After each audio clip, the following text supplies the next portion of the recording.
In a world where the apocalypse reigns, every individual is bestowed with a refuge and a unique ability at the onset.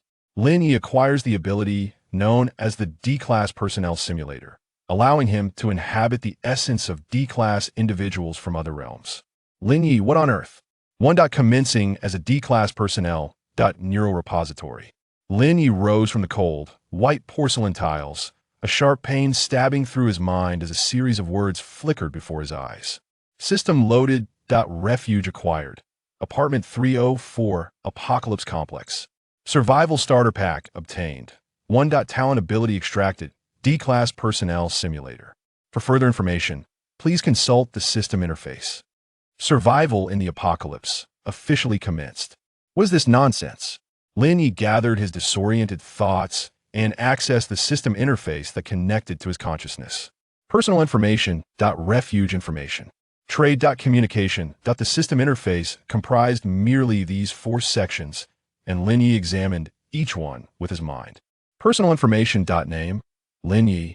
Gender, male. Age, 24. Talent ability, D-Class Personnel Simulator. Remarks, none. Lin Ye clicked on his talent ability. D-Class Personnel Simulator. Can randomly simulate 1 D-Class personnel from the ongoing mission each day. Remarks, why would anyone seek death? Lin Ye, who?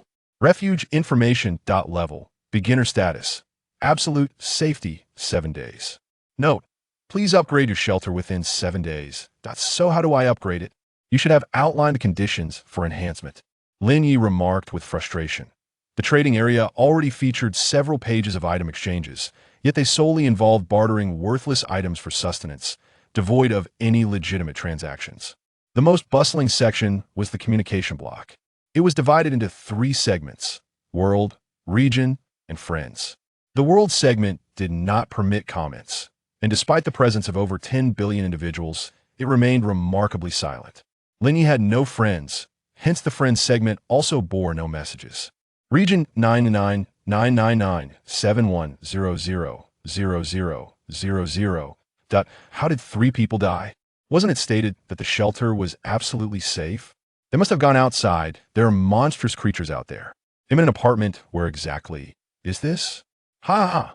I've awakened a system. From now on, I shall not consume beef. Fool! Everyone possesses a system. There are monsters outside. Everyone stay indoors.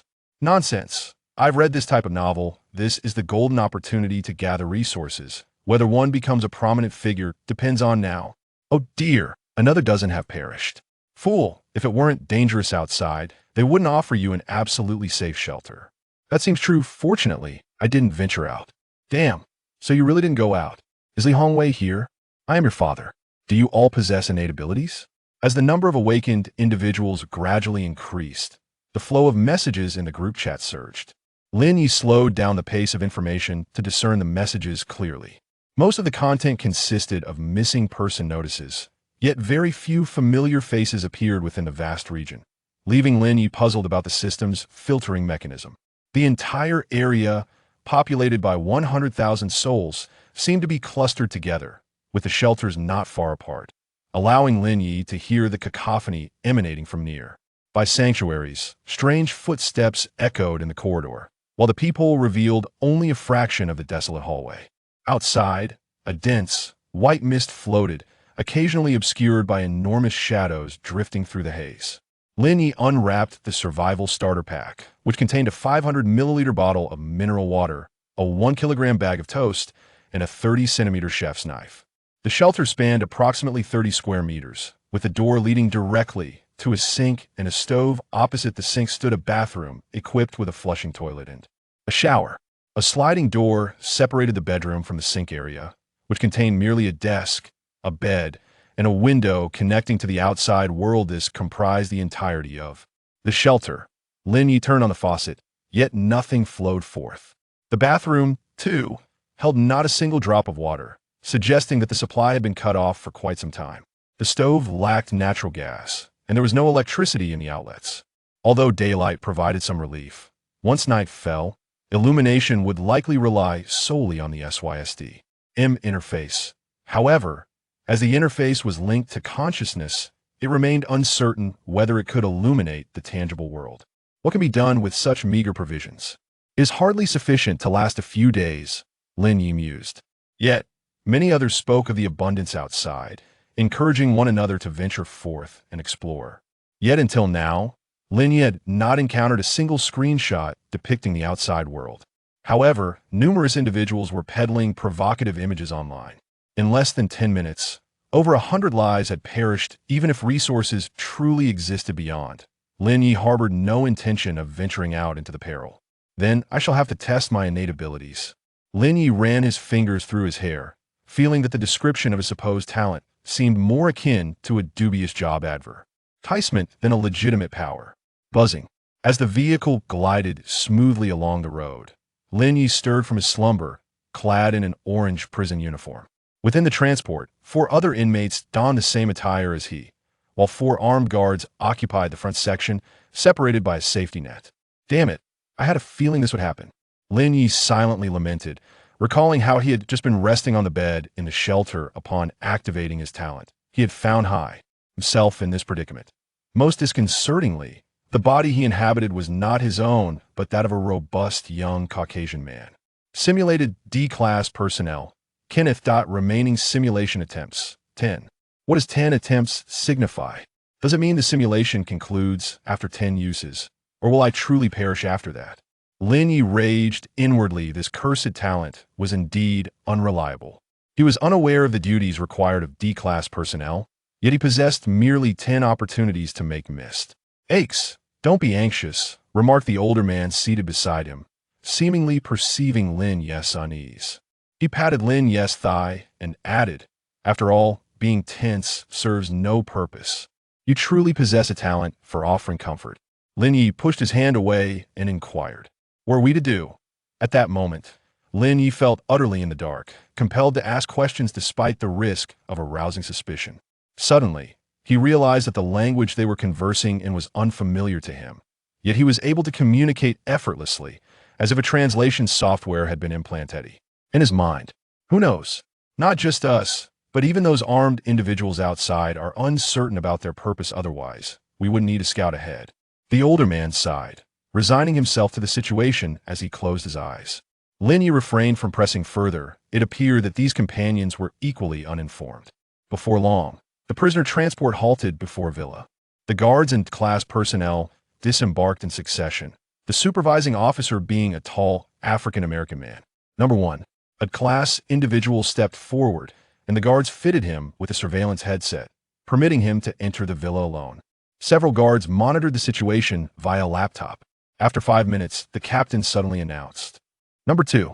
Death like the wind. Another class individual approached, visibly anxious, his legs trembling. Number 2 donned the headset and entered the villa moments later. The captain spoke again. Number 3. The older man stepped forward, while Lin Ye was designated as number 4. The older man also put on the headset and entered the villa. Lin Ye cast a glance at the heavily armed guards nearby and abandoned his escape plan. He knew he could not outrun the barrel of a rifle.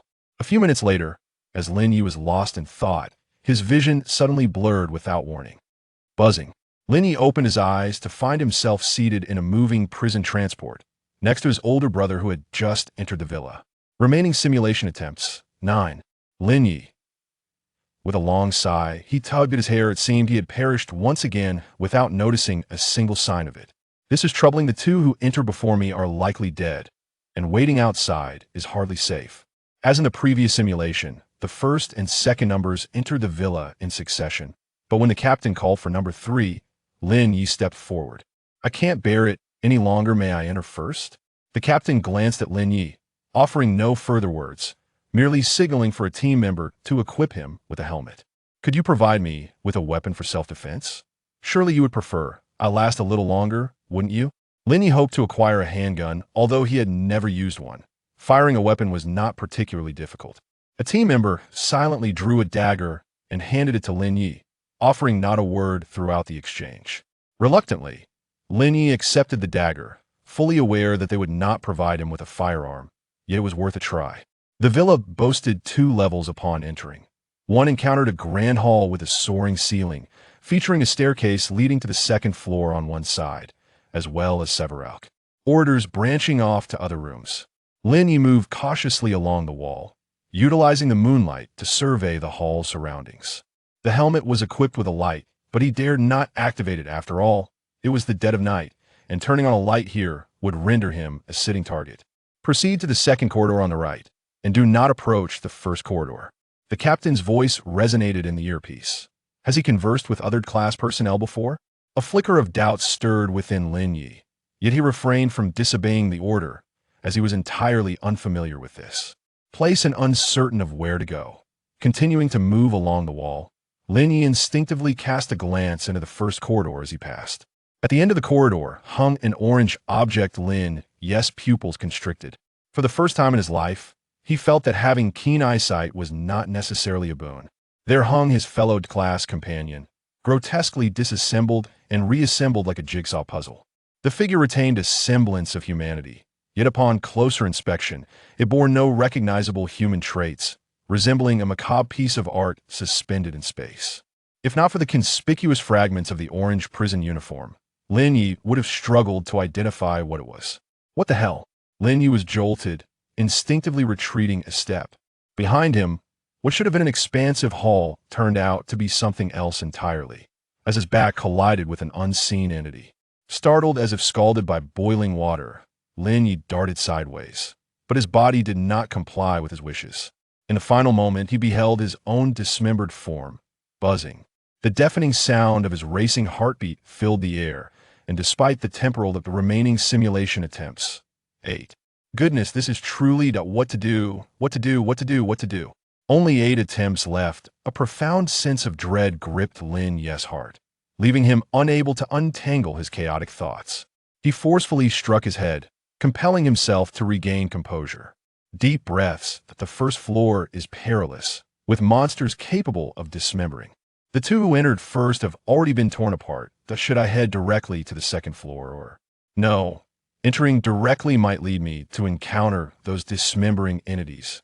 With 8 simulations remaining, I could first attempt to go straight to the second floor. If that fails, I'll be the first to enter. The transport vehicle soon came to a halt before the villa. Entering the villa for the third time, Lin Ye had steeled himself for the possibility of death. This time, he was once again the third to step inside, and as before, the captain directed him to investigate the second corridor on the right. However, Lin Ye chose not to obey this time. Instead, he swiftly dashed towards the staircase leading to the second floor. As he had suspected, the dismembering creature was active on the first floor, and he sustained no harm until he reached the second floor. The staircase opened directly into the second floor living room, where a row of large floor-to-ceiling glass windows adorned one side, while various rooms extended in other directions.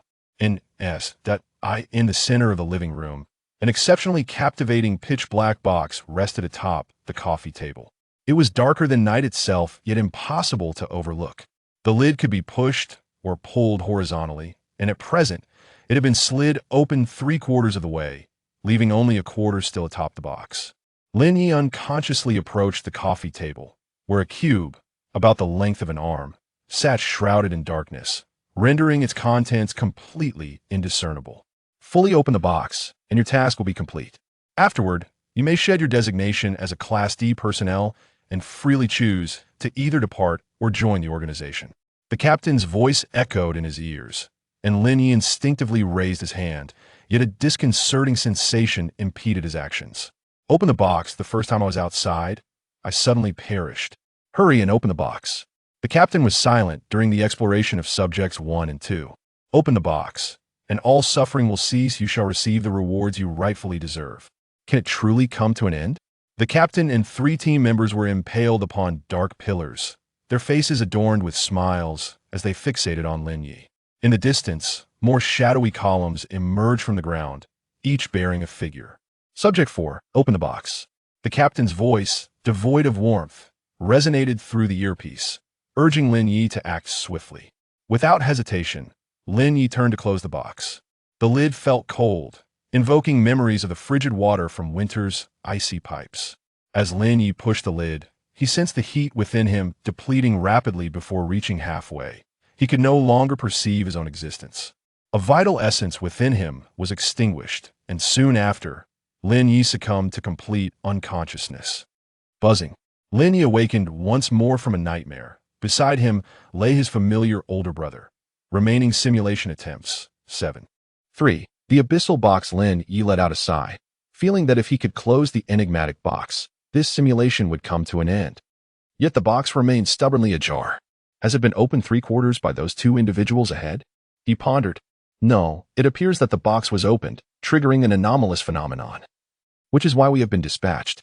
Closing the box requires a certain energy. Does opening it not also demand a specific form of energy? Might the 2D-level personnel and the captain have inadvertently supplied the energy necessary to unlock the box?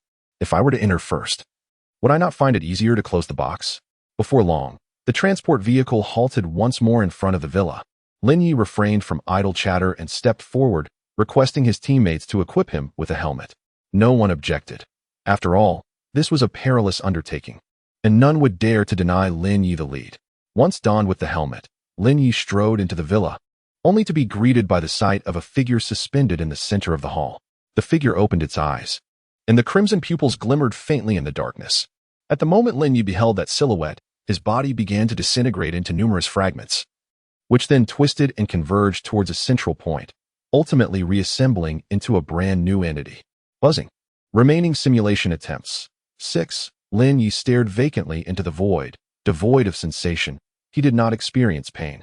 Yet a disorienting feeling beyond the confines of his nervous system lingered upon him, rendering him momentarily incapable of moving even a finger.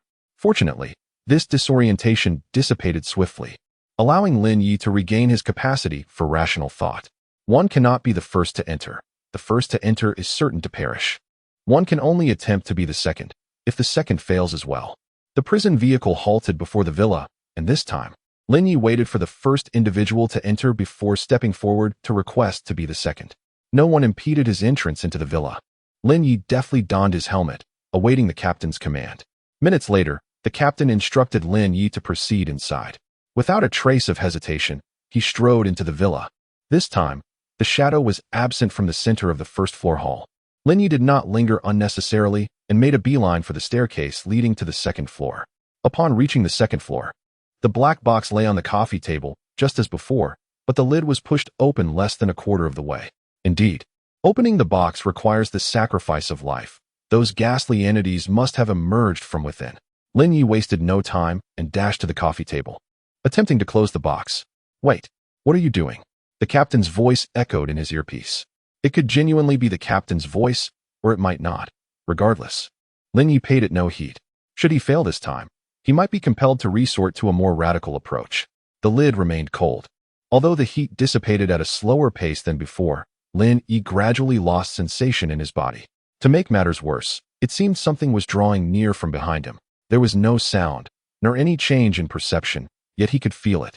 Lin Ye's body began to contort and fragment, but fortunately, he had nearly lost awareness of his own form, just managing to force the lid of the box closed. At the moment the box lid was closed, all sensations vanished. Lin Ye collapsed onto the ground, gazing up at the pitch-black ceiling, entirely losing consciousness. Simulation ended. Remaining simulation attempts. 6. Acquired 6 random items from this event. Granted access to the Abyssal Box 1. Awarded title. Savior. Lin Ye rose from the bed in the refuge, feeling no discomfort, yet upon observing the items in the room, he was utterly dismayed. There, suspended upside down, was an orange humanoid specimen, grotesquely displayed like a mural on the wall, unabashedly revealing itself to Lin Ye. What the hell? You can still follow me here. Lin Ye was gripped by terror, cold sweat trickling down his back, as if he had just awoken from a nightmare, only to confront the very monsters that haunted his dreams in the waking world. However, Lin Ye quickly realized that this was likely a reward from the simulator. Aside from the mural, the other 5 items lay arranged upon the floor: a handgun loaded with bullets, a basic food pack, a rudimentary medical kit, a complete set of military combat gear, and a dagger. The handgun was of a model Lin Ye had never seen before, containing 10 rounds. The food pack held 5 energy bars and 2 cans of energy drink, devoid of any ingredient list, leaving Lin Ye uncertain of their contents. The medical kit contained 3 metal syringes labeled emergency, treatment, and life-saving, in addition to a roll of bandages, a bottle of anti-inflammatory medication, and a bottle of pain relief. The combat gear fitted him well and was not overly burdensome, allowing Lin Ye to move freely once donned. The dagger appeared to be an ordinary weapon, yet its quality seemed commendable. Lin Ye activated the system panel and discovered two notifications, one concerning the usage rights of the Abyss box, and the other regarding a newly acquired title, Savior. Your actions have salvaged an area, and your deeds have spread throughout the organization. Note: unlocking more titles will elevate your status. As a D-level personnel, your benefits will also improve. An elevation in benefits? Could it not rise to C-level instead? Lin Ye felt utterly speechless. He preferred tasks that bore little challenge. Abyss box usage rights. You may open the Abyss box once without consumption and procure an item from within. Note: dangerous items. Please refrain from opening indiscriminately. It wouldn't summon a monster, would it? After a moment of contemplation, Lin Ye resolved to utilize the Abyss box. The system indicated that the shelter was absolutely secure, and his innate abilities stemmed from the system. Thus, the item produced by this box should adhere to the system's regulations. The absolute security lasts for merely 7 days, so it was prudent to use the Abyss box now. Lin Ye promptly selected the option to open the Abyss box within the system. A pitch-black box materialized in the center of the shelter, identical to its simulation. The Abyss box opened automatically, and an overwhelming array of bizarre objects surged forth, filling the entire shelter. The shelter has detected hazardous information, proceeding with neutralization. Processing complete. Please make a selection promptly. Lin Ye was taken aback. The instant the Abyss box opened, he felt as though he had perished in countless ways. As a multitude of peculiar items inundated the shelter. Fortunately, there exists a protective system, otherwise, he would have met his demise by now. After the system's intervention, Lin Ye's refuge now resembles the basement of a peculiar film, cluttered with an array of bizarre and grotesque items. There are bottles made of gleaming white material, toys resembling animals covered in unfamiliar fur, a penguin with a moving eye, and indistinct paintings whose contents remain obscured. Even Lin Ye himself is adorned with creatures resembling butterflies, their aquamarine wings fluttering gently, as if poised to take flight at any moment. In the midst of this peculiar assortment, Lin Ye found himself at a loss. For every object in the room held its own peculiar charm. Not only he, but even a master appraiser would be left guessing in this enigmatic space. However, Lin Ye remained unhurried. There was no point in rushing, as he was unable to comprehend any of the items before him. Thus, he resolved to select an object that appealed to him personally. He first dismissed anything animated. After all, any item that could move post-neutralization might pose a risk prior to it. What if the neutralization were only temporary? Should the items gradually revert to their original state after 7 days, it would certainly complicate matters. Hence, he deemed it wise to choose something relatively controllable. Ultimately, Lin Ye selected a deck of red cards, housed within a box of unknown material, adorned with a faint golden circle on its dark red surface. Inside the box lay 100 cards, their composition a mystery. Remarkably, regardless of how many cards he drew, the deck would automatically replenish itself, and the cards he removed would vanish without a trace. Lin Ye was not one for gambling, yet he possessed a fondness for card games. Well-versed in over a dozen variants of poker and having dabbled in nearly every card game imaginable. Thus, it was only natural that he would choose this deck of cards. Confirmation? Confirmed. The peculiar items within the room began to dissipate, including the card box clutched in his hand. Thoroughly harmless processing. Processing complete. Obtained abyssal relic. Card box. Please draw today's card. A card box materialized before Lin Ye, and as he reached into it, he unconsciously exclaimed. The card's material was indeterminate, feeling somewhat akin to a certain biological skin. The reverse side was adorned with intricate patterns, while the front depicted a creature reminiscent of a goose. The card disintegrated, and a blood-red entity resembling a large goose manifested in Lin Ye's sanctuary. Lin Ye. Large goose, honk? Their eyes met, and after a prolonged gaze, Lin Ye remained perplexed about the goose's purpose. Sensing Lin Ye's confusion, the large goose gracefully lifted its wing and conjured a steaming bowl of goose leg rice from the void, presenting it to Lin Ye. Can you produce anything else? Lin Ye inquired. Honk honk, no. Could I have another bowl? Honk honk, no. Is this what you call harmless? It seems excessively benign, Lin Ye pondered in silence, snapping a photo of the goose leg rice and posting it in the group chat. He felt quite miserable and thought it unfair to endure this alone. This marked Lin Ye's inaugural contribution to the chat. At that moment, the group had quieted significantly, with many lurking and silently observing the exchanges, contemplating their next steps. Some engaged in private conversations, as certain topics were best not discussed in the group. Yet, Lin Ye's photo managed to rouse the lurking members. Wow, goose leg rice. My goodness, system, is someone cheating here? Dude, where did you get the goose leg rice? Did you go outside? It's still hot. Did you make it yourself? Esteemed one, I humbly beseech you for a taste of the goose leg. I implore you. I am famished, craving sustenance. Is it for sale? Name your price. Lin Ye. Envious, are we? Such talent comes at a cost. Lin Ye spoke the truth. His gift had bestowed upon him the abyssal box, from which emerged a card box, yielding a grand goose that provided a delectable goose leg meal. Upon reading Lin Ye's comment, the others felt less envy and more sympathy. For to possess a talent that merely conjured goose leg meals seemed rather unfortunate. Pray tell, what is your talent? The talent of goose legs, how terrifyingly absurd. Remarkable. Might I trade for a bowl as well? I beseech the esteemed one for more bowls. Many remain hungry. Are your talents also whimsically delightful? Lin Ye, one may only trade once a day. Tomorrow remains uncertain. The time expended in the simulator appears to mirror reality, though it remains a mystery whether Lin Ye's corporeal form lingered in the shelter during the simulation.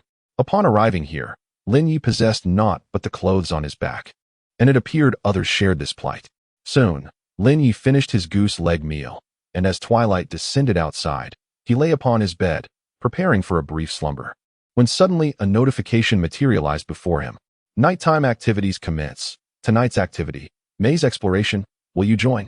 9:59. A 10-minute countdown appeared before Lin Ye, compelling him to make a decision ere the time expired. Will you partake in the nighttime activities? Certainly. I cannot conjure goose leg meals, nor dare I venture outside. If I do not secure some nourishment, I shall surely perish. I shall observe the situation and participate tomorrow. Best of luck to you all. I consider myself a burden. I shall wait until tomorrow. Best wishes and encouragement. As I glance at the group chat, Lin Ye is already preparing his equipment. He is undoubtedly determined to partake in this nocturnal endeavor. Firstly, he ranks among the best-equipped survivors. If he were to falter, considering his innate abilities, it would imply that at least half of the participants in the night's activities would likely perish. Secondly, he has yet to discover a means to upgrade the shelter. Perhaps the opportunity lies within the night's undertaking.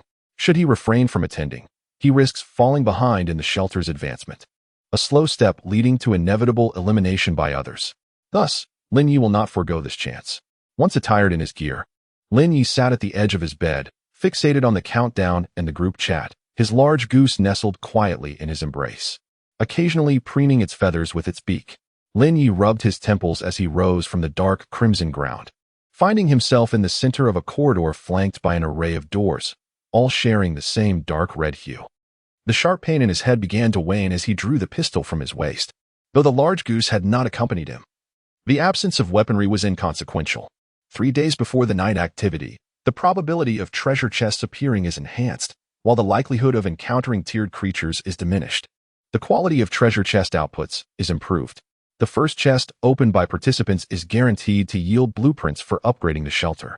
The night activity commences. 1:59. Lin Ye aimed his pistol at the nearest door and gently rapped upon it. Silence enveloped the space as I pushed open the door, revealing a completely sealed room devoid of any living creature. There were no windows, only a scattering of refuse, empty beverage bottles, torn paper, fragmented stones, and a dilapidated table. The bottles and scraps bore inscriptions that Lin Ye had never encountered but could comprehend. He gathered a few items adorned with text and tucked them into his pocket. Amidst the plethora of debris, Lin Ye stumbled upon a dark red metallic coin, roughly the size of a 1 yuan coin, but slightly heavier. One side was intricately patterned, while the other bore the image of a blood-red eye. Lin Ye pocketed the coin and exited the room. 5. Maze exploration. The corridor was not lengthy, merely a span of over 10 meters. Yet the adjacent corners led to similar hallways, diverging in different directions, one veering to the left and the other to the right. Lin Ye briskly navigated several corners, only to find himself in a series of corridors of varying lengths, some culminating in junctions that branched off in diverse directions. It seemed to be an endless labyrinth.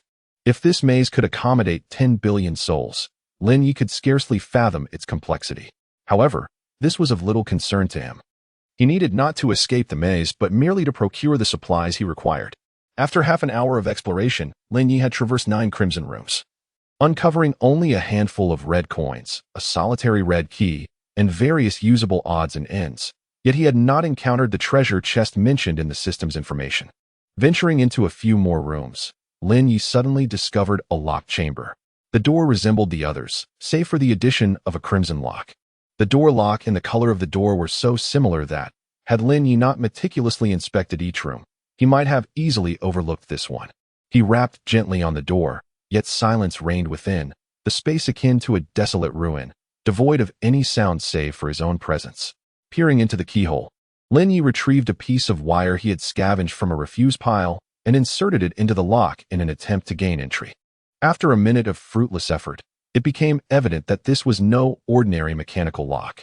Using a red key, he managed to unlock the door, only to have the key vanish upon entry. The room was of similar dimensions to the others, yet instead of being littered with debris, it was lined with shelves. It appeared to be a storeroom. Lin Ye commenced his examination of the shelves. Most were bare, yet he unearthed several remnants. 2 bottles containing a crimson liquid, a metallic pendant, and 7 rigid cards. The liquid was housed in glass bottles, tightly sealed, each approximately 400 milliliters in capacity. The pendant was a cross of equal length and width, crafted in silver, suitable for wearing around the neck. The cards bore a dark red hue on one side, adorned with intricate patterns reminiscent of those on red coins, with the 7 cards displaying 3 distinct designs in total. Lin Ye stowed these items into the backpack he had previously discovered amidst the refuse, uncertain of their utility but opting to retain them nonetheless. Just as he slung the backpack over his shoulders and prepared to exit, he was suddenly alerted by the sound of footsteps. The sound emanated from the far end of the corridor, not from the direction he had come. The footsteps were faint, and it was fortunate that the area was sufficiently quiet, allowing him to detect the presence of another in advance. Lin Ye gently closed the door, leaving a narrow gap through which he could observe the corridor outside. Soon, footsteps approached the room, and a shadow passed by the door. It was a blood-red, emaciated corpse, with half of its head missing, leaving behind a desiccated remnant of its brain, making it difficult to ascertain what enabled its movement. After the corpse passed the doorway, Lin Ye calculated the distance, opened the door, and fired a shot at the remaining half of the head. Bang! This was Lin Ye's first time firing a gun. Yet he found himself strangely familiar with the sensation, as though he had done so many times before. Suppressing this feeling, Lin Ye refrained from advancing and instead cautiously observed the body on the ground. With half of its head gone, he was uncertain if the other half contained any vital points. Initially, the corpse remained unresponsive, but 2 seconds later, it began to convulse violently, akin to a patient experiencing a seizure. Soon, blood-red appendages sprouted from its back, resembling spider legs that propped up its body. Its abdomen split open, and the desiccated flesh and entrails surged back to life, blossoming forth like flowers, transforming into a new structure. Lin Ye fired 3 shots at the corpse, 1 to the chest, 1 to the lower left abdomen, and 1 to the lower right abdomen, each hitting a different target. Bang, bang, bang. He did not believe that this monster was devoid of weaknesses. It was merely that he had yet to discover them. The creature leaped off the ground like a frog, using the corridor's ceiling to propel itself toward Lin Ye, covering a distance of 7 to 8 meters with just 2 powerful thrusts. Remaining calm, Lin Ye took a significant step back and then emptied his magazine into the creature that lunged at him. Bang, bang, bang, bang, bang, bang. At this distance, precision was not required. Sheer firepower was essential. Having expended the magazine, Lin Ye released the handgun and deftly evaded the creature's second assault by sidestepping, while simultaneously drawing the dagger secured at his waist. The monster, unable to halt its momentum in time, tumbled and rolled to the end of the corridor, where it struggled momentarily before succumbing to silence. It appeared that even it was not immune to bullets. Lin Ye stood calmly in place, vigilant against any potential resurrection of the creature. Throughout the ordeal, he exhibited no extraneous movements or significant emotional upheaval. After all, a leaping corpse was far more manageable than the tasks encountered in the simulator. After a few minutes, Lin Ye approached the creature's lifeless form. At this juncture, the body had lost all semblance of humanity, with only scattered remnants making it difficult to discern any human traits. He unsheathed his dagger and commenced the dissection. The various tissue structures were intermingled, and initially, Lin Ye pondered the mechanics of its movement. Gradually, he relinquished his contemplations and began to study the peculiar anatomical features of the creature. 10 minutes later, satisfied, Lin Ye sheathed his dagger and continued his exploration. On the creature, he discovered a keychain adorned with 5 identical red keys. These keys seemed to serve merely as tokens for entry, largely irrelevant to the locks themselves. Consequently, he decided against opening the unbarred rooms, as they predominantly contained mere refuse, yielding little more than a couple of coins or an additional key. Moreover, with only 1 key produced for every 9 rooms, he felt an urgency to locate a treasure chest to ascertain the materials required for upgrading the shelter. Lin Ye hurriedly traversed the corridors, twirling an unloaded pistol in his hand. When he had fired moments ago, he felt an unsettling familiarity with the weapon, as if he had wielded it for over a decade. This was likely a remnant of Kenneth's experiences, for Lin Ye had never before handled a gun and should not possess such proficiency. In contrast, Kenneth, as a D-class personnel, must have had compelling reasons for his designation, as one would not attain such a rank without notable skills. Soon, Lin Ye encountered a locked red door. After knocking and receiving no response, he wasted a key to enter the room. The interior bore resemblance to the other rooms, yet devoid of any debris, with a redwood chest positioned at the center. The chest was unlocked, and with caution, Lin Ye pried open its lid with a dagger before swiftly retreating. Contrary to his expectations, the chest contained no perilous items, nor did it unleash a blood corpse. Upon opening the redwood treasure chest, it vanished, revealing 3 items within: blueprints for upgrading the shelter, a hard card, and a vial of crimson liquid. Would you like to use the shelter upgrade blueprint? He was prompted. Yes. Please collect 10 mutated organs from non-tiered aberrations as materials for the shelter upgrade, 010. Non-tiered aberrations? Mutated organs? Would you like to submit the mutated organs? Yes. The abnormal parts disappeared, and upon checking the system, he found that the task for upgrading the shelter now indicated 110. It appeared that slaying 10 blood corpses would suffice for the upgrade, which was a relief. Although the blood corpse is quite challenging to vanquish, it ultimately remains merely a mutated cadaver. Previously, Lin Ye was unfamiliar with the blood corpse, but he resolved that in future encounters, he would not squander so many bullets. Nevertheless, employing a dagger against the blood corpse is exceedingly perilous. Thus, Lin Ye decided to utilize his innate abilities to procure some ammunition before seeking further confrontation with the blood corpse the following day. After acquiring the mutated organ, Lin Ye continued his quest for locked chambers. After a brisk 10-minute trek, he finally discovered the next locked room. He unlocked the grand door with the crimson key, revealing yet another mahogany treasure chest within. Upon opening it, he found it brimming with bread and bottled water. The contents of the 2 treasure chests were entirely dissimilar, suggesting that the chests may vary in type, yielding diverse items. Lin Ye stowed the acquired provisions into his second backpack, although the shelter still had food. In such circumstances, an abundance of supplies is always advantageous. After walking for a while longer, Lin Ye encountered a fork in the path that appeared markedly different from the previous ones. It was a straight corridor devoid of rooms, extending into the inky darkness ahead, still adorned in deep crimson hues. Drawing his dagger, Lin Ye cautiously advanced along the corridor. After traversing approximately 1,000 meters, he finally reached the corridor's end, where a pair of grand double doors awaited. Surely, there cannot be a boss behind these doors, he pondered, before pushing them open. Beyond the doors lay a square hall, with the entrance he had just passed through located along one of its edges. Opposite him stood another pair of crimson double doors, while to his left was a mahogany door, and to his right, a dark red metal door, complete with a lock hanging from it. As he approached the wooden door, a prompt appeared before him. Would you like to exit the red maze prematurely? No. With no immediate danger present, Lin Ye felt no urgency to depart. Approaching the metallic door, Lin Ye received a notification. First contact with a special room. The door unlocks automatically. The lock vanished, and the metallic door swung open, revealing a commonplace red chamber. Unlike the other rooms, at the center of this one stood a dark red pedestal, atop which rested a glass vial. The vial was filled with a dark crimson liquid, within which floated an eye. Lin Ye carefully lifted the glass vial and placed it into his backpack, meticulously scanning the room once more to ensure nothing was overlooked before departing. Pushing open the double doors opposite him, he found another identical corridor. Glancing at the time, Lin Ye noted he had 20 minutes remaining for exploration. He hastened through the corridors, and with only 5 minutes left on the countdown, he stumbled upon yet another locked room. Upon entering, he discovered a mahogany chest inside. The chest contained several bottles of red liquid, a few sturdy cards, and a red metal key.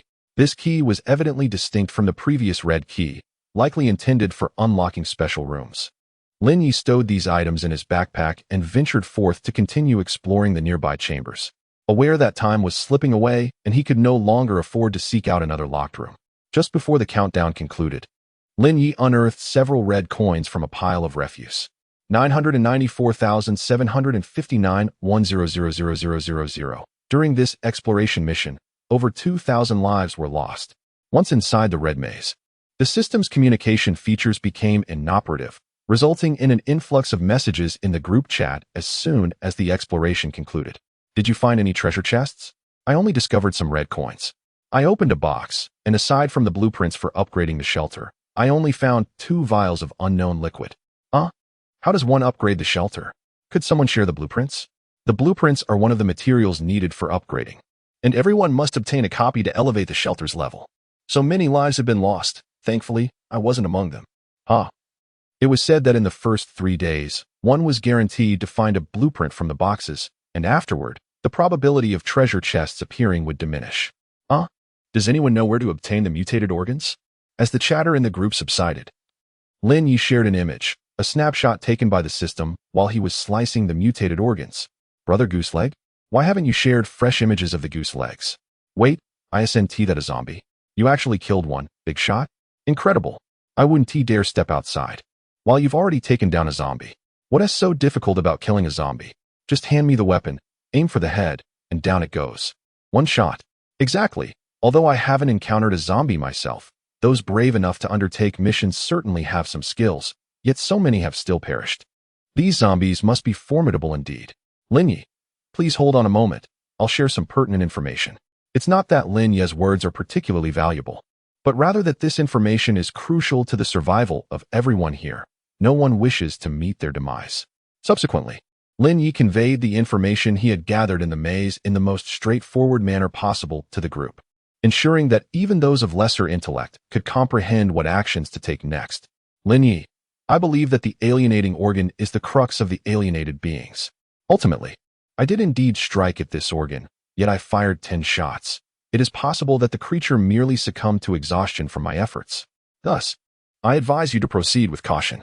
Esteemed mentor, your prowess is remarkable. I am grateful for your shared insights. May a virtuous life accompany you always. Alas, 10 blood corpses are exceedingly challenging. It seems arduous to progress. But, my friend, where did you acquire a pistol? Lin Ye, if I can exchange my talents for a goose leg meal, why cannot I trade them for a handgun? What extraordinary talent that allows for such exchanges. I too desire the gift of bartering for a goose leg meal. 7. Trading and Mutual Assistance Association. Lin Ye, I have procured a limited supply of bread and bottled water. Should anyone require them, please message me privately. I am willing to trade for labyrinthine products, and the highest bidder shall prevail. The value of these items remains uncertain, so one must decide whether to trade. Goodness. I am on the verge of starvation, while esteemed mentor already possesses surplus provisions for barter. Isn't it customary to share surplus food with those in need? Surely, anyone able to trade with you will not perish from hunger. Upon encountering such remarks, Lin Ye promptly blocked the individuals, ensuring that neither party could view the other's messages or trades. This arrangement benefits both sides. Lin Ye is spared the sight of such disheartening comments, and the other party is free from envy. Regardless, Lin Ye has no intention of trading with such individuals. Out of sight, out of mind. Fame and fortune have always been inseparable. Once one's reputation is established, every endeavor becomes notably easier, perhaps even more so. He need not exert excessive effort. By consistently disseminating accurate information in advance, others will naturally refer to him as the goose-leg brother. Lin Ye reclined on his bed, perusing his private messages, swiftly dismissing the spam in search of valuable trades. Beside him lay a goose, its head nuzzling against Lin Ye's arm, its wings draped over him like a comforting blanket. Soon, Lin Ye successfully completed several transactions. The cards and liquids procured from the treasure chest would undoubtedly hold greater worth than mere bread. He even speculated that only after enhancing the quality of the chests could such items be revealed, while bread and mineral water were the typical yields from redwood boxes. A blueprint? A survivor named Zhang Liang sent him a message regarding a blueprint. Non-tiered aberration weapon crafting blueprint. Utilizing this blueprint allows the creation of a non-tiered aberration weapon. Requiring materials, 15 aberrant organs. Note: Please pay attention to material combinations. Possessing more materials does not necessarily equate to a stronger weapon. Any rational individual would not trade a weapon blueprint for a few pieces of bread. Lin Ye sensed the other party might harbor ulterior motives. Lin Ye, what do you propose for the exchange? Zhang Liang, esteemed one, it is truly challenging to reach you. Lin Ye, I am not fond of wasting time. Zhang Liang, esteemed one, we have established an organization called the Mutual Aid Society, comprised entirely of exceptionally talented individuals. The president hopes you might join us. Lin Ye, I shall pass. Best of luck to you. Zhang Liang, please, do not be hasty. With your abilities, merely by joining the Mutual Aid Society, you could garner at least one such blueprint each day. Lin Ye, what must I sacrifice? Lin Ye, you profit from the intelligence I provide, and then offer me a share? Zhang Liang, that could be one way to view it. Lin Ye, have you considered that many might perish because of your actions? Zhang Liang, it is merely a matter of normal effort and reward. Those who do not contribute should not receive information. That is the natural order. Lin Ye, you are correct. Zhang Liang, but do you not accept this? Lin Ye, you are correct. Lin Ye closed the private chat with Zhang Liang and continued trading items with others. Lin Ye was capable of doing what Zhang Liang suggested. He could establish a similar organization, yet he felt no need to do so. The Mutual Aid Society possessed value, but its vision remained rather limited.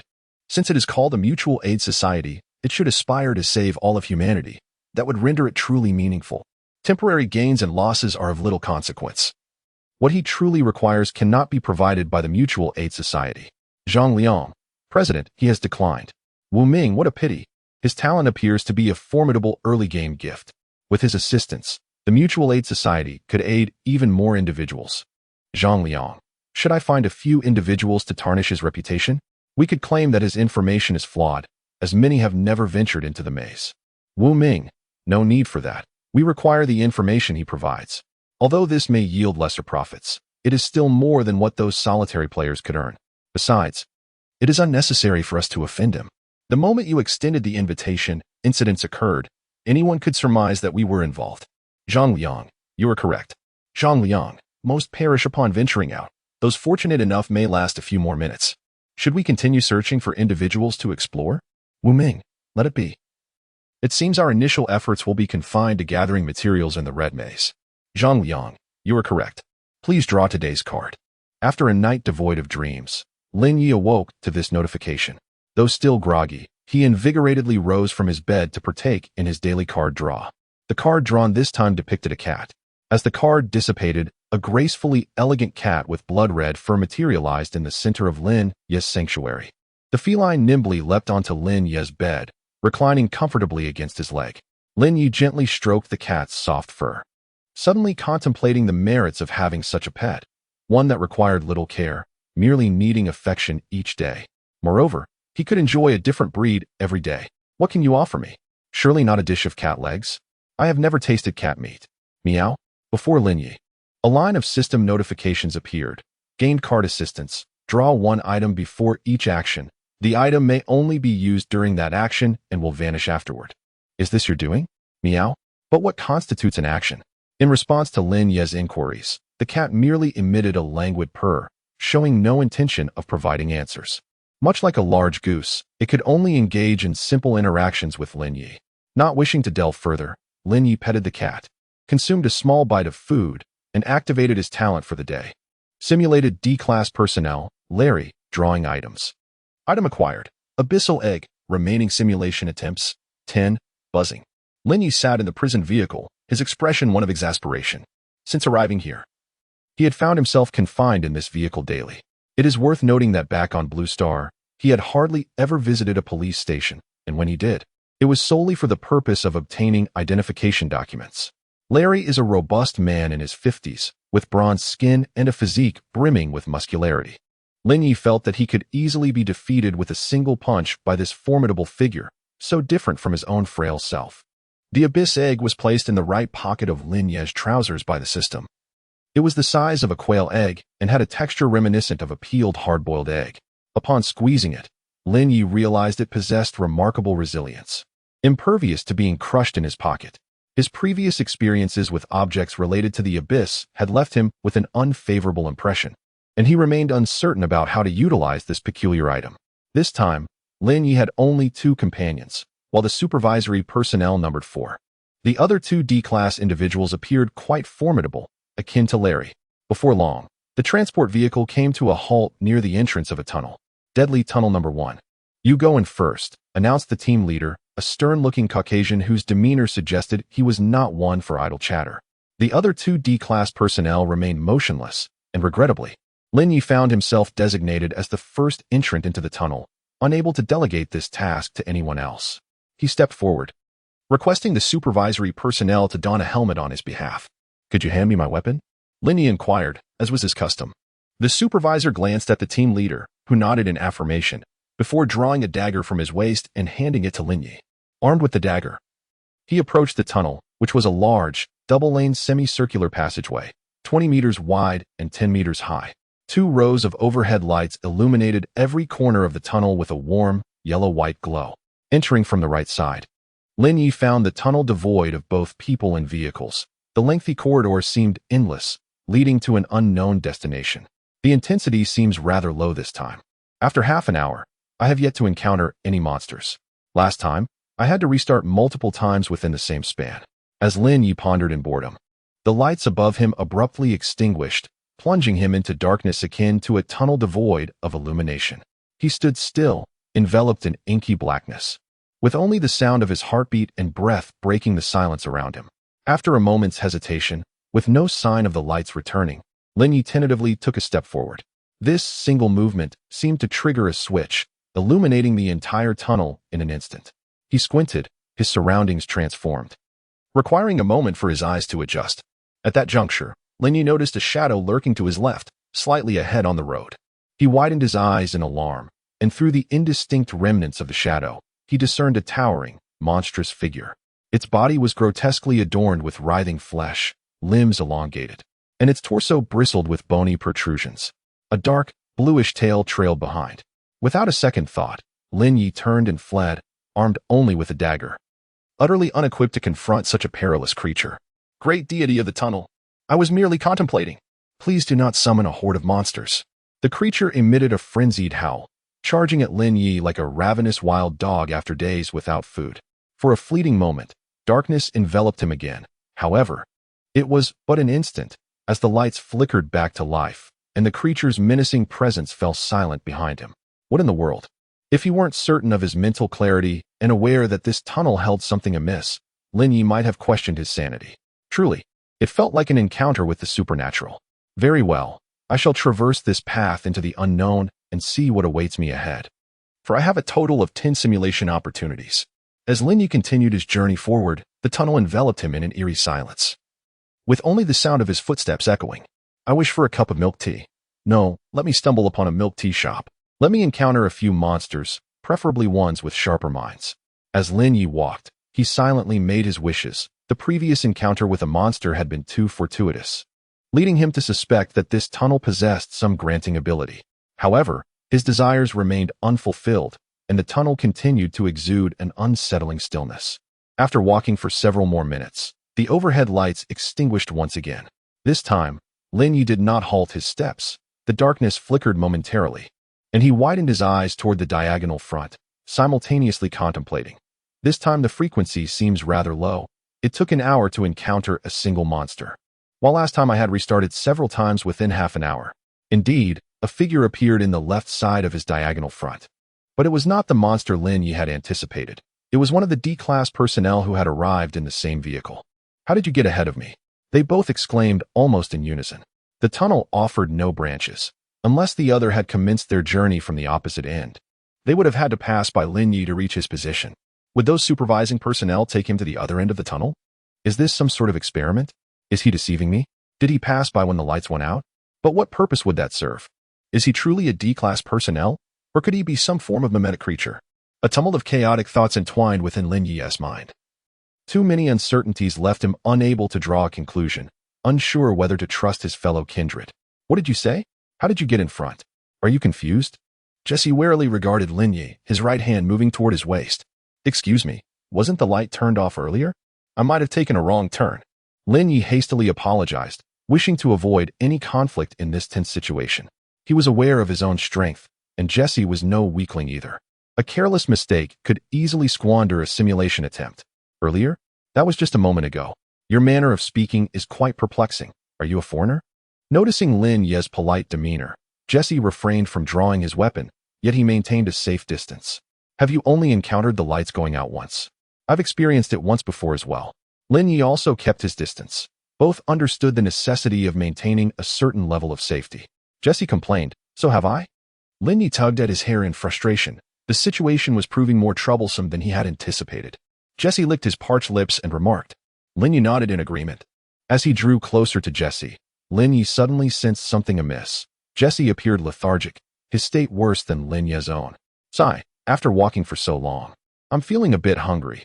Thankfully, I had a decent meal before coming here, Jesse sighed, inquiring, how long have you been inside? Almost 3 hours now. It's utterly exhausting. Suddenly, Lin Ye took a step back, but Jesse had vanished, just like that creature, leaving no trace behind. Damn. I've never encountered anything that could manipulate time, and just the thought of it is utterly vexing. No, I cannot jump to conclusions. It may not necessarily be a time anomaly. There could be other explanations. Oh no, this is bad. I won't end up trapped here, will I? Lin Ye severed some fragments of clothing and discarded them on the ground, his steps unwavering as he advanced toward the entrance. After walking for a while, darkness suddenly enveloped him.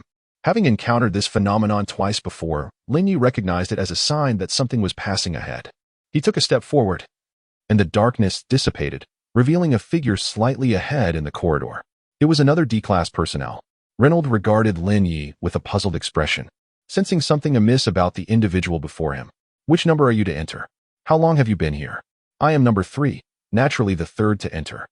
As for how long I have been here, perhaps a few hours. Without a watch, I cannot ascertain the passage of time, Lin Ye replied, his tone indifferent. Reynolds observed Lin Ye with wariness, feeling an ominous aura emanating from him.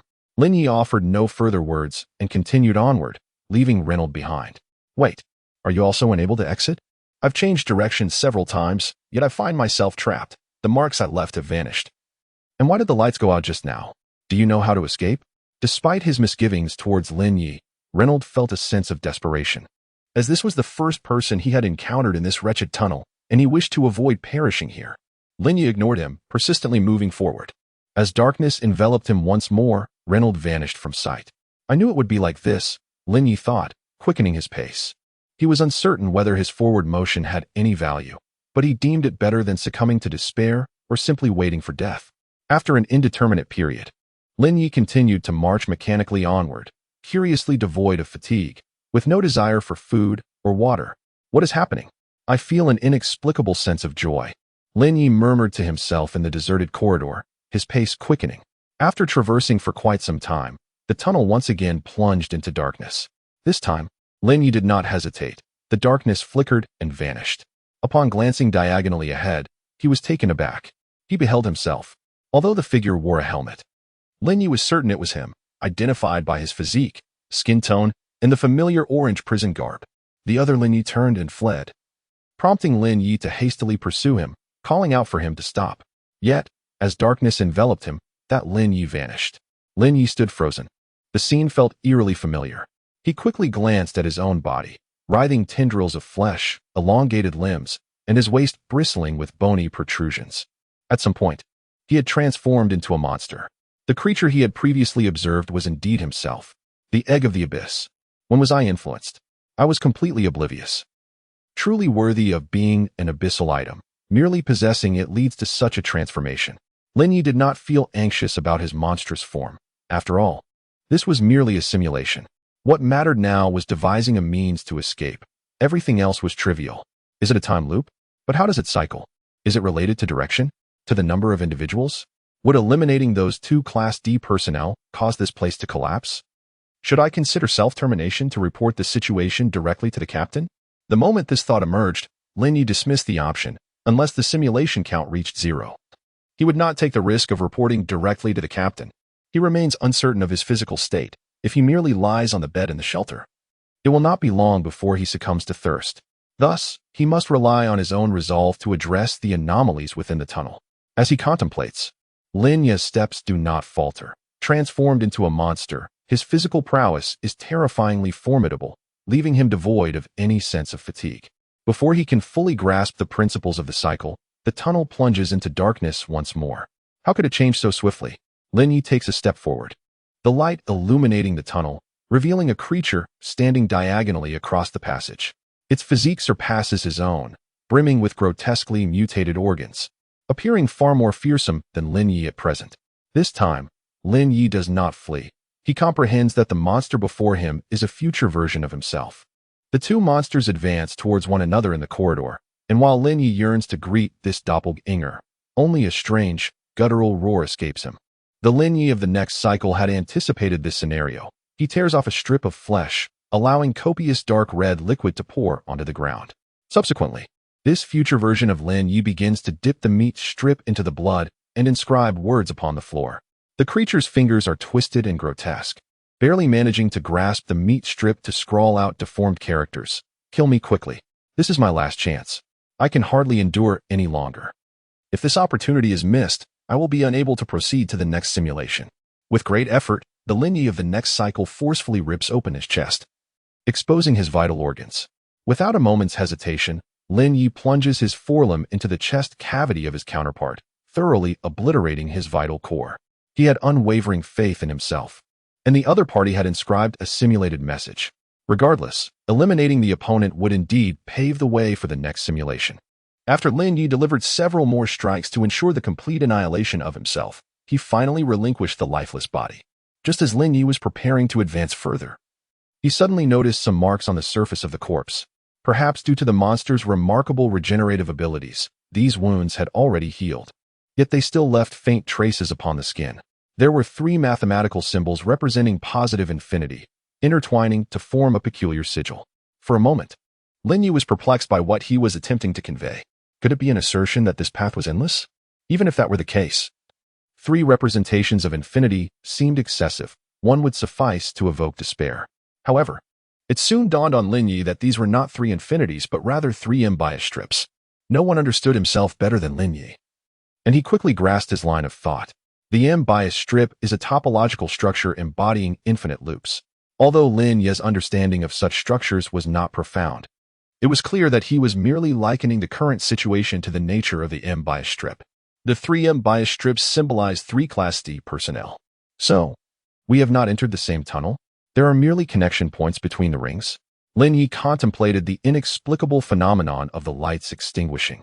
Perhaps it was a unique occurrence arising from the intersection of 2 M-bias strips. If one does not advance, the light shall remain extinguished. Yet, with a single step forward, the light will illuminate the tunnel, and in that moment of enlightenment, an encounter with another soul on the ring is inevitable. Without progression, we shall never meet. Lin Ye glanced at his feet. So, are we traversing the ring of time? As long as we move forward, we shall leave the intersection, and individuals will vanish. Thus, direction holds no significance. My only choices are to remain stationary or to advance. Not long after my arrival, I encountered the version of myself that had transformed into a monster after completing the first cycle. But why must the next me compel me to slay him? No, such a significant matter could not possibly escape my notice. I left behind the M-bias strip as a clue, indicating that I had not conceived a method to break the cycle. Then why the urgency to escape?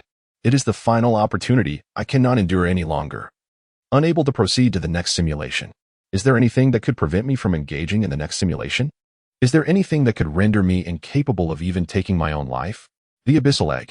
The Abyssal Egg induces bodily aberration. Should the transformation persist, I will lose control, to the point where even self-destruction becomes impossible.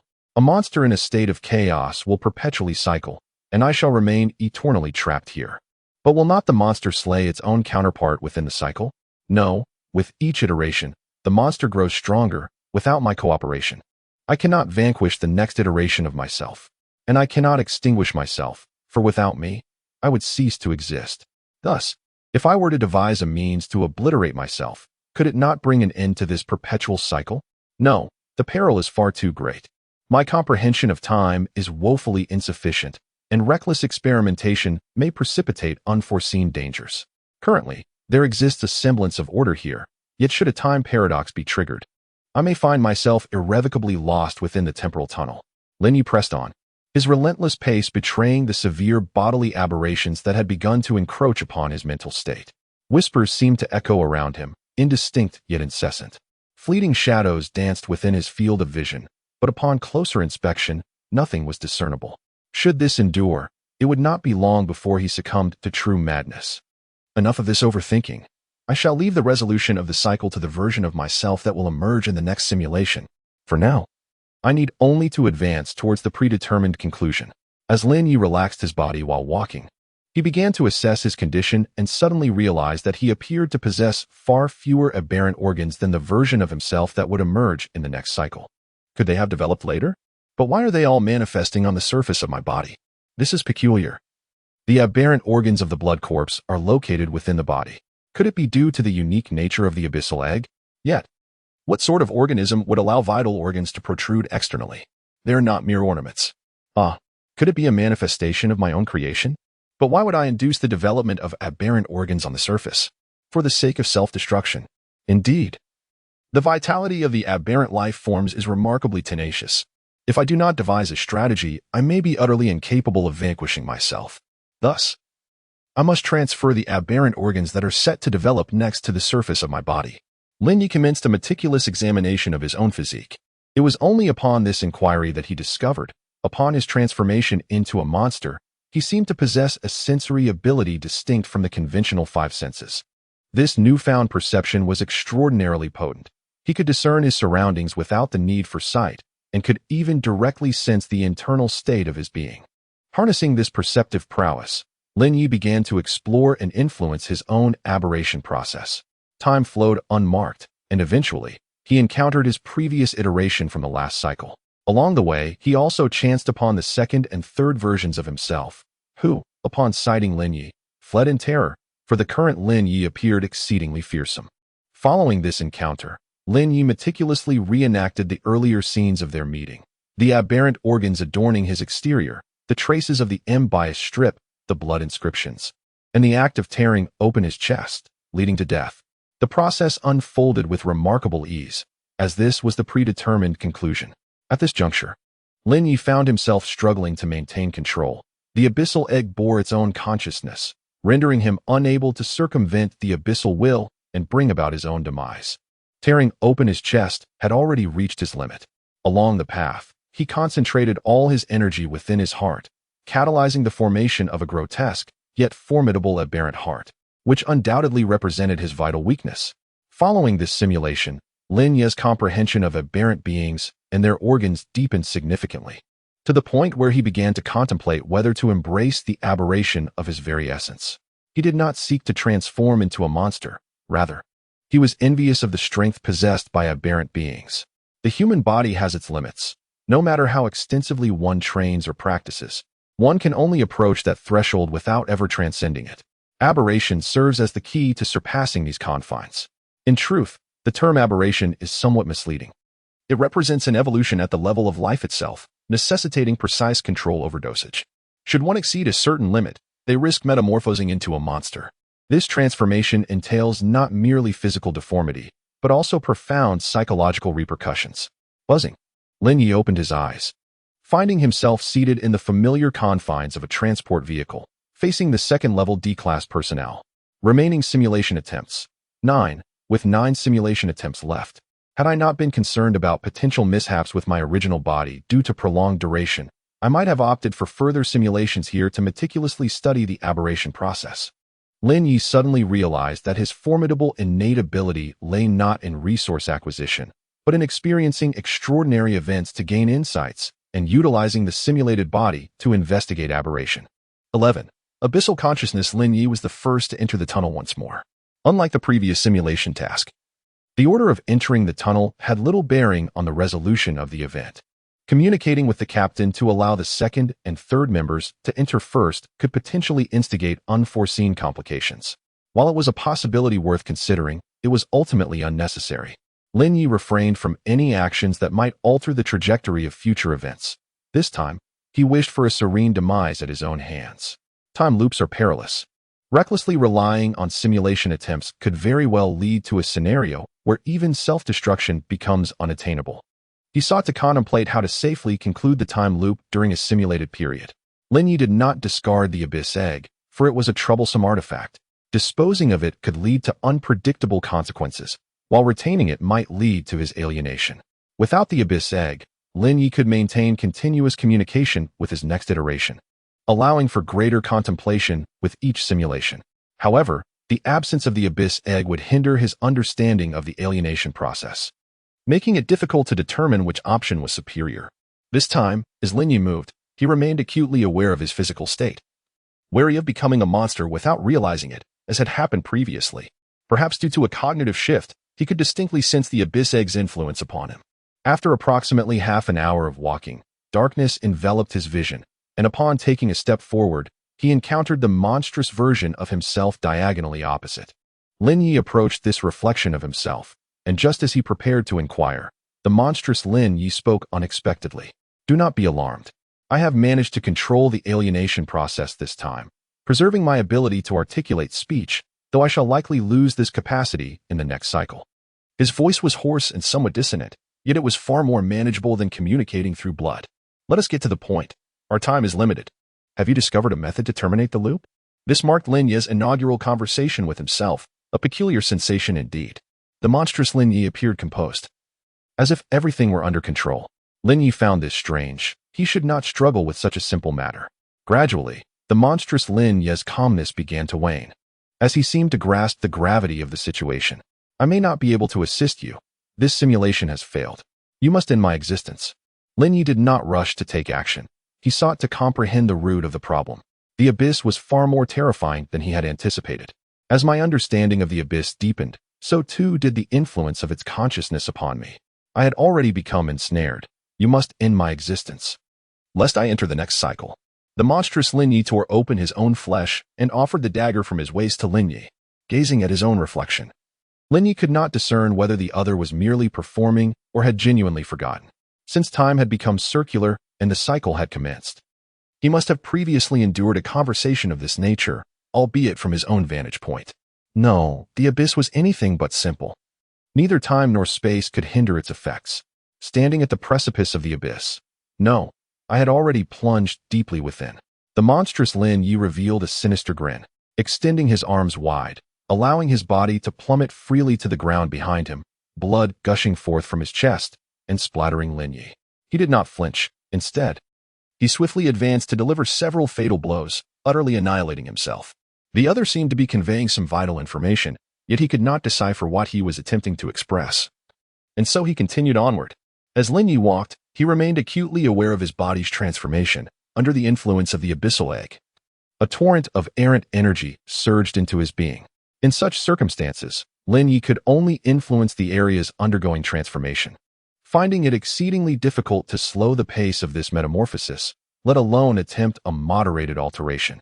Immersed in this errant energy, Lin Ye's heart was the first to undergo transformation, gradually evolving into his initial aberrant organ. At the moment the transformed heart took shape, Lin Ye perceived a broader world unfolding before him. It was an unfathomable abyss, boundless and void, representing the world and everything within it. Lin Ye stood at the edge, gazing into its depths, perceiving much yet seemingly nothing at all. Upon regaining his senses, Lin Ye found himself standing before him. "I may no longer be of assistance. This simulation has failed. You must end my life." The Lin Ye before him refrained from striking, instead inquired, "The Abyss is far more terrifying than I had envisioned. As my understanding of it deepens, so too does the influence of its consciousness upon me. I am already ensnared. You must take my life to prevent entering the next cycle." Lin Ye tore open his own body, revealing an aberrant heart, and handed the dagger at his waist to the other self. The Lin Ye before him declared, "No, the Abyss is not so simplistic.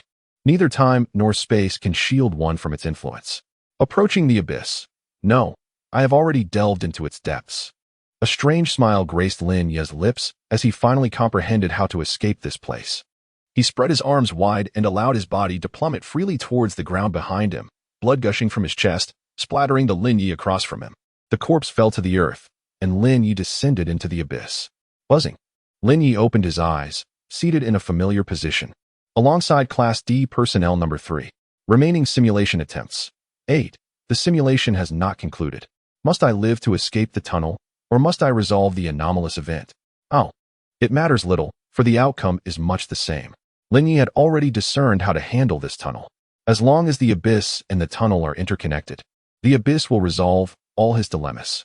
In fact, during the previous simulation, Lin Ye had already unraveled the cycle of the tunnel. However, it was likely due to his demise at that time that a new simulation commenced. This time, he merely needed to emerge alive. Indeed, surrendering everything to the abyss would suffice. A peculiar smile graced Lin Ye's lips. 12. The aberrant card Lin Ye once more ventured into the tunnel. This time, he need not traverse far.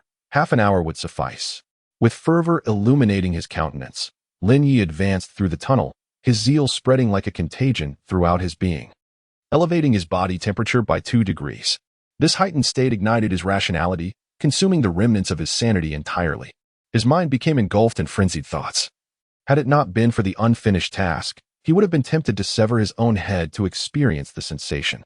At long last, Lin Ye stepped into the darkness, this time not to depart, but to raise the abyssal egg above his head. Simultaneously, in the shadows on the other side, another Lin Ye mirrored his actions, lifting a fractured abyssal egg skyward. In the other 2 cycles, the incomplete abyssal eggs grew in the darkness, gradually taking shape. The ritual commenced, the abyss connected to the tunnel, and the entire tunnel plunged into the depths of the abyss. Exiting the tunnel, everything came to an end. Simulation ended. Remaining simulations. 8. Acquired random items from this event. 8. Acquired time fragments. 1. Acquired title. Descended into the abyss. Residual abyss energy detected in the sanctuary. Processing. Processing complete. Acquired abyss gate. Lin Ye stirred from his slumber, still enveloped in the remnants of an elusive dream, momentarily disoriented regarding his surroundings. A red feline leapt onto his lap, nuzzling its head against his abdomen. I am in the sanctuary. The mission has concluded. The sensation of utter chaos had been profoundly unsettling for him. Had it not been for the sanctuary's absolute security, he would likely still be grappling with that overwhelming state. Regardless, he resolved to dismiss such thoughts and assess his newfound acquisitions. Casting a glance at an additional pitch-black door that had mysteriously materialized on the wall, he chose to ignore its presence. Fortune had favored him this time. It was exceedingly difficult to perish within the tunnels. With 8 simulations remaining, he had successfully procured 8 items. Arrayed upon the floor were a handgun brimming with ammunition, a simple sustenance pack, a rudimentary medical kit for vaguely familiar aberrant organs, and an egg-shaped object the size of a quail's egg shrouded in darkness. Lin Ye accessed the system and submitted the 4 aberrant organs he had produced for the sanctuary's upgrade task, altering the task progress to 510. The other items were meticulously categorized and placed in the corner of the room, alongside those previously acquired. The abyss egg was placed outside the door, and although it no longer posed any danger, he still preferred not to share a room with such an entity.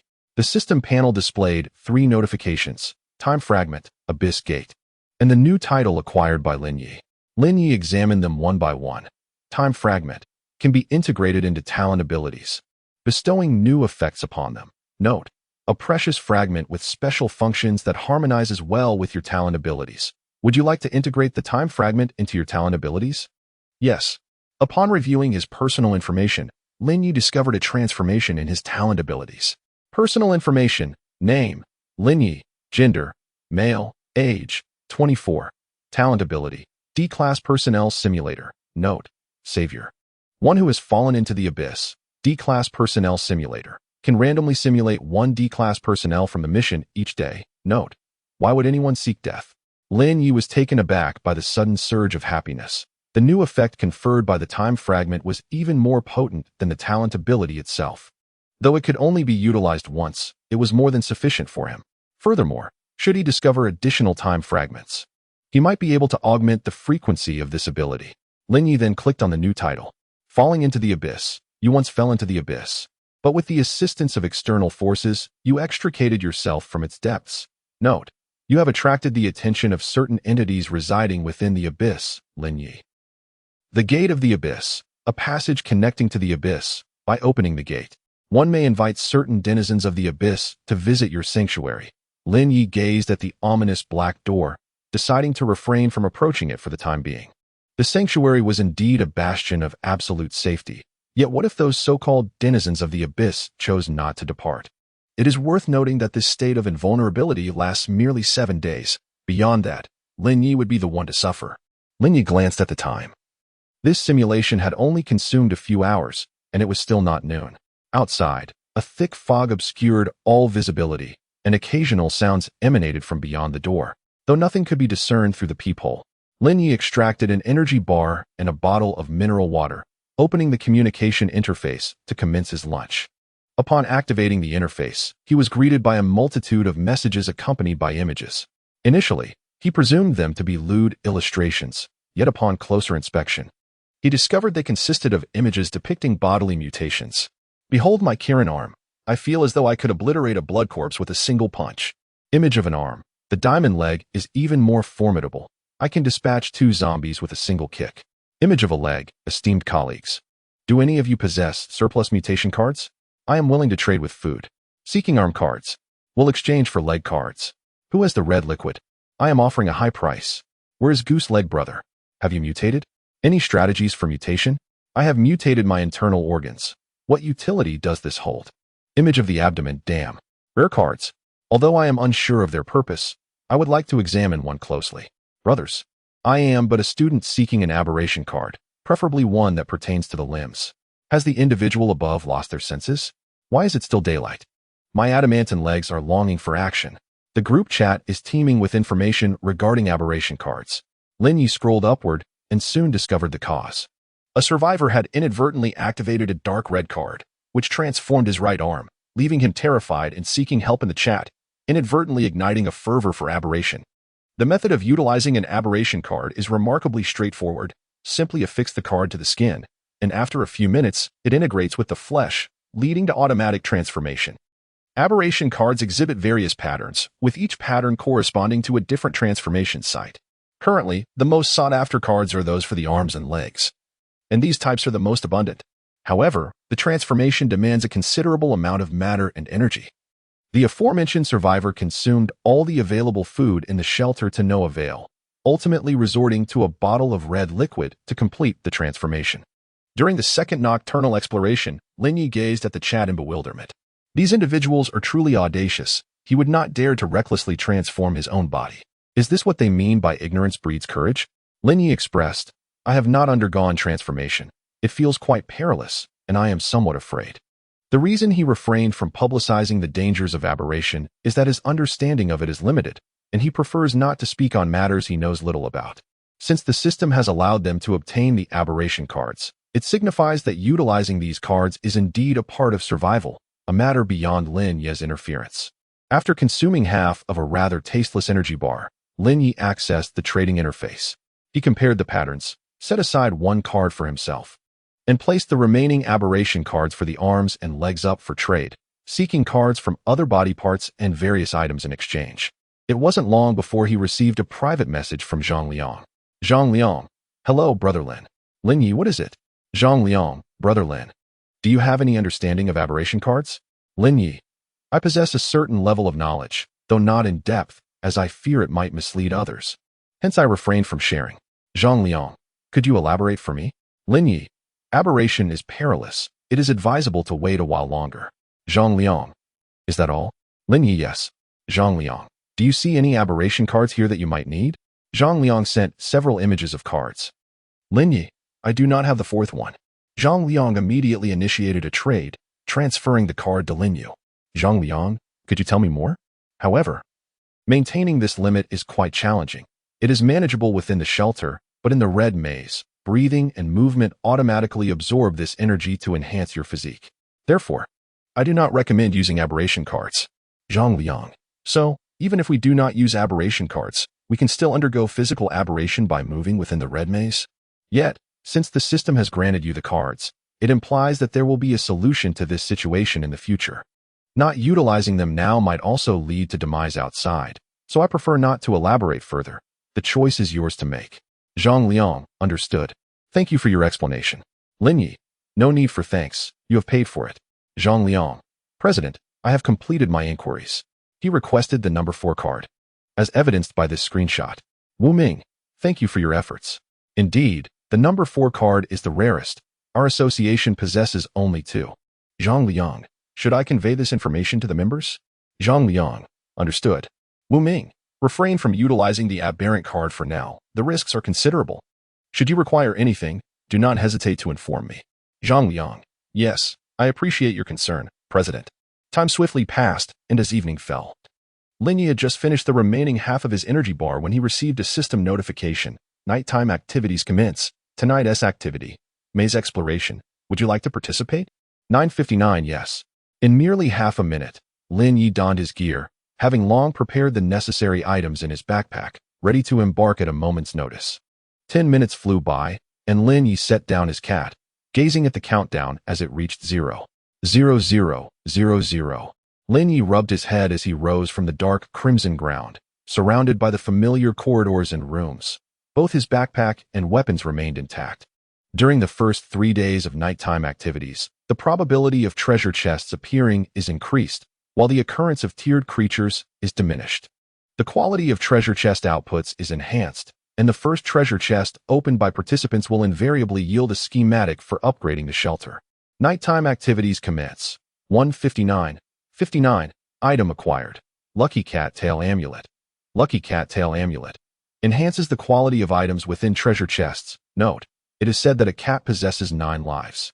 Thus, it must also have 9 tails, does it not? The Cat Tail Amulet is a necklace adorned with a cat's tail, which Lin Ye drapes around his neck, feeling its warmth envelop him. At that moment, he suddenly recalls having previously discovered a cross necklace. However, without any system prompt, he remains oblivious to its potential significance.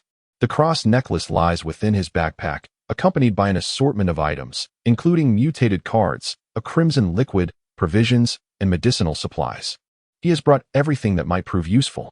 Astonishingly, he secures the necklace and embarks on a quest for the locked red room and the blood corpse, as he requires 5 mutated organs to upgrade his sanctuary. With bullets at his disposal, he feels no trepidation in encountering ordinary mutated creatures. Should he confront the previous type of blood corpse, he may not even need to expend a bullet. In prior simulations, Lin Ye meticulously understood the methodology for exterminating mutated beings from their perspective. The mutated organs represent their vulnerabilities, and once these are compromised, the remainder is comparatively easy to handle. Typically, the mutated areas are quite conspicuous, making them effortless to locate. In a mere 5 minutes, Lin Ye stumbles upon a locked red room. With the red keys acquired through trade, he now possesses 7 red keys and 1 metallic red key for a special room, alleviating any concerns about depleting his resources. Before unlocking the door, Lin Ye adheres to his routine of knocking gently. Just as he assumes this room will remain silent like the previous ones, faint footsteps emanate from within. A pleasant surprise? Lin Ye knocks more forcefully this time, prompting distinct sounds of growling and the impact of limbs against the door from within. It sounds like a blood corpse. Should I use my handgun? It seems somewhat extravagant to waste bullets. Contemplating for a moment, Lin Ye inserted his handgun into an easily accessible position, drew his dagger with his right hand, and unlocked the door with a key in his left, simultaneously retreating. Suddenly, a bloodied corpse burst through the door, lunging at Lin Ye like a madman. Lin Ye sidestepped the corpse's attack, delivering a forceful kick to the left side of its knee. With a sickening crunch, the knee buckled under the impact. And before the off-balance corpse could react, Lin Ye plunged the dagger into its side, targeting the visibly abnormal area that was likely a manifestation of its mutation. Withdrawing the dagger, Lin Ye turned and fled. The corpse, limping, chased after him for a short distance before collapsing to the ground, utterly still. 14. The open door. Upon opening a chest, Lin Ye discovered a blood-red longsword, approximately 1 meter in length, its blade straight and unadorned. Although labeled a longsword, it resembled more of a single-edged long blade. The hilt was pure black, devoid of a sheath. How splendid! Just what I need, a longer weapon. Lin Ye cautiously grasped the hilt and lifted it from the ground. The red blade was neither heavy nor light, fitting perfectly in his grip. The chest contained but a single item, likely imbued with the effects of a cat's tail talisman. Testing the red blade on the bloodied corpse, Lin Ye found it effortlessly sliced through the flesh, encountering minimal resistance. After dismembering the corpse, he continued his exploration of the Crimson Labyrinth. Armed with this weapon, he felt confident that, should he find enough bloodied corpses, he could elevate the sanctuary's status today. As Lin Ye joyfully navigated the maze, he stumbled upon a room with an open door. Cautiously peering inside, He instinctively took a step back. It is challenging to articulate the condition of the room. If one were to force a description, it could succinctly be encapsulated in 2 words: a lair. Within it lies a grotesque nest of flesh. The floor, walls, and ceiling are smeared with writhing blood and tissue, while various remnants are piled and fused together, forming a grotesque new entity. The most conspicuous among them is a dismembered man, his body parts scattered throughout the room, amalgamated with other matter. What in the world is this? Even Lin Ye, who has weathered many storms, was momentarily taken aback by the scene before him, an anomaly that defied all reason. Before Lin Ye could react further, the creature within the room had already detected his presence and launched an assault. The entire corridor began to tremble as heaps of flesh surged forth, roaring as they lunged at him. Lin Ye turned and fled. This monster was beyond his capacity to confront. Don't run. Help. Have you eaten? Hello. Various voices emerged from the mass of flesh, the loudest being that of the man's head, which, despite being connected by mere strips of tissue, continued to cry out for assistance. Lin Ye could not save it. He was the one in desperate need of rescue. The monster's speed was not particularly swift, yet it was by no means slow. Lin Ye could outpace it for a while, but sustaining such a pace was impossible. He could only manage a few more minutes before exhaustion would set in. Should the creature catch up to him, it would be his turn to be torn apart. Lin Ye endeavored to distance himself from the monstrous entity, however, even with half a corridor separating them and out of sight. The creature showed no signs of ceasing its relentless pursuit, embodying an unyielding determination. In truth, Lin Ye could have sought refuge in a nearby room. Yet such an action would obliterate any chance of retreat, leaving him cornered should the beast block the exit. Thus, he found himself compelled to continue forward, hoping to encounter an escape route from this harrowing place. Half a minute later, Lin Ye began to decelerate, although he still possessed the stamina to persist. He knew that if he delayed any longer, his capacity to resist would soon dissipate. He retrieved a crucifix necklace from his backpack and adorned it around his neck, uncertain of its potential side effects, yet in dire need of heightened perception to discern the monster's aberrant traits. Upon donning the necklace, Lin Ye was momentarily bewildered as a torrent of chaotic information, previously imperceptible, surged into his mind. In that instant, it felt as though he had transcended dimensions, elevating from a lower to a higher plane of awareness. Retaining a semblance of his former senses, coupled with prior experiential simulations, he began to navigate this newfound awareness, gradually re-establishing a faint yet extraordinary perception. He could feel his body in vigorous motion, the tautness of his muscles, the rapid contractions of his heart, and the sparks igniting within his mind. His very essence was ablaze, yet in comparison to the relentless creature pursuing him, the intensity of his own vitality paled. If Lin Ye resembled a flickering torch, then the monster behind him was akin to flowing magma. They were fundamentally distinct. Lin Ye slowed his pace, inching closer to the creature, for only then could he gain a clearer understanding of its nature. With escape no longer an option, he resolved to devise a strategy for confronting the threat. Based on the insights he had gathered, a reckless frontal assault held no promise of success. His chances of survival rested upon those 10 bullets. Only by striking the monster's vital points with them could he hope to live. Lin Ye feigned exhaustion, allowing the creature to draw nearer. 20 meters, 15 meters, 10 meters, 9 meters. When the monster was a mere 8 meters away, it suddenly paused, and then a series of piercing sounds echoed from behind. Thud, thud, thud, thud. Recognizing the imminent danger, Lin Ye sensed the disturbance, and, just before the sounds erupted, he dropped to the ground, rolling and scrambling around the corner at the end of the corridor.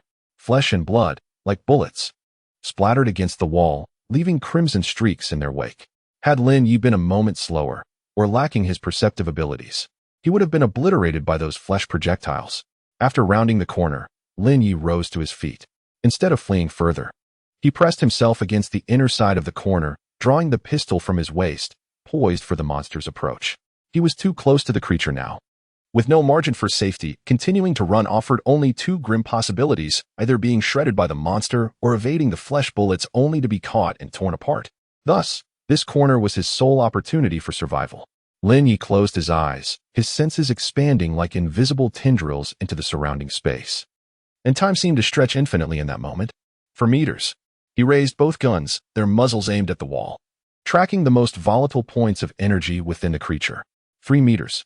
2 primary targets. For secondary ones, 2 meters. 10 bullets. 2 for each primary point, 1 for each secondary. with 2 additional rounds in reserve. 1 meter. The barrels would require 2 adjustments, utilizing recoil to his advantage. 0. Fire. At the moment the monster collided with the corner, Lin Ye abruptly opened his eyes wide, his pupils constricting to mere pinpoints, fingers twitching as bullets pierced into the creature like a dart. Bang, bang, bang, bang, bang, bang, bang, bang. The muzzle was less than 20 centimeters from the monster's surface, a distance at which Lin Ye was certain to not falter. Without pausing to assess the outcome of his shots, he began to retreat, while simultaneously firing 2 additional rounds into the beast. Bang, bang. These shots were intended to disrupt the creature's overall balance. Lin Ye could not articulate the reasoning behind his actions. He simply felt an instinctive compulsion to fire those 2 extra shots. The effect was even more profound than he had anticipated. The monster, which had been poised to attack, was ultimately felled by his final 2 shots. It writhed on the ground for a while before succumbing completely and failing to rise again. Lin Ye observed the creature's struggles from a distance until it lay utterly still, waiting an additional 10 minutes to ascertain its demise before approaching the lifeless form. Suddenly, darkness enveloped his vision, a sharp pain pierced his mind, and a wave of nausea surged through him as partially digested food mixed with gastric acid surged into his mouth. Cough. Damn. Lin Ye crouched on the ground, retching violently until his stomach was finally empty, feeling somewhat relieved. Nonetheless, his vision remained obscured, and the throbbing in his head intensified. Hastily, he removed his crucifix necklace. The peculiar sensations dissipated, and the pain in his mind gradually eased. This necklace possesses tremendous power, he thought, collapsing weakly onto the floor, gazing up at the dark red ceiling, where fleeting images of snowflakes and golden stars danced before his eyes. After lying down for more than 10 minutes, the aftereffects of the cruciform necklace finally dissipated completely. Lin Ye rose from the ground and approached the corpse, beginning the process of examination. This creature was fundamentally different from the previous blood corpse. They existed on entirely different planes of life, and the body held considerable value. Lin Ye spent half an hour meticulously disassembling the mass of flesh and blood, uncovering 6 mutated organs within. Upon dissecting these organs, he discovered their structures to be intricate and chaotic, exhibiting a high degree of mutation and poor stability. Thus, this creature is so disordered. Lin Ye momentarily struggled to find the right word to describe the monstrosity. Continuing his dissection, he meticulously documented the structures of the mutated organs, ultimately uncovering some irregular dark red crystalline formations within 2 principal organs. Stones? No, they must be energy crystals, otherwise these organs would struggle to release such high levels of energy during movement.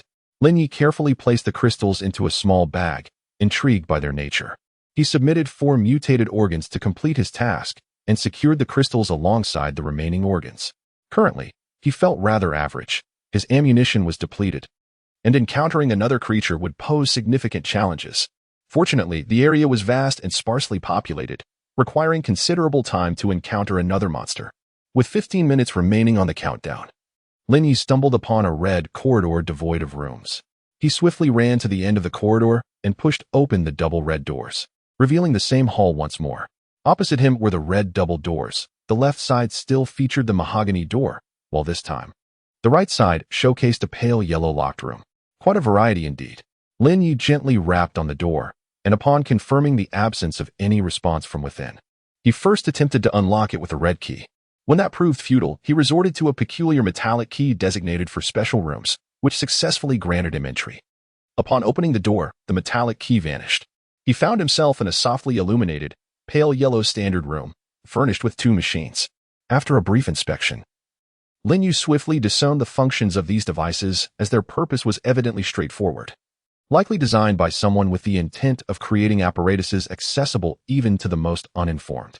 To his left stood an automatic vending machine, while to the right was an automatic receiving machine. The currency utilized was red coins, with the goods displayed within a glass cabinet. Although no product descriptions were provided, Lin Ye recognized several items. A bottle of red liquid was priced at 1 red coin, while a certain mutated card was available for 10 red coins, another for 5, and yet another for 3. Among the offerings within the machines, Lin Ye was familiar with only these 4 items. There were several cards valued at 3 red coins, 2 cards at 5, and a solitary card priced at 10. In addition to these, the machines housed more expensive, darker-hued red liquids, alongside other goods whose effects remained unknown to Lin Ye. The most costly item was a blood-red bone dagger, priced at 100 red coins, its capabilities an enigma. Lin Ye possessed only 47 red coins, the majority acquired through trade. How impoverished he felt, unable to procure anything. He yearned to purchase an extraordinary item akin to a cross necklace, rather than consumables such as card nutrition fluids. Yet, even the most affordable item required 50 red coins, a sum he could scarcely afford. Contemplating for a moment, Lin Ye retrieved a small pouch from his backpack and selected the tiniest crystal within, placing it into the adjacent vending machine. A few coins tumbled out from the machine's left coin slot, and Lin Ye counted a total of 10 red coins. He possessed 5 more crystals of a larger size, and after a brief reflection, he decided to sell another, which yielded him 15 red coins. He opted not to sell the remainder, as he could not ascertain the true value of these crystals. Selling them to the vending machine might result in a considerable loss.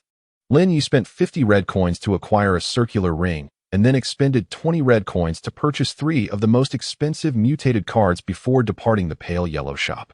He refrained from attempting to dismantle the vending machine, as it was likely a piece of system equipment, even if it transformed into a monster after being attacked. Lin Ye would not be taken aback. Perhaps it lacked any protective measures, yet humanity ought to maintain a respectful awe towards the unknown. Lin Ye had no desire to meet his demise in such a place due to a failed attempt at robbing a vending machine. Shelter upgrade task completed. Would you like to elevate the tier of your shelter? Yes. Upgrade completed. Lin Ye hurriedly examined the information regarding his shelter and indeed discovered that the details had changed. Shelter information. Level. Tier 1. New features. Infrastructure. Basic information exploration. Status. Absolutely safe. 14 days. Note. Please upgrade your shelter level within 14 days. Lin Ye spent some time studying the newly added features of the shelter. First and foremost, the infrastructure is in place, and the shelter is equipped with water, not merely tap water, but also electricity and gas. However, Lin Ye currently possesses few devices that utilize electricity and gas. At night, he can illuminate the space, allowing him to engage in activities beyond merely checking chat groups or sleeping. Elated, Lin Ye took a refreshing shower and boiled a kettle of water. The shelter is undeniably secure, so he harbors no concerns regarding the water supply.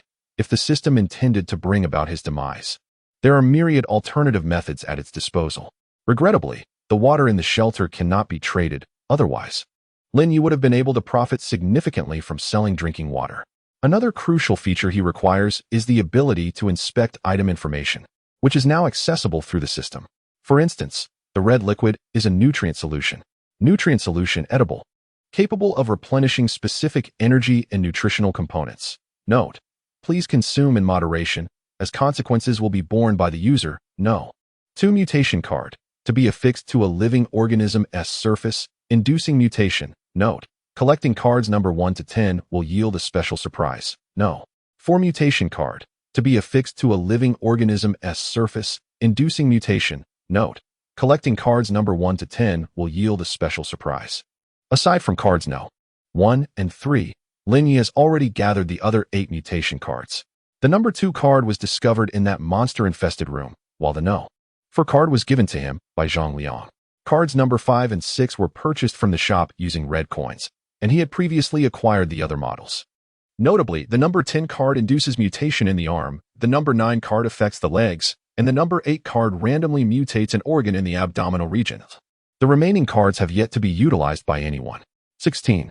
Radio Cross Necklace. Enhances perceptual abilities when worn. Note: prolonged usage may cause irreversible effects on the brain. Red coin. A form of currency for trade. Note: a universal currency usable in many regions. Active eyeball of a first-order organism. A remarkable specimen. Suitable for transplantation. Note: there is a certain probability that the transplanted eye retains its original abilities. Assembled human figure. A nearly perfect work of art. Note: perhaps it can serve as a guide for learning the arts of cutting and assembling. Abyssal egg, a globular object produced by the abyss, now rendered harmless and capable of hatching. Note: I suspect it harbors an abyssal worm. What do you think? The Crimson Blade, a first-tier melee weapon produced in the Crimson Labyrinth, is noted for its ability to effortlessly slice through the flesh of first-tier beings when infused with spiritual energy. The heterogeneous energy crystals are edible and provide sustenance, albeit with a rather mundane flavor. The spiritual energy ring enables rapid absorption of ambient spiritual energy, thereby enhancing the physicality of its wearer. It is regarded as a commendable low-tier item. The crimson key serves to unlock the red room, though it is limited to ordinary chambers. The damaged aberrant organ is consumable and offers certain unique substances, noted as a material for upgrading the shelter. The K1 handgun is a low-end firearm manufactured en masse by the organization, currently utilized only by the grassroots members. It strikes a balance between power and recoil, making it a commendable weapon of its kind. Energy bars are high-calorie provisions produced in bulk by the organization, capable of sustaining a typical adult male's nutritional needs for an entire day. While taste and texture are overlooked, such efficiency is perhaps commendable.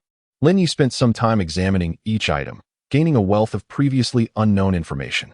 Upon opening the chat group, he noted that the number of participants venturing into the Crimson Labyrinth had certainly increased compared to the last occasion, yet fewer than 2,000 had perished, indicating progress. Had it not been for the information and aberration cards provided by Lin Ye, the casualty count would have been significantly higher. The chat group buzzed with activity as members shared their recent acquisitions and various trading information. Lin Ye remained silent, merely taking a hot shower and sharing a photo of the running faucet and boiling water in the group. What? No way. Gooseleg brother has a new task again. But why is there no water coming from my faucet? Brother, spare some water, or the child will die of thirst. Is this the effect of upgrading the shelter? What? I've only obtained one mutated organ and nearly perished in the labyrinth. I haven't even unlocked the upgrade blueprint for the shelter yet. Lin Ye interjected. The water source of the shelter cannot be traded through the system. Please hold on. I have some new information to share. He then posted details about common items and the new functionalities of the upgraded shelter in the group. Only after he finished did the group commence a fresh round of discussions. Acquire mutated organs. Get lost. It takes 10 mutated organs to upgrade the shelter. Who knows what will happen if it's not upgraded within 7 days? What do you intend to use for acquisition? Your life? I'll sell mutated organs in exchange for 2 arm and 2 leg mutation cards. Are you insane? You truly dare to ask for that? With so many mutation cards, I could use them to slay blood corpses myself, alright? I spent an entire night just to encounter a single blood corpse. Where did Gooseleg brother get all those mutated organs? Probably exchanged them using his talent abilities. Damn, are all your talent abilities that formidable? Hard to say. I feel like my talent ability is quite powerful too, but it feels average when I use it. Useless. Lin Ye received numerous private messages adorned with images, all from survivors eager to negotiate trades with him. He selected a few suitable transactions, completing them with ease. Although the survivors possessed only a limited selection of valuable items, they still had some noteworthy possessions, such as blueprints. While these blueprints could only be crafted once and required materials for production, the resulting items were quite impressive. Blueprint for first-level energy crystal generator, required materials. First-level mutated organs, 010. Note: energy is the true currency.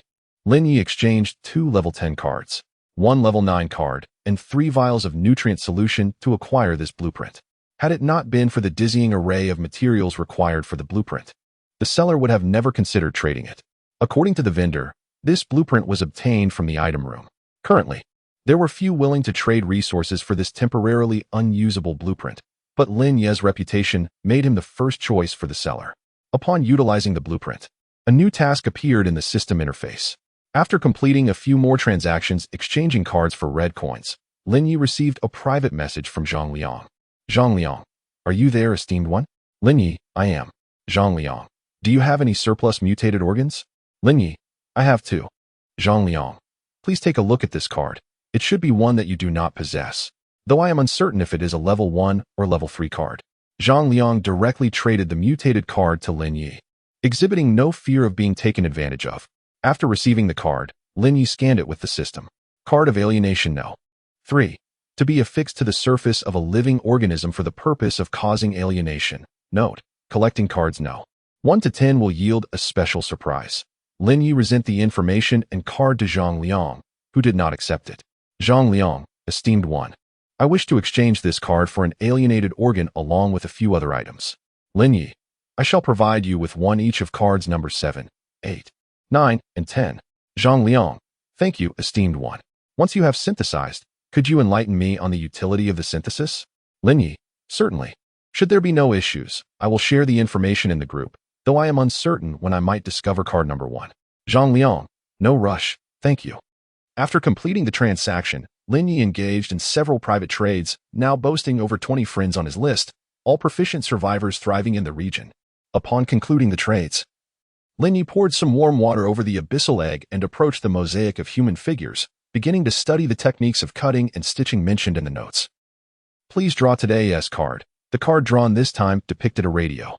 Lin Ye, a vintage radio has appeared in the center of the shelter. Radio, this is a card. Note, one of the cards from the Abyssal Relics card box. Lin Ye picked up the radio and casually pressed the buttons. Yet it did not respond. After a fruitless investigation, he placed it beside his pillow, and suddenly the radio began to play a melodious tune. Welcome to the City Voice broadcast. I am your beloved announcer, Mr. X, 17. The underground research facility, located on the 3rd floor of the Doomsday apartment, is a realm stained with blood, with each shelter's entrance marked by crimson traces, patiently awaiting the emergence of the unfortunate and oblivious survivors. Today, the fortunate audience member is Mr. Lin, residing in apartment 304, who will commence his moment of fate at precisely 9:56:41. Perhaps, at that instant, he may be able to take some action. The parasitic worms in the sewers are ravenous, poised to infiltrate the shelters the moment their absolute safety is compromised, ready to devour the hapless survivors within. This concludes today's broadcast of the City's Voice. We appreciate your company. Let us continue to share the fragments of beauty and life during our next transmission. The broadcast lasted merely 10 minutes, during which Mr. X provided a plethora of information about the city, while Lin Ye shared the irrelevant details in the group chat. Lin Ye, this information was acquired through my innate ability. Its accuracy remains uncertain, so you may decide for yourselves whether to heed it. Wow, the big shot has already made a move so early? Impressive. While we are still trapped indoors, the big shot is already making strides in the city. The urban legend of the big shot's innate ability is indeed formidable. Goodness, that sounds terrifying.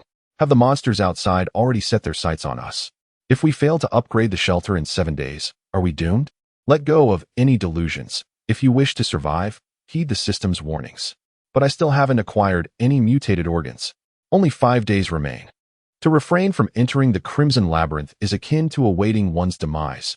Apart from oneself, no one can offer assistance.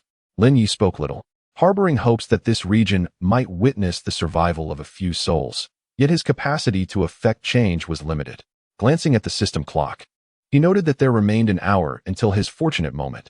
He resolved to utilize his innate abilities only when that time arrived. For now, he could further contemplate the mural. Simulated D-class personnel, Tris. Remaining simulation attempts, 10 buzzing. Lin Ye opened his eyes within the familiar confines of the transport vehicle. This time, he had assumed the persona of a robust Caucasian male in his 30s, exuding an aura of strength. Aside from the driver, 3 of his fellow D-class companions and 4 regulatory personnel occupied the vehicle. At this moment, the transport was traversing a desolate road on the outskirts, devoid of buildings or pedestrians. 10 minutes later, the vehicle halted before a factory. The group disembarked in succession, while the regulatory personnel stood guard with their firearms. The team leader, wearing a broad smile, approached them and spoke. Last night, the organization lost contact with a research facility situated in the outskirts. I now require you to investigate the situation. Each of you is an elite D-class personnel who has survived at least one mission. I trust you will not disappoint me. Do you have any questions? The first D-class personnel, Hans, was the first to inquire. May I ask what this research facility specializes in? A pertinent question. It pertains to aberrant organisms, the leader replied with a grin. What weapons are we permitted to bring? In light of the leader's unperturbed demeanor, the second D-class personnel, Neil, posed another question. A reasonable inquiry. A handgun accompanied by ample ammunition. The captain gestured, prompting a nearby supervisor to bring forth a weapon case brimming with K1 handguns and fully loaded magazines. Are you jesting? Are we truly to confront the aberrant monsters with mere handguns? Exclaimed the disgruntled Class D member, number 3. Bang!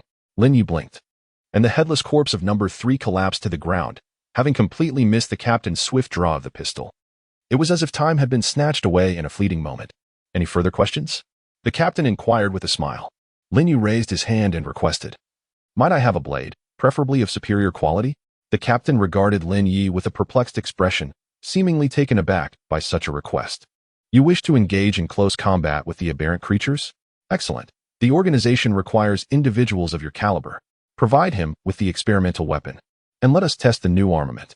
Thank you, Lin Ye replied courteously. The research facility was situated underground, necessitating an elevator descent of 50 meters. Equipped, the three entered the lift. Lin Ye carried 2 handguns and 10 spare magazines, in addition to an experimental long knife. It was not that he desired to carry more magazines. Rather, there were only 30 handgun magazines in total within the ammunition box. Fortunately, one had perished, otherwise, he would have received even fewer than 10 magazines. Thud, thud, thud, thud, thud, thud, thud, thud, thud. Suddenly, a knocking resonated from outside the elevator doors. Despite the descent still in progress. Thud, thud, thud, thud, thud, thud, thud, thud, thud, thud, thud, thud. Soon, the knocking emanated from various angles surrounding the elevator. What shall we do? Hans gripped the pistol with palpable tension, his survival through the previous anomalous events attributable solely to sheer luck. The mere recollection of those bizarre occurrences sent shivers down his spine. I am more of a cerebral type, generally reluctant to resort to physical confrontation, he mused. Neil harbored a distinct aversion to using a handgun, despite wielding it with commendable proficiency. Relax, they are merely some aberrant creatures. Targeting their anomalous regions is crucial, as those are their vital points. Of course, some of these creatures possess multiple anomalous areas, which demands a modicum of experience. Lin Ye, in stark contrast, exuded a sense of ease. He still had 10 simulation attempts remaining, faced familiar aberrant entities, and boasted 10 magazines of ammunition. This was decidedly less challenging than his previous 2 simulations. Truly, it was a fortuitous moment. He had never engaged in such an abundant skirmish. Have you ever encountered any aberrant creatures? Neil inquired with curiosity.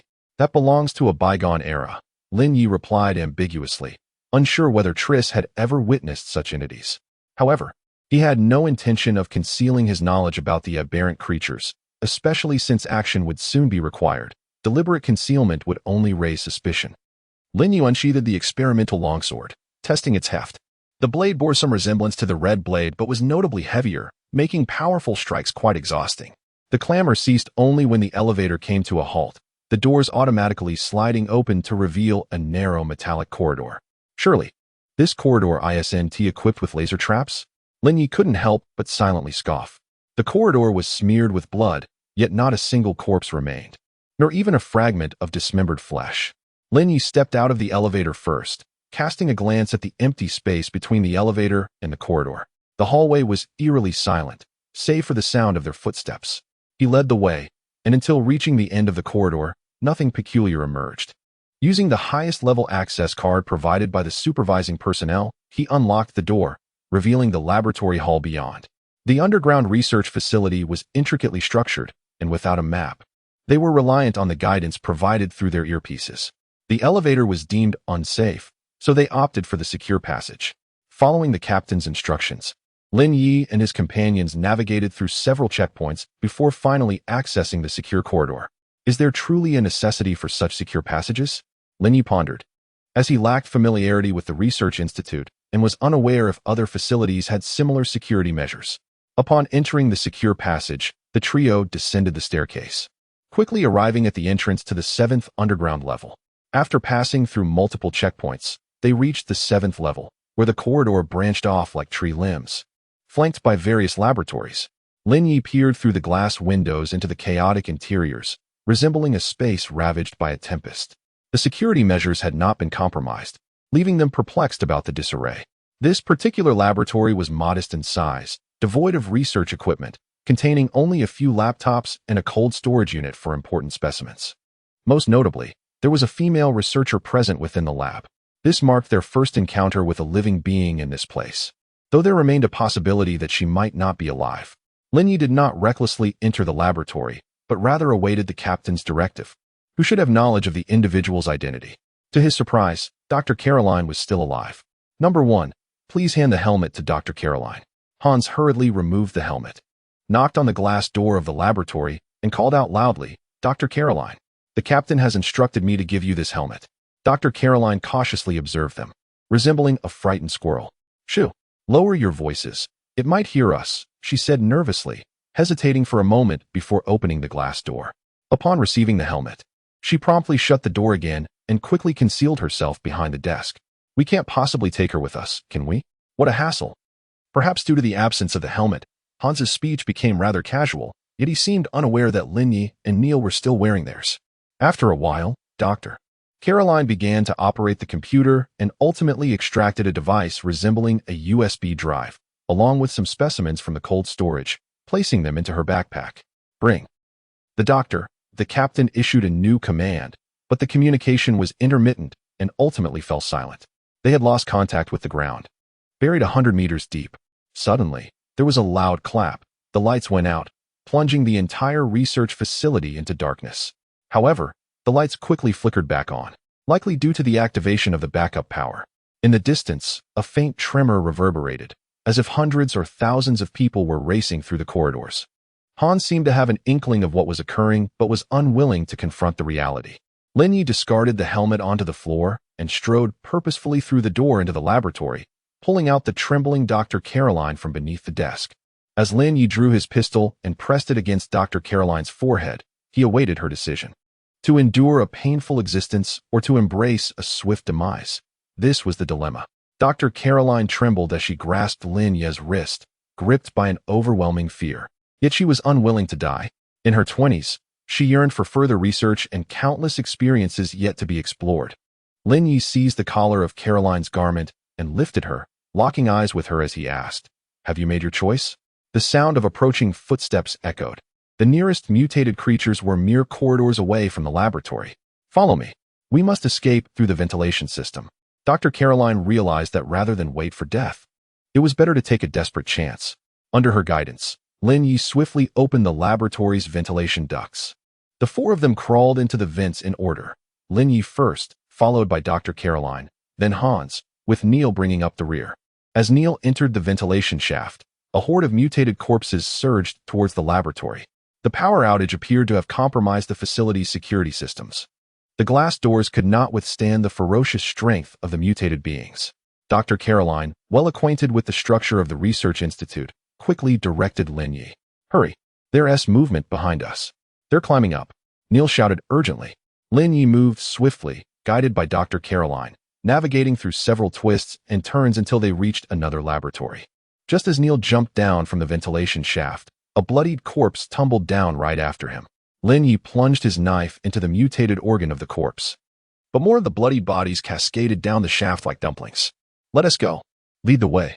I shall handle the rest," Lin Ye declared as he sheathed his long knife and brandished two handguns, retreating while firing. Each bullet was meticulously aimed at the mutated organs of the blood corpses. Bang, bang, bang. The K1 pistol, as its description promised, was a remarkably fine firearm, delivering immense power. A single shot to a mutated organ was sufficient to dispatch a blood corpse. The recoil was manageable for Lin Ye, and reloading was simple and convenient. Were it not for their limited supply of 30 magazines, Lin Ye felt he could eradicate all the blood corpses within the research facility. Bang, bang, damn. There are too many monsters. They're everywhere. We can't break through. Hans bellowed as he continued to fire. Then we shall not charge. Let us find a place to eliminate these monsters. I will take them down while you assist me with reloading, Lin Ye urged, suppressing Hans's trigger finger. For the fool was entirely missing the vital points of the blood corpses, merely wasting ammunition. "I know of a suitable location." Dr. Caroline led them to a laboratory equipped with its own holding cells. They dashed into the cell, secured the heavy door, and commenced their assault on the pursuing monsters. Bang, bang, bang. Lin Ye almost effortlessly dispatched a blood corpse with each shot. Curiously, the blood corpses in this area seemed unusually weak, as if they had been selectively screened. 19. It approaches. Hans and Neil refrained from firing, instead assisting Lin Ye with the magazines. Lin Ye needed only to continuously receive the handguns to keep firing. A multitude of blood corpses crashed against the confines of the holding cell. The rate of fire from the handguns was limited, and with Lin Ye requiring time to aim, the barriers of the cell were soon distorted from the relentless assaults. Fortunately, the organization is reliable, and the quality of the barriers is remarkably good, preventing the aberrant creatures from breaching in the short term. Although there is no immediate danger, Lin Ye grows increasingly uneasy since entering the research facility. He has sensed something amiss. The first floor is stained with blood, yet not a single corpse can be found. The access controls remain intact. But the laboratory is in utter disarray. Only Dr. Caroline has survived, and she certainly does not appear to be someone capable of enduring such chaos. Just after her communication with the captain concluded, the transmission was abruptly severed. A multitude of aberrant creatures, seemingly emerging from nowhere, are assaulting them. Problems abound. Yet the traps exhibit too many flaws. It is as though someone intends to achieve a certain goal, albeit with a rather disturbed mindset. "Boss, we're running low on magazines," Hans shouted. "You're too slow. If the cell fails to hold, we are doomed," Neil exclaimed, unable to comprehend why Lin Ye chose to pause. Although their ammunition was dwindling, Neil calculated that Lin Ye had at least 6 magazines remaining, making it entirely plausible to eliminate the aberrant creatures if they held out a little longer. "It's all right. The cell 1T be compromised, and the aberrant creatures will soon be vanquished. I'll conserve some bullets for later use," Lin Ye calmly responded, shooting at the bloodied corpses through the barrier. While dispatching the grotesque remains, he simultaneously practiced his knife techniques and cutting skills. Prior to this, Lin Ye had predominantly wielded a kitchen knife, but the sensation of slicing through the inert versus the animate is profoundly different. Fortunately, he had simulated the skills of a certain D-class personnel who possessed some proficiency in cold weaponry, so he was not entirely untrained. Nevertheless, his finesse with the knife still paled in comparison to that of a handgun. Moreover, wielding a knife to strike a person is an endeavor that demands considerable physical exertion, especially when one encounters bone. The recoil can exert pressure on the base of the thumb, causing half the palm to tingle. After dispatching over a dozen bloodthirsty corpses, the influx of these creatures from outside began to dwindle. As Lin Ye had anticipated, once they ceased firing, the tide of the blood corpses would soon abate. "I shall leave the remaining few to you. I need to rest for a moment." He tossed the long knife to Neil and reloaded his 2 handguns with fresh magazines, securing the remaining ones on his person. Having completed these tasks, Lin Ye sought a secluded corner to recuperate, convinced that it would not be long before something sought them out. "Should we not venture out now?" Dr. Caroline, being merely a researcher, sensed that something was amiss in previous events but did not dwell on it. Her thoughts solely focused on escaping this place. In contrast, Hans and Neil, both survivors of extraordinary incidents, shared a tacit understanding without Lin Ye's prompting, leading to various conjectures. "It is impossible to escape, Dr. Caroline. I recall you previously mentioned that it would listen. To whom does it refer?" Lin Ye doubted their ability to extricate Dr. Caroline from this predicament. Not to mention, the elevator, plunging 50 meters deep, posed a significant obstacle. Its intact condition did not indicate the adversary's inability to sabotage it, but rather suggested that they needed the group to descend safely, leaving a route for retreat. The underground research facility had fallen, and as the sole connection to the surface, it was undoubtedly under the control of their foes. The earlier knocking sounds were the clearest indication, likely serving as a warning to their commander not to descend. The captain ought to be formidable, yet even the mightiest would find themselves entombed 50 meters beneath the earth should the elevator be destroyed. The adversary refrained from eliminating Dr. Caroline prior to their arrival, choosing not to sabotage the elevator, presumably to prevent the captain from descending, while simultaneously avoiding their demise, instead depleting their ammunition relentlessly. Lin Ye, with a mere footstep, could discern the intentions of their foes. This was the Institute's core secret and a pivotal project of the organization. "Are you certain you wish to uncover it?" Caroline was not lacking in intellect. On the contrary, her ascension to a significant role within the organization at such a young age attested to her remarkable talent. Thus, spurred by Lin Ye's insights, she began to formulate her own conjectures. Indeed, this directly pertained to our survival and the possibility of escaping this place. As D-level personnel, how much lower could we possibly descend? Surely we could not become the organization's sole E-level individuals. The Institute primarily focused on biological aberration, representing its foremost research achievement. The individual with the highest compatibility to the human evolutionary spectrum, and notably, the only one who remained uncontaminated. However, in truth, it should have lost control long ago. Caroline felt a pang of disappointment. Had the experiment succeeded, perhaps humanity would have acquired a means to combat this void, this unknown and chaotic world. Alas, the experiment had ultimately failed. Aberration remained an uncontrollable force. How shall we confront it? Lin Ye cared little for experimental outcomes. His sole desire was to ascertain how to survive and fulfill the mission. Although it currently appears feeble, this is merely a relative assessment. It has consumed all life forms within the Research Institute and has undergone preliminary aberration. Not only us, but even the captain of that special squad outside may not stand a chance against it. You should flee. Its target is likely me. Staying here is tantamount to courting death. It has refrained from attacking you for now, which is why we are still alive. Having acquired such knowledge, do you truly believe it will allow us to escape unscathed? To say nothing of survival, Lin Ye felt certain that without Caroline, they would not last 5 minutes before being overwhelmed by the aberrant creature. Suddenly, a powerful tremor reverberated beneath his feet, akin to an earthquake. Lin Ye sprang to his feet, seized his long knife, and hoisted Caroline before dashing outside. He had been anticipating this opportunity. The captain must be engaged in battle with the ghastly entity below. Although uncertain of how long the captain could endure, this was their only chance to escape. Yet, after taking just 2 steps, Lin Ye halted abruptly, for a fiery-haired Caroline was staring at them from outside the laboratory. More precisely, she was fixated on Lin Ye. Without hesitation, he drew his pistol and fired 3 shots at the laboratory window. Bang, bang, bang. The bullets were suspended in midair by an invisible force, halting between Lin Ye and the red-haired Caroline. For a moment, Lin Ye was at a loss for what to do. Caroline was right. The power capable of halting bullets in midair was beyond their means to combat. At least, it was beyond the reach of his mediocre blade skills. Shall we restart? However, this wretched thing is so formidable that even restarting cannot resolve the issue. Suddenly, Lin Ye felt an unsettling disquiet. Why was he so easily willing to concede? Had he been too immersed in simulation?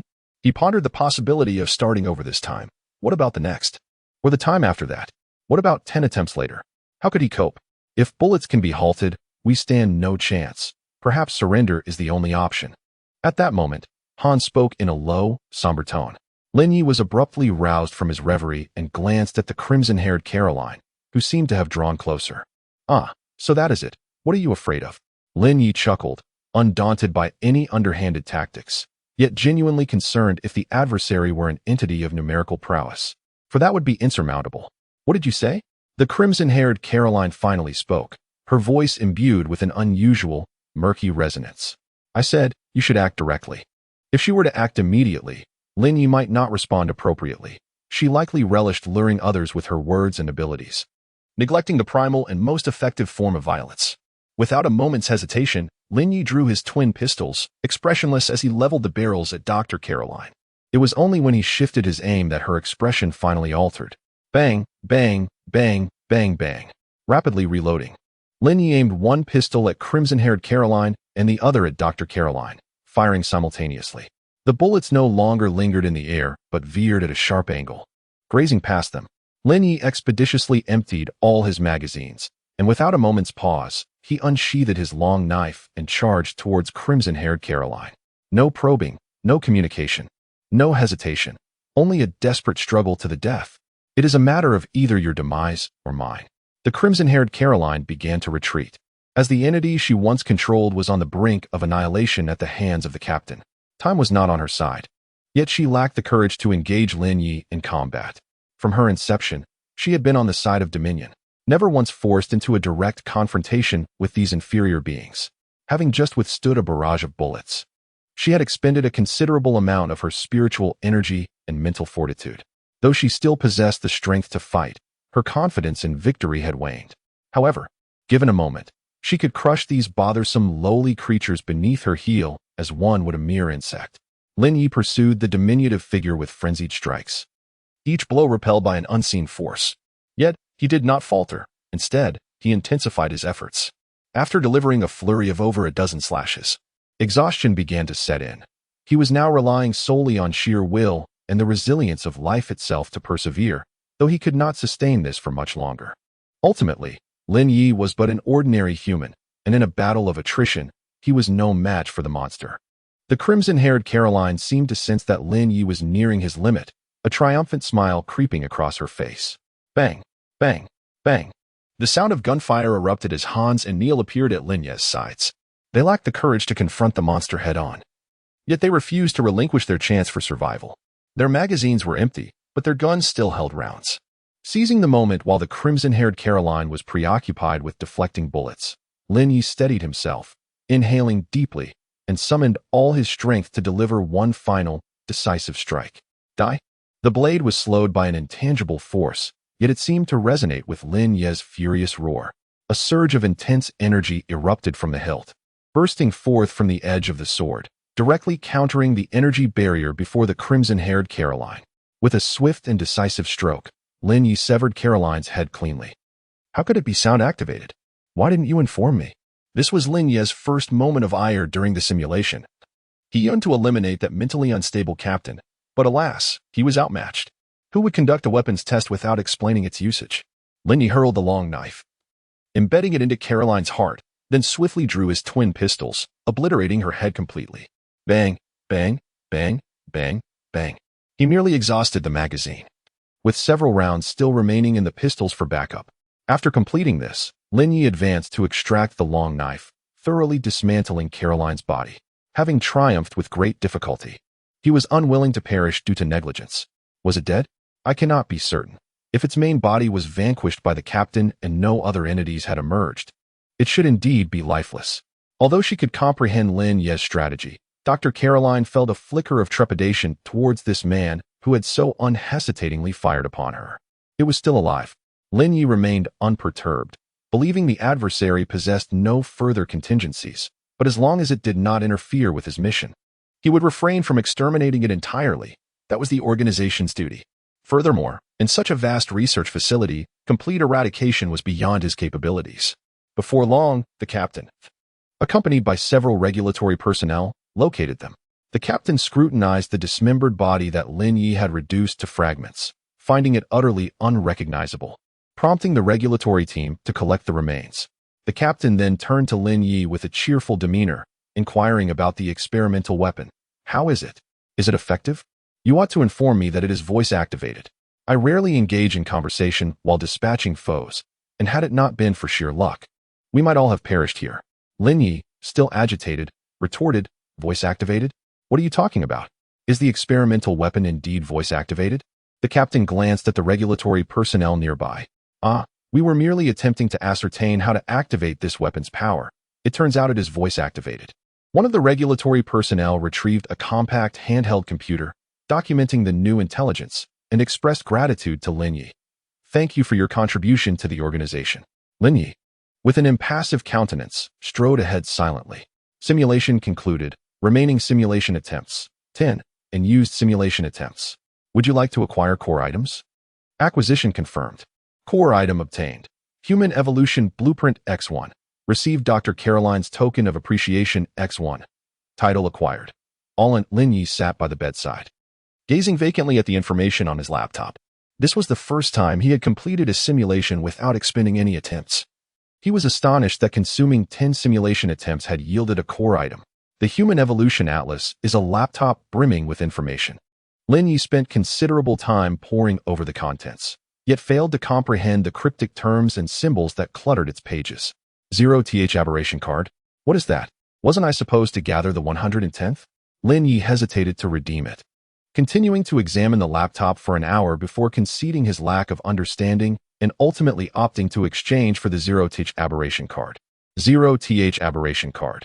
This is a unique aberration card. Note, collecting cards numbered 1 to 10 will yield a special surprise. I anticipated some hints in the system's introduction. Had I known, I wouldn't have rushed to redeem it, Lin Ye mused, feeling a twinge of nostalgia for the laptop's built-in puzzle games, which he found quite engaging after playing for over 50 minutes. Turning his attention to the system, he noted he still had 2 prompts left unread. Dr. Caroline's Token of Gratitude. This is a heartfelt expression of thanks from Dr. Caroline to her savior. Please use it wisely. Note, as a young woman, she deliberated for a long time before selecting this gift. Dr. Caroline's Token of Gratitude came in the form of a long gift box, roughly the size of a shoebox, currently resting in the center of the refuge. Lin Ye untied the elaborate pink ribbon and lifted the lid, revealing a beautifully crafted silver pistol nestled within. It is referred to as a pistol due to its singular grip. However, as a handgun, its barrel is remarkably elongated, almost akin to that of a shorter submachine gun. The CL-0 Psychic Pistol is a novel energy weapon developed with the involvement of Dr. Caroline. Once infused with flesh, the pistol automatically absorbs ethereal bullets from the surrounding environment. One might say, Mother no longer need worry about my ammunition supply. Lin Ye was exceedingly pleased with this gift. The magazine of the CL-0 serves as a flesh extractor, capable of automatically drawing the essence from a corpse. Additionally, Lin Ye discovered a detachable component in the stock, containing a semi-transparent crystal. This first-tier psychic crystal can provide energy to the device, which is noted as energy, the true hard currency. Alas, while it requires no bullets, it demands psychic crystals, rendering it seemingly more expensive. Fortunately, I possess the blueprint for crafting first-tier psychic crystals. After experimenting with the pistol, Lin Ye turned his attention to the final system prompt. All in. Gambling is an art. Even the most fervent gamblers would marvel at your audacity and courage. Struggle valiantly before despair descends. One might ponder, do you think I jest? Lin Ye mused, were this not a simulation, would I truly consider firing upon Caroline? After consuming half an energy bar and pouring warm water over the abyssal egg, Lin Ye resumed his study of the humanoid mural, intermittently donning a crucifix necklace. This not only heightened his perception, but also allowed him to acclimate to the extraordinary sensations accompanying the wearing of the crucifix. He had also attempted to wear the psychic ring, yet within the sanctuary, there existed no such phenomenon as psychic energy. This absence might be attributed to the sanctuary's characteristic of absolute safety, for psychic energy could lead to biological aberration. Thus, prolonged exposure to such an environment may not necessarily be advantageous. When one immerses themselves in a singular task, time elapses swiftly, and before one realizes it, the hour for nocturnal activities approaches once more. A multitude of newcomers in the group resolved to partake in that evening's activities, for during the initial 3 days, opening a chest guaranteed the acquisition of the sanctuary's upgrade blueprint. No one could ascertain the probability of obtaining blueprints from the chests after those 3 days. As long as they remained human and wished to survive, they would not let this opportunity slip away. At that moment, the bedside radio unexpectedly burst forth with lively music. Welcome to the City Voice broadcast. We now interrupt for a prize-winning guessing game. I am your favorite announcer, Ms. Y, Mr. Lin from apartment 304 in the Doomsday complex. Can you guess what tonight's nocturnal activity will be? A. Maze exploration. B. Grand feast. C. Warfront. D. Station task. No way. Lin Ye sensed a profound malice. He had not anticipated that the system would alter the task on the 3rd day. This was, in fact, a matter of selection. Those who chose to participate on the 1st day were the brave. They embraced risks, advanced ahead, and reaped their deserved rewards. Those who opted for the 2nd day were the wise. They secured stable and safe exploratory opportunities. Those who selected the 3rd day were the weak. They were left with but a final gamble. Should one choose not to participate on the 3rd day, it was highly likely they would meet their demise. No one ought to be granted a 4th chance. Lin Ye was suddenly struck by a profound premonition. 3 days hence, acquiring the schematics for the shelter's elevation would prove exceedingly arduous. This nocturnal endeavor represented his final opportunity. I select option D. Lin Ye held a fondness for the number 4, as it was his lucky digit. He activated the communication interface and dispatched a message. Lin Ye, I have just received word that tonight's evening activity will transform into a site mission. Beyond today, obtaining the schematics for the shelter's elevation will be incredibly challenging. Do not inquire about the site mission. I am equally uninformed. In truth, Lin Ye was uncertain if his conjecture was accurate, yet he resolved to stake his reputation on this communication. He could have expressed his uncertainty, but he abhorred compromise. It was all or nothing, devoid of a 3rd alternative. Esteemed one, such jesting is ill-advised. Surely not. I have prepared for 2 days to explore the labyrinth and even procured a red key. We shall soon discover the truth. The esteemed one has never disseminated false information. Is this not disastrous? I have never even killed a chicken, merely waiting to surreptitiously open a locked room and unveil the treasures within. How exhilarating. I have long found labyrinth exploration tedious. I seek nutrient solutions and mutated cards. The price is negotiable. The system prompt has yet to materialize. Are you not fearful of being deceived? Would the esteemed one truly deceive you? Once the system prompt is released, it will be too late. The prize for the guessing game is a key. The universal key, capable of unlocking certain doors, is not as omnipotent as it may seem. The nocturnal activities have commenced, and tonight's endeavor revolves around station tasks. Will you join? I shall join. At 9:59, the realization dawned. Indeed, the elder was not mistaken. It is over. I am doomed. To abstain would lead to certain demise. Given the circumstances, it seems prudent to take a chance. What do you wish for me to divulge? I am at your disposal, for I have already unveiled the blueprint. It strikes a chord, my friend. The station task, does it imply executing duties at a train station? It is hard to say, for the term station encompasses more than merely a train stop. Elder? Goose-leg brother? Might you provide some analysis? If the elder himself claims ignorance, what can I possibly glean? I am in a state of panic. At 0:01, the clock strikes midnight. Lin Ye finds himself, upon regaining consciousness, seated in the last row of a bus. Not a single item from his backpack or gear is amiss. The bus is sparsely populated, with a total of 12 individuals, excluding the driver. Presently, the vehicle traverses a highway bordered by dense woods. At this moment, a new interface unexpectedly manifests before him, resembling a chat room from a certain messaging application. Currently, 4 individuals occupy this digital space. One of them has sent a message, Lin Ye. Hello everyone. Do you have any knowledge of our current situation? Each speaker's name is accompanied by their respective avatar. Lin Ye swiftly identified a passenger in the car whose avatar bore a striking resemblance to her own. The individual sat diagonally in front of Lin Ye. She was a slender young girl clad in traditional Chinese school attire, possessing a delicate complexion that appeared almost translucent, with her medium-length black hair and charming features. Despite her stern expression, she exuded an aura reminiscent of a small, endearing creature. Zhao Yong, a robust elder, spoke up from the left side of the second row by the window. He seemed to be over 60 years old, yet appeared remarkably vibrant. If not for the wrinkles adorning his face and the streaks of gray in his hair, one might scarcely believe he was an elder. I arrived here after participating in the night activity. You must have done the same, right? Su Min, a middle-aged woman, joined the conversation. Among the 4, she exhibited distinct signs of transformation, particularly in her limbs, indicating a significant degree of alteration. I did as well. What do you know about this event? Lin Ye interjected. Since you do not recognize me, it seems we are not from the same region. Could you share some insights about your area? Zhao Yong responded. Huh? Are you implying that everyone in your entire region knows you? That seems implausible. A single region encompasses 1 million people, young man. Do you grasp the enormity of 1 million? Lin Ye replied. From day one, I have disseminated strategy information to everyone. As long as you remain active in the chat group, it is impossible for you not to have encountered my name. Therefore, we must belong to different regions. At the onset of the night activity, our area had 341 individuals. Surely, you cannot have the same figure? Zhao Yong exclaimed. What? That is impossible. We already lost over 100,000 people. How could yours have suffered so little? Lin Ye simply stated, because of me. Zhao Yong, after a brief exchange, it became evident that they were all situated in distinct areas, each beginning with a population of 1 million. The exterior of the shelters was fraught with peril. The nighttime missions of the previous 2 days had involved navigating a labyrinth, while the tasks for the 3rd day had shifted to station assignments. Su Min, I am searching for my daughter. Have any of you seen a girl named Li Xiaolu? Lin Ye, no. Zhao Yong, I can't recall. Li Ji, there seems to be someone with a similar name, but I can't quite remember.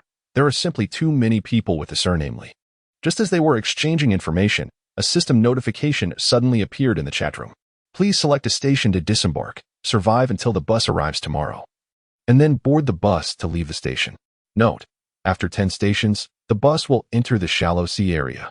Li Ji, is this the station task? Zhao Yong, yes, it seems that the choice of station is of utmost importance. Su Min, the notification doesn't seem to indicate that we must select the same station. Li Ji, you wouldn't want to venture out alone, would you? Given the uncertainty of the situation, it is safer for us to stick together. Su Min, no? I merely suggested that this option exists. Lin Ye, let us decide on one, but I recommend making a choice before the 9th station.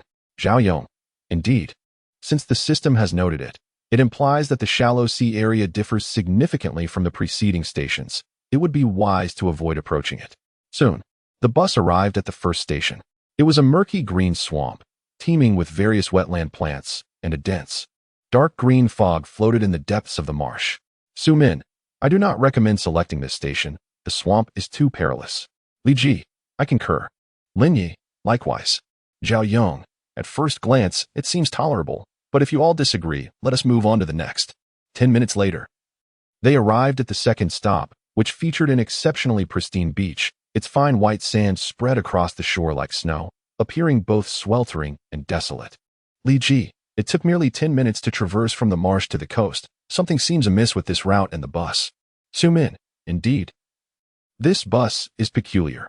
Although the driver and other passengers resemble humans perfectly, They utterly lack any human essence, as though they are mere facades clad in human skin.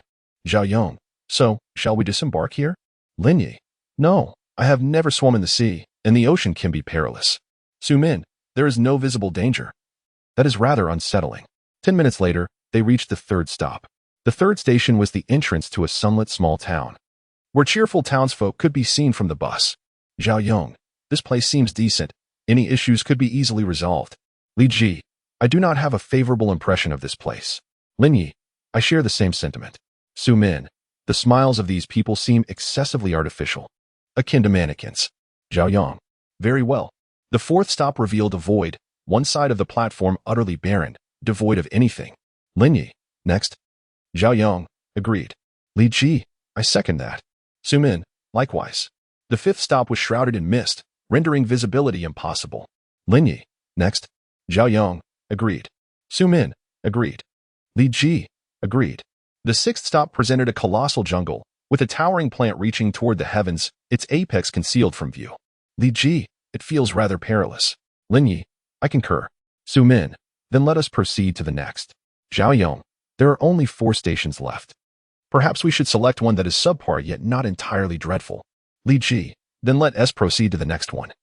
I have a hunch that it won't be particularly terrible. Lin Ye, sounds good. The 7th station revealed itself as a desolate ruin, shrouded in a faint mist. At the periphery of this desolation, Lin Ye spotted a familiar bloodied corpse.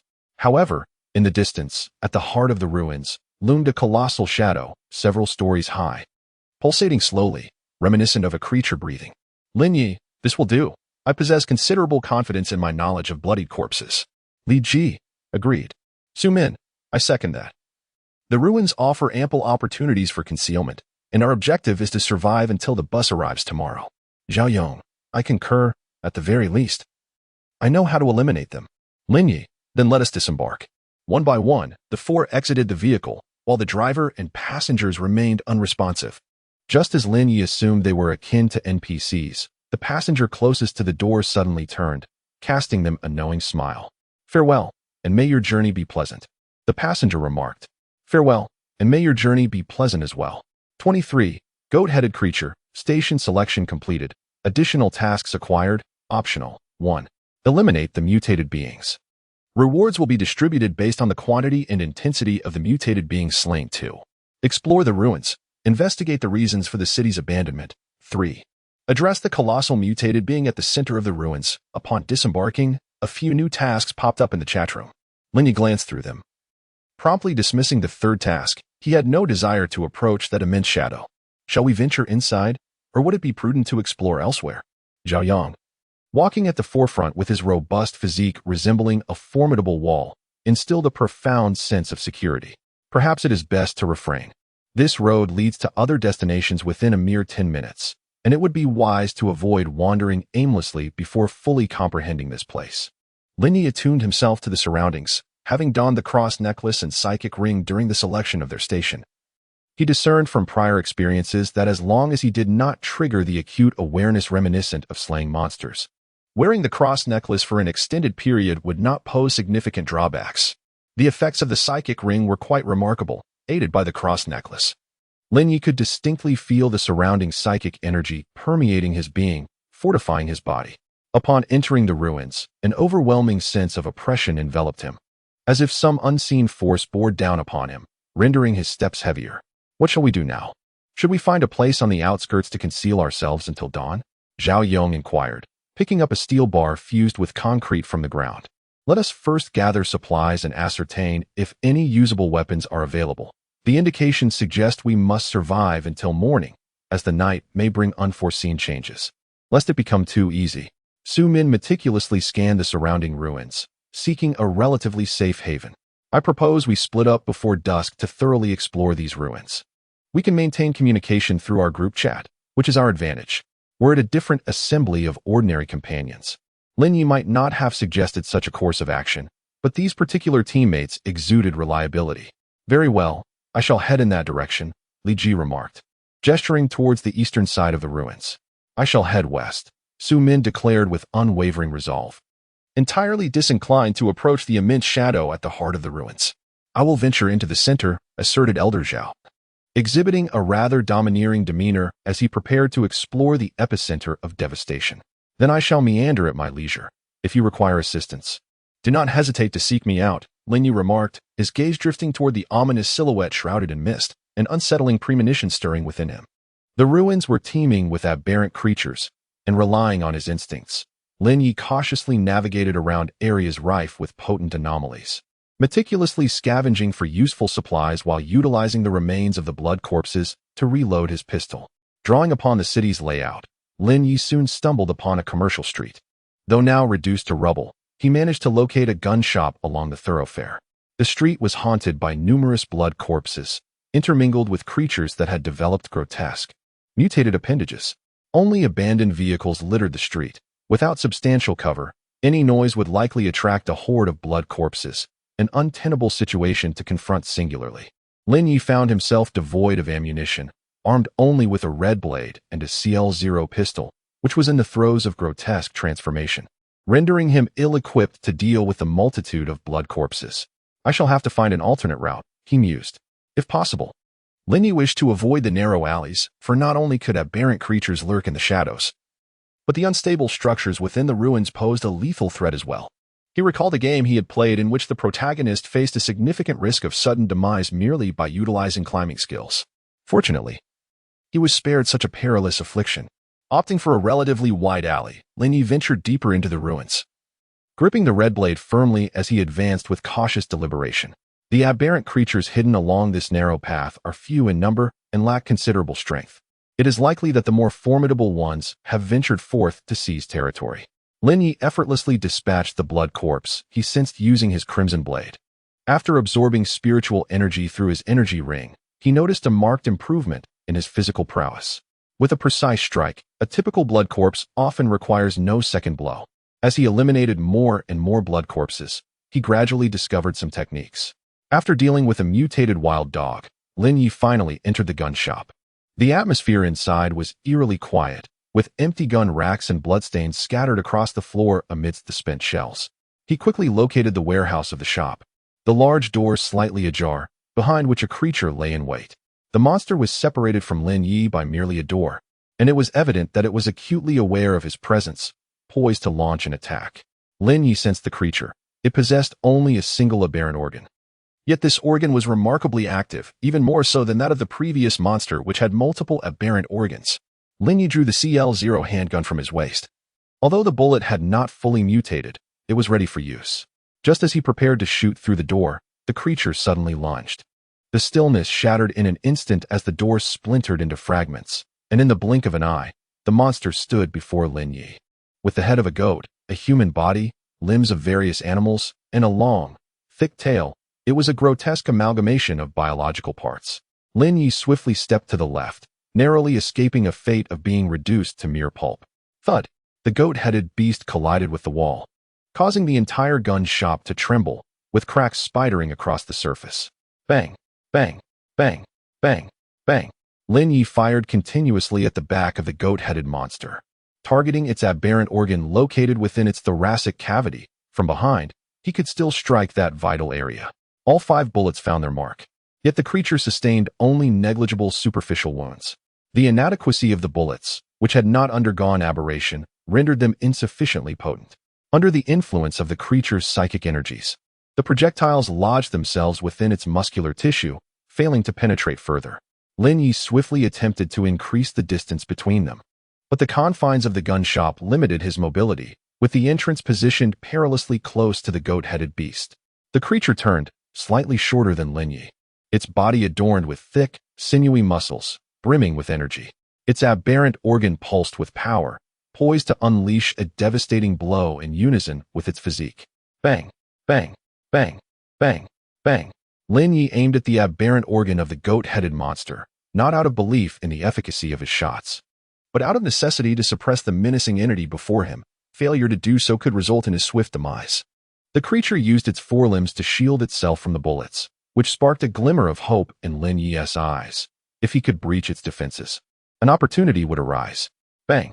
Bang! Suddenly, Lin Ye's wrist twitched, and 2 bullets accurately shattered the monster's eyes. With a piercing scream, the goat-headed creature, now blinded, frantically charged at Lin Ye, its forelimbs guarding its chest. Despite its lack of sight, it could still sense Lin Ye's position, albeit with a clarity far inferior to that provided by vision, allowing it only a rough estimation of his whereabouts. As night approached, Lin Ye attuned himself to the subtle interplay between the monster's aberrant organ and its limbs, evading the creature's impending collision with deft agility. Recognizing the futility of its attacks, the goat-headed monster escalated its assault, increasing the velocity of its charges while simultaneously swinging its forelimbs, intent on tearing Lin Ye apart. Lin Ye's attention was entirely focused on the goat-headed monster. Although his physical prowess had seen a certain enhancement, he remained no match for a creature that acted without regard for consequences. A moment's negligence could lead to his demise in this perilous situation. He had no desire to squander his precious opportunities for realistic simulation in such a place. Cornered, with no retreat available in the confined space of the room, he faced the impending threat. The goat-headed monster paused momentarily, grinning ominously, preparing for one final charge. Bang! Bang! Bang! Lin Ye fired 3 shots directly at the creature's head, each bullet striking its eye sockets. Yet, the monster showed no signs of hesitation, as if its goat head were merely an ornament, devoid of any cerebral thought. Though he had anticipated such a scenario, Lin Ye felt a twinge of discomfort. The irrationality of such a beast was exceedingly vexing. Now, he had no choice but to fight with every ounce of his being, as he had done in every simulation before. With 3 bullets remaining in his CL-0 handgun, Lin Ye gripped the weapon in his left hand while drawing forth the red blade with his right. Bang! Bang! Bang! Perhaps it might remain upright in the future. But not this time. Lin Ye concentrated the scant energy within him into his right hand. Having absorbed energy for a considerable time, and since the goat-headed monster, he had learned some rudimentary techniques of energy manipulation. Though still unrefined, he only needed to focus. In a sudden surge of speed, his right hand propelled the red blade through the gaps in the monster's forelimbs, piercing its body. The blade, along with his arm, penetrated through its chest, and he grasped the aberrant organ within his hand. The goat-headed monster collided violently against the wall to Lin Ye's right, leaving cracks in its wake. Lin Ye withdrew his hand, casting aside the now weakened creature, and effortlessly stowed the aberrant organ into his backpack. Thud, thud, thud, thud. Nearby, a cacophony of footsteps echoed, accompanied by a forceful impact against the gun shop's entrance. The recent commotion caused by the ram-headed beast had drawn a multitude of aberrant creatures to the store. Lin Ye hurriedly dashed into the warehouse, halting his frantic pace as he stepped inside, inhaling deeply the scent of gunpowder. The aroma of armaments. This was a repository brimming with firearms.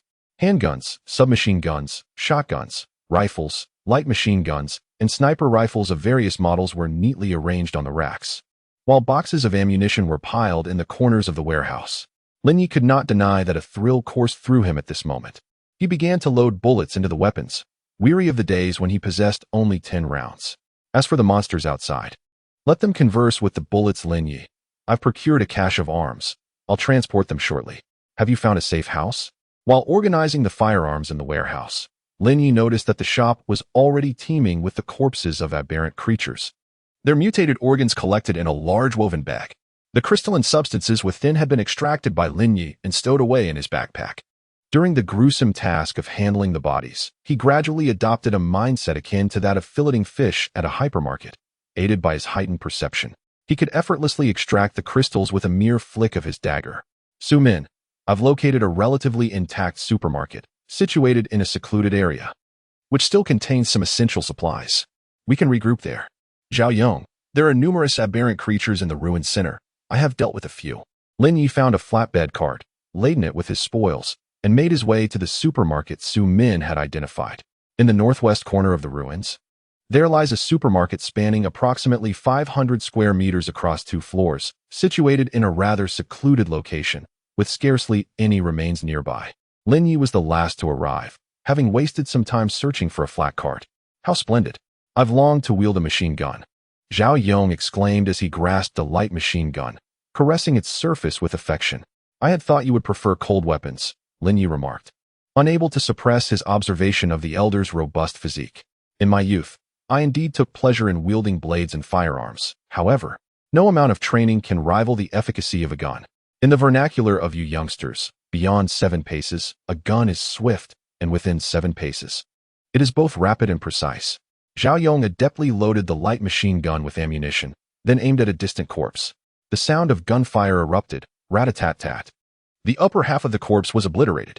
This is the violence that belongs to firearms, the crystallization of human ingenuity. Regardless of moral implications, it possesses a unique aesthetic. Su Min also selected several handguns to carry. Although she had never fired a weapon, she was eager to learn. Upon entering the supermarket, Lin Ye noticed Li Ji crouched in a corner, staring vacantly at several blood-red, oval-shaped objects. They were only slightly shorter than the squatting Li Ji. Could it be? Lin Ye instinctively took a step back. He had a fondness for classic cinema, particularly classic horror films, and could even recite lines from certain movies. These are not alien eggs, though they bear a striking resemblance. I just cut one open, revealing the larva of some organism. It exhibits both plant and animal characteristics, yet I cannot ascertain what it is. Su Min gestured towards the adjacent desk, upon which lay a dissected red egg, its internal biological structure exceedingly chaotic. Grandfather Zhao fiddled with a machine gun, cautiously distancing himself from the corner of the room, harboring an aversion towards those eggs, as he harbored a persistent fear that some malevolent creature might spring forth from within. We must ascertain what we are to confront. Knowledge of ourselves and our adversaries is paramount. Lin Ye retrieved a fresh red egg and placed it on the nearby freezer to commence dissection. True to Su Min's assertion, the internal architecture of the red egg was remarkably convoluted, with an amalgamation of plant structures and animal organs seamlessly intertwined, as though they were destined to coexist. Upon comparing it with the dissected egg Su Min had worked on, Lin Ye noted a significant disparity in structure, akin to two entirely different organisms. Shall we remain here until tomorrow morning? Zhao Yong mused, idly toying with the machine gun as dusk settled outside. I harbor doubts about our safety here until dawn. Su Min, seated by the window, meticulously observed the shifting twilight. Indeed, do you not feel that our team possesses an extraordinary strength? Surely your innate abilities are formidable? Lin Ye, fully armed, arranged a plethora of weapons within easy reach. In truth, I have fared quite well back home. My martial arts skills, coupled with my enhancement-related abilities, render me a formidable contender among all survivors. Zhao Yong was candid about his own talents, for there was little reason to conceal them. My abilities are related to transformation. If there were a ranking of combat prowess, I would likely be positioned quite favorably within the entire region, Su Min humbly remarked. Compared to all of you, I am not particularly skilled in combat and do not possess proficiency with firearms. My talent lies in luck.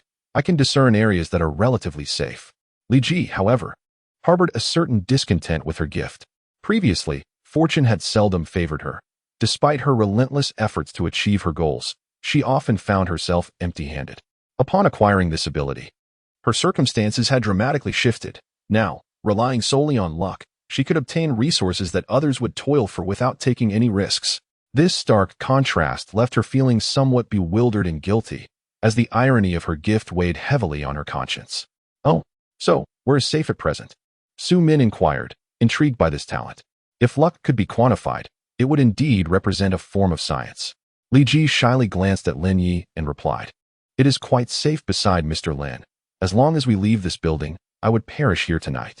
What she did not articulate was that proximity to Zhao Yong also offered a degree of safety, while being near Su Min could easily lead to her demise.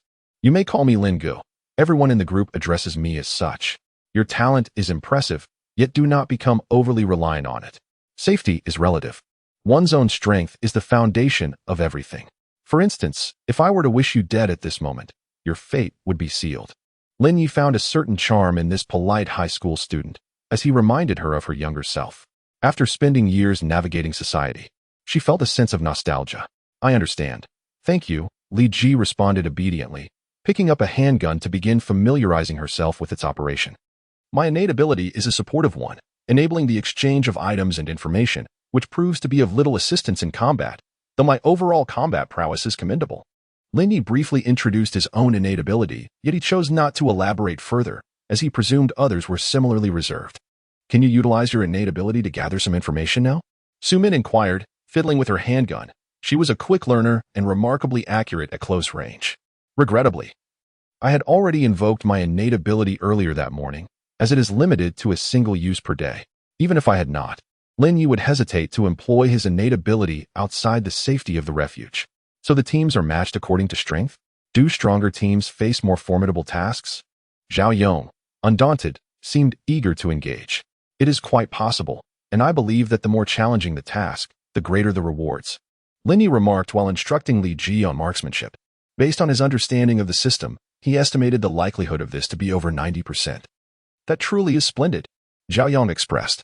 Compared to Blue Star, he favored this place, for at least here, he would not meet his demise in bed. As the group indulged in light conversation, the night descended completely. The supermarket was powered by a generator, and once the lights illuminated the dim ruins, they became quite conspicuous. However, the nearby mutated creatures did not launch an attack.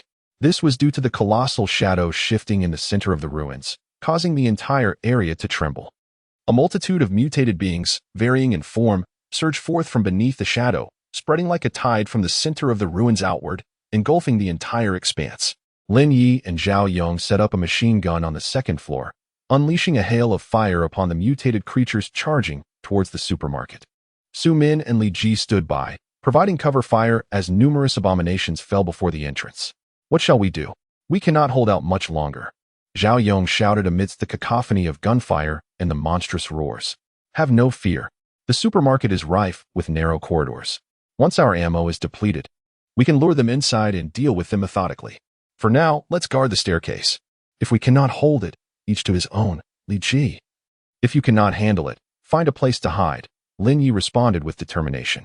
Understood, don't worry about me, Li Ji hurriedly replied.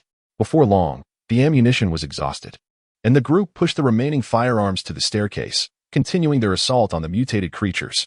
These beings resembled grotesque half-formed entities, each more bizarre than the last. Lin Ye and Zhao Yong took turns firing, while Li Ji provided cover, and Su Min dealt with the monsters that drew too close. The four worked in seamless harmony, holding steadfast until their bullets ran dry, preventing the creatures from ascending the stairs. The first floor was now a grim tableau, littered with the corpses of the fallen. Observing the relentless influx of monsters into the supermarket, Lin Ye sighed and declared, "It is every man for himself now." He had not anticipated that so much ammunition could be exhausted so quickly, though the phrase "each to his own" echoed in the air. The trio did not rush to flee. Instead, they remained at the staircase, ready to endure a while longer. Lin Ye drew his red blade. Zhao Yong picked up a steel rebar embedded with concrete, and Su Min stood ready with bare hands. The three formed an unyielding barrier against the encroaching tide. As the bodies soon piled high upon the staircase, the mutated creatures climbing over the heaps to meet their demise before them. At first, they maneuvered with relative ease. Zhao Yong had ample time to guide Lin Ye in the execution of his strikes. However, humans are not machines. Under the dual strain of physical exertion and mental fatigue, injuries soon ensued. The first to be injured was Su Min. Her physical capabilities, inherently inferior to those of her male counterparts, were further compromised by her lack of weaponry, rendering her particularly vulnerable. Fortunately, her innate talents were exceptionally robust. Rather than diminishing her combat effectiveness, her injury only fueled her ferocity. Where she previously required 2 blows to dispatch a mutated creature, she now obliterated them with a single strike. The second casualty was Zhao Yong. Though he was seasoned and valiant, age had taken its toll on his stamina, and as time passed, his reactions lagged behind. Lin Ye, however, remained in commendable condition. The effects of his psychic energy ring were profound, and with the heightened awareness afforded by his cross necklace, he deftly directed the flow of psychic energy throughout his fatigued body. Thus, among the trio, Lin Ye emerged unscathed. Li Ji was also industrious, consistently lending her support. Occasionally, she would exchange positions with the injured for a few minutes, asserting that her claim of ineptitude in combat was merely modesty. As Lin Ye grew increasingly adept at manipulating his psychic energy, his strikes became more fluid, the energy coursing through him amplifying each point of exertion, resulting in swifter movements. Just as he was honing his slicing technique against the monsters, a horde of distinctly aberrant creatures surged into the supermarket. These first-tier mutated beings were comparable in their degree of mutation to the goat-headed fiends, each displaying unique characteristics, yet all formidable opponents. Should they breach the second floor and draw near, their demise would be inevitable. As Lin Ye ventured into the nocturnal activities, he realized he could only contend with a maximum of 2 monsters at a time. Anything beyond that was insurmountable. However, he was no longer the Lin Ye of that time. What was to be done? Should he flee? Zhao Yong had also taken note of the aberrant creatures surrounding them. He still had a trump card. Yet the sheer number of these aberrations was overwhelming. Even if he fought valiantly to eliminate a few, he would ultimately be engulfed by the remaining monstrosities. There was no escape. Their speed surpassed theirs, and with daylight yet to break. The outside world was rife with these aberrant beings. Where could they possibly flee? Each must rely on their own skills. Su Min was prepared to fight with all her might. She had yet to utilize her innate abilities, but patience was essential. Lin Ye struggled to utter 2 words. His left hand gripping the crucifix pendant while his right hand clutched the hilt of the crimson blade. Energy surged within him, infusing the blade, transforming it into a vivid scarlet hue, as if crimson light coursed along its surface. His perception was honed to its utmost extent, encompassing most of the supermarket within his awareness. Go perish. Lin Ye laboriously swung the crimson blade, not at the monstrous entities before him, but at a far more fundamental essence. An intangible energy blade erupted from the crimson weapon, influenced by the concept of cutting, sweeping through the entire supermarket like a tidal wave. Drawing upon the ambient energy, Lin Ye merely initiated the action, his control over the energy blade fleeting, the remainder unfolded naturally. Yet, even that brief moment drained him of all his energy and vitality. With great effort, he tore away the crucifix pendant, collapsing backward in utter exhaustion. Fortunately, Li Ji had remained steadfastly behind them, catching Lin Ye in her embrace as he fell. In stark contrast, the aberrant creatures were not afforded such a gentle fate. Psychic energy is a force that can both enhance physical capabilities and utterly annihilate the body. Its nature shifts according to its application. Initially, the psychic blade merely sliced through the bodies of aberrant creatures, cleaving them in twain. However, as the influx of psychic energy increased, the frenzied power surged forth like an avalanche, obliterating all aberrant entities within the supermarket, reducing them to mere remnants of flesh. Although not on par with professional platforms, the destruction was nearly indistinguishable. Grandpa Zhao, witnessing the cataclysmic scene before him, couldn't help but gasp in astonishment, exclaiming, "What on earth? This young man?" Su Min was equally taken aback. She now wholeheartedly believed in Lin Ye's earlier boast, even contemplating that he might have been somewhat modest. Li Ji gently placed Lin Ye on a chair against the wall. It was her first time being so close to a man, yet in the face of such urgency. She put aside any reservations. "Are you all right? Is there anything we can do for you?" After a brief moment, Lin Ye began to regain his composure. Su Min and Zhao Yong were downstairs dealing with the still-living aberrant creatures, while Li Ji attended to him. "How is it outside?" Lin Ye retrieved 2 bottles of nutrient solution from his backpack, feeling somewhat revitalized. Those aberrant beings were the last of their kind, although dawn had yet to break. No further monsters approached their vicinity. Li Ji, having procured a damp towel from somewhere, gently wiped Lin Ye's forehead. The coolness of the towel seemed to alleviate his headache slightly. "It isn't over until the sun rises." Lin Ye pressed his palms against his temples with one hand, while drawing a CL-0 pistol with the other. After dispatching the aberrant creatures at the gun shop, he utilized the carcass of a goat-headed monster to reload his weapon. However, the transformation remained unresolved. While the gun was functional, its potency undoubtedly paled in comparison to what it would be once the aberration was fully quelled. Suddenly, Li Ji turned her gaze towards the wall to the side, which pointed towards the heart of the ruins. It felt as though something ominous was approaching, something truly terrifying. Li Ji's uncertainty was palpable as she spoke. Her innate abilities seemed to falter. As long as she remained near Lin Ye, even amidst such perilous circumstances, she felt no threat, a phenomenon that had never occurred before, leaving her unable to ascertain the accuracy of the information derived from her abilities. Lin Ye leaned back despondently, surrendering his weight entirely to the chair's backrest. For the time being, he was incapacitated, leaving the forthcoming battle in the hands of his dependable comrades. "My talent is divided into active and passive abilities. Yet I have yet to employ the active ones. If it is merely a first-tier aberrant creature approaching, I should be able to handle it," he remarked.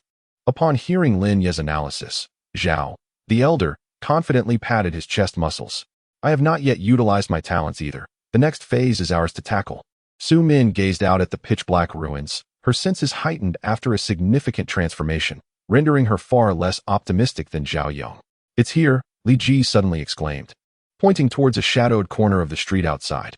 There stood a girl with black hair and red eyes, an utterly ordinary young woman. She tilted her head, peering through the window from several dozen meters away, observing them intently. The eye remained utterly still, devoid of any blink or diversion. Lin Ye instinctively tensed his body. Yet before he could react further, the girl had vanished from sight. A sharp crack resonated in his ears as glass shattered, the fleeting illusion of safety abruptly dissipating. The girl now appeared on the second floor of the supermarket. Humans, being creatures relying on experience for survival, find it difficult to cope with situations that surpass their comprehension. Lin Ye, lacking knowledge of first-tier beings, erroneously assessed their strength, mistaking them for merely enhanced aberrations. This misjudgment nearly cost him his life. The girl seemed to perceive Lin Ye, the perceived weakling, as the greatest threat within the supermarket, thus prioritizing him as her primary target. Had it not been for Zhao Yong, who valiantly shielded Lin Ye with his skill and experience, Lin Ye would have been torn apart by the girl. However, this act of heroism was not without consequence. Zhao Yong bore the price for Lin Ye's survival.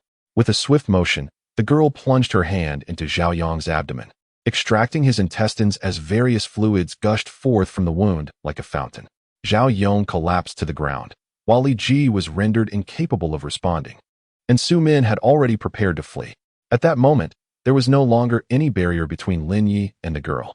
Just as the girl was poised to eliminate Lin Ye, a palm, expansive as a fan, grasped her right foot with an iron grip. Zhao Yong, rising from the ground, ballooned in size as if inflated. In the midst of the chaotic struggle, he attempted to lift the girl off the ground, only to discover that her feet were as if rooted to the earth, rendering her immovable. Seeing that Zhao Yong was unharmed, Su Min activated her own latent abilities, her entire being undergoing a transformation.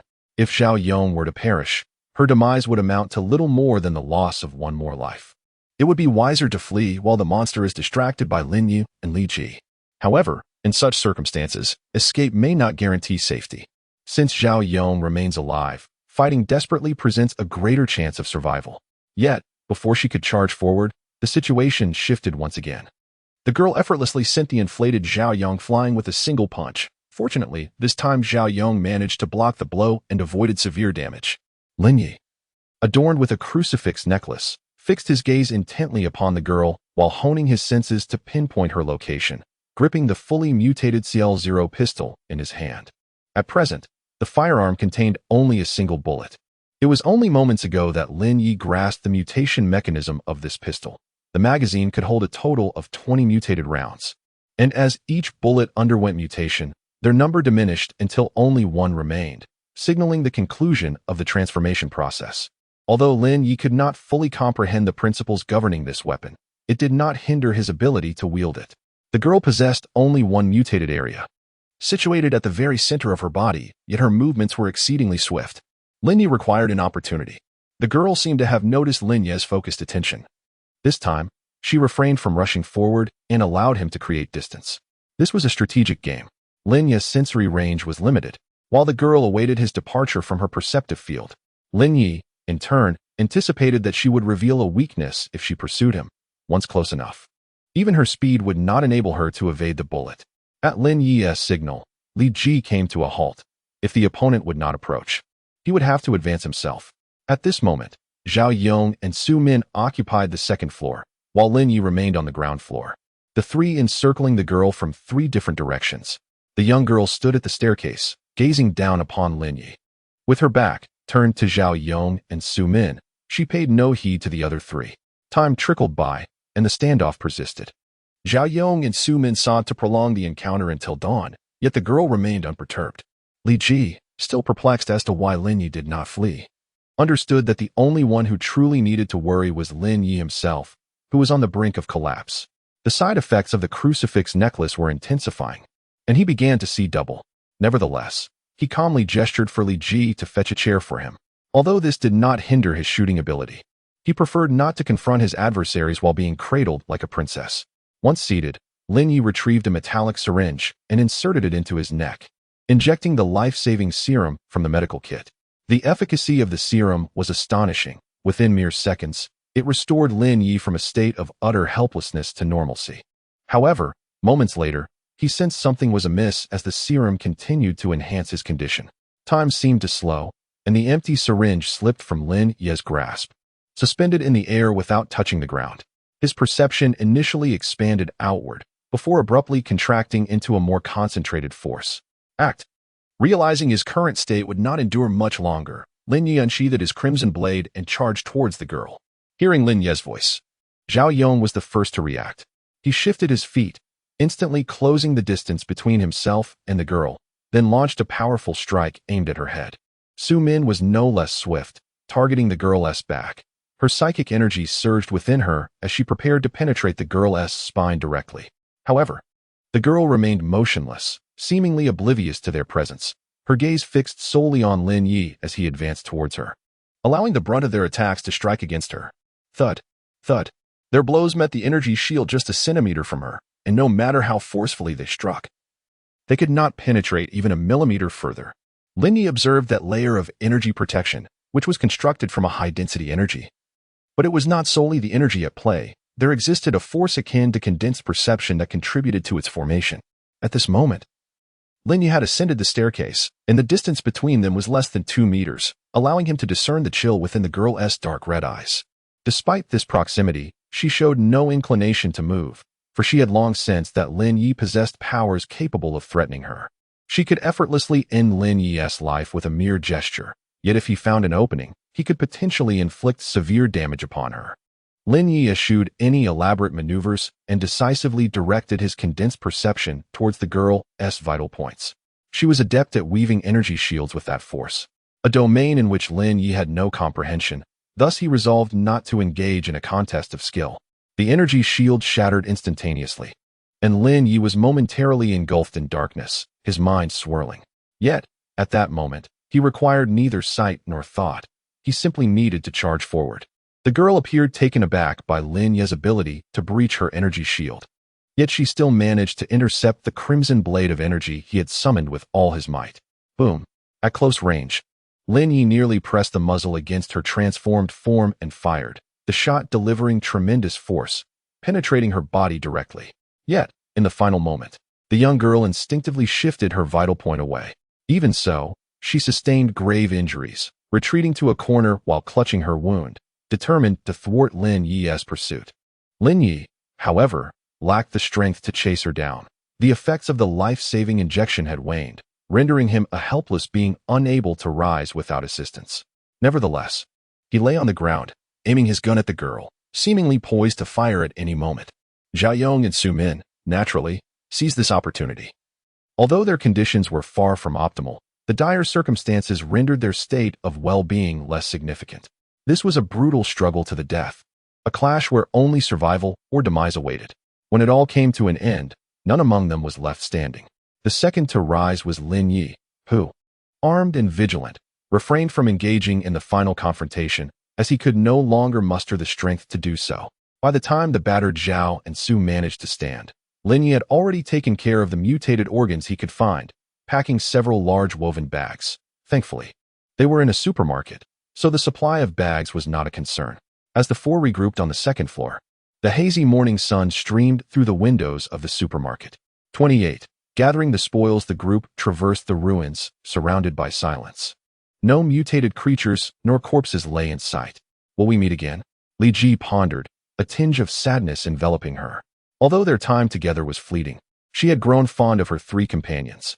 Without them, her survival in this ordeal might not have been possible.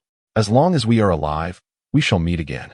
Lin Ye gazed at the ruins with a tinge of regret. The daunting nature of this mission had prevented him from attempting the last two supplementary tasks.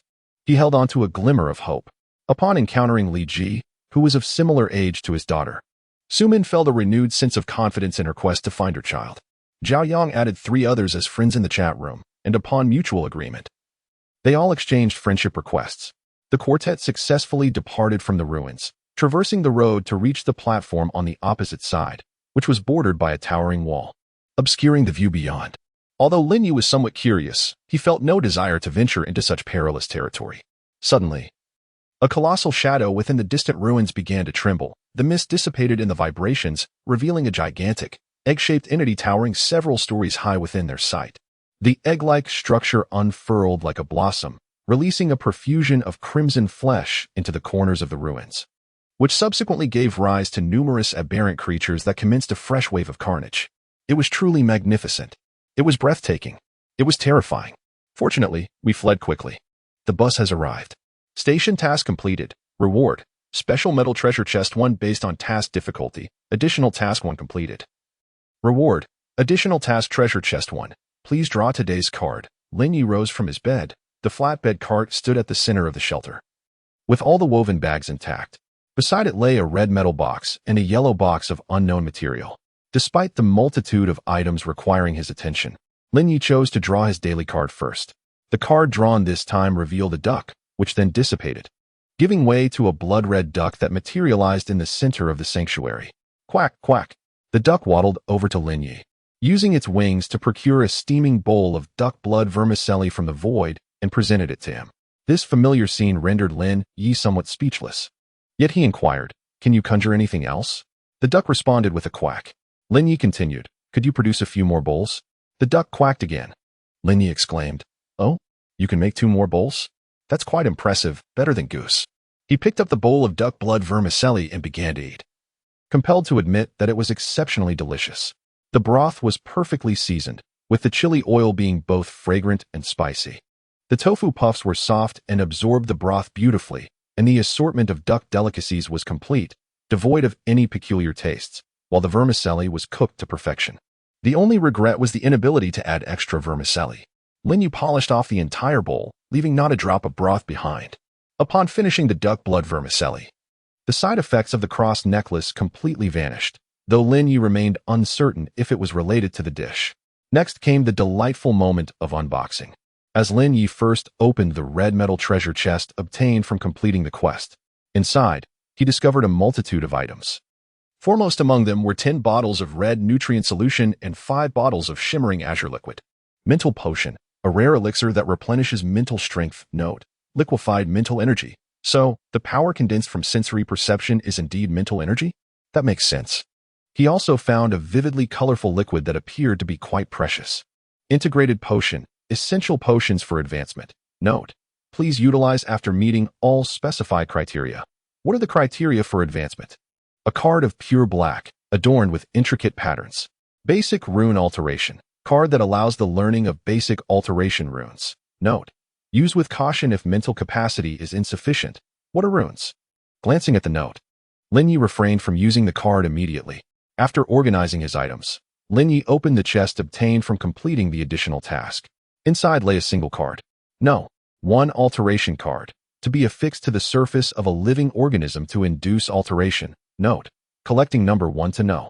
10 cards will yield a special surprise. Having gathered number 1 to number 10 alteration cards, shall a unique evolutionary pathway be derived.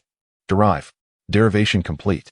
Detecting that the survivor possesses the number 0 card, shall the number 0 card be integrated to derive a new evolutionary pathway? Yes. Derivation complete. Importing evolutionary pathway.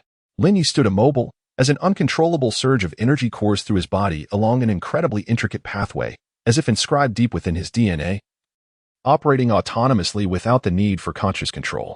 After 1 cycle of the pathway's operation, Lin Ye regained control over his body. Wow. Incredible! The energy within Lin Ye rapidly depleted. Yet as long as he absorbed energy, he could enhance his body according to the pathway. It's unfortunate that there is no energy in the shelter, but even if there were, the pathway cannot be continuously operated. Otherwise, his body would undergo alteration. Lin Ye meticulously sketched a simplified map on paper, charting a route that traversed only the primary organs. He intended to share it with the group shortly. Upon opening the chat, he found it bustling with activity after the night's events had concluded. Thanks to Lin Ye for instilling the courage to venture out. Otherwise, I would surely perish from an inability to upgrade my shelter in 7 days. Indeed. Participating in station tasks guaranteed treasure chests, which invariably contain blueprints for upgrading shelters. How remarkable it is that those who remain alive express their gratitude to the esteemed Lin Ye, while the deceased can no longer voice their opinions. It seems those above did not partake in the station tasks, for my teammates are envious. They have no one to freely share information with. And by the time the mission commenced, only 700,000 remained. Such bitterness. My team, too, extends their thanks to the esteemed one. Indeed, I shared the valuable information bestowed upon me by him, and each member expressed their gratitude with 5 red coins. Yet, let us not concern ourselves with those who dare not leave their shelters. They shall meet their demise in a few days. Why bother with them? How boastful they are. Forming groups to flaunt their achievements. Shall I proclaim that I procured a batch of handguns? Those above, do not disrupt the formation. I have yet to send my message. 29. The red maze indeed. Let us all share our gains and watch those who dared not venture outside grow envious. If one lacks the resolve to strive, they ought to remain silent and await their fate. No one bears the responsibility to care for them. I have brought some supplies and wish to exchange them for food. Lin Ye cast a glance at the private messages, only to discover the inability to communicate with survivors from other regions. It is a pity, otherwise we could communicate with all of humanity through group chats. Lin Ye placed the 4 alien eggs beside the abyssal egg and poured some boiling water over it. Li Ji distributed the eggs among them, expressing her belief that they might prove useful later. After organizing their findings, Lin Ye shared an image of duck blood vermicelli in the group chat. The esteemed one has arrived. Greetings, esteemed one. Wow, you're enjoying quite a feast today. I yearn for duck blood vermicelli. However, I am no longer the person I once was, alongside an image of braised pork canned food, an image of instant noodles, and an image of a table laden with stir-fried dishes. Oh my, has the esteemed one above already upgraded the shelter? I have upgraded mine too. Was it difficult? 1. In a while, I'll stew some meat. Having gas is truly wonderful. I'll take a hot shower first before chatting with you all. Damn, I'm so envious. I still need 2 more mutated organs. Following this nocturnal activity, many survivors managed to gather 10 mutated organs and upgraded their shelters, resulting in numerous chefs sharing images of their culinary creations in the group. Lin Ye, please hold on. I have something to say. After a while, the group gradually quieted down. Lin Ye, I have collected the 1 to 10 mutated cards. Once completed, the system will deduce a unique evolution path based on the survivor themselves, allowing us to absorb spiritual energy to enhance our bodies. The path is exceedingly intricate. I have drawn a simplified version for your reference. Path image. Lin Ye. However, guiding spiritual energy along the designated pathways to enhance the body is quite a challenge, and I find myself at a loss. Lin Ye, for this event, I have procured a batch of mutated organs, which I will soon place in the trading zone at the price of 10 red coins each, with a limited supply available until sold out. 10 red coins are not exorbitant. One could easily gather 20 red coins after scouring the red maze for 2 hours. In truth, Lin Ye could command a higher price, even doubling it, yet he sees no need. For the time being, 2,000 red coins suffice for his expenditures. Goodness. The mutated organs in the trading zone are already priced at 20 red coins. What a remarkable display of affluence. It goes without saying that without such magnates, our region would likely suffer a loss of at least 20,000 lives. Collecting mutated cards? I have only encountered numbers 7, 8, 9, and 10. Could you enlighten us on how to complete this set? Hey, I possess numbers 5 through 10. I am merely missing numbers 1 through 4. Foolishness. It is evident that the lower the number, the rarer the card. This schematic is rather perplexing. Do you even understand? This is what one might call art. Though I hesitate to speak ill of Brother Lin, it is indeed quite abstract. Perhaps you should seek out an art student from an academy to share insights on evolutionary pathways. Do not delay. Hurry to the trading zone to snatch those mutated organs. With so many in need, one could easily turn a profit by reselling them for a few red coins. Please, grant the children an opportunity. My shelter has yet to be upgraded. Lin Ye swiftly placed 200 mutated organs in the trading zone, and under the fervent competition of hundreds of thousands, they were sold out almost instantly. In the room, an additional 2,000 red coins had appeared, alleviating Lin Ye's concerns about lacking funds during his visits to the store. Are red coins exceeding 1,000 counted as virtual currency in the system? Affirmative. The red coins vanished, and Lin Ye could now transact them through the system. After exchanging for the altered organs, Lin Ye began to peruse his private messages. Numerous individuals were eager to trade with him, yet the current survivors possessed little of interest to Lin Ye, especially since he already wielded the red blade and the CL-0 pistol, rendering ordinary weapons unworthy of his attention. Zhang Liang, Brother Lin, is it convenient for you? Lin Ye, indeed. Zhang Liang, do you have any surplus altered organs? The Mutual Aid Association is willing to purchase them at 15 red coins each, with no limit on quantity. Lin Ye, I have none left. Zhang Liang, understood. Would you like to know what is required to obtain each type of altered card? Lin Ye, please wait a moment. Zhang Liang, certainly. Lin Ye, I've already posted the information in the group. You can check there. Zhang Liang, thank you. Lin Ye, no need. Zhang Liang, do you have any surplus of the number 4 card? Lin Ye, none. Zhang Liang, very well. I shall not disturb you further. Lin Ye closed the private chat, picked up the duck, and reclined on his bed, commencing his daily simulation. Upon regaining awareness, Lin Ye found himself standing in a dim crimson room, clad in the familiar prison garb, utterly alone. Simulated D-class personnel, Jason, remaining simulation attempts, 10 damn. Why is there no loading this time? Where are my teammates? Where are the supervisors? Lin Ye gazed around the well-known dark red chamber, a sense of foreboding washing over him. Jason, a white male in his 30s, was adorned with robust muscles and boasted remarkable physical prowess. Lin Ye familiarized himself with his body, then pushed open the door, revealing a corridor that felt all too familiar. What? There's a red maze here too? This is disastrous. I don't even have a dagger on me. Encountering a bloody corpse is one thing, but if I come across a first-tier creature, I'm surely doomed. Lin Ye explored several nearby rooms, only to find a collection of refuse, devoid of any useful items, including red coins or keys. An hour later, he gazed upon the seemingly endless corridor, feeling a sense of despair wash over him. He conceded that he had overthought the situation. There were no monsters here, nor any resources, and certainly no exits from this labyrinthine expanse. It resembled a forsaken gaming map, a maze of corridors looping infinitely like a glitch. Am I truly destined to perish in this place? Panic began to creep in, even if he had merely 10 simulation attempts. Could he genuinely navigate his way out of this maze? Each simulation commenced anew, rendering any previous progress meaningless. Stay calm. If I can escape from a time loop, I can surely find a way out of here too. After another hour of wandering, Lin Ye finally concluded that this method was unlikely to yield results. Over the span of these 2 hours, he had traversed nearly 100 intersections, consistently moving outward without retracing his steps. This place was indeed vast. He came to a halt, contemplating his predicament. If one persistently engages in a particular endeavor without any yield, it may indicate the necessity to redirect one's efforts.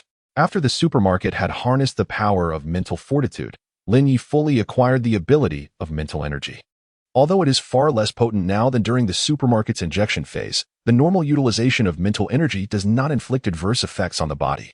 Simulation cannot incorporate objects nor utilize one's own body, yet it appears to impose no limitations on mental energy. Lin Ye seated himself in a meditative posture, commencing the absorption of surrounding spiritual energy to enhance his physique. Unable to operate his evolutionary pathway through Jason's body, he resorted to reinforcing his body with the foundational pathways he had deduced. Within merely 10 minutes, Lin Ye completed a basic cycle. After familiarizing himself with the process, he rose and began to jog in the corridor, concurrently absorbing spiritual energy to continue the cycle. Thus, Lin Ye ran for an additional hour, culminating in a final sprint. Exhausted, he succumbed to his own demise. Remaining simulation attempts. 9. Lin Ye opened his eyes in the initial room, this time refraining from hastily departing.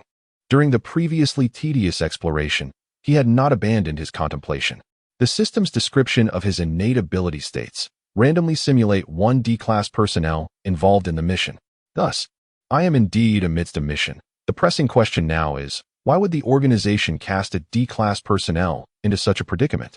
Even as expendables, they ought to be utilized to their utmost value before being discarded, rather than squandered thoughtlessly. Even in a reconnaissance mission, a helmet should be provided. Lin Ye inspected his surroundings in the initial room, discovering no surveillance devices. Is it an accident? But can an accident be considered as executing a task? It cannot. Thus, it is not an accident. This is a mission orchestrated by the organization. But what is my mission? Why was there not even an introduction? Lin Ye meticulously examined his surroundings once more, and this time he scrutinized with great care. He finally discovered a line of writing in permanent ink on the inner side of his thigh. Consciousness experiment, the fusion of reality and consciousness. The handwriting, the direction of writing, and the type of characters all indicated that this line was penned by Lin Ye himself. Yet, he had no recollection of inscribing those words. The handwriting is hasty. I must have been in a rush while writing. Is this truly a consciousness experiment? However, when I awakened in the room, I saw a system notification. If these words were indeed my own, shouldn't I have already received the system notification by then? Furthermore, does suicide within a consciousness experiment not reduce the number of simulations? Lin Ye grasped his hair, suddenly contemplating a certain possibility. Could it be that these system notifications are fabrications of my consciousness? If that is the case, once I exhaust my 10 simulation attempts, will I be able to awaken? Suppressing this perilous thought, Lin Ye closed his eyes and began to envision that this was not a red room, but rather his sanctuary. After a while, he cautiously opened one eye, only to find the familiar red room surrounding him. He attempted this several times, all to no avail. One cannot truly deceive oneself, especially someone as astute as Lin Ye. Beyond the door lies an expansive sea. No, I went out earlier, and I know that beyond the door is a crimson corridor. Consciousness intertwines with reality, which implies that this is not merely a realm of awareness. I cannot alter the fact that this is a crimson labyrinth. Yet perhaps it is plausible for other entities to emerge here. Contemplate this. The crimson labyrinth, the alien beings. Why is there nothing here? Oh, perhaps the labyrinth is inherently meant to be this way. Devoid of systemic influences, alien creatures cannot thrive here. However, since I am able to enter, other alien beings should likewise be able to do so. This is the organization's mission, thus something is bound to transpire. Let me ponder, alien beings. Ideally those that leave a lasting impression, which could potentially manifest here. Footsteps echoed in the corridor. A girl with black hair and crimson eyes pushed open the door, smiling at Lin Ye from the hallway. Oh, this is bad. Lin Ye managed an awkward yet courteous smile. This was not a mission site. He bore no weapons, and he felt he was merely awaiting his demise. Perhaps exhausting the 10 simulation attempts was not entirely unacceptable. Now, Lin Ye had recognized the girl's presence, so even if he were to restart, she would still open that door. Don't smile foolishly. I smile because I am beautiful. What are you smiling for? The girl spoke with a brusque tone. Yet her willingness to converse brought a sense of relief to Lin Ye. Who are you? Lin Ye inquired, somewhat uncertain, feeling an uncanny familiarity in her manner of speaking. I am a fusion of your imagination and certain realities. Thus, I possess information that you do not. The girl answered with remarkable candor, much like Lin Ye himself. What is this place? Lin Ye directly addressed the matter at hand. I don't know. How should I leave? The girl replied confidently, I can help you escape. But do you truly wish to go? What do you mean? Lin Ye pondered, a sense of foreboding creeping into his heart as he contemplated a certain possibility. You know what it signifies. Consciousness experiments are inherently designed to investigate awareness. The girl stepped closer, resting her head against Lin Ye's chest. So this is directed at me? Lin Ye abruptly lifted his head, scanning the surroundings with suspicion. You are cautious, yet you fail to comprehend the implications of being a D-class subject. Consequently, your actions will inevitably diverge from those of your original self. Once may be manageable, but after 2 or 3 instances, the organization will undoubtedly catch on. Particularly following the last mission when Dr. Caroline was still alive. A simple comparison would reveal the anomalies. The girl circled around Lin Ye, then gazed up into his eyes, where he could discern a profound coldness lurking beneath her smile, one devoid of warmth. What should I do? Lin Ye resolved to heed her counsel. Do nothing. This is merely a consciousness experiment. They cannot pinpoint your location. As long as you remain passive, it will naturally conclude. The more you engage, the more problems will arise. If I were to facilitate your escape directly, it would prove most troublesome, as your consciousness would be irrevocably traced by the organization. Or, the girl settled herself on the floor in the corner of the room, patting the space beside her. Or what? Lin Ye inquired as he sat next to her. Or you could create a commotion, making them aware of the consequences of provoking you. Teacher Xiaoya, are you jesting? What consequences could arise from provoking me? Lin Ye nearly chuckled. You may deceive anyone, yet you cannot deceive yourself. I am but your counterpart of a different gender. If you did not harbor such thoughts, how could I possibly voice them? The girl rested her head upon Lin Ye's shoulder, grasping his hand as she spoke. You are not me, otherwise. You would not propose such a foolish suggestion. My knowledge of the organization is scant. How could I dare to confront it? Lin Ye pushed the girl away, sensing a peculiar similarity between them, yet recognizing an underlying difference. Do you not find this exhilarating? You underestimate us. While opposing the entire organization may indeed be impractical, dismantling a mere external branch would be child's play. The girl closed her eyes, producing a blood-red popsicle, impaled with 2 wooden sticks, breaking it in half and offering a piece to Lin Ye. Can you venture outside? Lin Ye regarded the popsicle with curiosity, taking a lick. It was refreshingly cold, sweet and tangy, utterly delightful. Consider your options. If you choose to merely blend in, then I am but a fleeting image. And this popsicle is the extent of our adventure. However, if you are prepared to teach them a lesson, to convey that you are not to be trifled with, then I shall become a tempest sweeping across the world. The girl languidly enjoyed her popsicle, her words laced with peril. Cannot you make your own choice? Lin Ye found her statement perplexing. He did not believe he could command her. Of course, I can, but I am you. How could I possibly harm myself? Do not worry, I will eventually vanish, and the responsibility will fall upon you. I am not so irresponsible, the young girl stated with a sense of entitlement. Thank you very much. Lin Ye expressed his heartfelt gratitude. Fortunately, the girl did not resemble the cliché characters in novels who seek to eliminate their original selves, or it would have been quite troublesome. With a bit of time left, allow me to teach you something, she said, extending her hand as ethereal energy coalesced within it, forming a delicate layer of protective aura. Lin Ye's eyes sparkled. This was a technique capable of withstanding the full-force assaults of Zhao Yong and Su Min, appearing remarkably sophisticated. You can perform this? To be precise, I am the only one who can, the girl replied proudly. The first-tier creatures in that mission can merely utilize it, while I, endowed with extraordinary wisdom, can teach you how to wield it. Impressive, Lin teacher, please instruct me, Lin Ye shamelessly implored. Lin? Perhaps it's better to refrain from that. It makes it sound as though I am your daughter. You may call me Xiao Yi instead. Very well, teacher Xiao Yi, Lin Ye acquiesced. Now, dear student, the so-called protective aura is merely the external manifestation of rune application. Runes? Indeed, runes are akin to the legendary words of power. When the divine declared let there be light, light came to be. However, runes are far more challenging to wield than words of power. Runes are mental symbols, guiding the spirit and relying on ethereal energy as a foundation, mastering the art of manipulating all things in existence. The slash you executed in the supermarket was also an external manifestation of the rune cutting. Precisely, the mural contains the runes of cutting and merging, and their rank is quite substantial. Now, what I shall teach you is the rune of protection. The protective runes serve a multitude of purposes, intricately inscribed upon numerous psychic artifacts and relics. They are not solely utilized as shields. Xiaoye refrained from further elaboration, instead grasping Lin Ye's collar and pressing her forehead against his, subsequently closing her eyes. A torrent of complex information surged into Lin Ye's mind, and without the emergence of his mental fortitude, he would scarcely have been able to endure it for even a moment. It requires a profound connection to engage in such an act. Do not attempt this with others, lest your mind shatter, Xiaoye cautioned. I understand. Thank you, teacher Xiaoye, Lin Ye replied, rubbing his head. The experience was rather pleasant, though he felt a slight pressure in his skull. Ah, time is fleeting. It is time to bid farewell, Xiaoye remarked, gazing through the ceiling toward the distant horizon. What will become of you afterward? Despite their brief interaction, Lin Ye felt as if he had encountered a longtime friend, a sensation he seldom experienced.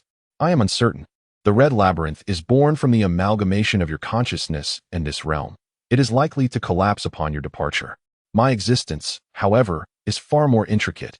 As I am a conscious entity, I too am unsure of what lies ahead for me. Xiaoye seemed to have come to terms with her fate, showing little concern for the challenges that awaited her. I have contemplated it. I shall venture out and teach them a lesson, so they may comprehend the consequences of provoking us. A fissure appeared upon the roof, prompting Lin Ye to take a bold leap into the unknown. He remained uncertain whether this action would affect any change, yet the act of doing, contrasted with inaction, embodies its own transformation, contributing to the outcome. Nevertheless, despite a profound desire to obliterate everything lurking within his soul, I remain, in essence, still tethered to you. Thus, we bid farewell. Xiao Yi, with a gentle smile, declined Lin Ye's overture. Would there be another opportunity to meet? Lin Ye refrained from extending another invitation. Fundamentally, they belonged to the same ilk. As long as life persists, they would inevitably cross paths once more, would they not? Indeed, both shared a relieved smile as the crimson labyrinth began to unravel, Lin Ye's consciousness gradually fading into obscurity. Since the collapse has commenced, perhaps indulging in a transgressive act would go unnoticed. Lin Ye vanished, leaving Xiao Yi standing on the remaining crimson floor of the void. Murmuring to herself, Lin Ye awoke upon a hospital bed, adorned with an exaggerated helmet, surrounded by various apparatuses. By his bedside stood a man clad in a white coat, his breast pocket filled with a row of oil-based pens. In the corner of the room, several fully armed regulatory personnel stood vigilant. He is stable. Proceed to the next one, the man stated. Upon entering the cell, Lin Ye succumbed to unconsciousness. Simulation terminated. Remaining simulations, 10, and used simulation attempts. Would you like to acquire core items? Acquire. Acquired core item. Consciousness upload device 1. Acquired gift box from Xiaoye 1. Acquired title. Awakening of consciousness, after rising from his bed. Lin Ye glanced at the system clock and noticed that barely 2 hours had passed. The duck was still resting on the bed. The flow of time in that realm of consciousness seems to be significantly swifter than in the shelter world. Of course, there are other possibilities, such as the instability of time within the consciousness realm, Lin Ye mused, dismissing these thoughts as he paid no heed to the simulated rewards. He had just lost a dear friend and now yearned only for a bowl of duck blood vermicelli. 32. Third night exploration. After savoring the delectable duck blood vermicelli, Lin Ye felt his spirits lift slightly, prompting him to inspect the intricate machine situated in the center of the room. Consciousness Upload Device, an apparatus developed by the organization that allows for the uploading of consciousness to the spiritual realm. However, due to the randomness of the upload process, many Class D personnel have perished during testing. Note: can be exchanged for a ticket. The consciousness upload device resembled the complex machinery that had loomed beside Lin Ye's sickbed, adorned with numerous buttons of unclear purpose, devoid of any user manual. After studying it for a while, Lin Ye discovered that he could not even locate the power switch. It appeared to possess some form of safety certification technology, necessitating the fulfillment of certain conditions for operation. Although he was unaware of what a ticket entailed, it was certainly more useful than a heap of scrap metal, at least occupying no space. The consciousness upload device vanished, and in its place, a white ticket of indeterminate material materialized in the center of the shelter. Lin Ye picked up the ticket and examined the system's description. Ticket: a credential for entering the realm of the mind. Upon use, one is randomly transported to a relatively stable mental world. Note: each usage alters the ticket's color. White signifies a shallow and safe area. Oh, the mental realm? It seems a tad perilous. I shall retain it for future necessity. Safeguarding the ticket, Lin Ye opened the gift box from Xiaoyu. Inside lay a singular card adorned with intricate black patterns. Basic Rune Collapse, a card that allows the learning of the fundamental collapse rune. Note: used with caution for those lacking mental fortitude. Lin Ye is an exception. Indeed, a thoughtful gift from Master Xiaoyu. Lin Ye refrained from immediately utilizing the card, as he had yet to fully assimilate the protective rune. Now was not the opportune moment to acquire new knowledge. He glanced at the final system notification. Awakening of consciousness. You awaken from a dream, only to discover you remain within the dream. Note: in the mental realm, consciousness is the essence of all. After reviewing his acquisitions, Lin Ye poured hot water over the abyss egg and the alien egg, then commenced organizing and studying the protective rune, hoping to master rudimentary psychic defense techniques before the onset of nighttime activities. After all, the 3-day novice period had concluded, and according to the system's indications, he was likely to encounter a first-tier psychic entity that very evening. Furthermore, the specifics of the night's events remained unknown. The afternoon passed swiftly, and the nocturnal activities were on the cusp of commencing. Lin Ye prepared his equipment and, before the activities began, savored his final bowl of duck blood vermicelli, taking a moment to pet the duck. After all, the conclusion of the nighttime activities could very well signal the arrival of tomorrow. With a bit of time remaining, Lin Ye opened the group chat. What activities await us today? Has the esteemed one shared any news? Probably not, as the esteemed one has exchanged his talents for duck blood noodles today. How infuriating. I too desire to savor duck blood noodles. Are you all participating in tonight's evening activities? According to the system's hints, we might encounter tiered beings today. Damn, I still need 4 more.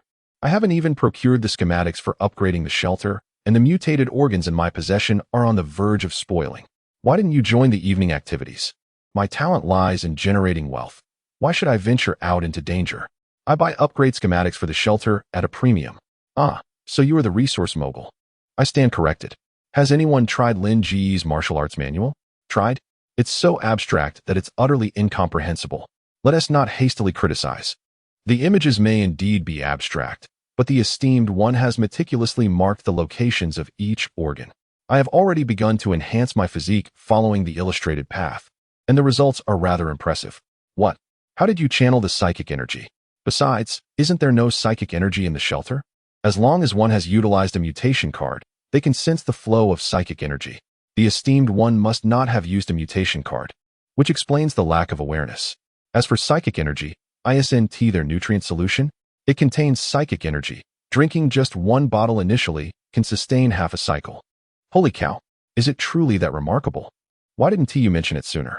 It's not just me enhancing my body, Many others are progressing faster than I am. The esteemed one has already shared the pathways. If you all don't apply some thought, who can you blame? Indeed, your reasoning is quite compelling. I shall endeavor to strengthen my body before the event. Nighttime activity commences. Tonight's activity, maze exploration. Do you wish to participate? 9:59 Join. Before the countdown concludes, Lin Ye decides to rest for a moment while embracing the duck. 0:01:00:00. The novice period concludes, enhancing the probability of encountering aberrant creatures, diminishing the occurrence of treasure chests, reducing the quality of treasure chest yields, and extending the duration of the activity. Nighttime activity commences. 3:59. Lin Ye rises from the dark crimson floor, and at the end of the corridor, a blood corpse happens to round the corner. What an intense welcome! Lin Ye unsheathes the red blade. Even without the crucifix necklace, he can effortlessly perceive the aberrant attributes of the blood corpse. The blade glints as he cleaves the upper half of the blood corpse, extracting the aberrant organs from its abdomen and discarding them into his empty backpack. The crimson maze is saturated with ethereal energy, and Lin Ye casually selects a room to begin absorbing the surrounding energy, orchestrating a cycle of ethereal energy according to his evolutionary pathway. His evolutionary route is exceedingly intricate. Even though his body can function autonomously, he must concentrate his attention internally. With the aid of the ethereal energy ring, it takes Lin Ye half an hour to complete the first cycle. After just this initial cycle, he perceives an enhancement in his physical attributes. It is merely the beginning. 2 cycles daily will suffice for now, and in due course, I shall gradually increase the frequency of the cycles. Lin Ye stood up to stretch his body, deciding to first explore the labyrinth and loop back when the activity was nearing its end. Leaving the room, he began to jog down the corridor.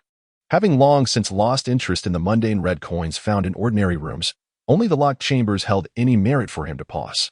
As he traversed one corridor after another, he encountered various mutated creatures. Some were bloodied corpses, while others were different aberrant animals. The system had indeed increased the likelihood of these aberrant beings appearing. Dispatching them did not consume much of Lin Ye's time. It was only after running through 8 corridors that he stumbled upon his first locked room. Using his red key to unlock the door, he found only a mahogany treasure chest within. Upon opening it, he discovered a bag of rice weighing 10 pounds, not too heavy. Lin Ye hoisted the rice and continued his slow jog down the corridor. After running through 6 more corridors, he encountered another locked room. With his red key, he opened the door once more, only to find another mahogany chest. Surely not. Lin Ye felt a premonition of misfortune. Upon opening the chest, he found it filled with packaged meat and vegetables, weighing around 3 or 4 pounds altogether. Packing the meat and vegetables into his backpack, Lin Ye resumed his jog through the corridor. To be honest, the treasure chests were yielding far too abstract rewards, and he began to contemplate whether it was worth continuing to expend his keys. Not to mention, if this continued, he feared his backpack would soon be insufficient. With so much food, he could hardly consume it all by himself. The shelter lacked a refrigerator, making it impossible to store fresh meat and vegetables for an extended period. As for selling to other survivors, Lin Ye doubted he was the only one fortunate enough to find provisions. Fortunately, Li Ji had previously equipped his vehicle with ample provisions. Otherwise, Lin Ye would have been at a loss regarding how to handle these ingredients. After traversing 10 corridors, Lin Ye encountered a third locked room. He attempted to open another door, but it too led to food supplies, so he refrained from further attempts. Resolving to proceed, Lin Ye used the red key to unlock the door. This time, the room contained no treasure chest, but rather a long-lost shelf, revealing it to be his storage room. Lin Ye meticulously scoured every corner of the chamber, discovering 5 bottles of nutritional liquid, 3 mutation cards, a metallic key for accessing special rooms, and a dagger. The mutation cards were of the later series, and the dagger measured 7 centimeters in blade length, featuring a wooden gray handle that appeared exceptionally sharp, resembling a psionic item akin to a crucifix necklace. After stowing these items into his backpack, Lin Ye continued his exploration of the labyrinth. For half an hour, he encountered no locked rooms, and just as he began to find this peculiar, he stumbled upon a dark red corridor devoid of any chambers. So that is how it is. However, it seems there are no monsters in this corridor. Perhaps the creatures are not present in the preceding hall? Upon reaching the corridor's end, Lin Ye set down the rice in his supply-laden backpack before pushing open the red double doors. Inside lay the familiar hall, but at its center stood a solitary figure. The figure was clad in a pitch-black robe, with a hood obscuring its face, from which emanated a chilling, withered laughter. "Can you speak?" It was Lin Ye's first encounter with a mutated being willing to engage in conversation. "Thank you for opening the door. I had feared this visit would be in vain." The shadowed figure spoke with an inexplicable arrogance, akin to a superior being addressing an inferior one. "Are you also a survivor? Is the system requiring you to guard this place?" Lin Ye was indifferent to his tone, yet he needed the figure to elaborate in order to glean further information. Thus, he lightly prodded, "Survivor? Guarding? Can we refrain from comparing me to you? I am not a pitiful wretch forced into this place for survival. I entered voluntarily." The figure's tone dripped with disdain. "Yet, are you not still aiding the system in its guardianship? What difference does it make? At least I am not a sentinel." Lin Ye retorted with equal disdain. "Ha, fool. You are utterly oblivious to the might of the system. Countless dimensions, all races, are under the system's dominion, save for a few exceedingly perilous realms. With your intellect, you cannot even begin to fathom the nature of the system." The figure was in no hurry to eliminate Lin Ye. There was time, and he wished to savor this prize. "But we are currently in the same position, are we not?" Lin Ye ceased his idle chatter, for he was not one to engage in unnecessary words. The other was merely a first-tier pawn, and even if he possessed some information, it was of little consequence. The two were not far apart. For Lin Ye, it was merely a step away. In an instant, he drew forth the crimson blade, the invisible energy blade cutting towards the figure's chest, where his sole, anomalous organ resided. Seeking death, the figure swiftly pulled his black cloak, conjuring an energy barrier before him, while simultaneously drawing a handgun and firing 2 shots at Lin Ye. Seemingly reluctant to waste ammunition, the shadowy figure refrained from firing further, convinced that Lin Ye could not evade the 2 bullets. Indeed, Lin Ye was unable to dodge them, yet he could effortlessly deflect them. A thin layer of psychic energy protection effortlessly thwarted the 2 energy-infused projectiles. This rendered the second layer of psychic defense he had constructed utterly superfluous, not to mention the third layer that he was in the process of cultivating. In stark contrast, the Shadow's black robe failed to shield him from Lin Ye's unleashed energy blade, which bore a cutting attribute. The robe was sliced open, leaving a gash across the figure's chest. Without a moment's hesitation, Lin Ye plunged the crimson blade into the Shadow's chest cavity, piercing through its aberrant organ. Gripped in his left hand, the CL-0 pistol, now infused with the essence of the bullet's transformation, was poised and ready to fire. Had the adversary not exhibited such lamentable incompetence, Lin Ye would have already pulled the trigger. After all, this was a first-tier psychic creature, and Lin Ye intended to grant him no quarter. As he had asserted, their stances were irreconcilable. It was a matter of life and death. Yet, the Shadow seemed bewilderingly oblivious to this reality. How could it be? "You possess no first-tier capabilities. How could you possibly disrupt my equipment? How could you withstand my onslaught?" The Shadow's voice, filled with despair, faltered as it approached the brink of death, leaving it perplexed by the unfolding events. "Though my understanding of the system is limited and I know little of the myriad dimensions and races, I believe the system maintains a fundamental sense of fairness. If you are a first-tier entity, then I cannot be an ordinary survivor. Yet, to be candid, your weakness compels me to question whether such a fundamental fairness truly exists within the system," Lin Ye pondered. This was his first encounter with such a feeble first-tier being. The figure lay lifeless, its eyes surprisingly large. Lin Ye removed the equipment from the figure, inspecting its entire body. It resembled a humanoid creature. Yet many of its features diverged from those of the inhabitants of Blue Star, suggesting it belonged to a certain humanoid race. The corpse bore a complex, circular mark on its chest, akin to a tattoo, the significance of which remained unknown. After conducting an autopsy and processing the remains, Lin Ye acquired a tattered black robe, a handgun with only 8 bullets left, and a first-tier mutated organ. He submitted the mutated organ to the blueprint task for the first-tier psionic crystal generator. The task's progress now stood at 210. Previously, during a mission at another site, Lin Ye had also obtained 1 first-tier mutated organ, leaving him with 8 more to complete the objective. He hoped to finish this task swiftly, as it would potentially allow him to absorb psionic energy to enhance his physique within the sanctuary. The psionic content of the nutrient solution was insufficient with his current reserves. He could barely manage a few cycles. Moreover, the nutrient solution was not intended for continuous consumption. It was primarily designed to replenish nutrients, with notes indicating the necessity to limit intake. After dispatching the mindless mutated creature guarding the entrance, Lin Ye began to examine the various doors in the hall. The doors remained unchanged. Directly opposite was a pair of red double doors. To the left was a redwood door leading outside. And to the right was a locked dark red metal door. A storage room? Just the right opportunity, as I've recently acquired a metal key for a special room. Using the metal key, he opened the door, revealing a standard room with a dark red pedestal, upon which lay a blueprint for manufacturing. 34. Invitation to the game room. After Lin Ye had meticulously rolled up the blueprints, he did not hasten to leave the room. Instead, he closed the door and began to absorb spiritual energy to enhance his physical attributes. In the midst of this cycle, Lin Ye was abruptly struck by an unusual sensation of hunger, and it took several bottles of nutrient solution to alleviate it.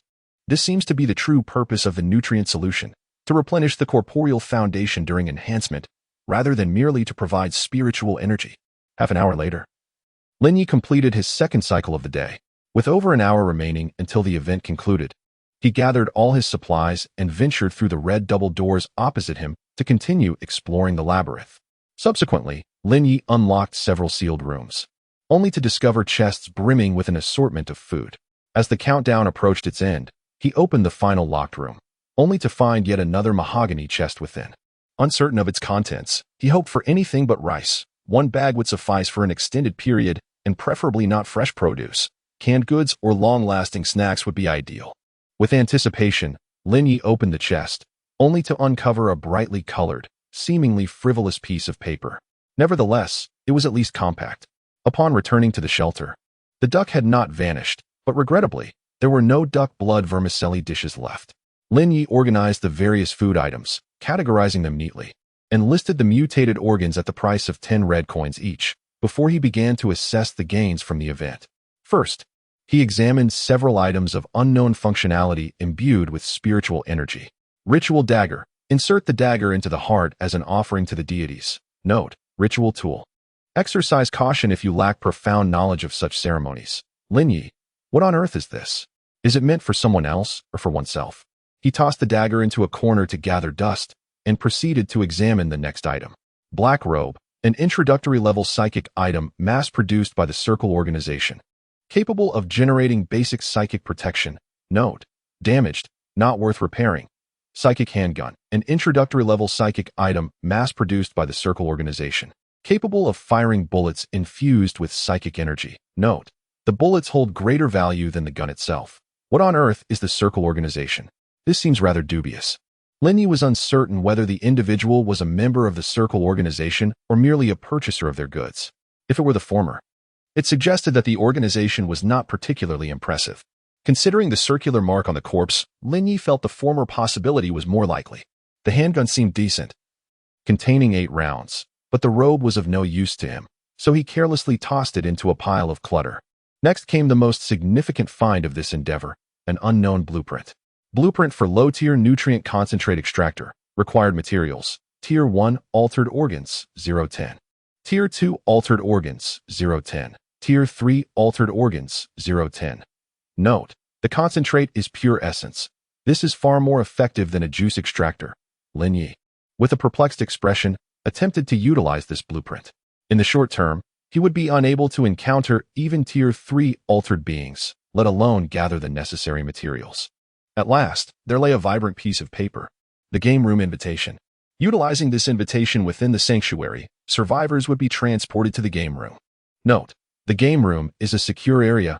Please select your preferred form of entertainment. The game room? Lin Ye refrained from hastily utilizing the invitation, opting instead to await the conclusion of the simulation tomorrow. Should the location be abundant in spiritual energy, he would no longer need to absorb energy during nighttime activities. After sorting through his spoils, Lin Ye prepared himself a sumptuous dinner and then opened the group chat to accompany his meal. Esteemed leaders, has anyone uncovered the plans for upgrading the sanctuary? I am willing to pay a premium. Surely, someone must have discovered the plans? Seriously? It's all just food. I opened 4 treasure chests today, all yielding food. Who suffers more than I? Damn, could it be that Linda has spoken the truth? What shall we do if we remain without plans? Await our demise? I possess one. Name your price. Wonderful. I feared the sanctuary upgrade plans were a relic of the past. My friend, you are exceptionally fortunate to have unearthed such plans. Goodness, I thought you were a luck bringer. Yet it seems you are rather unfortunate. Are you certain of your luck? There are still many who lack plans. This document could be life-saving. Do you believe those who have remained hidden in the sanctuary possess anything of value? This is a being capable of contending with first-tier creatures. Show some respect. Wait. Haven T, you already upgraded the sanctuary? Since these are extra blueprints, why not sell them at a lower price? It could save a life. I apologize, but they have already been sold. Please refrain from sending me private messages. The buyer offered me an irresistible price, and I am quite pleased. Oh, they've been sold already? Was it that resource tycoon? As soon as the event ended, he began collecting blueprints. Impressive. What are we, who lack blueprints, supposed to do? Just wait for death. What else can we do? Lin Ye, the system will not be utterly ruthless. I believe that by opening item rooms, you are likely to obtain blueprints. You could also try opening several treasure chests. A low probability does not imply impossibility. Of course, this is merely my conjecture. Here comes the big shot. Lin Ge is right. Lin Ge, have you eaten tonight? Lin Ye. However, first-tier mutated creatures are quite formidable. Those without combat talents should refrain from attempting food image. Lin Ye, by the way, I am also collecting special room keys. I can exchange them for mutated cards, nutrient solutions, red keys, and other resources. Such a feast. Though the presentation is rather ordinary, you made this yourself, didn't you? Alas, the big shot has descended to cooking for himself. I also cook for myself, and suddenly feel that I am doing quite well. Yet, it looks quite appetizing. Do you need a chef? Free of charge. A 5-star hotel chef is at your service. Please leave it to me. Lin Ye. No need. But do you know how to handle perishable food? There is too much food produced, and we cannot consume it all at once. We could make cured meat and pickled vegetables. Would frying them help preserve them for a longer duration? I too am troubled about what to do, having procured dozens of pounds of fresh meat. No, have you not seen the esteemed individual collecting special room keys? Even with the keys in my possession, I hesitate to venture into the corridor. After exchanging ideas with my companions about the method of producing cured meat, it took 40 minutes for Lin Ye to exit the group chat and initiate a private conversation to trade the special room keys. The exchange of special room keys is not widespread, as it is well known that these rooms contain valuable items. However, amidst the vast population, Lin Ye successfully traded some basic supplies for 5 keys. After all, not everyone possesses the courage to confront first-tier creatures. It is preferable to exchange them for urgently needed resources rather than hoarding them. Zhang Liang, Lin Ge, are you there? Lin Ye. Yes, what is it? Zhang Liang. Do you have any surplus psychic items? Lin Ye. I do possess some, though not in abundance. Zhang Liang. I could exchange a special key for them. Lin Ye. I have already acquired 5. I cannot make use of more at the moment. Zhang Liang. What do you need? Lin Ye. Do you have any rune cards? Zhang Liang. Well, I originally had 2, but now only 1 remains. Lin Ye. Zhang Liang. A member with a mental prowess talent attempted to use one, and upon doing so, their name turned black. Lin Ye. Can one actually perish in the shelter? Is it not supposed to be absolutely safe? Zhang Liang. We speculate that they may not have died, but rather the system determined they could no longer survive, hence the name turning black. After all, rune cards are used for personal transformation, possibly falling outside the shelter's protective jurisdiction. Lin Ye. What type is the remaining card? Zhang Liang. Basic rune of speed. Lin Ye. I shall exchange my psychic pistol and psychic ring with you. The pistol still containing 8 rounds. Zhang Liang. Very well. The two swiftly completed their transaction, both parties thoroughly satisfied with the exchange. To Lin Ye, the psychic pistol was nothing more than refuse, while the psychic ring retained some utility, albeit only a marginal difference of 10 minutes between 30 and 40. With mastery, this duration could be further reduced. For the Mutual Aid Society, however, the psychic ring was akin to a divine artifact, as they lacked evolutionary pathways, making the manipulation of psychic energy far more daunting than for Lin Ye. Furthermore, they currently dared not utilize rune cards, as none wished to meet their demise within the sanctuary. Basic rune speed. Cards that allow the learning of basic speed runes. Note: use with caution for those with insufficient mental power, having dealt with the remaining perishable food items. Lin Ye poured a bit of hot water over the abyssal egg and the alien egg, then reclined on his bed with the duck in his arms, closing his eyes to continue assimilating the protective runes until he fell into a deep slumber. Please draw today's card. The card displayed an image of a young girl clad in a nun's habit. Before Lin Ye could respond, the card dissipated, and a maiden adorned in a blood-red nun's attire with flowing silver hair materialized in the center of the sanctuary. Hello. Lin Ye felt a twinge of anxiety. This was the first time a young woman had entered his chamber. The girl's form was enveloped in the simple, yet heavy blood-colored nun's garments, a pure red nun's veil atop her head. Her eyes obscured by a swath of crimson cloth, and the habit was adorned with a myriad of twisted, chaotic symbols. These symbols bore resemblance to runes. Yet Lin Ye found them utterly incomprehensible. Dressed in the peculiar attire of a nun, the girl exuded an aura that was both sacred and eerie. Nevertheless, it was Lin Ye's first encounter with the essence of what is deemed holy. The girl knelt silently at the center of the sanctuary, not out of fear of repercussions, but as a gesture of fundamental respect toward a lady. Having prepared 2 portions of breakfast from the reserved ingredients, Lin Ye placed one before the nun, contemplating that if she chose not to eat, he could simply have it for dinner later. After finishing his meal, Lin Ye reclined on the bed and commenced his daily simulation. Influenced by the Crimson Nun, a religious anomaly has been selected for this simulation task. Simulated D-class personnel, Isaac. Remaining simulation attempts, 10 buzzing. Lin Ye opened his eyes to the familiar sound of movement, encountering an elderly man with graying hair seated across from him, similarly clad in an orange uniform. Isaac, too, was an aged man, his frail body resembling that of a long-term invalid. Lin Ye took a moment to acclimatize to this fragile form, feeling weakness like never before in his life. What could this old man have done to become a D-class personnel? A religious anomaly. Well, at least I am not entirely in the dark.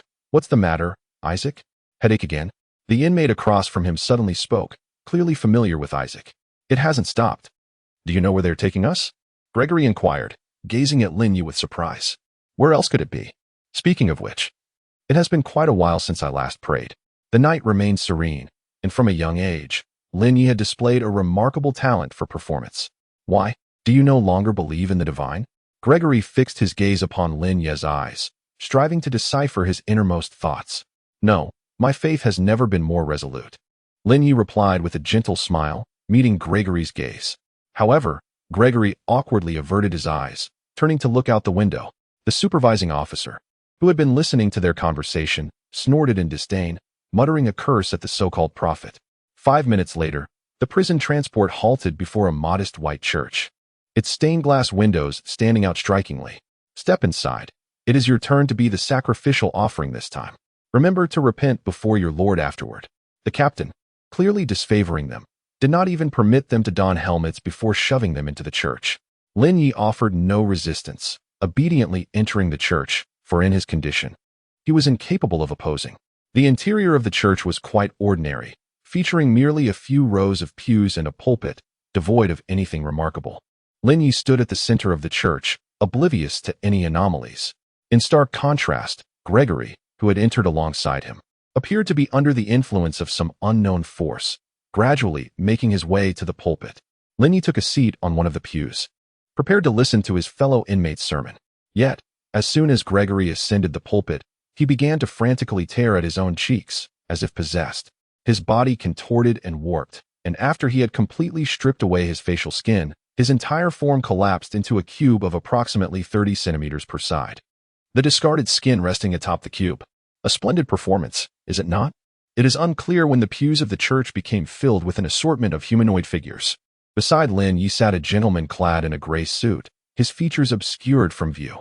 Generally speaking, he was merely a fool who regarded desire as a form of faith, too cowardly to confront his own reality, even if transformed into a box.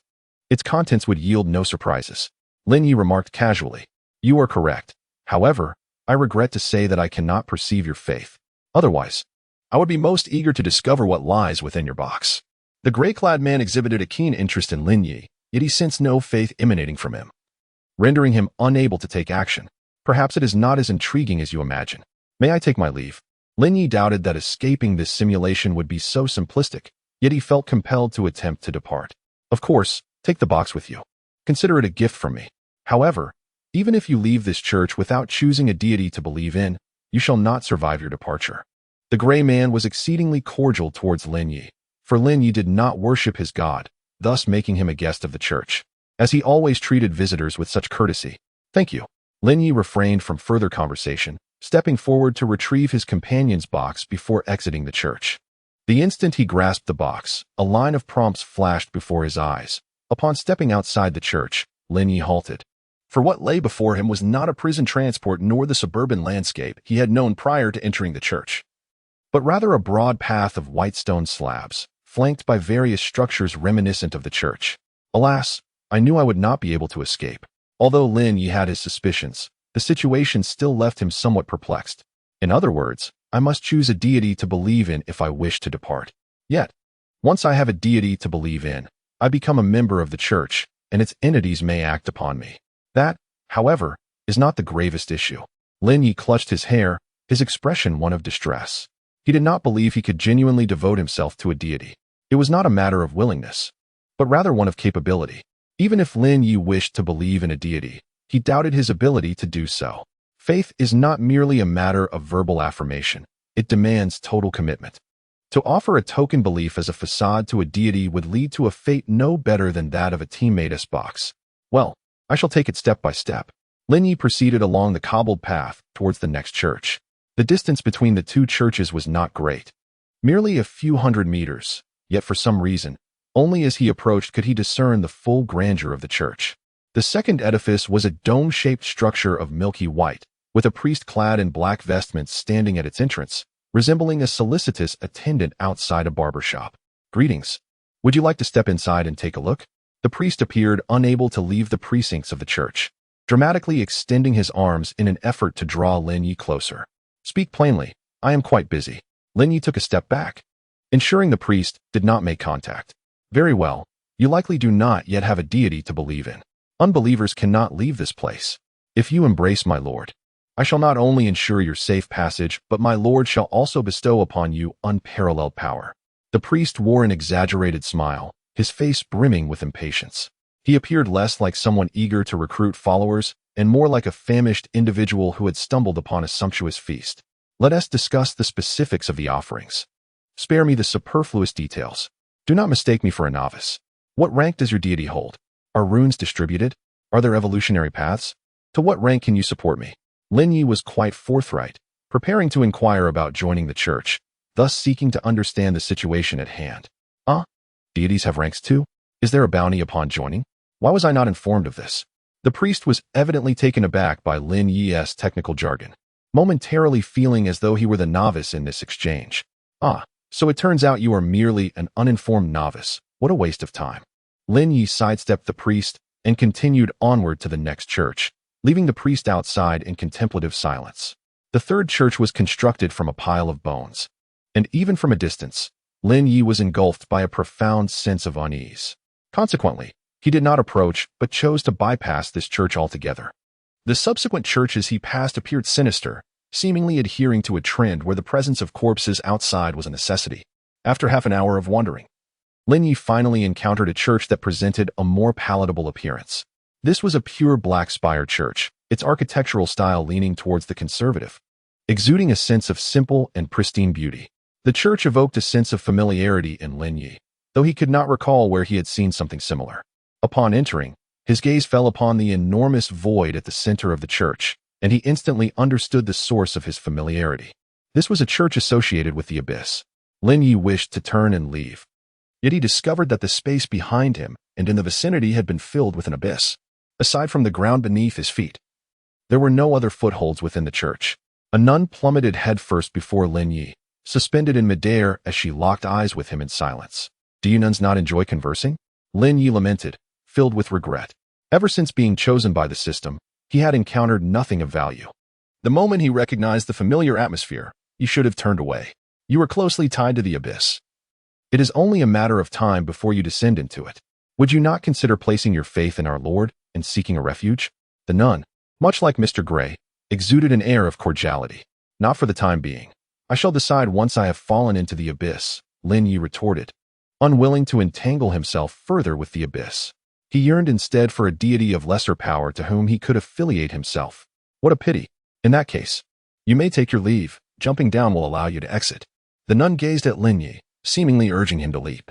5 minutes elapsed before the nun could no longer contain herself. It appeared that maintaining this state was not without its toll.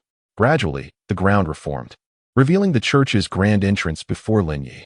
Yet he remained motionless, uncertain whether the ground might vanish once more, or even if what he perceived was indeed the ground. Ultimately, Lin Ye found himself incapable of discerning the method to escape this place. Was opening the door the key to departure? Or was leaping down the correct course of action? How should one even jump down? Furthermore, even if he managed to leave this place and enter other churches without faith in the divine, concluding the simulation would prove challenging, this seemed to be a significant opportunity. Thus, Lin Ye resolved to take a risk and test his fate. He gazed intently into the nun's eyes, extending his arms as he fell backward into the abyss. Head down, just like her. Since you won't allow me to leave, I must draw nearer.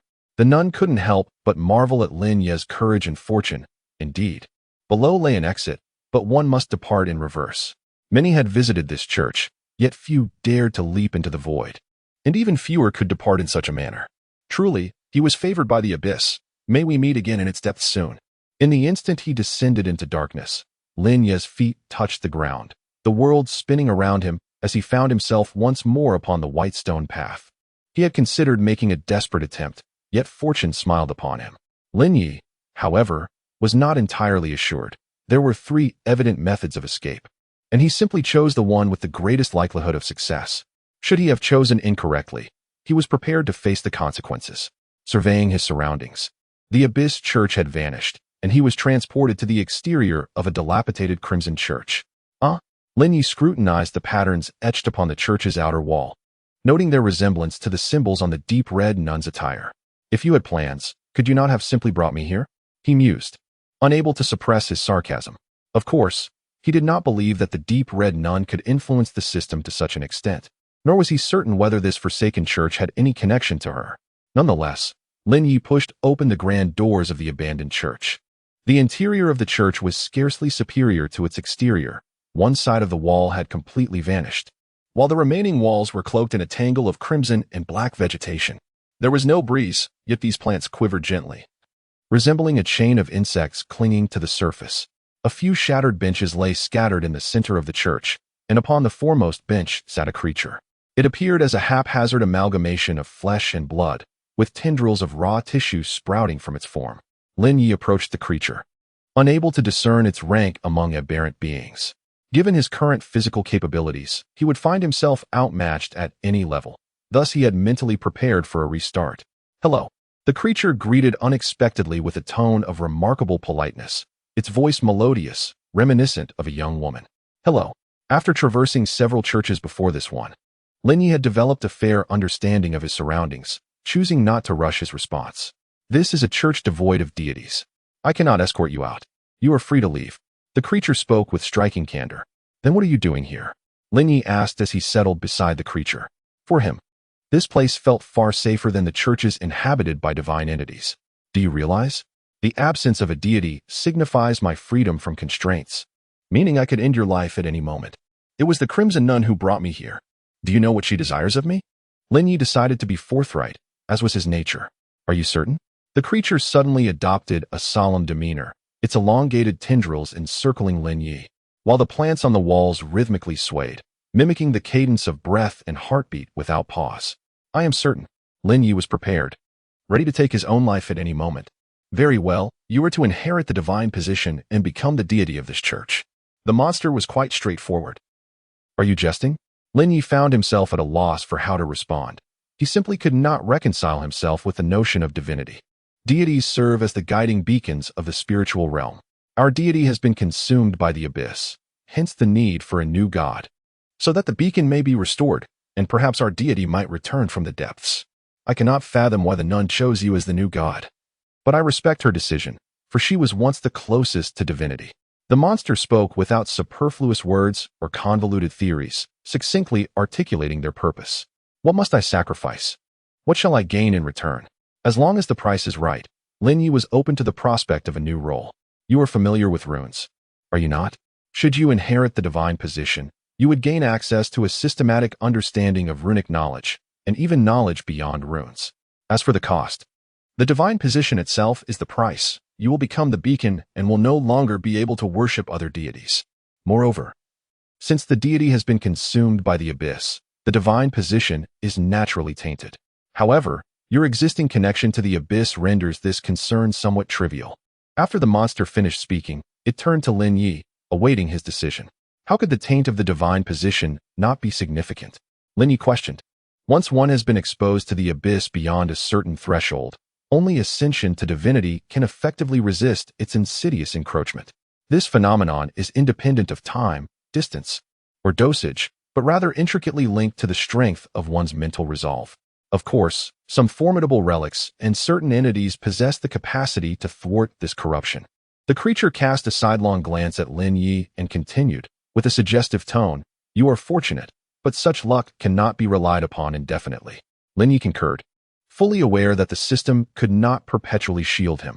The gate of the abyss lay against the walls of the sanctuary, and it was only a matter of time before he would need to take control of that portal himself. Moreover, from the creature's description, it appeared that becoming a deity was akin to adopting a profession imbued with a unique system of runes, similar to the process of transcending into divinity. Very well. An accord has been reached. The creature tore open its own flesh and extracted a radiant orb of light, placing it atop Lin Ye's head. The orb flowed into Lin Ye's being like liquid, yet he felt nothing, as if the orb were mere illusion. Is this truly the conclusion? Lin Ye felt deceived. The absence of any ceremonial gravitas or sensation rendered this divine encounter reminiscent of a con. The creature meticulously repaired its chest, as though zipping up a garment, and then retrieved a card from its pouch-like stomach, presenting it to Lin Ye. "This is a gift, esteemed deity. I shall remain here, ever in prayer for you." Lin Ye accepted the card, wishing to inquire further about advanced matters, but was suddenly beset by a wave of discomfort. "It is time for you to depart. Those who enter gain divine status, and the connection is about to sever. If you linger, you shall remain here for eternity. Farewell. I am Lin Ye, yet your name remains unknown to me. You may call me the Saintess. As for my name, I have long forgotten it." Upon exiting the church, I found the prison carriage and its guards still in place, clearly surprised that Lin Ye had managed to emerge alive. Simulation ended. Remaining simulation attempts, 10, and used simulation attempts. Would you like to acquire the core items? Acquire. Obtained core item. Contaminated Divine Position 1. Received Mr. Gray's Gift 1. Received the Saintess's Gift 1. Acquired title. Deity. Lin Ye awoke from his slumber, the crimson-clad nun still kneeling in her place. Her posture and the breakfast beside her unchanged. 38. The carnival feast. Glancing at the time, it was still not noon. This simulation had not consumed much of it. Lin Ye began to inspect his spoils. The divine position did not manifest in the center of the sanctuary. It seemed to have fused with him. Lin Ye picked up the box teammate that Mr. Gray had bestowed upon him. The Life of Gregory, a splendid material. Suitable for crafting psychic items. Note: the destined conclusion. Truly, as a Class D personnel, he was resourceful. Lin Ye then retrieved the card gifted to him by the Saintess. Identity card. Saintess. Can be used to obtain Saintess status in certain activities. Note: exclusive to Survivor Lin Ye. Non-transferable Lin Ye. What on earth is this? The card depicted a girl adorned in an elaborate gown, her features obscured, exuding an air of nobility and sanctity. Lin Ye tucked the card away and turned his attention to the final system prompt, feeling uncertain whether he would ever utilize this card. Deity. Sitting majestically atop the divine throne, all beings comprehend its intent. Note: prior to this, such a feeble deity had never been witnessed. Indeed, there is a lack of discernment. Lin Ye murmured. Though this is a safe zone, it is prudent to equip oneself to avert unforeseen circumstances. Fully armed, and with his backpack secured, Lin Ye activated the invitation. Upon its use, it vanished, along with the fully armed Lin Ye. He was not the sole survivor in this realm. After all, in an area populated by tens of thousands, it was inevitable that some would possess invitations. Through careful observation, Lin Ye discerned that the survivors arriving here had mostly engaged in transactions similar to his own, being among the most adept within their group. Lin Ye chose a seat at a blackjack table, where entry required any amount of red coins, with victorious players receiving an equivalent number of red coins. Lin Ye placed his ticket upon the table. While he was not fond of gambling, this card game suited him well, allowing him to play for an entire day with just one red coin. The energy concentration in the gaming room was average, and it took Lin Ye nearly 2 hours to complete 2 rounds. However, during this time, he won 54 red coins. Although he was not particularly keen on gambling, Lin Ye possessed a remarkable proficiency in card games. The host of the room, a masked woman clad in revealing attire, persistently encouraged Lin Ye to increase his stakes throughout the game, yet he remained focused on his cycles, paying her no heed. Subsequently, her tactics became markedly more aggressive, But the overall outcome was minimally affected. As long as he refrained from raising his stakes, Lin Ye was already in a position of invincibility. This is a win-win situation, as it not only fulfills the daily cycle, but also yields a bit of pocket money. Just as Lin Ye was putting away the tickets and preparing to leave under the disdainful gaze of the homeowner, a voice called out to him. "Sir, do you require a game room access card?" The speaker was a handsome young man dressed in a servant's attire. "What distinguishes an access card from an invitation?" Lin Ye inquired. "An access card can be used multiple times, and certain special games require it for participation," the man replied with a smile. "How can one obtain an access card?" Lin Ye asked, though he was not particularly interested in the special games. He needed to come here daily for his spiritual cycle. This is a game room, after all, meant for playing games.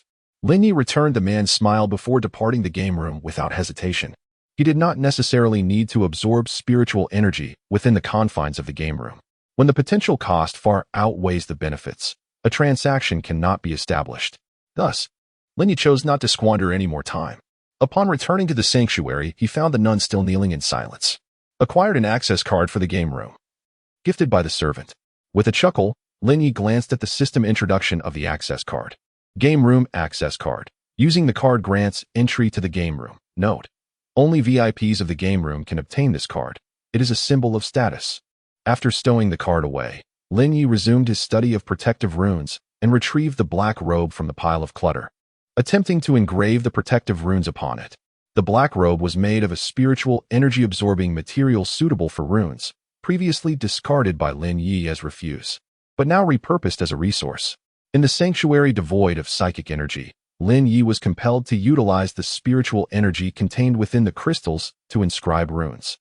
Although the energy within was chaotic and unsuitable for absorption, it was perfectly adequate for the art of rune carving. Initially, the process of inscribing the runes proved to be quite challenging. The techniques required for rune activation and engraving on objects were distinctly different. After numerous failures, Lin Ye finally succeeded in etching a protective rune onto the fabric of his black robe. Upon testing, he discovered that by infusing the rune with spiritual energy, he could activate a protective barrier. However, once triggered, the rune dissipated. Lin Ye proceeded to engrave the rune again and then used a dagger to sever the piece of fabric adorned with the rune. Simple protective item, activated by spiritual energy. Capable of generating a protective barrier, rendered ineffective after a single use. Note: can add, must be accurate information related to the item. Can I still add notes? Lin Ye pondered for a moment and decided to include a remark. Simple protective item, activated by spiritual energy, capable of generating a protective barrier. Rendered ineffective after a single use. Note: crafted by Lin Ye. Before the commencement of the nighttime activities, Lin Ye devoted himself to the study of runes. He had dismantled the black robe into fragments. Despite encountering failures repeatedly during the process, he successfully created over a dozen simple protective items. Nighttime activities commencing. Tonight's activity, Grand Feast. Will you participate? 9:59. What? Although Lin Ye was already aware that there were other nighttime activities, he did not expect to encounter them so soon. Could it be that there would be a different activity each day for the next 4 days? He had a strong premonition that this was indeed a significant possibility. Opening the group chat, he found it already abuzz with excitement. Another new event? Where is Lin? Is there any news about this event? Lin Ye, I am uncertain about the nature of this event, but for now, I am aware of 4 activities: maze exploration, a grand feast, site missions, and the front line of war. I surmise that for the last 4 days, there will be one event each day. However, this is merely conjecture. Does that mean there will be no maze exploration? The front line of war? That sounds perilous. If it's dangerous, we simply won't participate. That is true. What should we do about this event? I still haven't gathered enough materials to upgrade the shelter. I'm just one short. I can join the subsequent site missions. I wish to take a chance. Even if I manage to collect enough materials for the shelter upgrade now, what about in the future? If I continuously avoid nighttime activities, I will inevitably be eliminated by the system. You're right. I will take a chance as well. As for me, I'll just go with the flow. Even a day of survival is better than none. Lin Ye, I have prepared a batch of protective gear. Since these are experimental items, I will be placing them for free in the trading area shortly. You may seize them, and please remember to DM me your feedback after use. Lin Ye, as these are complimentary experimental items, I will not be held accountable for any issues that may arise, so please use them with caution. Having said that, Lin Ye placed a dozen simple protective items in the trading area. Has the master come up with something new again? Darn, I missed out. Haha, I managed to grab one. This is the result of 30 years of being single. Darn, the network is lagging. What a hassle. Do you think this is a campus network? I've never encountered system lag before. This is quite fortunate. I happen to be without protective gear. Please share the system introduction. Simple protective items, just click to explore. Incredible. The expert is already capable of crafting psychic items. Truly impressive. Lin Ye, please assist me in testing these. If they prove effective, I will gather materials to create more. Acknowledged. Understood. Off to confront a first-tier mutated creature. Did you all manage to obtain it? Just waiting here? Lin Ye chose to participate in tonight's event, donned his gear, and sat by the bed, awaiting the countdown to conclude. Regrettably, there were no small creatures to pet today. 0010000. The revelry begins. Engage in any endeavor you desire. In this night and place, no rules exist. The only constraints are those of your innermost principles. Embrace the world in flames and festivity, or annihilate yourself. Lin Ye awakened on the circus stage. The arena and audience completely deserted, blinding lights illuminating the void. Exiting the tent, he found himself in a desolate amusement park, skyscrapers looming in the distance. Here lies a corner of a city. What fortunate luck to encounter a novice who hasn't even reached the first tier. Are you a lowly creature chosen by the system, or merely a fool testing your luck? A humanoid being with a bird's head approached the amusement park. A malicious grin etched upon its avian visage, advancing step by step toward Lin Ye.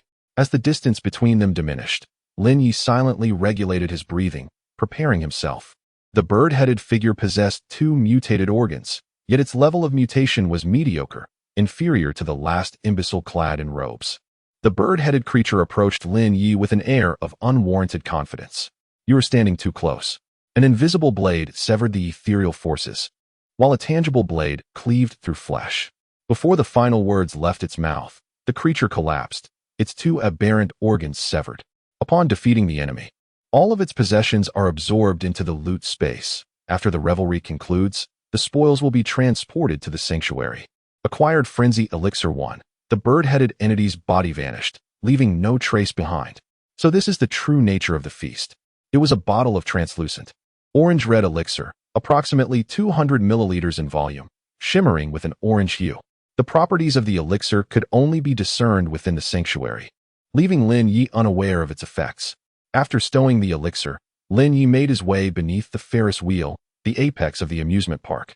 He located the control panel and activated the switch, causing the towering steel wheel, nearly 200 meters high, to commence its slow rotation. As Lin Ye boarded the Ferris wheel, he reflected that despite its frequent appearances in various narratives, this was his first experience with such an attraction, especially alone. This won't do. Riding the Ferris wheel alone is rather pitiful. Xiaoyu suddenly interjected. Unbeknownst to him, she had taken the seat opposite Lin Ye. How did you end up here? Is this the realm of the mind? Although he did not openly express it, encountering a friend in such a place brought Lin Ye a sense of joy. Not just yet. This is the feast of revelry, where anything is possible. Xiaoyu sat obediently in her seat, gazing out at the gradually ascending panorama.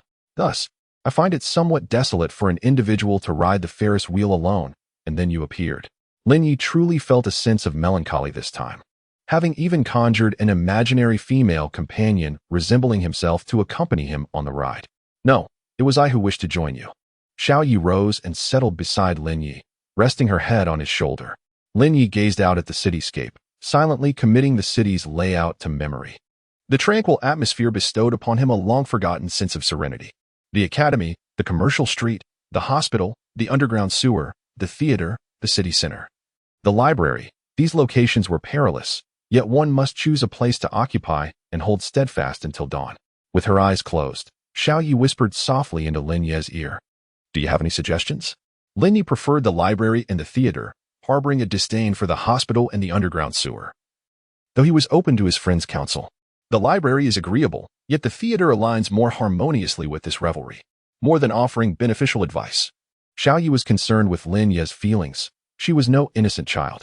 Then shall we proceed to the theater? Should we go now, or wait until dawn approaches? Lin Ye was almost incapable of trusting others, yet he felt a slight inclination towards this alternate version of himself. Let us go now. The venue will become your stronghold. The longer you occupy it, the greater your chances of success. Xiao Yi retrieved the revelry potion from Lin Ye's possession and took a small sip. Ugh, it tastes dreadful. She stuck out her tongue and offered the remainder of the potion to Lin Ye. He did not refuse, since the system had provided the potion. He had no choice but to drink or abstain, and now Xiao Yi had made that decision for him. As the potion entered his system, an irresistible surge of exhilaration coursed through every cell in Lin Ye's body. He found himself chuckling uncontrollably, the fervor igniting his nerves and enveloping him in a fiery embrace. Remarkably, this fervent sensation did not impair his cognitive faculties. Rather, it rendered him even more lucid. Then, I shall take my leave, Xiao Yi said, rising to bid farewell to Lin Ye. Will you not accompany me? Lin Ye inquired as he too stood. It is not yet my time to make an appearance. A lady must prepare in advance. Rest assured, once our date commences, I shall not withdraw midway. As the Ferris wheel completed its rotation, Lin Ye exited the cabin, concluding his inaugural ride. In a deserted city, Lin Ye dashed towards the theater, which was conveniently located near the amusement park, a factor that swayed his preference for the theater. His body felt increasingly ablaze, and his mind grew ever clearer. He experienced an unprecedented state of awareness. This clarity prompted him to contemplate protective and cutting runes, aspects that had previously eluded his understanding but were now swiftly comprehensible. Spiritual energy converged upon Lin Ye, as the city's concentration of such energy was exceptionally high, surpassing even that of the Red Maze, and proved remarkably manageable. Suddenly, a first-tier aberrant creature, reminiscent of a spider, lunged at Lin Ye from around the corner. Without even drawing his blade, a protective barrier imbued with spiritual energy materialized before him, causing the spider creature to collide fatally against it. It seems to lack clarity of thought. Is this a consequence of its aberrant nature? Yet, without much contemplation, Lin Ye continued to ponder the runes while hastening towards the theater. Along the way, he was relentlessly assaulted by disoriented creatures, each meeting its demise upon his psionic blade. Not unlike the earlier spider monstrosity, Lin Ye, ever unsatisfied, mused to himself as he pressed on towards the theater. The city theater stood as an artistic marvel, a semicircular edifice that exuded elegance. Upon arriving at the entrance, Lin Ye encountered an adversary whose perception was markedly sharper than those he had previously faced. The opponent was a burly man clad in a black robe, reminiscent of others Lin Ye had encountered. Without uttering a word, the confrontation commenced the moment they crossed paths. The robust figure charged at Lin Ye with astonishing speed, wielding a heavy sword. From a distance of 5 meters, he swung the sword menacingly towards Lin Ye's head. The resounding clash of the psionic sword against Lin Ye's protective barrier echoed through the air. Rather than receiving the blow directly, Lin Ye inclined the barrier, deflecting the sword's trajectory to his left. In that very moment, Lin Ye drew forth his crimson blade, aiming for the man's vital points. The burly man reacted with remarkable swiftness, as the psionic barrier of his black robe was severed by the blade.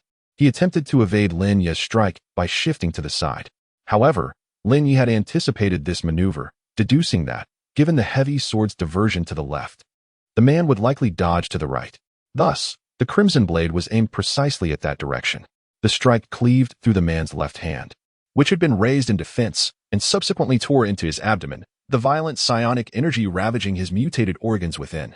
The man's lifeless form dissipated, and Lin Ye sheathed his weapon, stepping into the theater.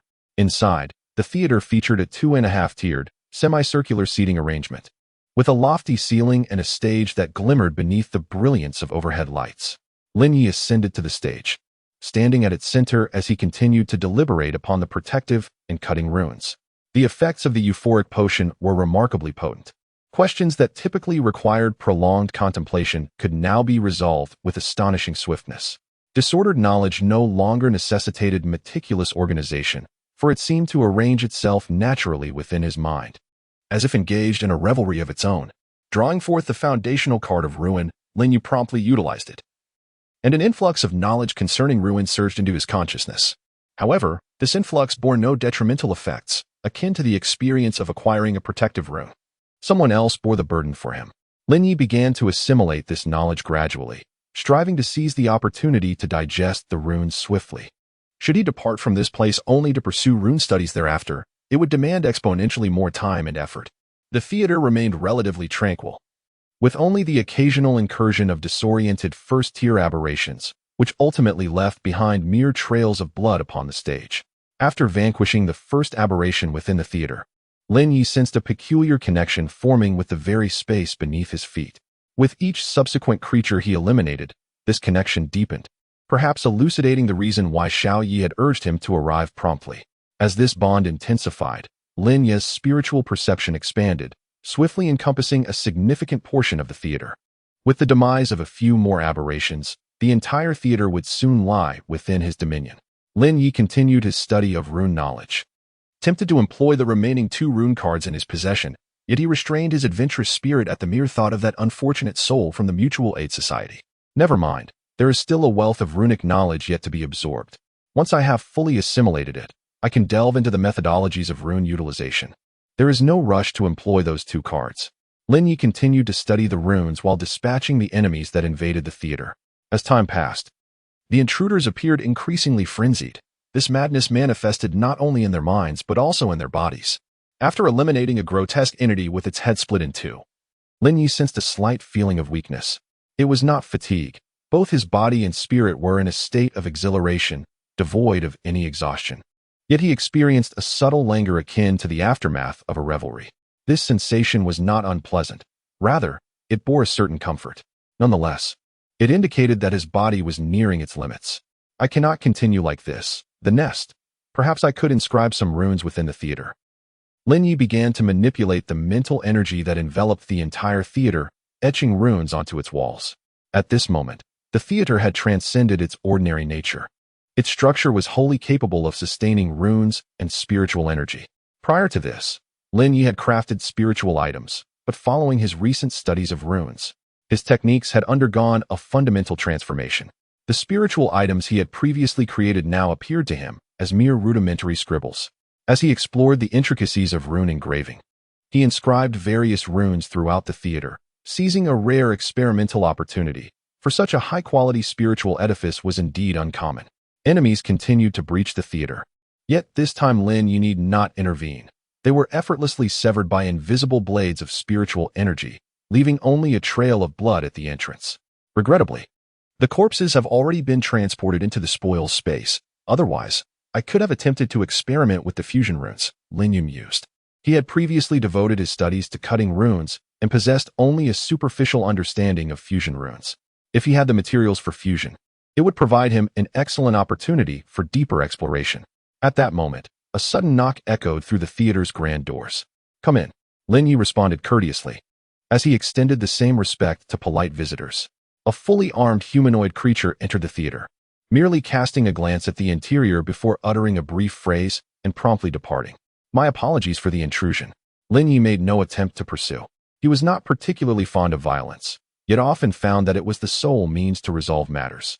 Subsequently, a few rational beings entered the theater, but upon observing the scene within, they opted not to engage and chose instead to turn away.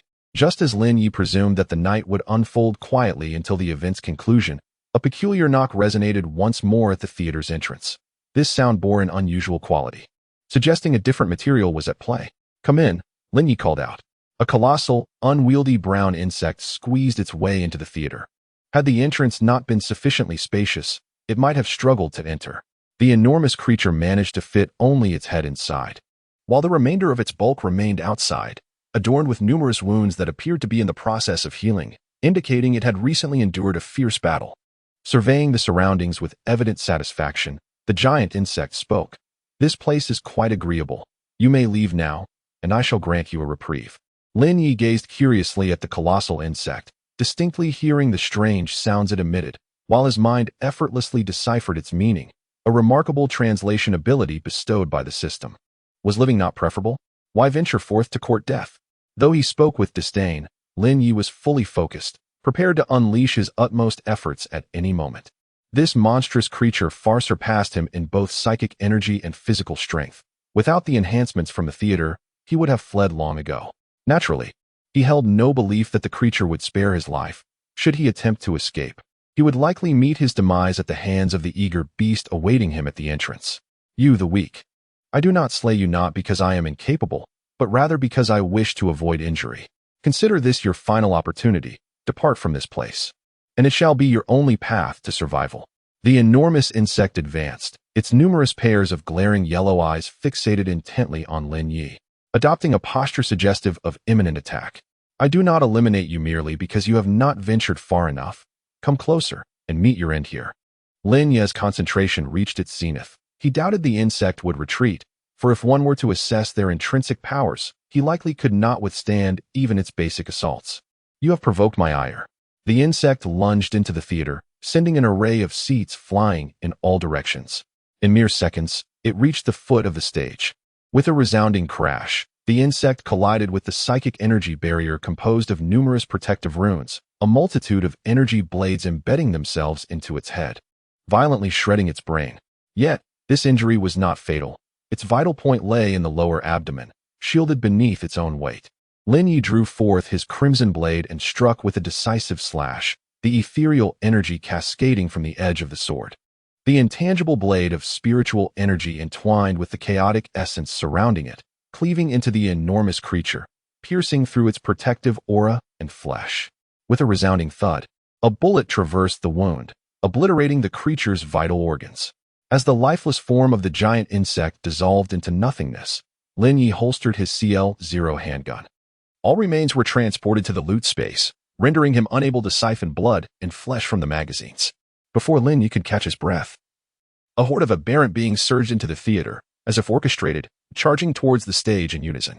He regarded them with an impassive expression, activating a multitude of cutting runes, sending forth dozens of ethereal blades towards the theater's entrance.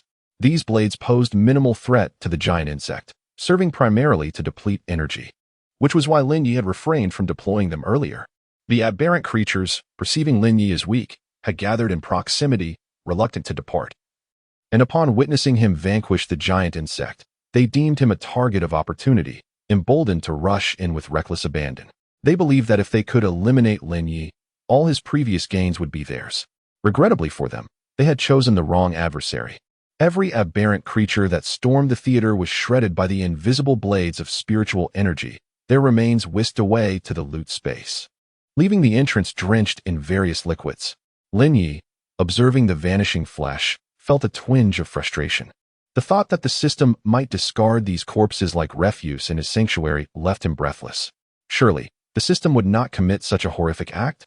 After a moment's contemplation, Lin Ye resolved to relinquish his musings, focusing on the present and entrusting everything to his future self.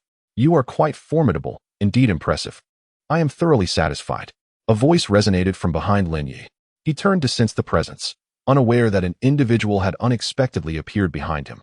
As Lin Ye spun around, he beheld a man clad in formal attire. Around 20 years of age, he bore a striking resemblance to the people of Blue Star, male, with orange-yellow hair and eyes, dressed in a brilliant orange suit. "Who are you?"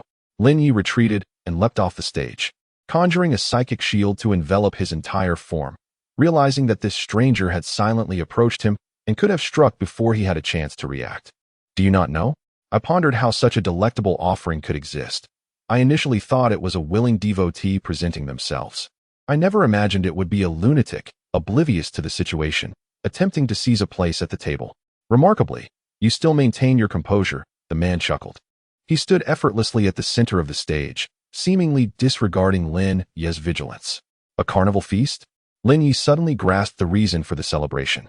"I am a guest at the banquet, while you, my dear, are the main course." The man's smile broadened, and he continued, "I relish transforming into your likeness. It adds a unique flavor when I consume you." Lin Ye fixed his gaze on the man, though he could perceive neither his depth nor intent. Yet he refused to surrender. Given that this was a system event, a method to counter the adversary must exist. "Well, it seems we have exchanged enough pleasantries. The carnival feast is about to commence." Before the man's words could fully escape his lips, a snow-white arm pierced through his chest, clutching an orange-yellow crystal. "How is this possible? What are you?" Men shattered like phantoms, leaving only Xiaoya with the crystal in hand. "Beautiful, yet if it were I would likely have acted only when he made his move." Lin Ye ascended the stage, halting the strike that would lead to mutual destruction within the theater. "Typically, I would indeed wait a moment longer, but not now." His every vacuous utterance challenged my patience. Xiaoya licked her lips, her gaze fervently fixed upon Lin Ye. "What is the matter?" Are you all right? Lin Ye sensed something amiss in her demeanor. It's nothing, merely influenced by the atmosphere of revelry. Xiaoya's cheeks flushed slightly, yet her tone remained remarkably calm. Is it the euphoric potion affecting your mind? Have you borne the brunt for me? Lin Ye quickly deduced the correct answer. It's of no concern to me. At most, I feel slightly exhilarated. Xiaoya crushed the crystal, a torrent of immense mental energy merging with the theater, causing Lin Ye's mental prowess to swell once more, transforming the theater in some manner. If one were to consider the theater as a seat, they now occupied the pinnacle of the city, towering above all others. At the conclusion of the banquet, we must do something upon the stage. Shall we dance? Xiaoya suddenly proposed. I cannot dance, Lin Ye replied, slightly embarrassed. Neither can I, but that is of no consequence. Fervent spirit and fervent body. Dance is born for such occasions, Xiaoya asserted. This marked Lin Ye's inaugural dance. Just as Xiaoya had stated, in the atmosphere of celebration, the distinction between knowing and not knowing held little significance. The world gradually collapses amidst a frenzied celebration, as the remaining beings depart from the city through a system transmission, while the other realms disintegrate in the wake of their master's departure. In the end, only a solitary theater remains. A multitude of errant spiritual energies converge within this theater, and Lin Ye can sense his own spiritual force steadily amplifying. So this is the realm of the mind? Curiously, Lin Ye perceives the shifts around him, deepening his comprehension of the runes of collapse. Here lies the intersection of fantasy and reality. Indeed, the dichotomy between spirit and matter is not as distinct as it seems. Xiao Yi twirls Lin Ye upon the stage, as the theater begins to crumble, leaving only the illuminated stage amidst the encroaching darkness. Following the theater's collapse, a substantial concentration of spiritual energy coalesces on the stage, ultimately forming a colorless, transparent crystal that lands in Xiao Ye's hand. After scrutinizing Lin Ye for a moment, Xiao Yi breaks off a small fragment from the crystal and hands it to him. As Lin Ye reaches for the crystal, it unexpectedly melts within his grasp.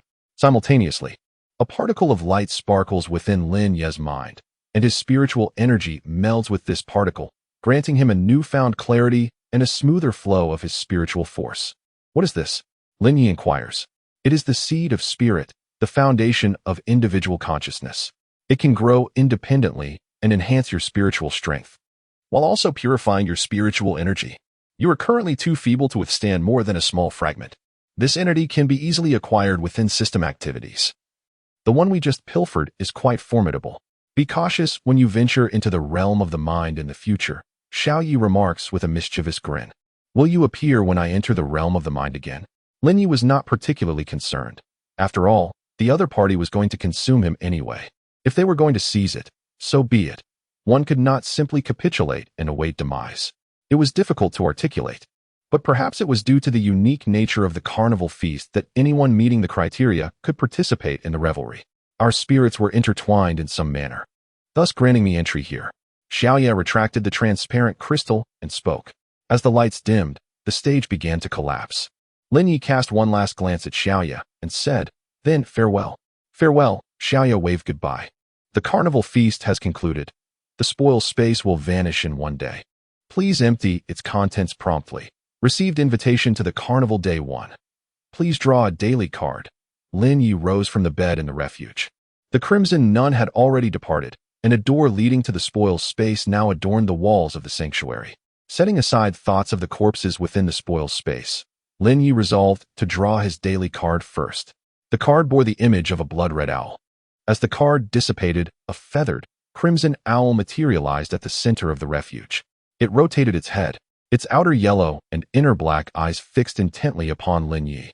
He could see his own reflection within its gaze. This is not meant to be consumed, yet it is rather charming. Lin Ye attempted to stroke its head. Rather than resisting, it leaned in closer. Hoot. "Eh? You say you can assist me with the spoils?" Hoot. "That is splendid. I entrust the spoils space to you." Hoot. "Do you need my assistance? Are you unable to handle excessively heavy objects?" "Of course. I would be glad to help." After engaging in conversation with the owl for a while, Lin Ye discovered that the creature seemed to be bound by certain limitations, only able to communicate with him regarding specific aspects related to assistance. Together, they commenced the organization of their spoils. Under the owl's guidance, Lin Ye's shelter became significantly more orderly, with various items meticulously categorized and placed. He extracted the anomalous organs from the corpses, along with the chaotic crystalline structures contained within. Lin Ye promptly submitted 2 blueprints pertaining to the first-tier anomalous organs as part of his tasks. Notably, the blueprint for the first-tier spiritual energy crystal generator was completed.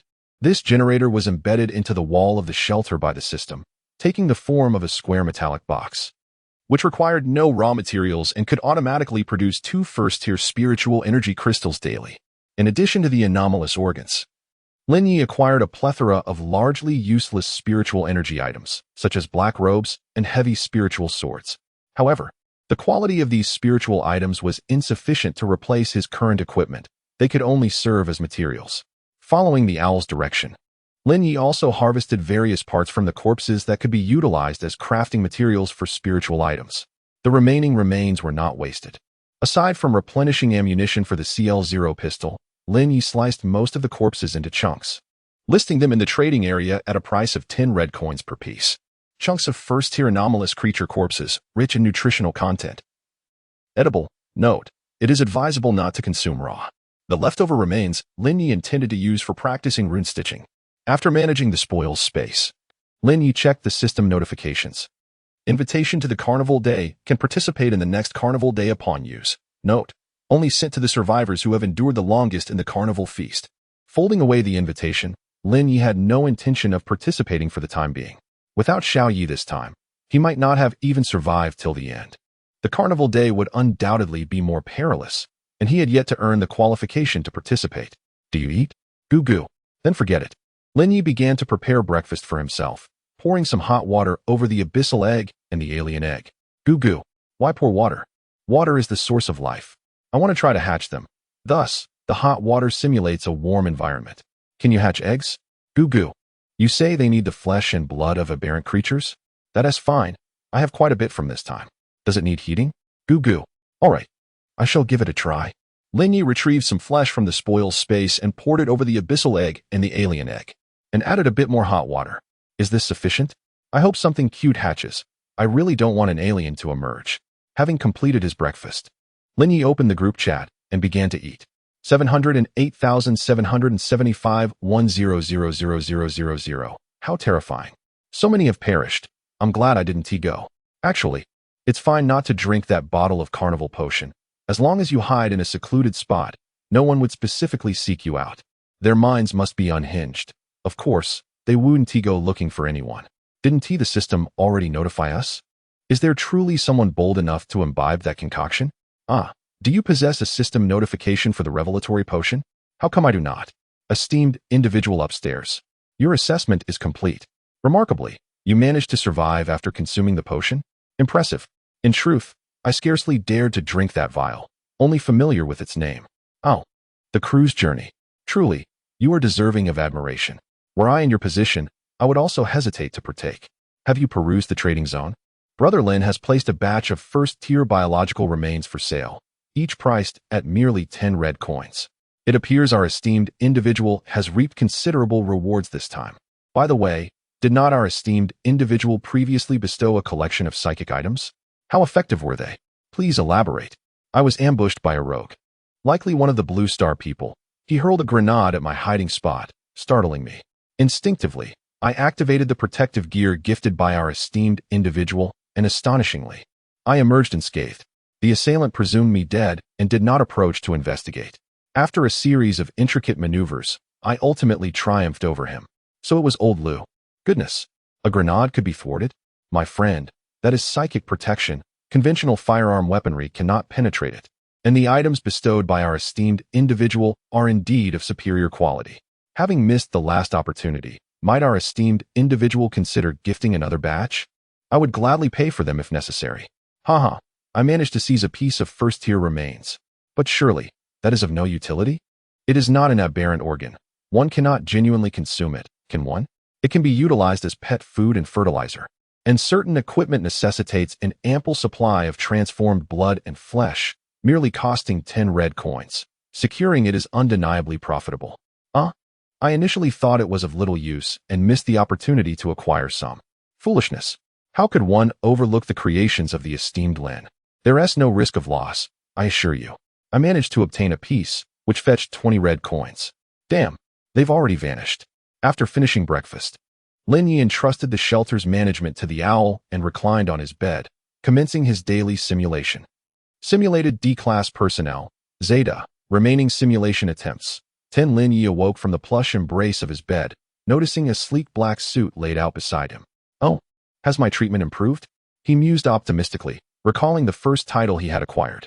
However, before he could revel in his delight, a fully armed supervisor unceremoniously entered the room and declared, "Get dressed, it's time to depart." Lin Ye offered no resistance.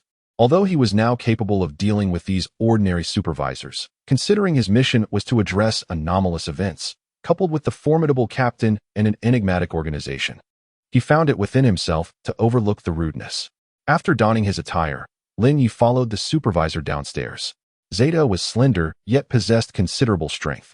While he could not match Lin Ye's current physical prowess, he was certainly far superior to the previous elderly individual. In the hotel lobby, a familiar quartet of regulatory agents gathered, led by a disheveled middle-aged man, accompanied by a woman and a child. Upon exiting the hotel with their leader, Lin Ye discovered that the port lay just outside, where a colossal cruise ship was making its way in. Towering several meters high, the vessel showcased a multitude of windows along its side. The cruise was scheduled to depart in an hour, and they were tasked with retrieving a black suitcase from room 1904 aboard the ship, replacing it with another identical black suitcase before disembarking in a timely manner. Naturally, they could also opt to leave with the cruise. The captain wore a grin laden with malice at this suggestion. Is there anything we should be aware of? Why 3 of us? Is it necessary for the child to accompany us? Lin Ye inquired directly. He accepted the black suitcase handed to him by the regulatory personnel and, alongside his 2 companions, made his way towards the cruise. His partners remained silent, and Lin Ye, adhering to the unspoken code of D-class personnel, chose to remain mute as well. It was only upon noticing the woman's trembling arm that he realized their silence stemmed from fear. Lin Ye found it incomprehensible what kept them moving forward. Boarding the ship via the walkway, they encountered no security checks or staff, and the 3 of them traversed the eerily deserted deck of the cruise, enveloped in an unsettling stillness. Lin Ye walked at the front, deliberately softening his footsteps to avoid any sound that might provoke an unforeseen incident. Compared to previous simulated missions, at least this time they had a clear objective. 3 individuals entered the cabin, where the corridor was narrow and the lighting dim and tinged with a yellow hue. On either side of the corridor, rooms were arranged in an orderly fashion. Suddenly, Lin Ye abruptly turned his head, realizing that the 2 companions behind him had vanished. Is this all there is? Fortunately, I still have my suitcase. He did not attempt to seek them out, for in a certain sense, it was he who had become lost. The door to each room bore a distinct number, and as Lin Ye glanced at them, he noticed the numbers were not in any discernible order. 967, 1670, 876, 1453, 1964, 797, 470. This is troublesome. I can't very well inspect every single room. Upon reaching the end of the corridor, he discovered that there was no passage leading to another area, only room 1346. This can't be right. Lin Ye spun around and dashed back toward the entrance, only to find that the passage he had traversed had vanished, replaced by yet another room, numbered 407. Is this some sort of puzzle game? There's nothing for it but to try opening a door. Even if I choose incorrectly and encounter danger, I still have 10 simulation opportunities. But what if I open the wrong door and meet my demise? 10 opportunities amount to merely opening 10 doors. Can I truly afford to experiment at will? Perhaps I should wait an hour and see if the cruise ship alters its course. After some contemplation, Lin Ye resolved to open a door and take a chance. If it proved perilous, he would bide his time until the ship departed. So which door shall I choose? The corridor boasted a total of 32 doors, and ultimately, Lin Ye selected room 1346 at the corridor's end. 44, gathering information. A knock echoed at the door, yet silence reigned within. Lin Ye twisted the doorknob, discovering that the door was unlatched. He pushed the door open, revealing an interior reminiscent of a standard hotel room, albeit enclosed and devoid of windows. Lin Ye conducted a thorough inspection of the room, uncovering only a few miscellaneous items, with no further revelations. Exiting the room, he found the corridor unchanged, flanked by sealed rooms on either side. As he prepared to open another door, a line of system prompts suddenly materialized. Inspiration triggered. Gugu, perhaps you should try closing the door inside the room. Oh. Lin Ye reopened the door to room 1346 and stepped inside. The interior remained unaltered, and this time he closed the door behind him. It seems there's no notable change. Upon opening the door once more, he was confronted by a blood-red corridor, the lighting now an agonizing crimson. Moreover, room 1346 was no longer at the corridor's end, but situated in its midst, directly across from room 1179. Lin Ye promptly shut the door, waiting for a moment before reopening it, only to find room 1179 still facing him. His acute mental acuity instilled a sense of impending danger, though he could not discern its source. Lin Ye stepped into the corridor, closed the door behind him, and, after a brief pause, re-entered room 1346, sealing the door once again. Upon opening it, he was met with the same crimson corridor in room 1179. After several attempts, Lin Ye relinquished the notion of escaping the corridor through room 1346 and resolved to explore the next room. Walking along the corridor, Lin Ye observed that this crimson passage mirrored the previous one, featuring 32 rooms, with a single room at each end. After confirming the absence of room 1904, he endeavored to memorize the room numbers, ultimately deciding to open room 966 at the corridor's terminus. Uncertain of the arrangement of these rooms, he speculated that accessing a room in the same position might yield some clues. Knock, knock. There was still no response from within. Lin Ye twisted the doorknob, finding the door unlatched. Suddenly, a flash of red darted past. Driven by instinct, he instinctively stepped to the left. Yet, it was too late. His right shoulder and hand vanished in an instant, a torrent of blood splattering against the wall. Before he could regain his balance, another crimson blur ensnared him, pulling his body into the room. In the final moments of consciousness, he glimpsed the door closing automatically in the reddish-brown walls. Remaining simulation attempts. 9. Lin Ye awoke in bed, greeted by the familiar ceiling. The searing pain of his dismembered body and the helplessness of death lingered in his mind, refusing to fade completely. What on earth was that? He pondered, dressing as he sat on the edge of the bed, awaiting the arrival of the supervising personnel. What should I do? 2 doors have led to death. If I cannot discern a pattern, even 1,000 simulation attempts may not reveal room 1904, let alone how to escape with my suitcase. Must I simply wait an hour to observe any changes on the yacht? But the captain mentioned crew members checking tickets. Other dangers may very well arise. The regulatory personnel opened the door, discovering that Lin Ye was already dressed. Shall we be on our way? Lin Ye took the initiative. Yes, please proceed. Although he held disdain for these Class D individuals, he instinctively softened his tone in the presence of a Class D individual facing imminent death. Lin Ye followed the regulatory personnel down the stairs, and the subsequent procedures mirrored those of the previous occasion as they reboard the yacht. However, this time, before stepping onto the vessel, Lin Ye grasped the child's right hand, reasoning that it would appear more familial. The child did not resist, and seeing this, the woman took the child's left hand as well. The trio approached the corridor they had entered last time, but Lin Ye suggested they explore other areas first, to which his companions readily acquiesced.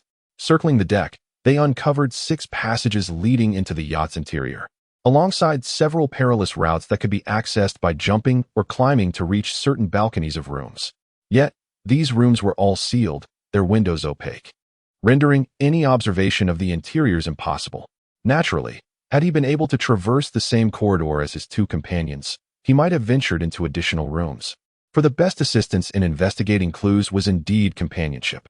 However, the moment they stepped into the corridor, Lin Ye found his hands empty, and the 2 beside him vanished into thin air, as if they had never existed. He could not discern how they disappeared, nor did he notice how the corridor behind him transformed into room 407. It seems I must wait, he thought.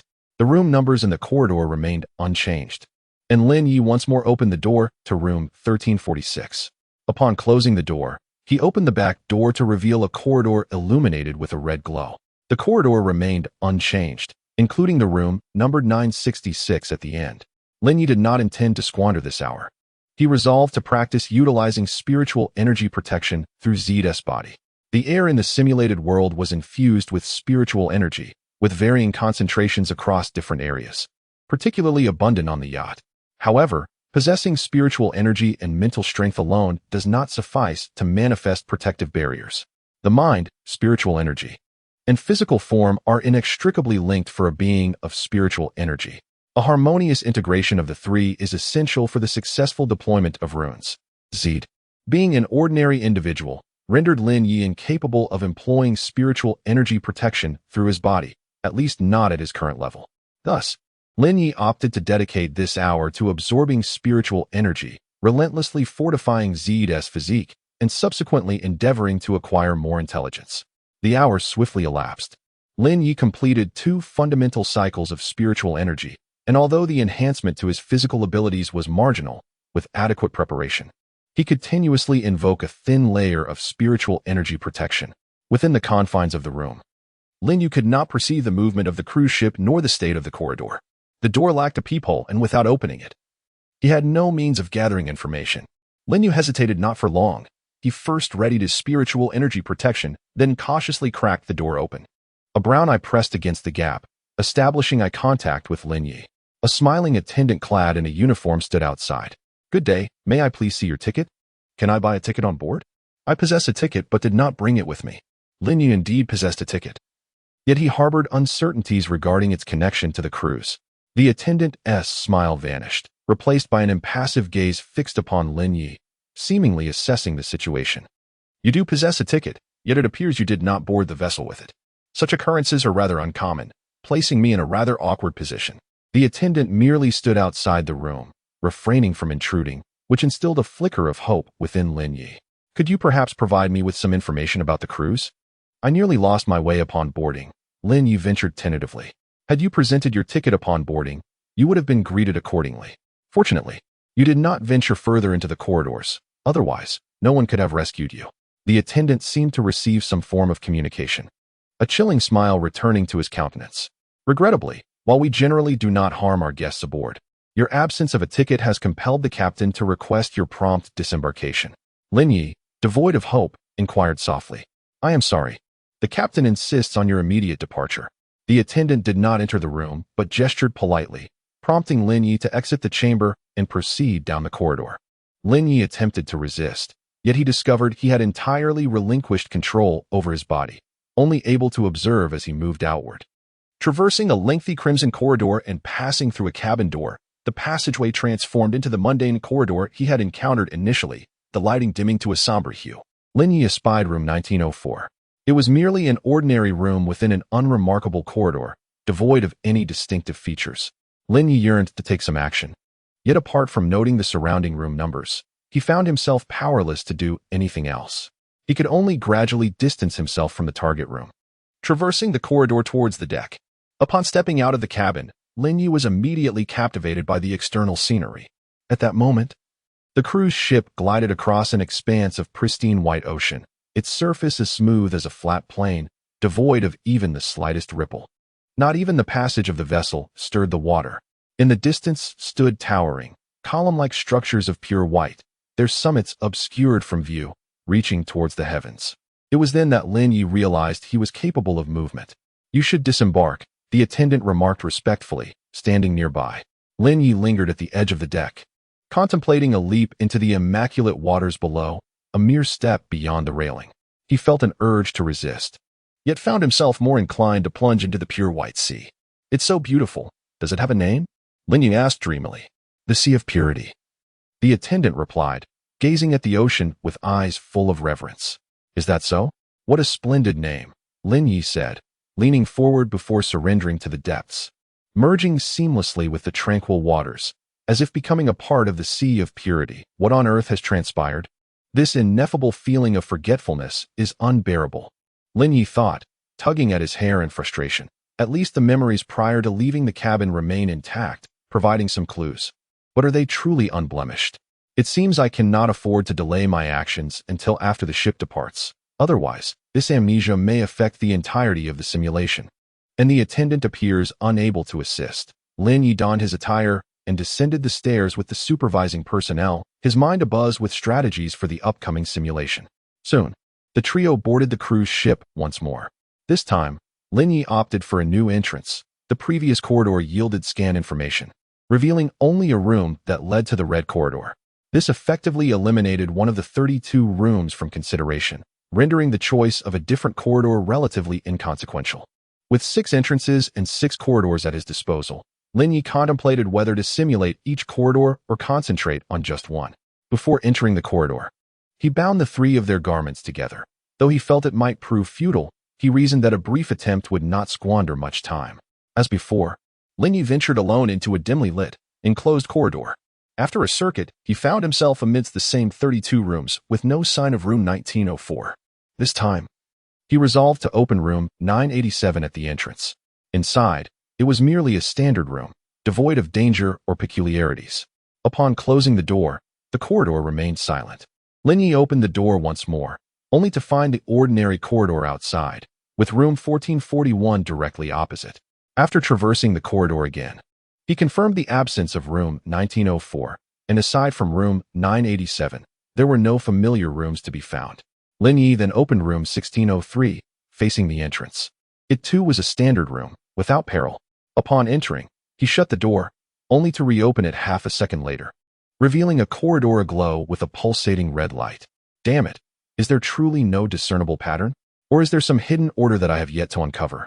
Lin Ye tugged at his hair as he ventured into the crimson corridor, having traversed its length without encountering any familiar room numbers. Am I left with no choice but to randomly open doors? He pondered, feeling ensnared by the corridor. As long as he refrained from opening a new door, he remained trapped, and time was not on his side. Once the cruise ship set sail, the attendants would locate him and usher him onto the deck to undergo a certain amnesia event. What should I do? Despite his musings, Lin Ye could not discern a pattern among the room numbers. He was neither a mathematician capable of calculating formulas in his mind like those in films, nor did he possess a sensitivity to numbers. If not for his sufficiently high mental acuity, he would have struggled to retain even those numerals. Perhaps the information is insufficient, or perhaps there is simply no discernible pattern. The rooms may be entirely random. Lin Ye decided to abandon his thoughts, dismissing the chaotic numbers swirling in his mind, and carelessly pushed open the door before him. Since boarding the ship, he had begun to absorb spiritual energy in cycles. With the experience of his previous simulation and a reckless approach to energy absorption, he swiftly completed a cycle this time. However, his prepared spiritual energy protection proved futile. The room inside was merely a standard guest room. Phew, what luck, Lin Ye remarked. Upon entering the room, he closed the door, only to reopen it and find himself in a mundane corridor. He hastily circled the corridor once more, yet still found no familiar room numbers. Once again, Lin Ye chose a door at random, entered the guest room, and subsequently closed and opened the door. Outside lay a crimson corridor once more. Are you toying with me? You truly have a knack for this. As Lin Ye stepped into the crimson corridor, he began to inspect the room numbers. The red light illuminated the doors, seemingly reminding him that each opening was a gamble with fate. Fortunately, I possess 10 lives. Even a 9-lived cat cannot compare to my endurance. Ready for a psychic defense, Lin Ye casually pushed open a door. This time, nothing assailed him from within. However, the interior's condition was rather dire. The dark red walls and floor were thickly covered in crimson fuzz, and at the center of the room stood a corpse, also adorned with the same red fur. Should I enter, or perhaps open another door? Lin Ye pondered briefly before decisively stepping into the room. The room's aggression seemed minimal. Merely entering and exiting might not pose a threat. As he had anticipated, the fuzz and the corpse did not attack him. Yet when he attempted to reopen the door, he found himself unable to leave as swiftly as planned. Beyond the threshold lay an abyss of darkness. No, to be precise, it was a profound blackness wherein nothing was visible. Not only was his sight obscured, but even his perception could not penetrate the gloom. Lin Ye was uncertain if a corridor existed beyond that darkness. He understood that he must venture into the shadows and open the door across from him, which bore no visible room number. Yet, before confronting the darkness, he hesitated, a feeling long forgotten. The fear of darkness is an innate human instinct. It was only when the corpse behind him pressed against his back that Lin Ye stepped into the void. He endeavored to open the door across from him, but encountered nothing. If the corridor's dimensions were consistent, he should have surely reached the opposite door with the distance he had covered.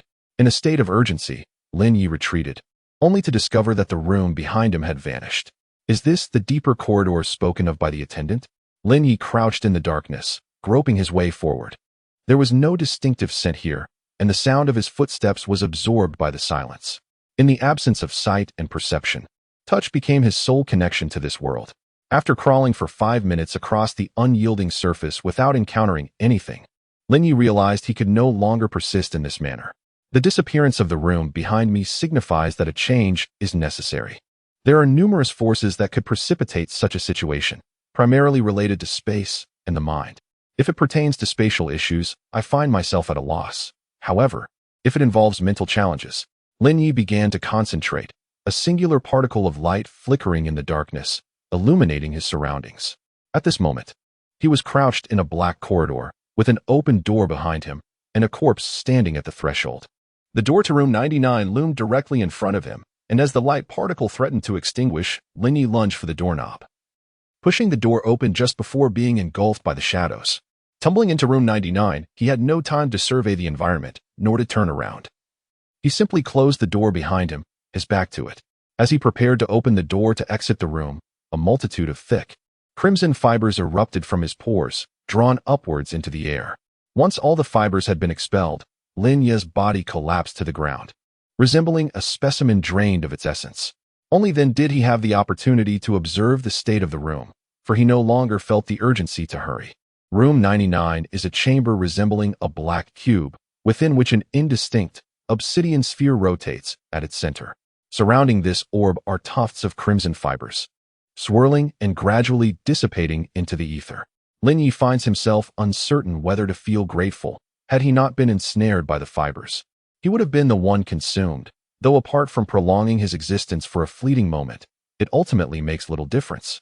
Waiting like this seems rather unproductive. Despite the essence being siphoned from him, he does not succumb immediately to death, likely due to the intervention of the red fibers. Lin Ye aspires to extricate himself from the room, yet discovers an unseen gravitational force at play, one that is subtle enough to prevent his escape in his current state. The sphere requires additional time to absorb the fibers, and unwilling to squander any more moments, he deliberately crawls toward the orb. Though his thoughts are somewhat excessive, they are few, for even raising a hand has become a laborious task. Were it not for the gravity of the sphere, he would be unable to crawl at all. Reaching the base of the sphere, he turns over to gaze at the ever-revolving orb above, commencing the inscription of collapse runes. He remains uncertain of their efficacy, yet it is certainly preferable to awaiting his demise. Moreover, in a continuously rotating system, perhaps a modicum of external force could induce its disintegration. This marks Lin Ye's inaugural application of collapse runes in a practical scenario, while Zed's body proved less than ideal. The revelry had bestowed upon Lin Ye a novel comprehension of the concept of collapse, thus enabling him to utilize it, albeit with difficulty. Then, Lin Ye's form began to unravel. Amidst this collapse, he gazed at the spinning sphere, gaining insights into newfound knowledge. Lin Ye rose from his bed and dressed himself, determined to venture into Corridor 3 this time. With 7 simulation attempts remaining and 4 corridors left to explore, he resolved to traverse each corridor once. Should he fail to discern any patterns, he might confront the organization, attempting to leverage their resources to uncover the elusive. However, this was an exceedingly perilous choice, for he was deemed an unreliable anomaly by the organization. Rather than engaging in negotiations, they would likely opt for control and extermination. Moreover, the premise of negotiation is equality, and no one would negotiate with the weak. Lin Ye represented that weakness in the eyes of the organization. Thus, he harbored doubts about the potential outcome of such a choice. Yet, he found himself with no alternative. Thousands of rooms lay before him in chaotic disarray, and each time he opened a door, the specter of death loomed. Without identifying a pattern, locating room 1904 seemed an impossible task, let alone escaping the cruise ship within an hour. Steeling himself, Lin Ye followed the supervisors downstairs. As before, the 3 of them boarded the vessel. "Are there any mathematicians among you? Or perhaps someone afflicted with a math-related condition?" Lin Ye inquired, despite the oddity of the question. I haven't been to school." A woman regarded Lin Ye with a puzzled expression from the moment she boarded. He had struck her as peculiar. "I graduated from elementary school, but I can manage simple arithmetic," a young boy interjected. Sensing that Lin Ye possessed crucial information and eager to assert his own value to avoid abandonment. "Oh, how formidable that is. Stay close to me. Wait. Do not enter. I shall go in and change the box. You wait for me outside," Lin Ye exclaimed, grasping his hair in desperation. It was only at that moment he realized that the variables were not merely the room numbers or the order in which the rooms were opened. They themselves constituted the greatest variable. If all 3 entered together, They would be allocated to different corridors. If each person represented a variable, the arrangement of the rooms would become exceedingly chaotic, rendering even his mathematical prowess insufficient for calculation. This was the reason he had been unable to discern the pattern of the room arrangements all along.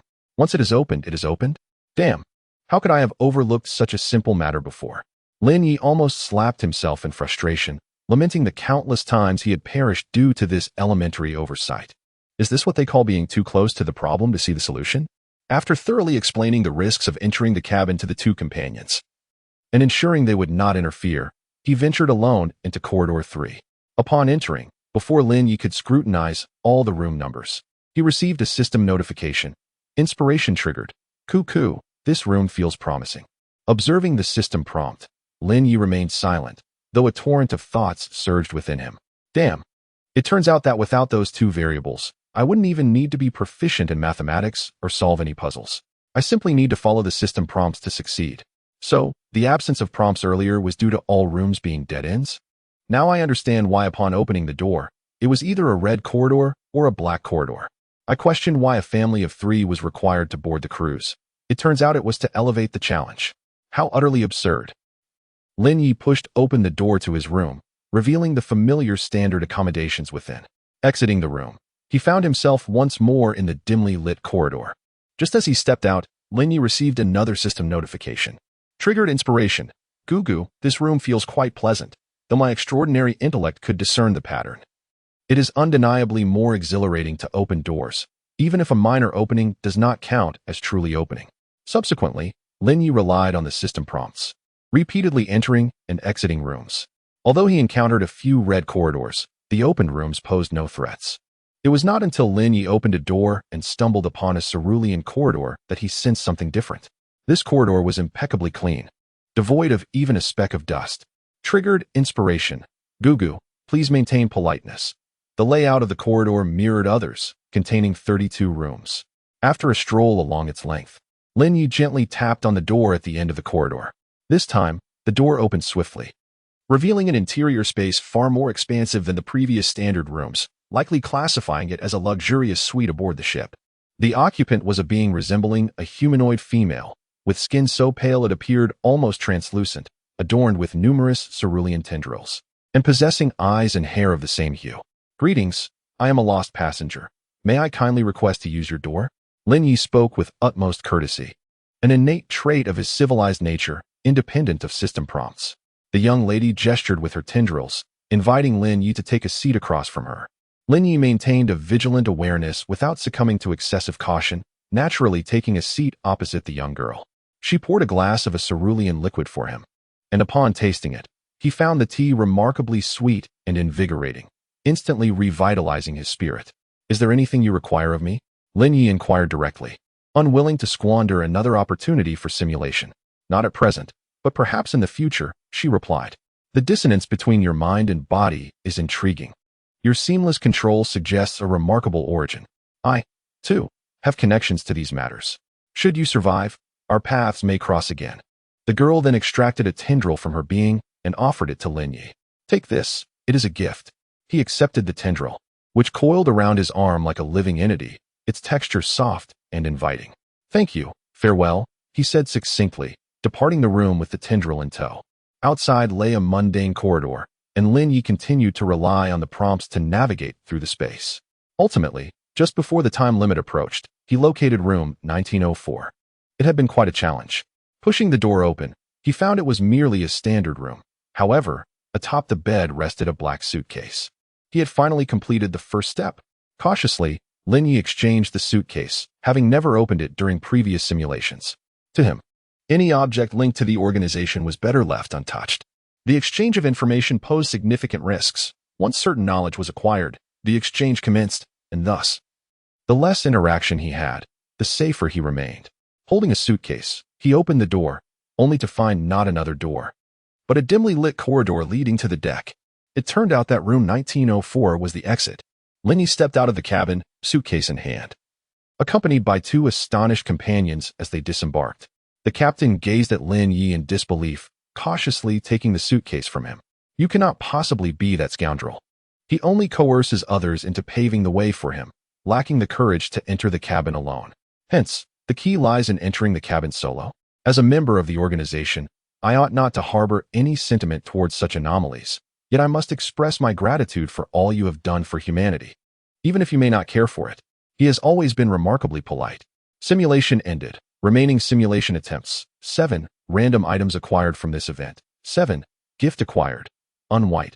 Title acquired. Purification. Lin Ye awoke from his slumber, with a red owl nestled beside him, sharing his pillow. Not long after he roused, the owl awoke as well. Thank you this time. Lin Ye expressed his heartfelt gratitude. Although blessed with extraordinary wisdom, he acknowledged that without system prompts, he might not find the correct path before his simulation attempts ran out. Hooting softly, the owl leaped from the bed to assist Lin Ye in sorting through materials. Lin Ye began examining the spoils laid out in the center of the refuge. Among them were 5 items he had encountered previously: a pistol filled with bullets, a basic ration pack, a simple medical kit, a complete set of combat gear, and a dagger. This was nothing short of an introductory kit for the organization. Additionally, 2 items are described as follows: pure crystals, pristine crystals produced by the sea of purity, suitable for the refinement of any substance. Note: an exceedingly precious and rare crystalline substance. Please utilize it promptly after unsealing. The pure crystals are sealed within a slender black metal box, approximately the size of a pencil case, concealing the crystals within until the box is opened. When had I encountered such an object? It couldn't possibly be. Lin Ye turned his gaze to the next item. Silkworm parasite, supplementary flesh, capable of harvesting fresh silkworms at any time. Note: to avoid parasitism, please refrain from carrying untreated silkworms out of the shelter. 48. Sale of psychic items. Lin Ye observed the piece of flesh, covered in quivering red fuzz, and felt an immense discomfort. Although the shelter was undeniably secure, the mere thought of the previous simulation where his body was infested by such fuzzy parasites, leading to the consumption of most of his organs without realization, caused a visceral reaction. Harvesting fresh silkworms. What purpose does this serve? Gugu hopped beside the fleshy mass, pecking at a silkworm and swallowing it whole. Is it suggested that, once processed, this could serve as high-quality psychic material? Moreover, it is claimed to be a delectable alternative ingredient? Lin Ye held no prejudice. Blue Star also boasted numerous ingredients that appeared unappealing yet were delightful to the palate. How should I proceed with this? Gugu. What a hassle. But it may be worth a try. After learning the processing of silkworms from Gugu, Lin Ye turned his attention back to the remaining system notifications. The unseen gift. Upon use, one may acquire the name of the unseen. Note: this is a nutrient-rich, succulent active tentacle. Perhaps you may consume it. Upon utilization, the tentacle vanished, and in Lin Ye's private chat appeared the name of the unseen. Yet, like other survivors in different regions, he was unable to send a message. I wonder when I will be able to communicate with the others. Purification. Consciousness entered the pure sea, refined, and then emerged from the pure sea. Note: purity has increased. Talent simulation, nocturnal activities, psychic circulation, learning runes, crafting psychic items. Every day, there were countless tasks to undertake. However, strengthening his physical attributes through psychic circulation was the foundation of it all, thus it naturally took precedence. I'll go play some cards. The shelter is in your hands. Cool. The gaming room still held few survivors. Lin Ye casually found a card table and commenced today's psychic circulation.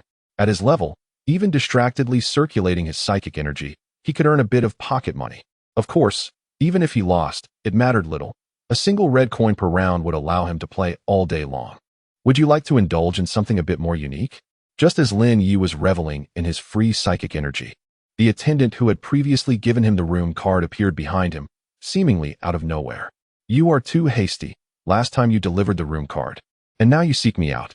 Even a fool would know something is amiss. Lin Ye threw down a trump card, with a black 3 remaining in his hand. Testing it will never result in loss. Abundant psychic energy, items to enhance mental fortitude, and a compendium of runes can be effortlessly acquired by merely participating in special games. The attendant remained unperturbed, wearing an enchanting smile. There is no need. I do not recommend you squander your time on me. Among the billions of survivors, you have chosen to market your wares to someone who abhors gambling. Lin Ye did not harbor any disdain for the attendant. After all, the latter had provided him with a room card, allowing him to access psychic energy without cost, and thus he wished not to waste the attendant's time. You are too modest. I have encountered countless individuals in this vast population, yet few have voluntarily offered me a room card. Should you ever require assistance in the future, please consider the gaming room. The attendant refrained from further persuasion, having conveyed all that needed to be said. Lin Ye grasped the attendant's intent, yet, barring necessity, he would not partake in games set by others. An hour and a half later, Lin Ye completed 2 cycles of psychic energy. With an increase in mental acuity and familiarity with the cycles, the duration of each cycle diminished. Upon returning to the shelter, Lin Ye began to delve into the study of runes and attempted to create new psychic items. Although the items he crafted now held little utility for him, it was an invaluable skill that would prove beneficial in due time. Under the guidance of Gugu, Lin Ye learned various methods for processing psychic materials, significantly aiding his endeavors in crafting psychic items, sparing him the tedium of meticulously cutting the cloak into smaller pieces. As evening approached, Lin Ye prepared a sumptuous dinner, sharing it with Gugu. With some time remaining before the night activities commenced, Lin Ye opened the group chat to engage in a delightful meal. According to the esteemed one's conjecture, this evening may witness either the sight mission or the frontline warfare, both of which are nocturnal activities. I am inclined to believe it will be the sight mission, with the remaining unfamiliar activities serving as a grand finale. Indeed, I too share this sentiment. Last time, I inadvertently acquired a crate that contained blueprints for upgrading the shelter. I concur. Same here. I echo that sentiment. How infuriating you all are. Someone has clearly been rattled. I shall refrain from revealing who. Lin Ye shared images of the silkworm parasite along with a system introduction in the group chat. What on earth? How revolting. The esteemed one is at it again. Please, not while I am dining. Silkworm? I believe I have encountered this creature before, though I cannot recall where. It was mentioned in the intel previously provided by the esteemed one. Silkworms inhabit the sewers, and should the shelter's absolute safety fail, they will invade the shelter through the sewers and devour the survivors. What? How terrifying. Thankfully, I have completed the upgrades for my shelter. Goodness. I am still short a few mutated organs. This is disastrous. I have yet to obtain the blueprints for upgrading the shelter. Does that mean those who have not upgraded their shelters in time are doomed? This is utterly horrifying. Lin Ye, this is a new item I have procured. This silkworm is exceedingly fearsome, and I have yet to discover a method for dealing with it.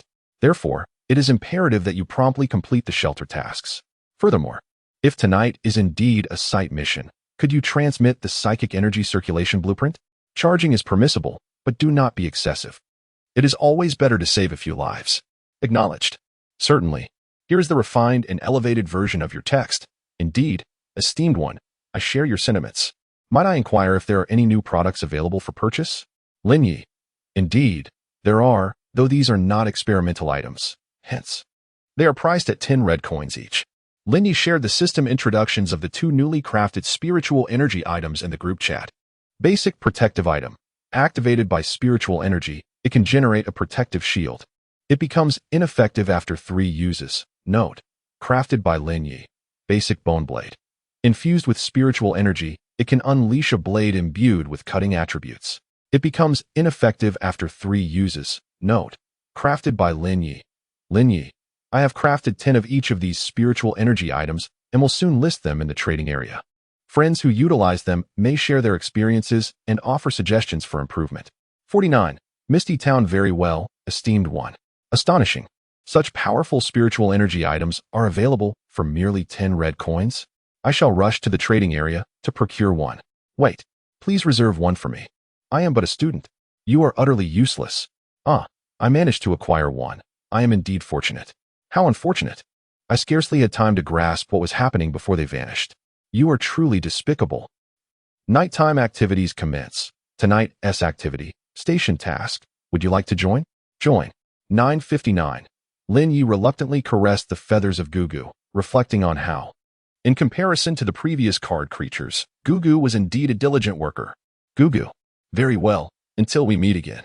Upon regaining consciousness, Lin Ye discovered himself seated in a compartment of an antiquated train, a sight he had only previously encountered in films. Through the window, he could perceive only the confines of a tunnel, with no indication of the world beyond. Within the compartment were 4 individuals, their appearances coinciding with the avatars from the chat room. The other 3 were the charming high school student Zhou Wan, the middle-aged man Su Changyan, whose face was adorned with stubble, and the provocatively dressed woman Hu Tingting. Lin Ye inquired. Zhouwen, are you male or female? He furrowed his brow, fixating on the high schooler. Although he possessed the ability to discern the other's gender through his mental prowess, he deemed such an action rather impolite. Zhouwen responded, do you prefer men or women? Lin Ye replied, if you are inquiring about my sexual orientation, it is undoubtedly women. Zhouwen remarked, oh, then I am female. Hu Tingting interjected, he is male, albeit indeed quite adorable. Zhouwen asked, how do you know? Hu Tingting retorted, do you think I have not shared my bed with numerous men? Zhouwen replied, sister, you truly possess ample experience. Hu Tingting chuckled, ah, but I have no experience in masquerading as a man to entice women. Su Changyan urged, enough chatter, we must soon select a station. I propose we first appoint a team leader. Zhouwen declared, I cast my vote for Lin Ye. Lin Ye queried, you know me? Zhouwen replied, I do not. But I possess a keen sense of perception. In truth, you could easily confirm my gender through your mental abilities. I would not be offended. Lin Ye stated, I would be offended. He then shared the energy absorption circuit diagram in the chat room. Su Changyan remarked, is this a diagram for absorbing spiritual energy? Lin Ye, I have gathered all the mutated cards. This is a simplified version of the roadmap that the system has tailored for me. I have already shared it in our regional group, and I hope you can help me disseminate it in your respective groups. Zhouwen, all right, Captain. Su Changyan, that works for me. As long as you don't give misguided orders, I agree to your leadership. Hu Tingting, I concur as well. But before you share it in the group, could I receive some coins? Lin Ye, it's up to you, of course, but you must bear the consequences yourself. Hu Tingting, then I'll pass. Please choose a station to disembark, survive there until the train arrives tomorrow, and then board the train to leave the station. Note, after 10 stations, the train will enter the shallow sea area. Lin Ye, all right. Let us select a station first. We can think about other matters afterward. Zhouwen, the captain is right. Hu Tingting, with your skills, you could certainly earn a fortune. Zhouwen, it's evident that you're doing quite well, but I'm not in the same boat. My family is strict, my grades are decent, and I probably won't have the opportunity to engage in such industries. Amid their friendly conversation, the train came to a halt at the first station. Unlike last time, they could not see the outside world. They could only view the station's interior. Adorned with posters reminiscent of movie advertisements, a team of explorers ventures into the endless wasteland in search of lost relics. Will they survive the deathly expanse filled with anomalies? Below the text was an illustration of a black wasteland, with 4 abstract figures positioned at the center, surrounded by menacing creatures. Lin Ye, shall we take a look at the next one? Zhouwen, yes, this one looks perilous. The next should surely be simpler. Hu Tingting, I too have no desire for outdoor adventures. Su Changyan, generally acceptable. We may consider further. 10 minutes later, the train arrived at the second station. Station introduction. Below the text is an illustration of a deep-sea mine, severed from the ocean surface, with 4 abstract figures trapped within, surrounded by faint shadows. Lin Ye, exclude. Zhouwen agreed. Hu Tingting, agreed. Su Changyan, agreed. No one is inclined to venture into the depths of the ocean. The train commenced its journey, and 10 minutes later, it halted at the third station. Station introduction. An exceedingly perilous mysterious relic has fallen into the city of Mingtian. As a small team from Mingtian's law enforcement, can they avert the impending disaster? Below the text is an illustration of a bustling city, with 4 notably more abstract figures caught amidst the throng, drifting along. Lin Ye, too complex. I recommend exclusion. Zhouwen, I share the same sentiment. Hu Tingting, however, our options are limited. If we merely locate that mysterious relic at this station, wouldn't that suffice? Moreover, as law enforcement personnel, we should be able to secure official assistance. Su Changyan, I also find this station promising. As long as we can locate the relic in advance, it should be relatively safe. Lin Ye, are you aware of what a relic entails?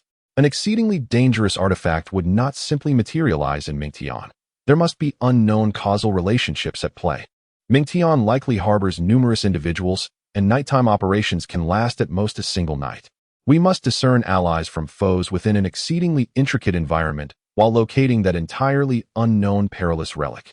I can agree to disembark at this station. But are you all prepared for a desperate struggle? Should fortune frown upon us, the entire city may transform into our adversary. Hu Tingting, I concede that I acted hastily before.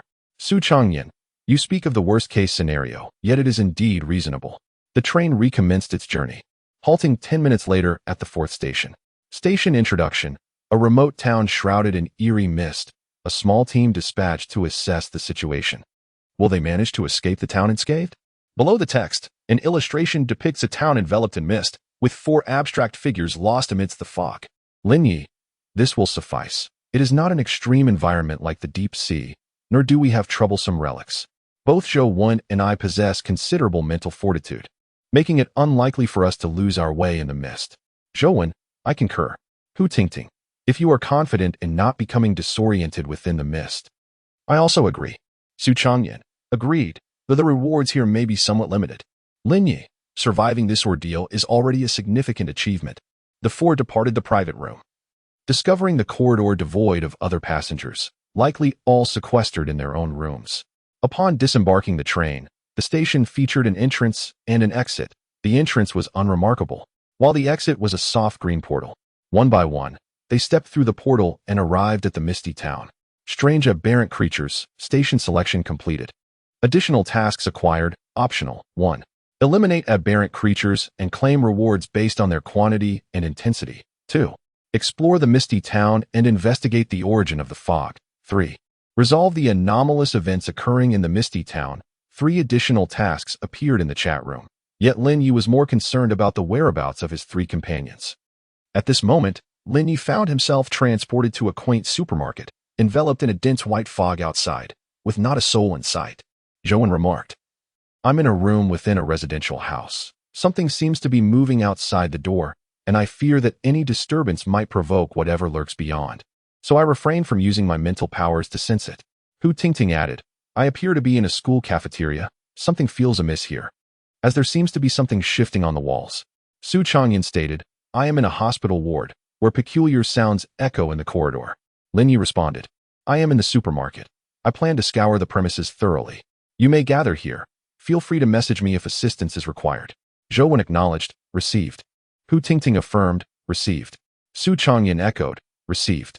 The 3 did not seek Lin Ye's aid, for the system had assigned them to locations based on their capabilities. And those who could be grouped with Lin Ye were not amateurs. Lin Ye commenced his examination of the supermarket, which, though only 1 level, sprawled over a considerable area, housing more than a dozen large shelves, in addition to various other sections such as restrooms, an office, and storage rooms. During his inspection of the shelves, Lin Ye stumbled upon a compact refrigerator suitable for a shelter. This can be taken when we leave. The shelter had long been in need of a refrigerator to store mutated organs and remains, yet its limited space could not accommodate a larger appliance. Having scrutinized the gaps between the shelves, Lin Ye proceeded to inspect the other rooms. Both the storage and office posed no issues, leaving only the restroom.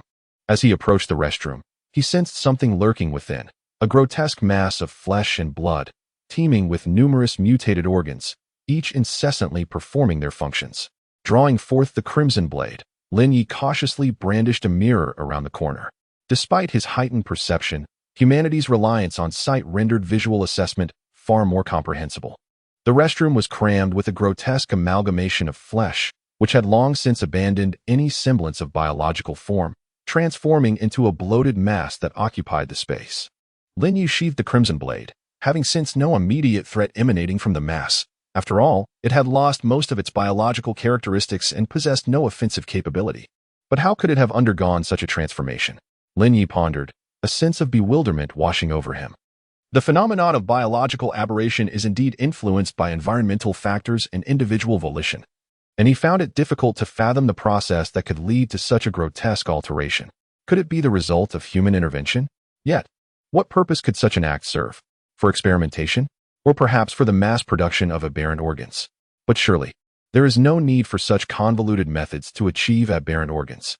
Managing aberrant organisms is far simpler than attempting to influence the direction of their aberration.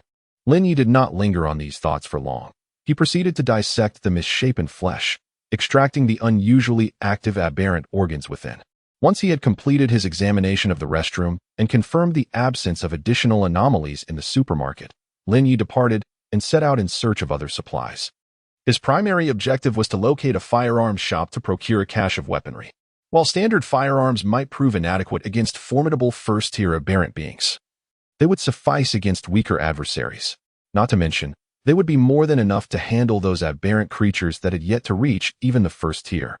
The small town appeared devoid of a firearms shop, but Lin Ye managed to find a stockpile of police equipment at a nearby precinct. Although the firepower and quantity were inferior to the last cache he had acquired, they would suffice for his needs. Lin Ye, it is crucial to communicate significant matters in the chat room. Something feels amiss here. The alien creatures bear signs of human intervention, leading me to suspect that someone is orchestrating trouble in the town. Lin Ye feigned a look of confusion. Zhou, I too sense something is off. Although the monsters here appear particularly frightening, they lack substantial strength. They resemble a form of performance art. Zhou mused aloud. Hootingting, would you like me to introduce you to a few boyfriends? I have numerous friends who are quite fond of adorable individuals like yourself, she said with a cheerful smile. Zhou, no need for that. I certainly do not wish to contract any peculiar ailments, he replied, laden with implication. Su Changyan, the hospital maintains detailed records and numerous specimens. I captured several images, laden with professional terminology and data that I find quite perplexing. Perhaps you could take a look. Su Changyan sent a dozen images into the chat room, then, with a stoic expression, added, Do you have any female friends? I have yet to experience a romantic relationship. His demeanor suggested a discussion more akin to debt collection than courtship.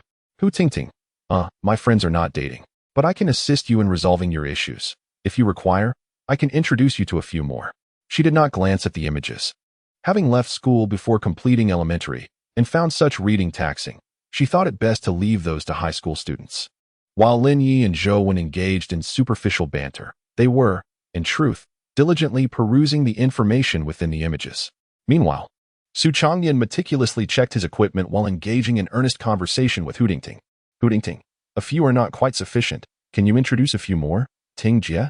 Hootingting cast a startled glance at Su Changyan's lower half and exclaimed, is that not enough? My friends are all seasoned experts in battle. However, if it's insufficient, it matters not. While I cannot promise an excess, I can certainly summon dozens of sisters to ensure your satisfaction. Su Changyan loaded the shotgun with ammunition and replied with satisfaction. Hu Tingting looked at Su Changyan with a bemused expression, feeling a twinge of sympathy for those in the matchmaking agency. Zhou remarked, I still don't quite understand. Brother Lin, you are a university student, correct? Zhou continued, what a pity. I was on the verge of my college entrance examination, and then this incident occurred. Zhou added, it's not quite that severe. Hu Tingting interjected, could you focus on the matter at hand? This is supposed to be serious. Lin Ye explained, the townspeople here are not ill. Rather, they have experienced a collective and rapid phenomenon of aberration for some reason. Su Changyan inquired, is it due to an increase in the town's spiritual energy concentration? Lin Ye responded, indeed, this situation is related to the concentration of spiritual energy, yet it is far from high enough to transform individuals into mere heaps of flesh. Zhou asked, then what is the cause? Lin Ye speculated, I believe it is connected to aberration runes. Someone has inscribed these runes in the town. Initially, there were not many runes drawn, which led to some individuals who came into close contact with them becoming ill. This is actually a symptom of rapid aberration occurring over a short period, and the detection data aligns with these symptoms. The grotesque organs in the hospital are clear evidence. Hootington queried, so someone is conducting aberration experiments here? Lin Ye replied, I cannot definitively ascertain their intentions, but such occurrences have indeed taken place. Su Changyan asked, what should we do then? Should we take refuge in the supermarket for a night, or should we proactively eliminate him? Lin Ye, naturally, we should eliminate him. These residual aberrant creatures have previously undergone a severe transformation. We cannot withstand such a degree of aberration. The adversary is likely already preparing to strike us tonight. Hootingting, I concur with the decision to eliminate him, for our current task is far too simplistic. The system would not assign us such an uncomplicated mission. Staying in the supermarket is akin to awaiting our demise. Zhou, there is, in fact, another approach. If the enemy relies on aberrant runes to assault us, we need only to eliminate the aberrant runes in the town to render ourselves safe, correct? Lin Ye, no? Although the principle eludes me, I suspect he induces aberrant reactions through the mist. The mist envelopes the entire town. He cannot possibly inscribe runes in every corner, can he? Engraving runes is no trivial matter. Aside from the sheer volume of work, merely wandering about the town would raise suspicions. Su Changyan, thus, we must eliminate him. Hu Tingting, and we must act swiftly. Zhou, the system would not assign us an insurmountable foe to control such a widespread mist triggering aberrant reactions. He undoubtedly requires auxiliary devices, and the locations of these devices will likely exhibit anomalous phenomena. If we approach, I should be able to sense them. Joan? Ah? Are you referring to those runic cards capable of killing within the sanctuary?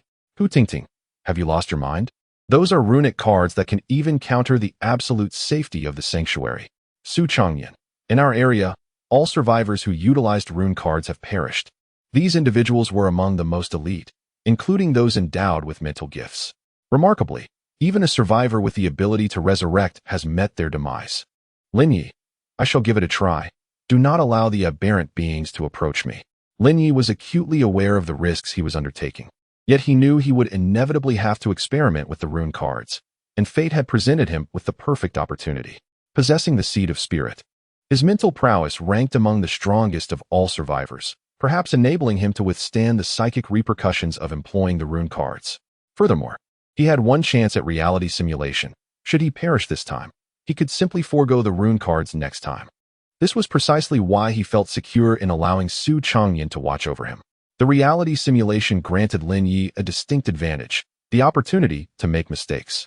To refrain from action would equate to relinquishing this advantage, potentially resulting in a sluggish enhancement of his abilities, and ultimately, he could find himself facing death 10 times in a single simulation. Lin Ye retrieved the basic rune of aberration and, without hesitation, activated the rune card. A torrent of knowledge pertaining to aberration surged into Lin Ye's mind, causing him to momentarily lose control over his body. However, the seed of spirit shone brightly within his consciousness, and he swiftly regained command of his physical form. Upon opening his eyes, Lin Ye beheld Su Changyan, who had retreated to the entrance of a supermarket, watching him with vigilance. Lin Ye, what transpired? Struggling to sift through the chaotic information in his mind and suppressing a headache, he managed to inquire. Su Changyan, you were inscribing aberration runes around you moments ago. It nearly induced aberration in me. Lin Ye, I see now. I understand how those individuals met their end. Zhouwen, how did they perish? Hu Dingting, focus on locating the opponent's stronghold. How did they perish? Lin Ye, their minds became inundated with the knowledge of runes, resulting in a loss of bodily control. The brain, influenced by this knowledge, issued commands to inscribe runes, yet the sanctuary lacked any psychic energy. Zhouwen. Thus, they ventured forth from the sanctuary themselves. Hu Tingting. Consequently, the absolute safety of the sanctuary could not save them, for they were no longer within its confines. Su Changyan. So, can we utilize rune cards here? Lin Ye. It's uncertain. Without the sanctuary's protection, you may not withstand the knowledge of runes and could risk becoming fools. Zhouwen, what if we bind ourselves within the sanctuary? Lin Ye, can you assure that you would not break free? Hu Dingting. No, I hadn't anticipated such a trap. It's perilously dangerous. Su Changyan. The system has already cautioned you. Those with insufficient mental strength should exercise caution. Zhouwen, behind every system note lies a heartwarming reason. Hu Tingting, it truly warms my heart. Zhouwen, I have found it. It is the church in the town, located to the north. Lin Ye retrieved a vial of mental potion from his backpack and consumed it in one gulp. His mental strength surged instantaneously, soon surpassing his maximum threshold. Lin Ye swiftly processed and assimilated the knowledge and techniques contained within the rune cards as the effects of the potion waned, nearing completion of his absorption. Lin Ye, are you prepared? If so, it is time to extend our greetings. Zhouwen, ready. Shall we disclose our innate abilities? Hu Tingting, my innate ability pertains to combat. Su Changyan, mine as well. Zhouwen, my innate ability lies in the realm of the mind, which should allow me to influence the use of runes by others. Lin Ye, my talent leans towards support, however, typically. First-tier mutated beings cannot withstand a single blow from me. Zhouwen, impressive. Lin Ye, if there are no issues, let us depart. It is preferable to resolve matters before the opposition can react. The Redeemer Priest, for individuals drove toward the church in a vehicle procured by Hu Tingting from the roadside. A local brand reminiscent of an off-road vehicle. The driver was Su Changyan, guided by Zhouwen, who pressed the accelerator to the floor, creating a sensation of high speed amidst the fog. Hu Tingting, should we test the waters first or charge in headlong? Lin Ye, let us cautiously advance while still being bold. Ideally, we can resolve the situation in one fell swoop. Lin Ye concentrated, retrieving the CL-0 handgun, closing his eyes and pressing the firearm against his forehead. The internal mechanism of the CL-0 handgun was intricate. Yet Lin Ye swiftly located the flesh-extracting bullet that had undergone mutation. He began inscribing a temporary collapse rune onto the bullet, with other runes already functioning within the handgun. This was his first time attempting such a complex engraving in such an intricate environment. He needed to ensure the rune was inscribed onto the bullet without interfering with the normal operation of the other runes, which was why he refrained from removing the bullet. He had to ensure the handgun remained operational. Zhou, Brother Lin. There's a complex layer of psychic protection outside the church. Lin Ye, ram it. Charge through the front door of the church. Prepare for battle. Hu Tingting, what? Su Changyan, understood. As Lin Ye completed the final stroke of the collapse rune, the mutated bullet was on the verge of disintegration. He pulled the trigger aimed at the church's entrance. Bang! The alienated bullet collided with an exceptionally potent psychic barrier, triggering the collapse of runes as the protection began to disintegrate from the point of impact. The off-road vehicle seamlessly crashed into the church, its debris being pulverized by an invisible force, shards scattering in all directions. The four individuals swiftly abandoned the vehicle, which, too, succumbed to that same overwhelming power. In the heart of the church stood a priest adorned in a black and white ceremonial robe, having merely crushed the off-road vehicle before him. Choosing not to take further action, Lin Ye, too, refrained from moving forward, silently inscribing runes upon the church's walls. Although this edifice was not as potent in spiritual energy as the previous theater, it still offered commendable materials. What a pity. I had hoped to allow you to perish without suffering under the night sky, yet here you are. Such is the lamentable nature of humanity, is it not? The priest lamented, his countenance steeped in sorrow. Humanity is not inherently pitiable. Rather, it is the foolishness of those with deranged minds that truly evokes pity, Lin Ye retorted, all the while carving runes and attuning himself to the environment, scrutinizing the opponent's arrangements. Your handgun is likely rendered useless now, is it not?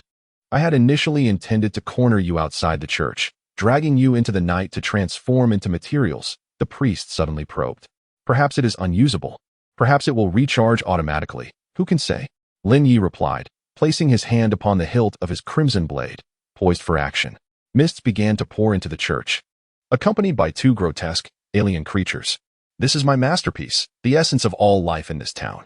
I await their arrival. What are you waiting for? The priest commanded the monstrous beings to assault Lin Ye and his companions, and began inscribing aberrant runes within the church, the sole sanctuary in the town. Had Lin Ye and his trio not intruded upon the church, the priest could have easily exhausted them.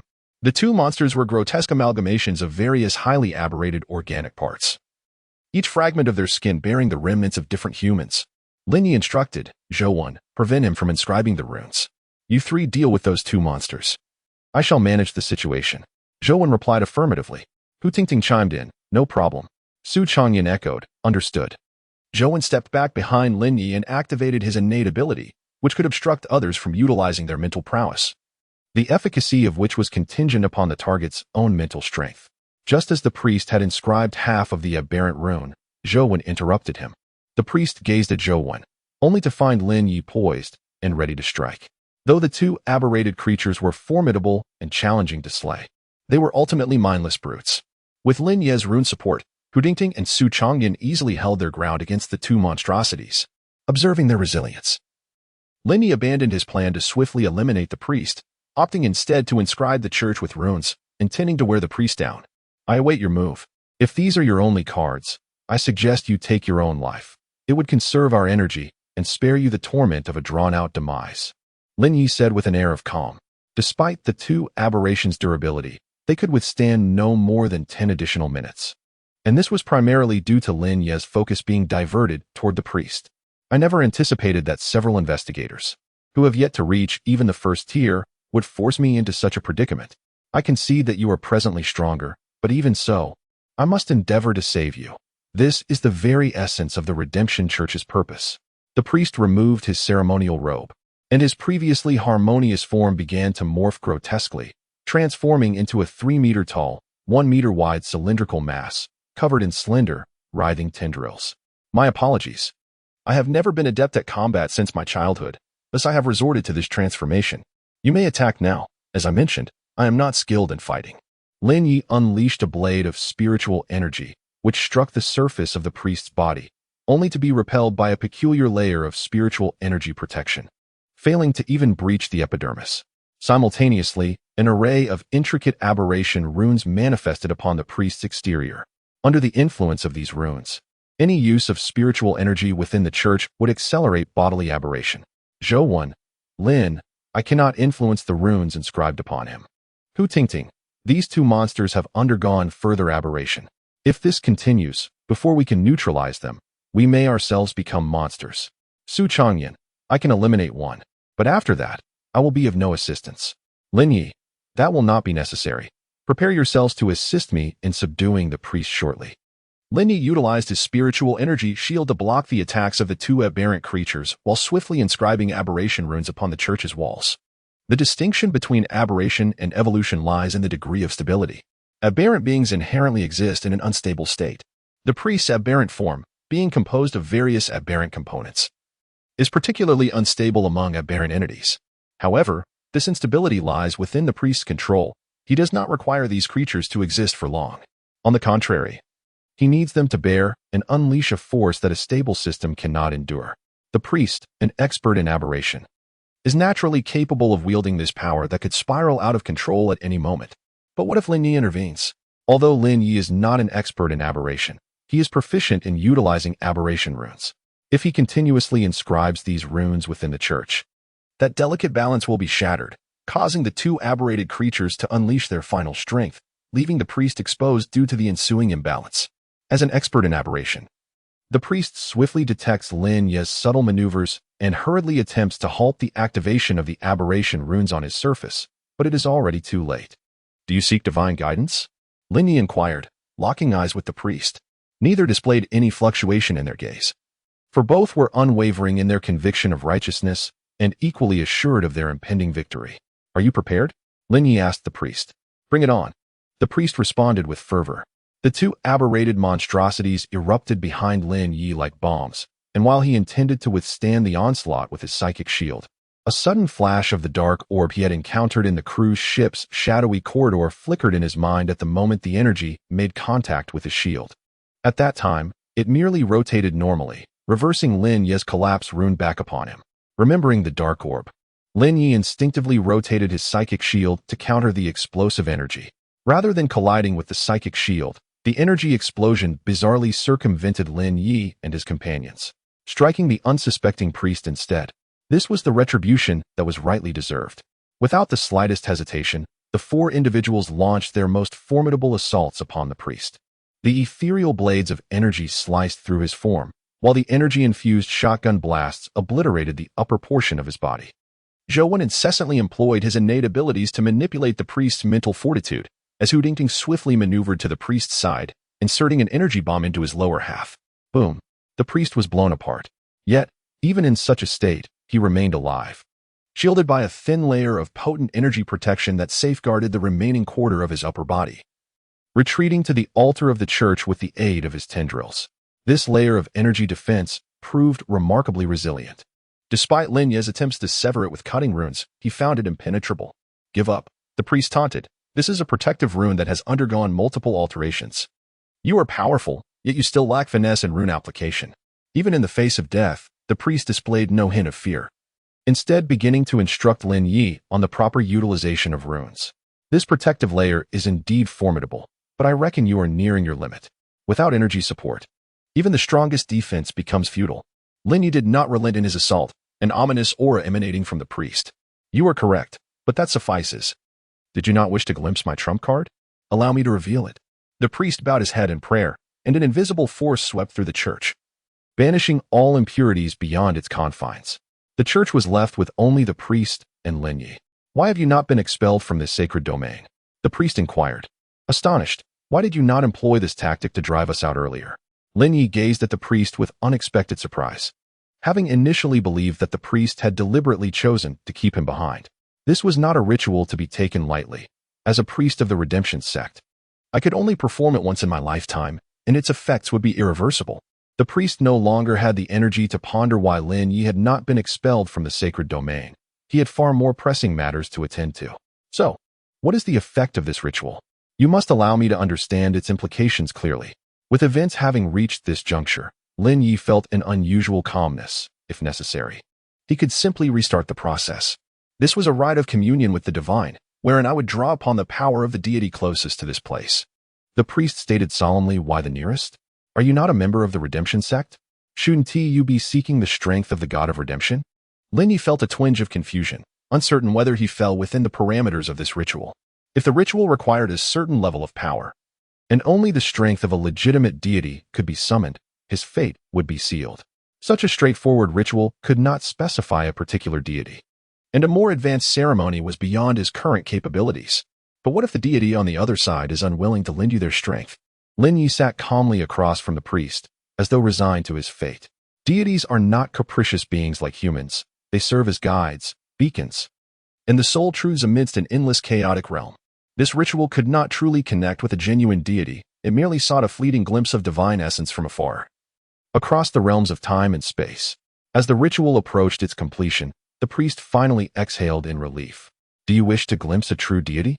Perceiving the profound spiritual connection that lay just within reach, Lin Ye brushed his disheveled hair back with bloodied hands and adjusted his attire before earnestly inquiring. At that moment, the connection was established. The priest stared vacantly at Lin Ye, seated before him, his mouth agape in astonishment. After a prolonged silence, the priest, with a bitter expression, posed a poignant question. How can humanity ascend to divinity? Whom should I seek to redeem, and who shall redeem me? I do not know, Lin Ye replied. I only know that I shall escort you to meet your deity. Perhaps you may pose your queries to it. Rising, Lin Ye unsheathed the crimson blade. The moment the priest connected with him, his fate was sealed. O divine being, grant me the completion of this rite, since I cannot redeem the world. Let my soul bear the cost. The priest completed his final prayer, his form dissipating into the mist, leaving behind a translucent crystal. This crystal evoked a sensation akin to that of the spiritual seed, suggesting it was some form of ethereal product. After stowing the crystal and retrieving the priest's vestments, Lin Ye ensured that no other items were left behind in the church before departing. Zhou Wen spoke with fervor. What about the priest? Has he been dealt with? Hu Tingting inquired anxiously. An hour later, as the fog lifted, the four of them arrived at the deserted town's entrance, each pulling their respective supply carts. Let's add each other as friends, Zhou Wen suggested, gazing at the train approaching in the distance. They exchanged friend requests. Lin Ye, until we meet again. Zhou Wen, until we meet again. Hu Tingting, then until next time. Su Changyan, until we meet again. As the train came to a halt, the four boarded in succession. Mission accomplished, rewarded with a special metal treasure chest 1 based on task difficulty. Additional task 1 completed. Rewarded with an extra task treasure chest 1. Additional task 2 completed. Rewarded with an extra task treasure chest 1. Additional task 3 completed. Rewarded with an extra task treasure chest 1. Please draw today as card 54. The clown puppet Lin Ye rose from his bed, invigorated by the card draw. This time, the card depicted a puppet adorned with a clown mask. As the card dissipated, a half-meter-tall clown puppet materialized in the center of the shelter. Lin Ye circled the clown twice, unable to discern any purpose it might serve. Hello? Like a true puppet, the clown remained silent. Lin Ye reached out to touch the clown puppet, its texture reminiscent of real skin. Very well. Lin Ye abandoned his examination of the clown puppet and began to sort through his spoils. First were 2 items acquired from the priest. Mental crystal, a crystallized form resulting from the fusion of knowledge and mental energy. Upon use, it grants access to the knowledge contained within. Note, a highly pure mental crystal, requiring no refinement, can be used directly. Black ritual robe, a ceremonial garment for clergy. Wearing it increases the probability of ritual success. Note, it may also be a psychological effect. Lin Ye placed the black ritual robe alongside the sacrificial dagger he had previously obtained and promptly utilized the mental crystal. Since the system indicated it could be used directly, there was nothing to fear. A torrent of chaotic knowledge surged into Lin Ye's mind. Unlike the rune cards, he could slow the influx of information by expending the mental energy contained within the psychic crystals, which also allowed him to quickly organize the disordered information. After an hour, Lin Ye finally managed to sort through the tumultuous knowledge in his mind. Most of this information pertained to aberration and protective runes, with a portion related to ritualistic studies, while the remainder concerned the Church of Redemption. The Church of Redemption is a vast institution that spans multiple planes, with a doctrine centered on the salvation of all humanity. This notion of redemption is quite similar to the activities performed by the priest in the small town, although the priestess' purity is evidently mediocre, relegating him to the status of a peripheral member of the church. What a plethora of lunatics. The refrigerator was functioning properly, and Lin Ye carefully placed the aberrant organs and carcasses that required freezing inside, quickly filling the appliance to capacity. After categorizing the remaining debris, Lin Ye began to examine the 4 boxes provided by the mission. First, he approached the red special metal treasure chest. Upon opening it, he discovered a formal outfit adorned with numerous bright red patterns against a black background. Evening attire, low-tier psychic item, provides a certain degree of protection against various attacks. When damaged, it can absorb nearby materials to slowly repair itself. Note, appears quite formidable. Lin Ye donned the evening attire, which fit him impeccably and felt remarkably comfortable. Although he pondered the material from which it was crafted, its slightly ostentatious design was likely to attract attention.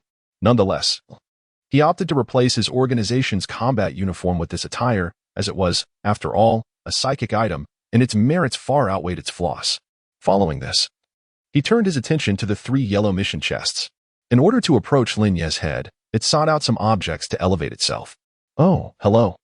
Lin Ye admitted that he was indeed startled. This thing moved with utter silence, not even the slightest noise when shifting the objects went unnoticed. What purpose do you serve? Surely, you cannot exist solely to frighten me? Well, as long as you find joy in it. Lin Ye continued to unbox, treating today as if he had not drawn any cards. The box for extra task 1 contained only 5 bottles of a darker red liquid than nutritional fluid. Low-tier nutritional fluid, edible, can replenish certain special energies and nutrients. Note, consumption prohibited for beings of no tier. The number of aberrant creatures defeated this time was limited, so a few bottles of nutritional fluid are acceptable, though consumption is forbidden.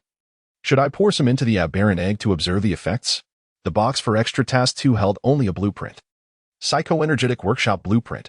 Required materials: low-tier space crystal, 0.5, low-tier psychoenergy crystal, 0.5. Note, requires a tier 1 shelter to utilize this blueprint. Excellent. I happen to need a room to craft psychoenergetic items. I possess the psychoenergy crystals, yet I have never encountered space crystals. I shall inquire in the group shortly. Upon utilizing the blueprint, Lin Ye opened the treasure chest for extra task 3. Inside lay a small teddy bear. Teddy bear portable. When you suffer fatal damage, that damage will be transferred to the teddy bear. 1-1. Note, a gift of love from the toy. The teddy bear was just slightly larger than a palm, easily stowed away in a pocket. A splendid item for preserving life. As Lin Ye tucked away the teddy bear, he began to prepare breakfast. While watering the alien eggs, he noticed that several of them had developed cracks, from which delicate green shoots were emerging, resembling plants. However, these shoots were interspersed with shades of red and white, and their texture bore a resemblance to biological skin. Upon closer inspection, he could discern vein-like structures within the tender sprouts. Mutated flesh plant, a special offspring deliberately created by a certain unique organism, capable of developing extraordinary mutated structures. Note, not consumable. At last, they have sprouted. If they hadn't, I would have resorted to using you for experiments. Lin Ye chopped some meat and placed it near the shoots, then watered them with a nutrient solution. After completing breakfast, Lin Ye opened the group chat and began to eat. 695,649 1000000. I received a mutated card, preparing for a night of hard work. Huh? Only now are you gearing up? Buddy, if you've been hiding in the shelter these past few days, I suggest you simply wait for death. At least it saves you the trouble of fighting. It's commendable to be willing to take a chance, so I'll gift you one. But it's best to pair it with a bottle of nutrient solution. Wow, you're giving it to me, big shot. I also want to take a chance. When I can eventually go out, I could help you warm your bed. This side works too. Dear, I've sent the photos privately, absolutely genuine. Damn, colorful image bro. Are you still posting those eye-wrenching pictures? The system is fine in every aspect, except that 1T automatically filter the images. I too am one of the unfortunate victims. At first, I was quite taken with the appearance of my legs. I had already removed my trousers, only to find I have yet to recover from that experience. Let us not dwell on it any longer. Does anyone possess information regarding nocturnal activities? Wasn't it mentioned that there is a front line of war? For specific details, we must consult the expert. Is Brother Lin present? I seek a psychic artifact, and I am open to negotiation on the price. Has anyone used such items before? Are the artifacts sold by the expert effective? They are utterly ineffective. You must not purchase them. I can even hear the sound of an abacus from the shelter above me. Lin Ye. Indeed, they are not very effective, after all. They are experimental items. Do any of you possess spatial crystals? I would like to acquire a few for a blueprint task, and I am willing to negotiate the price. Base has fallen. Goodness, I just jestingly slid into the expert's favor. Lin Ye, no problem. Expert, have you eaten today? Is there any news regarding evening activities? Lin Ye, image of food. None, but I advise you to prepare thoroughly. If it proves too difficult, perhaps refrain from participating. Though I have never engaged in warfare, I can only surmise that it is undoubtedly perilous. However, I cannot abstain. I have yet to gather sufficient aberrant organs. What? You haven't gathered enough yet? What have you been doing? Can't you trade for them using resources? Selling aberrant organs, listed in the trading area. Feel free to message me privately. Lin Ye. By the way, do not use rune cards in the shelter. Insufficient mental energy can be exceedingly dangerous. Lin Ye shared his speculation regarding the causes of death for survivors using rune cards in the group chat. Ah, so that is how it is. I wondered how even those endowed with mental gifts could perish in the shelter. It turns out they ventured out themselves. What exactly is a rune card? That is of no concern to you. Children should promptly retire for the night. If I were to bind myself, would I not be able to utilize the rune card without harm? However, one must ensure that they cannot free themselves. Otherwise, what will you do after using the card if you truly cannot escape? Surely one cannot remain bound indefinitely. Is it feasible to create an artificial psychic environment within the shelter? That would depend on how swiftly you can absorb the cards. What if it takes you several days? Use for such perilous measures. Would it not be preferable to sell it to someone more capable? It would enhance combat prowess, far superior to clinging to the card and awaiting demise. As if you possess rune cards yourselves. That stings, my friend. Lin Ye, I am purchasing rune cards at a premium. How long does it take for a prominent individual to regain consciousness after using a rune card? Lin Ye, quite swiftly, but many first-tier mutated beings possess greater mental strength than I. You should not base your expectations on my data. Impressive, truly. You are a remarkable figure. How does one awaken their mental faculties? Lin Ye, it is linked to perception and the mind. I have heard that after using a mutated card, one can sense the flow of psychic energy. This is the simplest initial approach. Additionally, one might seek psychic items related to perception and the mind. Repeated usage may lead to a breakthrough in sensation. Thank you, esteemed one. I shall now use the mutated card. I am purchasing items related to perception and the mind at a high price. Oh, I just sold one yesterday. What a loss. Lin Ye accessed the trading area and initiated private conversations, beginning his acquisition of spatial crystals and rune cards. The spatial crystals appeared to be exceedingly rare, with only 3 survivors in the vicinity seeking to trade with Lin Ye. Ultimately, he exchanged several of his self-crafted psychic items along with some basic supplies for these 3 spatial crystals. Additionally, one survivor approached Lin Ye to trade rune cards.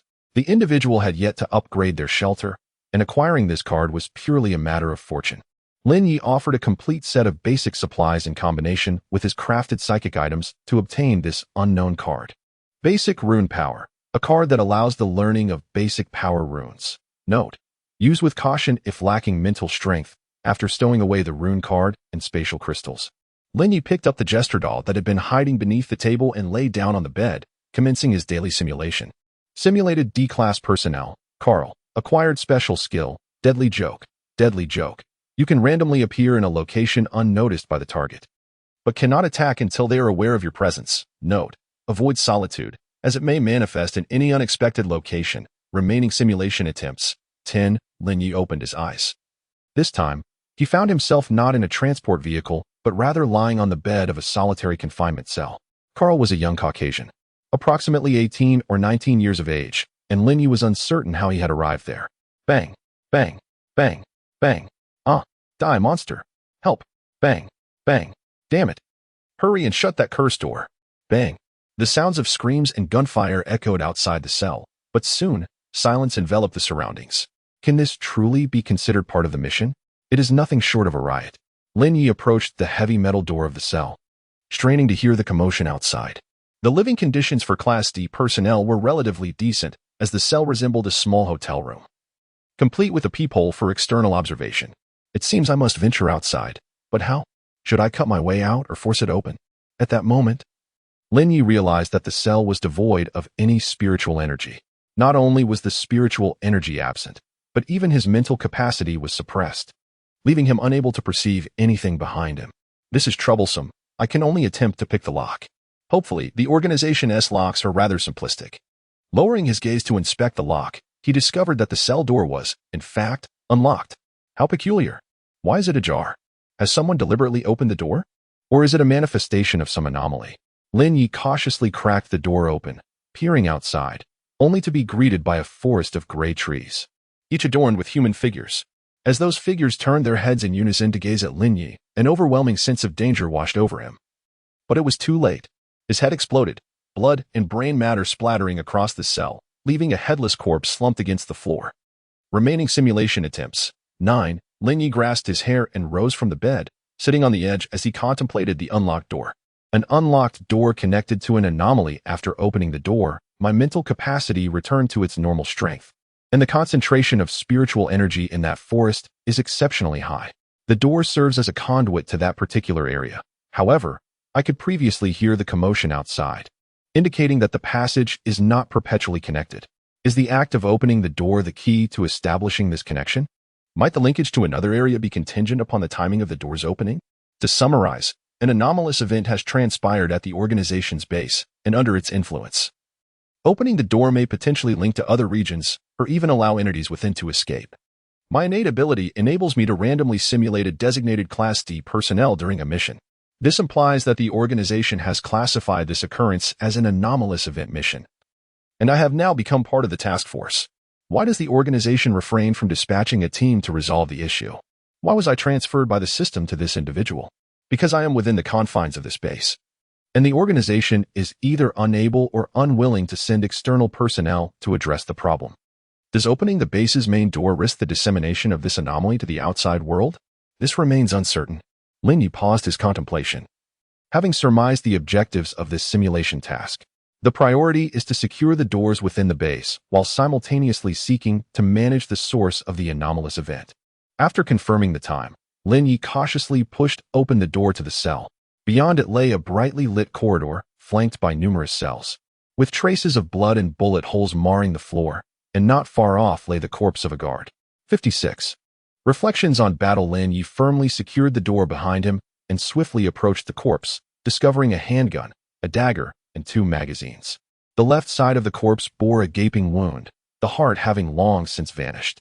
The corridor, much like the prison cells, was devoid of psychic energy, and mental faculties were similarly suppressed. It seemed the entire base was ensnared in this stifling condition, although his acquisition of psychic abilities was recent. Lin Ye found himself feeling exceedingly disoriented, particularly due to his inability to sense the situation behind him. Having replaced the magazine in the handgun, he moved cautiously down the corridor, closing any open doors he encountered. The vacant prison cells were devoid of life, distinguished only by the presence or absence of D-class personnel corpses. These unfortunate individuals typically met one of 5 fates, opening the door at the wrong moment, only to be slain by a monster, leaving behind their remains. Opening the door at an inopportune time, being killed without a trace. Opening the door at the correct time, only to perish elsewhere. Remaining inside the cell, dutifully hiding, or staying within the cell only to be subsequently killed by a monster that intruded. However, perhaps due to the absence of psychic energy in the base, the more intelligent monsters seemed reluctant to approach. After 5 minutes of traversing the corridor, Lin Ye had yet to encounter a single creature. Along the way, he collected additional weapons and equipment, in the absence of psychic energy and runes. Gunpowder weaponry had regained its prominence. This was not necessarily a misfortune. For him, the lack of psychic energy was the norm, while for those monsters, this was a world of aberration. Lin Ye abruptly halted his steps, for ahead, where the corridor should have been, lay a slowly expanding pool of crimson liquid. The source of this ominous pool was an open cell door to one side. To close the door, one would have to approach the yawning abyss of the unknown. Traversing the depths of that treacherous pool, Lin Ye had no desire to venture near. Simulated life was still life, and there was no need to court demise. Yet, the creature soon came to a stop before the pool, its demeanor alert as it regarded the eerie liquid. A spark of inspiration ignited within Lin Ye, prompting him to employ his unique skill, deadly joke, against the creature. In that moment, he felt nothing amiss, but in an instant, he found himself behind the beast. "Hey!" Lin Ye called out, and with a swift kick, he sent the creature tumbling into the pool. It was unable to react, plummeting into the watery abyss that had replaced the corridor. Initially, the creature struggled, but soon it fell silent. completely engulfed by the pool as if it had been swallowed whole. Hastily, Lin Ye shut the door, harboring no intention of investigating what lay beyond. As the door sealed, the pool ceased its expansion but did not vanish, leaving a matter beyond Lin Ye's capacity to manage. Resuming his journey down the corridor, he soon encountered a second grotesque creature, which was feasting on the corpse of a prisoner. The multi-mouthed monster suddenly turned its head, numerous slender tongues extending from its maw, pointing towards Lin Ye. Drawing his pistol, Lin Ye aimed at the creature's head, yet he refrained from firing immediately. The distance was too great, and the creature might evade the projectile. Without hesitation, the multi-mouthed monster charged at Lin Ye, having already devoured several bipeds, perceiving him as another defenseless delicacy. Bang! Bang! Bang! 3 bullets struck the multi-mouthed beast with precision, hitting its head, chest, and lower body. The creature emitted a horrific shriek, yet it did not falter. Instead, it charged towards Lin Ye, undeterred by the bullets. Bang! Bang! Bang! Bang! Bang! Lin Ye resolutely emptied his magazine, each shot finding its mark on the creature's previous wounds. As the monster approached, Lin Ye executed a lethal maneuver, seamlessly slipping into the creature's blind spot. However, the beast quickly detected his presence. By the time it turned to face him, Lin Ye had already reloaded his weapon. Bang! Bang! He felled the beast with 2 shots, intending to use his lethal maneuver to reposition behind it once more, only to discover that the skill was unavailable. Is there a cooldown for the skill? Or can it only be used once on the same creature? Lin Ye pondered as he began to dissect the multi-mouthed beast with a dagger, realizing that this was the only method to ascertain the location of its aberrant organs. Upon dissection, Lin Ye identified the creature's vulnerability, its heart, nestled deep within its chest cavity, tilted towards the back, shielded by layers of flesh, coupled with the residual psychic energy within the creature. This explained why bullets struggled to penetrate its body. Holding the energy crystal extracted from the heart, Lin Ye contemplated its potential applications. In the distance, the sound of creatures sprinting reached his ears. The recent gunfire had attracted more multi-mouthed beasts. Grasping the crystal, Lin Ye observed the 2 approaching monsters. An idea forming in his mind. Channeling the psychic energy from the crystal into his hand, he activated his skill and repositioned behind the first multi-mouthed beast. Just as the creature became aware of his presence, Lin Ye's right hand plunged into its body. The collision and subsequent nullification of psychic energy occurred as Lin Ye crushed the heart of the gluttonous beast with his right hand. A second gluttonous beast closed in, prompting Lin Ye to attempt his skill once more. This time, the execution was seamless. Each individual may utilize the skill only once, or is the cooldown calculated separately? It matters not, for my physique makes it unlikely that I will wait for the cooldown, he mused. Lin Ye extracted the crystalline essence from the viscous flesh of the gluttonous beast. Previously, he had only managed to crush the heart, but this time, the extraction was notably smoother. He unearthed another shard of crystal, continuing to explore the facility while simultaneously securing the entrances, with gluttonous beasts darting out from various crevices, only to be met with his grasp, yielding more crystals. The gluttonous beasts were not to be underestimated. In an environment devoid of psychic energy, they could withstand bullets from a handgun, yet their perilous tricks often left unsuspecting creatures at a disadvantage. Of course, Lin Ye was not entirely without risk. In comparison to the enhanced bodies of the gluttonous beasts, his own physique remained relatively frail. While a single blow would not spell instant death, sustaining an injury would undoubtedly lead to severe harm, and the distinction between grave injury and death was merely a matter of time. In earlier encounters, when given a choice, Lin Ye had resorted to desperate close-quarter combat, yet overall, he favored ranged attacks, particularly after acquiring knowledge of runes, which afforded him a safer approach to battle. However, Lin Ye now realized that he might have made an erroneous choice. This dilemma lay in the intensity and precision of control as distance increased. Both his mastery over the psychic energy and its output waned. Conversely, at close range, especially when the energy was imbued upon his own body, his control and output would be significantly enhanced. In the depths of darkness, ranged attacks may offer greater safety. Yet Lin Ye knows he will inevitably encounter opponents that cannot be vanquished from a distance. He cannot afford to ponder solutions only when faced with such adversaries. Though close combat is perilous, I possess the advantage of simulation, allowing me to practice melee skills within simulated tasks. Moreover, these D-class individuals each possess unique skills, transforming every simulation into a valuable learning experience. As for runes, Perhaps I could devise some melee techniques that harmonize with them. For instance, this method of displacement. While achieving that level may be unattainable, swiftly positioning myself before an enemy does not seem insurmountable. While contemplating, Lin Ye dispatches the loquacious creatures, lamenting the absence of psychic energy in this realm. Otherwise, he could experiment with these creatures to forge new skills. Nonetheless, even in the absence of psychic energy, Lin Ye strives to eliminate the loquacious creatures with greater speed and ease, as close combat often relies more on instinct than intellect. As he explores further, Lin Ye discovers that this base serves as a prison for D-class personnel, with the majority of its facilities designed for them. The circumstances surrounding the anomalous events remaining a mystery. The entire base is circular in form, divided into 3 zones: the confinement area, the functional area, and the administrative area, with the confinement area occupying half of the circle, while the other 2 zones each take up a quarter. Currently, Lin Ye stands between the confinement and functional areas, confronted by a massive metal door. Due to the anomaly, all access controls have malfunctioned, rendering Lin Ye's primary concern the timing of his door opening. No one knows what awaits beyond the threshold. I hope not to encounter dangers akin to instant death. At the very least, grant me some reaction time.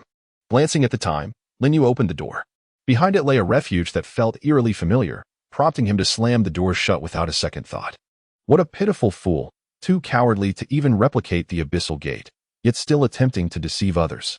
Lin Ye reopened the door, revealing a normal corridor of the base, littered with numerous corpses, at the end of which stood a mounted machine gun. "Don't move. I'll shoot if you do," a guard threatened, aiming his firearm at Lin Ye. "We're on the same side, don't shoot." Lin Ye raised his hands, recognizing their shared predicament. Gaining the guard's assistance would undoubtedly ease his path ahead. "Are you a D-class personnel? How did you manage to escape?" Jim scrutinized Lin Ye, especially his right hand, drenched in blood. "I fought my way out. I killed those monsters. Listen, we are both in grave danger. I don't wish to perish, so I came out to help. I will assist you in closing those doors to swiftly resolve the anomalous events here." Lin Ye stepped aside, allowing Jim to see the corpse of a chatterer in the corridor. "How can I be sure you aren't one of those creatures?" Jim, sweating profusely, was torn between trust and doubt, aware of the peculiar aura surrounding Lin Ye. "If I could have killed you but chose not to, would that not demonstrate my lack of hostility?" Lin Ye whispered the latter part into Jim's ear. "Ah." Jim jumped, yet refrained from an extreme reaction. "All right, I'll trust you for now. What should we do next? Do you know what triggered the anomalous events?" Lin Ye inquired. "If we could resolve the fundamental issue, there would be no need to keep the doors shut." "Uncertain," he continued. "I am merely a guard, yet the captain has taken the others to secure the doors, as we have been ordered to close all entrances." "Can you reach your captain?" Lin Ye pressed on. Jim's tone was far from pleasant, clearly indicating he had drawn some unfavorable conclusions. This prompted him to cooperate with Lin Ye with unusual candor, as he found himself at a loss. "Let us proceed," Lin Ye said, casting a glance at the heavy machine gun, signaling Jim to push it along. "Where are we headed?" Jim instinctively asked. "Naturally, we are going to address the anomalous incidents. Rest assured, I am a Class D personnel, well-versed in handling such peculiarities," Lin Ye replied, striding towards the functional area, allowing Jim to follow with the machine gun in tow. All the doors in the functional area were securely shut, a testament to the captain's meticulous completion of his task. Only the office area and the far side of the confinement zone remained.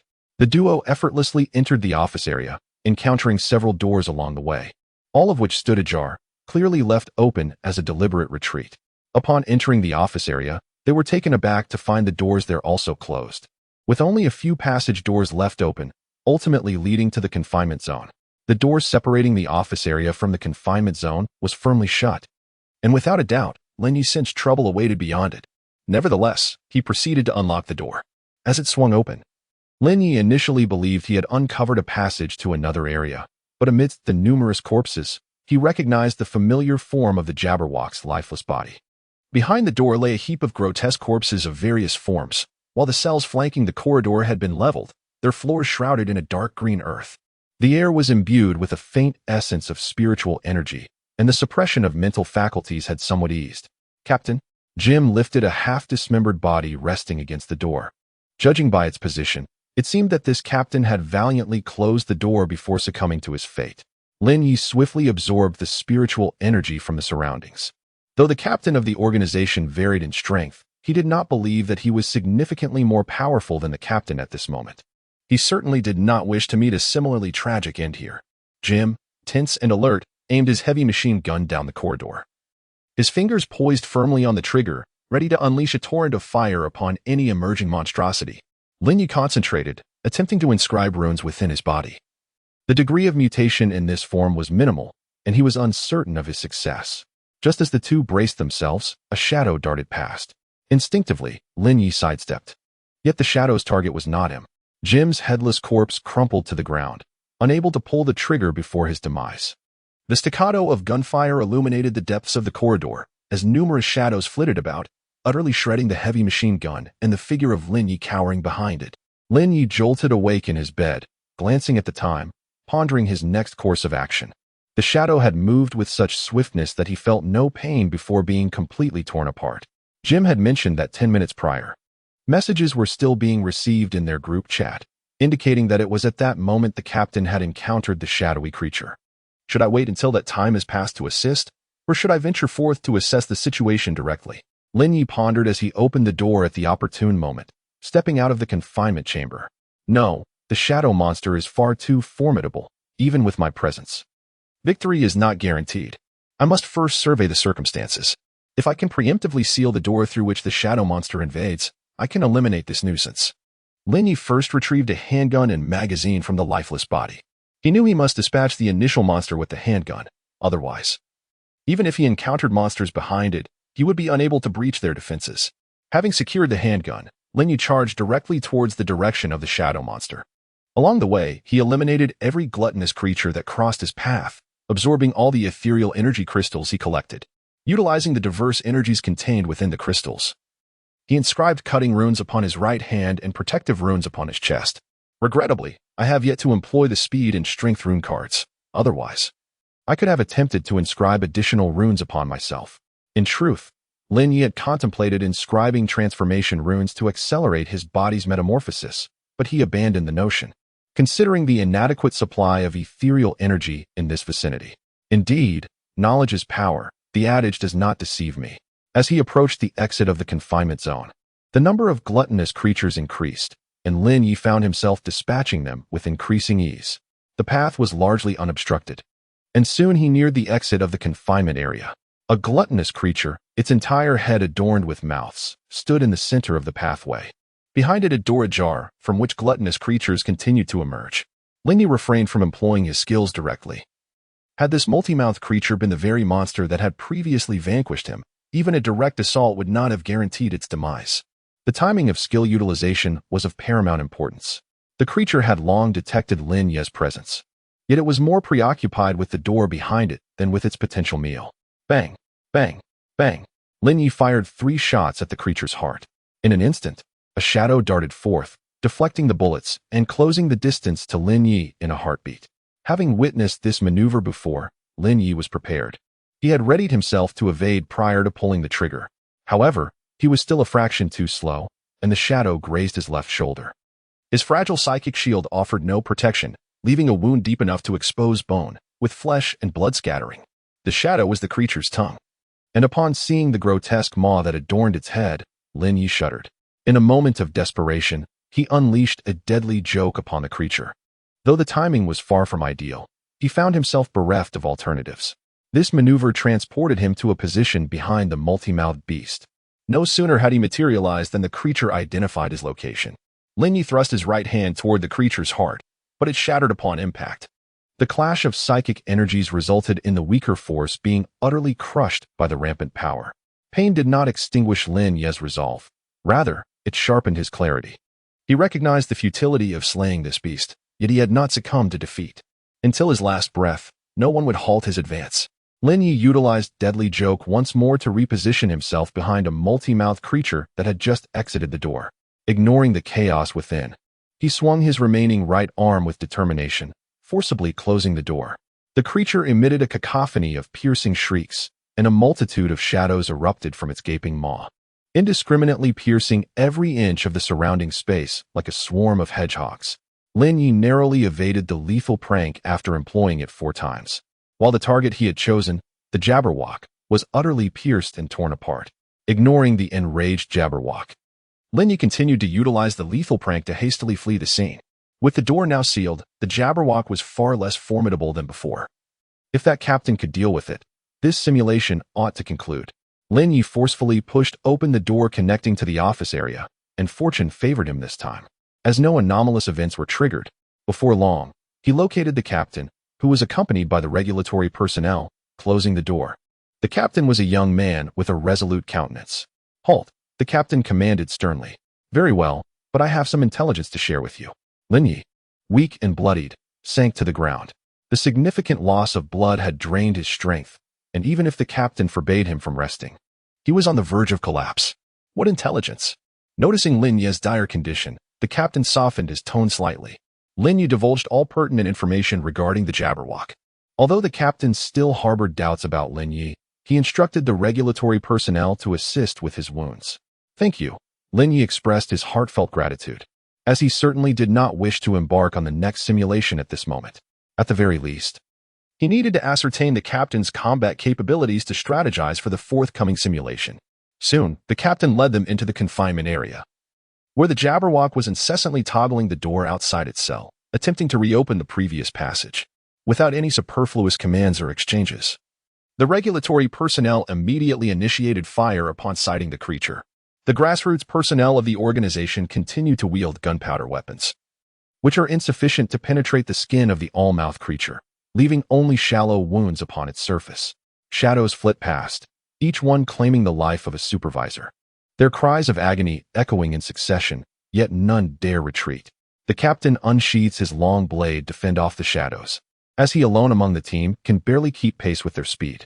However, he remains merely a formidable warrior devoid of magical energy, capable of contending with ordinary multi-mouth creatures, but utterly unable to handle the all-mouth variant. Lin Ye finds himself in a predicament, lacking even the use of his hands, relegated to merely observing the unfolding chaos. Before long, all the supervisors are slain, leaving only the captain engaged in close combat with the all-mouth creature. The captain, evidently a master of melee combat, holds his ground through anticipation and skill, sustaining numerous injuries yet avoiding any critical wounds. However, as time passes, the all-mouth creature gradually gains the upper hand, and it becomes apparent that the captain is nearing his limit. Just as Lin Ye contemplates how to assist, the situation takes a drastic turn. The captain unexpectedly cleaves into the body of the all-mouth creature, which retaliates with an all-out thrust, a multitude of tongues piercing into the captain's body. In a moment of urgency, Lin Ye utilizes his skill to teleport behind the captain. The captain's body is torn apart by the all-mouth creature, causing his blade to fall. Lin Ye navigates through the remnants of the captain, clutching the fallen longsword with his left elbow, forcefully twisting his body to drive the blade into the heart of the all-mouth creature. At this juncture, the all-mouth creature is already on the brink of collapse, yet it attempts to take Lin Ye down with it. However, Lin Ye casts his gaze towards the rear of the all-mouth creature, where another multi-mouth creature is hastily approaching. Lin Ye stealthily maneuvered behind the Jabberwock and then turned to flee, acutely aware that he lacked the capability to confront the creature. However, after merely 2 steps, he halted, suddenly comprehending the reason for the Jabberwock's retreat. Before him lay not a corridor, but an endless expanse of a crimson puddle that stretched into the abyss. With the title of Master Backstabber lingering in his mind and 7 simulation attempts remaining, Lin Ye boldly leapt into the puddle, eager to discern whether he could traverse above it.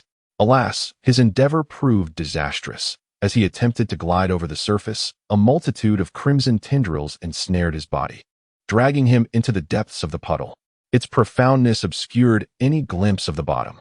Shortly after submerging, he succumbed to unconsciousness, though a vague sensation of something squirming within him lingered before darkness enveloped him.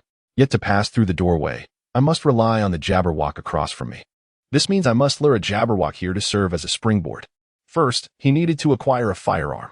Subsequently, he aimed to attract a severely injured Jabberwock to the vicinity of the puddle, a process that required swiftness, swift enough to encounter the Jabberwock on the opposite side of the puddle. Furthermore, while enticing the creature, he had to exercise caution, ensuring that the Jabberwock could not catch him and yet remained alive. With each step meticulously planned, Lin Ye soon encountered his first Jabberwock. "Come on, brother. I require your assistance." He aimed and fired, severing the creature's right leg, then successfully guided the brother to the edge of the puddle. Although he was slightly delayed compared to his second simulation, fortune favored him as the Jabberwock lingered near the puddle, lost in thought as it gazed into the depths. Lin Ye swiftly utilized his skill to maneuver behind the creature. Hey, just as he attempted to kick it into the puddle like last time, an unexpected turn of events unfolded. He found himself unable to attack the chatterbox.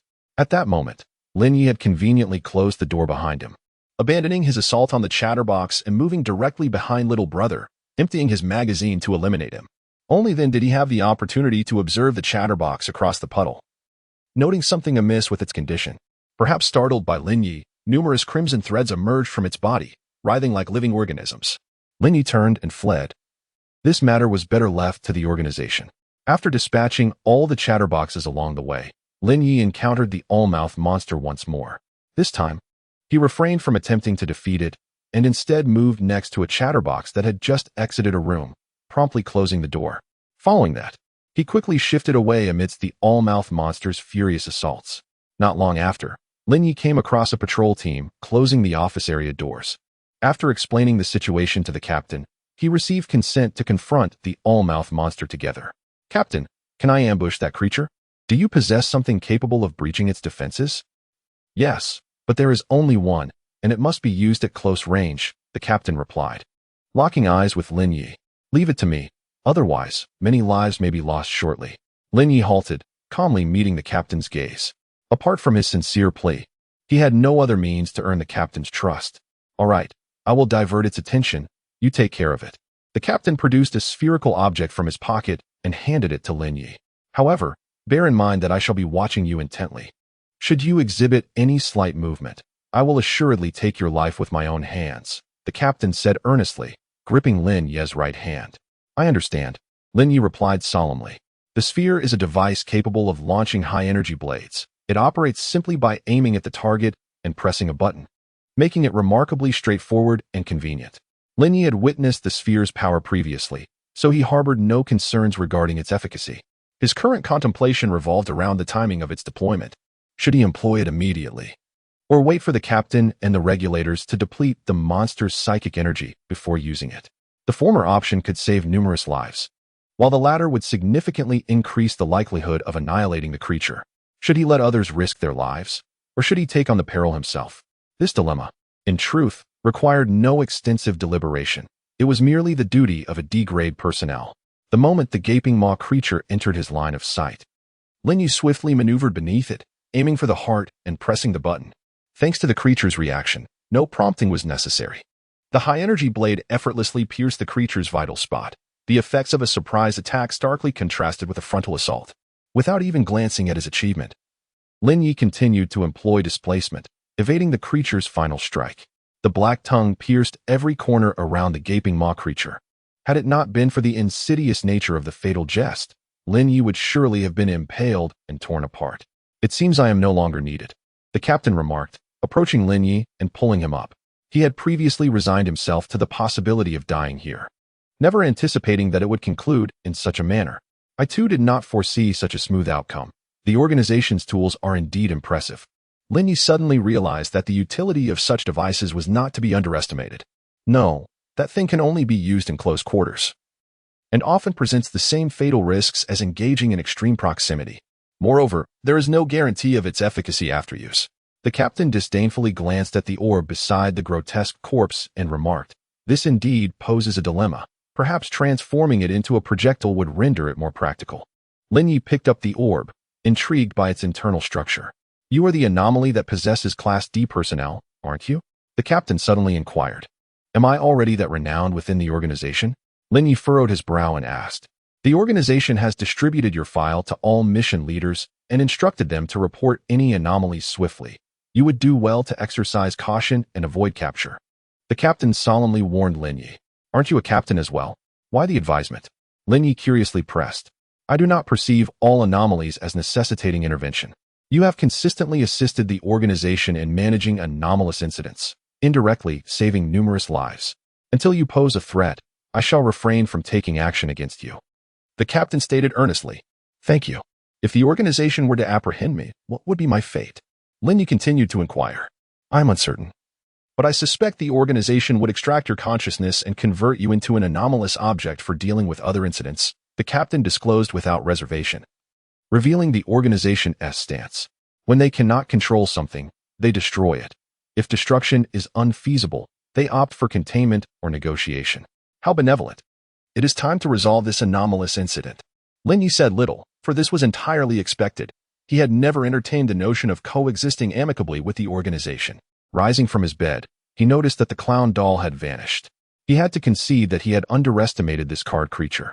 In the narrow space between the bed and the wall, Lin Ye discovered the clown doll and began to inspect his spoils. Aside from the familiar medical kit, a K1 handgun filled with bullets, and a basic food pack, he had also acquired 4 new items. K1 shotgun, a low-end firearm produced en masse by the organization, now solely in use by its grassroots members. Note: recoil is proportional to power. High-energy piercing blade, an experimental psychic weapon developed by the organization, rendered unusable after a single use. Note: must be activated at close range.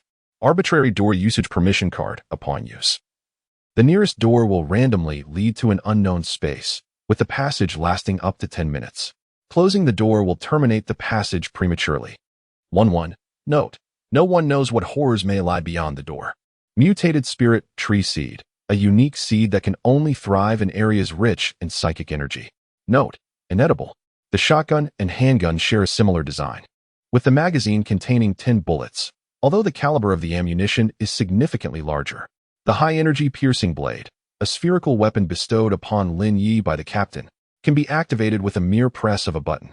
The access card for the dimensional door is a rigid card, featuring an image of a door on its front and a soft yellow hue on its reverse. The material remains unknown. The aberrant spirit seed is a gray, spherical seed, akin to the size of a glass orb, and feels reminiscent of stone upon touch. Lin Ye meticulously organized these items, with a particular fascination for the high-energy piercing blade. If he could decipher the technology within, he might replicate similar items or even create superior tools. Essentially, this represents a method of utilizing psychic energy. Should his body prove capable, he could potentially unleash high-energy piercing strikes with his own flesh. As for the other items, the shotgun seemed rather lackluster, and he would refrain from using the dimensional door card unless absolutely necessary. Regarding the spirit seed, he decided to wait until he could locate a place rich in psychic energy. Lin Ye glanced at his new title, Backstab Master. In a single mission, you almost eliminated every enemy with a backstab. Note: do not turn your back to me. After sorting through his spoils, Lin Ye contemplated briefly before heading to the gaming room with the speed rune card in hand. After consuming a vial of mental potion, Lin Ye activated the rune card. With the aid of the spirit seed and the mental potion, he found himself momentarily dazed for only a few seconds before regaining control of his body. An overwhelming influx of knowledge related to speed runes flooded Lin Ye's mind, causing a throbbing headache. However, with the mental potion's assistance, this sensation swiftly dissipated, and the chaotic information became orderly within his psyche, no longer burdening Lin Ye's mind. The waiter silently observed as Lin Ye settled into a spot, engaging in a card game while simultaneously organizing information and absorbing the surrounding spiritual energy to strengthen his body. After 80 minutes, Lin Ye completed 2 cycles of spiritual energy. However, due to his distraction with knowledge organization, he only won 41 red coins this time. With a cheerful greeting to the waiter, he departed from the gaming room. Upon returning to the refuge, Lin Ye began crafting spiritual items, preparing to inscribe some runes onto his evening attire later, but decided to practice first. After a busy afternoon, Lin Ye finally completed his pre-war preparations. Uncertain of what awaited him that night, he understood that this was his inaugural battle and he must be thoroughly prepared. Brother, I appreciate your assistance tonight. I won't impose too much. Just lend me that skill from the morning once more. Lin Ye conversed amicably with the puppet. Yet it remained expressionless, gazing blankly into space, completely disregarding him. Shall I take that as your consent? Very well, Lin Ye whispered, gently pressing on the head of the jester puppet. Excellent. I knew you would agree. With a light heart, Lin Ye opened a group chat and began his meal. The jester stood behind him, its eyes fixated intently on his neck. Are you participating in the night activities? No, I have already completed the upgrades for the refuge. The war front sounds exceedingly perilous. I have no desire to join. Sigh, I still lack a few mutated organs, and there are no other resources within the refuge. With no means to trade, I must venture out and take risks. The trading of yarn has reached a point where the peculiarities of the marketplace are nearly exhausted, leaving behind prices that are utterly outrageous. Indeed, there are listings demanding 100 red coins. Only a fool would purchase such wares. Yet, Lin offers a more reasonable price, selling for merely 10 red coins. Where is the esteemed figure? I am ready to rush into the trading area and see some items. Enough of this. I am on the verge of starvation. Please refrain from posting images. To the one above, cease your boasting. Some are too frightened to venture outside. By the way, may I trade myself eating rice for your beef canned goods? The images appear quite appealing. Damn, I've encountered no suitable outposts for 2-station tasks, ultimately selecting wild locations, yielding only basic rewards. Now, I must barter resources with others for sustenance. Truly unfortunate for the friend above. Let us observe a moment of silence. Night activities commence. Tonight's event. War Front, 05959. Why hasn't anyone inquired about joining? This cannot be happening. Damn. Is the system intent on eliminating us? It matters not. I was already prepared to participate. This is the end. I am doomed. I do not wish to perish. Goodness, I have never even stepped outside the shelter. The individual above is quite bold, heading straight into battle. Alas, had I known, I would have ventured out sooner. I am selling a set of mutated cards along with nutritional fluids, in exchange for various blueprints and functional cards. How audacious. It would be wiser to seek out a formidable ally for trade. I am in search of an item imbued with defensive capabilities. The price is negotiable. I am also interested in acquiring a ranged weapon, who possesses an item of psychic protection crafted by a master. I am willing to pay a premium. Lin Ye found himself overwhelmed, as his private messages flooded with requests from numerous survivors eager to trade psychic items. Many included detailed descriptions of their wares, some even featuring rune cards.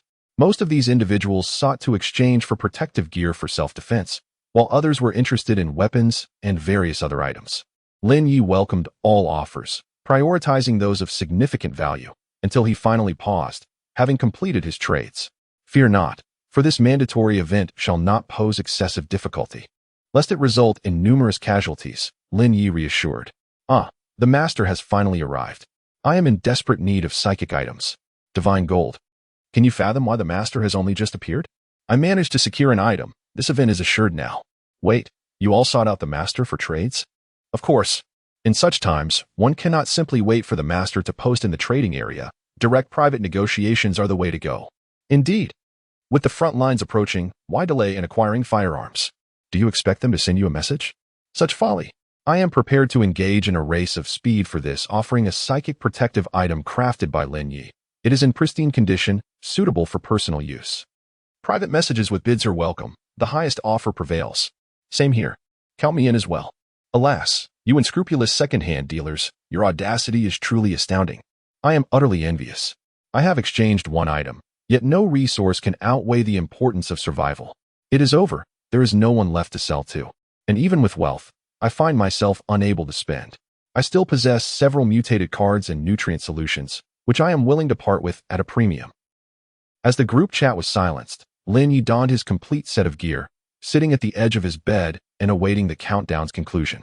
The jester doll seemed to have vanished once more. 0001000000. Assigned to the corresponding battlefield, teleporting. The more enemies you vanquish, the more substantial the rewards at the conclusion of the event.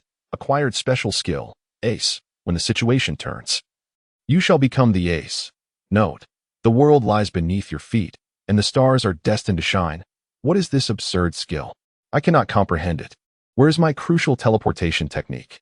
Lin Ye had prepared himself to maneuver through the battlefield with grace, yet now the most vital displacement skill has eluded him. I do not wish for the situation to turn. I merely desire to revel in the battlefield, to leap and bound among the minor foes, to flit about with agility. With a heavy heart, Lin Ye gazed at the system notification, eager to test this newfound skill, only to be met with a message indicating insufficient conditions. Before he could fully process his sorrow, the teleportation commenced. Energies surged, and the sky loomed ominously. Lin Ye was transported to a desolate expanse of dark crimson. The wasteland stretched infinitely, merging with the horizon in a gradient of black and white. The desolate expanse was littered with fragments of corpses, some human, some belonging to other races, but the majority were the remains of various insects. A disordered army was engaged in fortifying their defenses, and Lin Ye was among them. The chaos extended beyond mere attire and equipment, as the bulk of this battalion comprised individuals from diverse races. Yet, there were also a few humans of the same race, clad in neatly arranged military uniforms and equipped with standard gear. "Hey, kid, stop daydreaming and come help," a middle-aged soldier in uniform bellowed at Lin Ye. Honestly, who knows why they sent these ragtag aliens here? It would have been better to dispatch some logistical personnel. At least they could handle some menial tasks, scoffed another young soldier nearby. "Of course, they're here to fill the ranks. We need them to hold back those low-tier insects," the middle-aged soldier replied matter-of-factly. The battlefield was suffused with abundant psychic energy, and Lin Ye took a deep breath, moving closer to the soldiers to assist in reinforcing the defenses. "Had I known, I wouldn't have wasted time in the gaming chamber. With such a wealth of psychic energy here, the rate of recovery should be rapid," Lin Ye mused silently, attentively absorbing the conversations around him to gather information pertinent to the war. Before long, he had acquired a considerable understanding of the conflict. This place was the Abyssal Front. The Abyss intermittently attracted planes to plunge into its depths. The invasion of the Abyss marked the initial phase of this allure. When a multitude of abyssal creatures invaded a plane, that plane would inevitably succumb to the depths of the Abyss. Thus, whether resisting the invasion of the Abyss or buying time to seek refuge in other realms, the creatures of this dimension must confront the denizens of the Abyss at the border between the Abyss and their own realm. This boundary is known as the Abyssal Front. The army to which Lin Ye belongs is a coalition force composed of the Empire and various other races, a motley crew of disparate factions, the dregs among dregs. Naturally, what they face are merely the low-tier abyssal insectoids, considered expendable cannon fodder, tasked with defending only the fringes of the front line. The orders given to them are solely to delay the inevitable. No further expectations are held for their efforts. This battlefield is critical to the survival of their race and dimension, and they are regarded as mere disposable assets. However, none of this concerns Lin Ye. His sole focus is on how to secure more kills. Suddenly, a middle-aged soldier shouted. Lin Ye turned his gaze towards the distance, where a black line, akin to a tidal wave, surged towards them from the monochrome boundary. Protective measures erected vast arrays of ethereal barriers, and everyone drew their weapons, bracing for combat. As the tide approached, Lin Ye finally beheld the full form of the abyssal insectoids. There are numerous types within this species, including the armored and spiked shellbugs, the acid-spewing acid worms soaring through the air, the subterranean abyssal worms with gaping maws, and the relatively rare brainbugs, which possess wings and excel in psionic assaults. The initial wave of insects consisted entirely of low-tier cannon fodder. Before they could even draw near, they were obliterated by a barrage of ranged attacks, reduced to mere pulp. Yet, this situation did not last long, for these insects seemed inexhaustible, swiftly advancing upon the defensive structures atop the remnants of their fallen kin. A deluge of acid, infused with ethereal energy, crashed against the barriers, gradually depleting their protective power.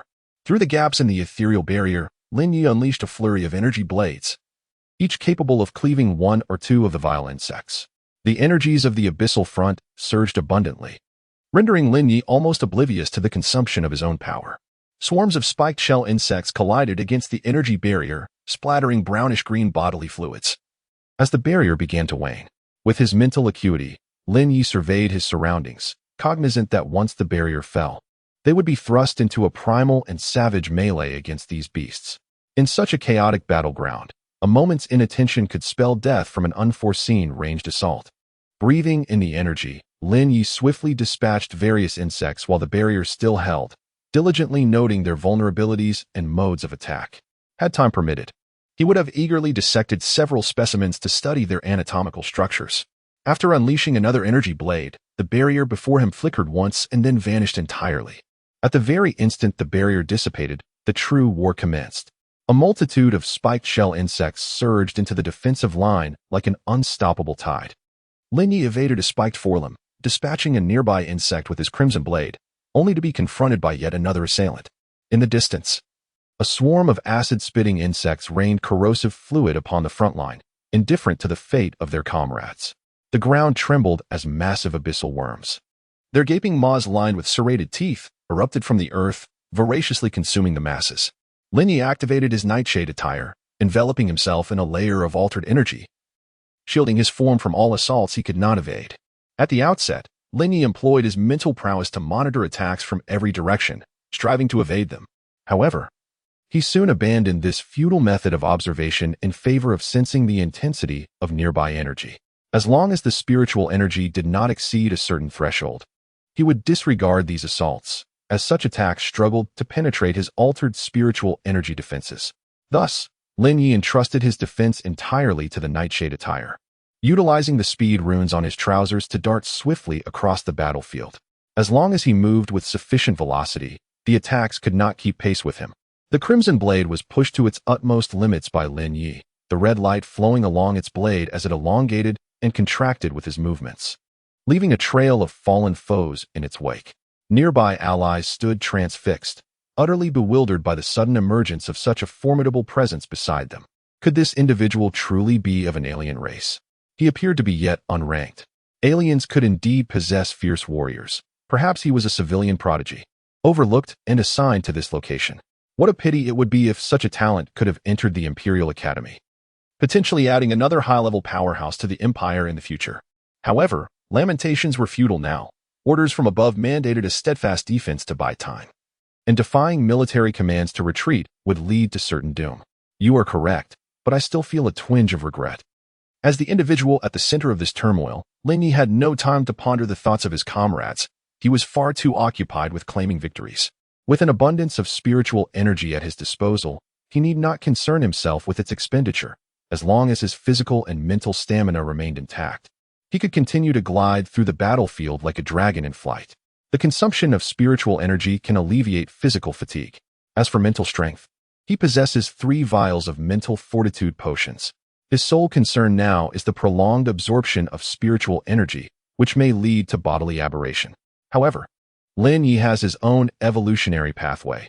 He typically engages in 2 cycles of spiritual energy each day, which is considerably below his threshold.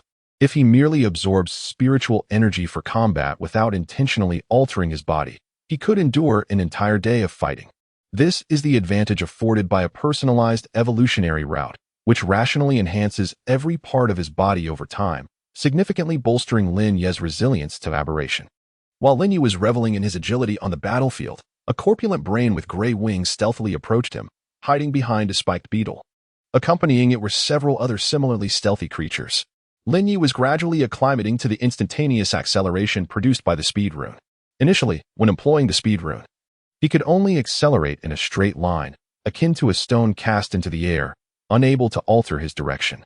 Now, he was becoming accustomed to the sensation of acceleration, and with the aid of mental strength, his cognitive speed was also increasing.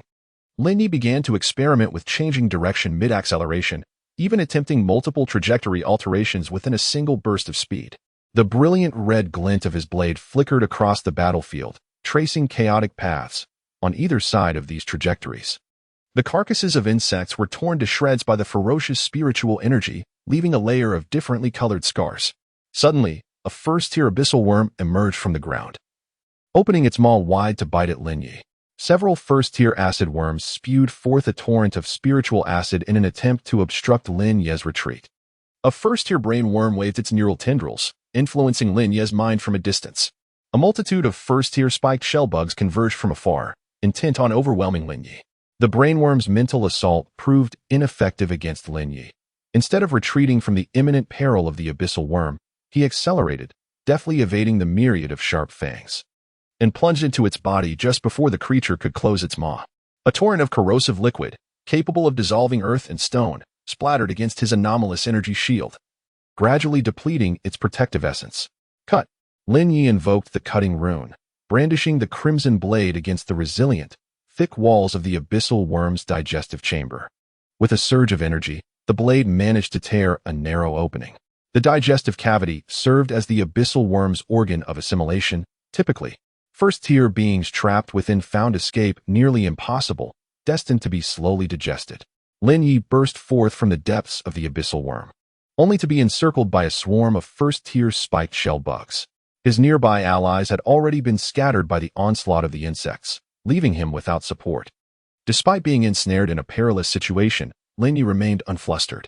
Calmly, he pushed aside the limbs of the spiked shell bugs obstructing his path and retrieved a bottle of energy drink from his backpack, taking a sip.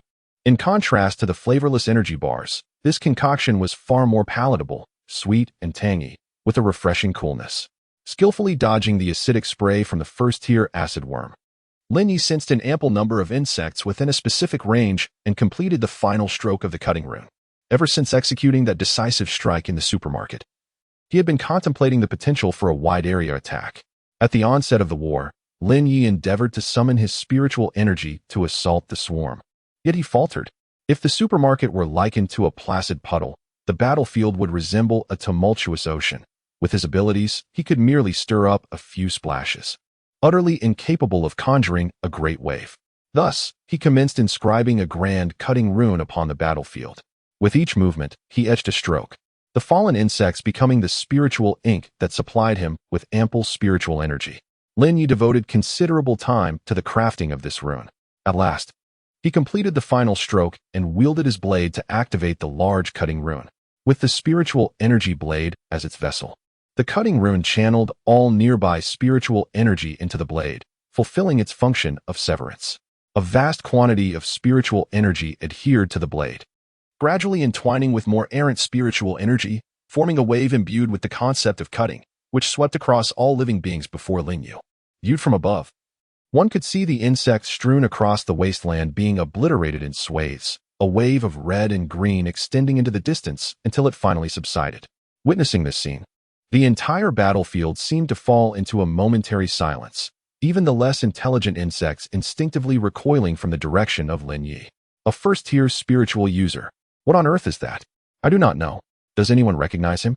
No. How could such a creature be assigned to this army? Perhaps he has offended some significant figure. Lin Ye swallowed the last of his mental potion, realizing that activating the grand cutting rune consumed far more mental energy than he had anticipated. The effect of the large cutting rune is quite remarkable. Yet this technique is solely effective for clearing minor foes. The energy is insufficiently concentrated to vanquish more formidable first-tier creatures. Previous assaults have demonstrated that these insects are not mindless beasts. It is evident that the enemy will undoubtedly seek to eliminate him. Currently, he is devoid of even a first-tier status, and his adversaries possess ample means to ensure his demise. The task is nearing completion, and there is no need to squander the toy bear on this encounter. Nevertheless, he still has one special skill yet to be utilized. Lin Ye harbors a slight compulsion. For instance, when playing games, he takes pleasure in thoroughly clearing an entire map before proceeding to the next. If he were to leave without employing this special skill, he would be unsettled for the entire day, and his curiosity would linger for quite some time. I shall wait a little longer. If nothing transpires, I shall retreat. Subsequently, Lin Ye refrained from approaching the front lines, instead choosing to remain behind the battlefront, unleashing energy blades to claim his kills. His allies assumed he was conserving energy, given his previous achievements, and no one questioned his decision. However, it was not long before Lin Ye found himself unable to remain hidden any longer. As all those in front of him had perished, he could retreat further back, and the soldiers would likely have no objections. Even if these unfamiliar faces voiced their opinions, Lin Ye would remain indifferent. Yet, he was unwilling to retreat any further. Observing the demise of those in front of him was not a pleasant experience. A multitude of first-tier insects surged onto the battlefield, charging forth as before, and it would be all too easy to fall victim to the swarm. The front line continued to shift back, as the insects seemed to be inexhaustible, an endless tide that could not be vanquished no matter how vigorously they fought. Contrary to Lin Ye's expectations, the insects were not specifically targeting him. Rather, they relentlessly compressed their defensive line and dispatched swarms to the flanks, attempting to encircle them. After a while, Lin Ye finally discerned the purpose of these insects. They seemed intent on exhausting his stamina to capture him alive. Although the rationale behind their pursuit remained elusive, their objective was one they would inevitably fail to achieve. The ranks of his allies dwindled, as second-tier insects began to materialize on the battlefield, tearing gaping wounds in the front and devouring the allies near these breaches. Yet, these second-tier insects refrained from attacking Lin Ye, confirming his previous conjecture. A sharp voice echoed from behind him. "I will always be watching you from the shadows." Lin Ye reached behind him, but found nothing. "Be cautious. You have yet to utilize my abilities. Are you a woman? If so, I sincerely apologize for forcing you to sleep beside me. It is customary in my realm to embrace dolls while sleeping. It was unintentional. Though my form is indeed intertwined with female flesh, I am merely a puppet, devoid of gender." Lin Ye retorted angrily. "The mere fact that I am here indicates that the skill can be employed, yet before its use, you must make a choice. What choice? To become a puppet, allowing me to control your body, or to forge your own path as a trump card. What is the distinction? I am exceedingly powerful, even by manipulating your feeble form. I can resolve the issues at hand.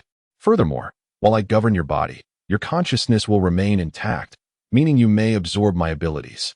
If you possess sufficient intellect, you might grasp one or two lower-tier skills. However, should you choose to become the ace yourself, I would advise you to first consume that integrated potion. This will ensure a more graceful escape, and you might just become the first ace in history to flee. What does it mean? Is not the ace a manifestation of your skills? Alienation cards, access cards, tickets, room cards, card boxes. The cards are the system. What are you saying? I can only convey relevant information to you, or perhaps some trivial matters, such as those insects wishing to use you to hatch their eggs. Now, please make your choice. The voice of the jester doll suddenly grew solemn, as if to remind Lin Ye not to make the wrong decision. Lin Ye remained silent, nearly retrieving the integrated potion and downing it in one gulp. How could an ace be someone else's puppet? A searing sensation engulfed his entire body. An abundance of spiritual energy surged within him, beginning a relentless cycle that fortified his bones, nerves, and flesh. This process was excruciating, yet Lin Ye could only grit his teeth and endure. However, soon enough, the pain became imperceptible. Not just the pain, but everything around him began to fade, darken, until it ultimately succumbed to a profound abyss. Lin Ye wandered through this darkness, resembling an endless deep sea devoid of light or markers, existing solely in a void. Time seemed to lose its significance. Lin Ye was unaware of how long he had walked, until he finally glimpsed a particle of light within the obscurity. Under Lin Ye's gaze, the light particle began to expand, illuminating the void like stars twinkling in the celestial heavens. Lin Ye opened his eyes. The battlefield remained brutal, strewn with the remnants of battle, yet he had successfully completed his first advancement. The sensation of advancement was exhilarating. Lin Ye felt an overwhelming confidence that he could vanquish the second-tier insects. Yet, he refrained from acting impulsively, as an unsettling intuition warned him of a formidable presence lurking in the distance, keenly observing him. In a decisive moment, Lin Ye activated his unique skill trump card. The gesture dissipated, leaving behind a cryptic phrase, swish. Suddenly, a creature, grotesquely adorned with crimson patterns and possessing both human and insect features, materialized before him. It lunged at Lin Ye's heart with its forelimbs, moving with such velocity that it created an afterimage. Lin Ye found himself unable to evade this assault. The creature's speed had surpassed his own physical reflexes, ensuring that the strike would land. However, a fragile layer of aberrant protection manifested before him, forcefully intercepting the onslaught. Lin Ye did not even cast a glance at the menacing third-tier abyssal insect. Instead, his gaze remained vacant, fixated on the void as if grappling with an incomprehensible dilemma. The insect, bewildered by its broken forelimb, swiftly retreated into the swarm, casting a puzzled glance at Lin Ye, unable to fathom why this seemingly feeble human could inflict harm upon it. The runic combat technique, trump card, engendered an extraordinary mental state, one characterized by rapid cognition. This was not an omniscient understanding, but rather an exceptional mastery over oneself.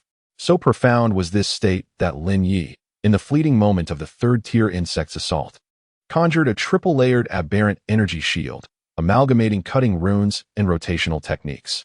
He had not acquired any new knowledge, yet he effortlessly severed the limbs of the third-tier creature. Lin Ye sought to utilize this heightened state to ponder the enigmas that eluded him, only to discover that he was utterly incapable of doing so. He could only utilize this mental state to identify solutions to problems, rather than actively contemplate them. Furthermore, this skill would last merely a minute, of which he now had 57 seconds remaining. A minute is fleeting in the context of warfare, yet for Lin Ye at this moment, it felt interminably prolonged. Suddenly, Lin Ye appeared beside a second-tier thornbug, swiftly plunging his blade into the creature's mutated organ. This movement and attack were executed using a blend of acceleration and cutting runes, endowing him with remarkable speed, rendering the second-tier creature incapable of responding.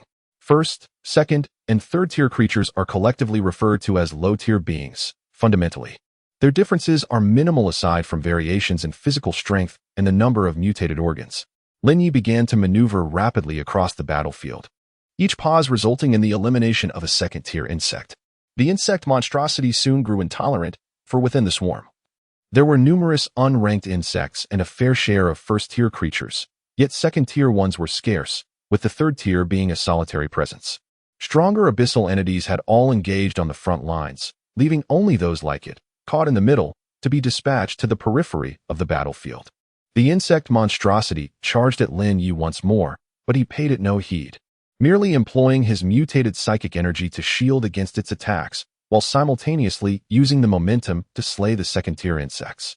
Thus, Lin Ye continued to vanquish the second-tier entities within the swarm. After eliminating all visible second-tier insects, the monstrosity finally breached Lin Ye's psychic shield. He reinforced his protective layer and drew his CL-0, aiming skyward to fire a shot. The sound echoed. The bullet did not ascend into the sky, rather. It veered at a slight angle, embarking on an elongated, zigzagging trajectory. During the course of the battle, the bullets not only failed to decelerate, but instead accelerated with each curve they traversed. A closer inspection would reveal that these points of curvature coincided with the locations where Lin Ye had vanquished the second-tier insects. Ultimately, the bullets reached a velocity that rendered the monstrous creatures incapable of reacting, striking them with devastating force. The bodies of these monstrosities crumbled upon impact, leaving behind only a scattering of debris. Following the extermination of the third-tier creature, a palpable confusion enveloped the insect horde, prompting Lin Ye to swiftly eliminate the first-tier insects. These lesser foes began to retreat, dragging along the unranked insects in their wake. Lin Ye successfully drove them back, all within a mere span of 53 seconds. In the final 4 seconds, Lin Ye established a connection with his divine essence. Although he had sensed this connection from the very beginning, he chose to prioritize the task at hand.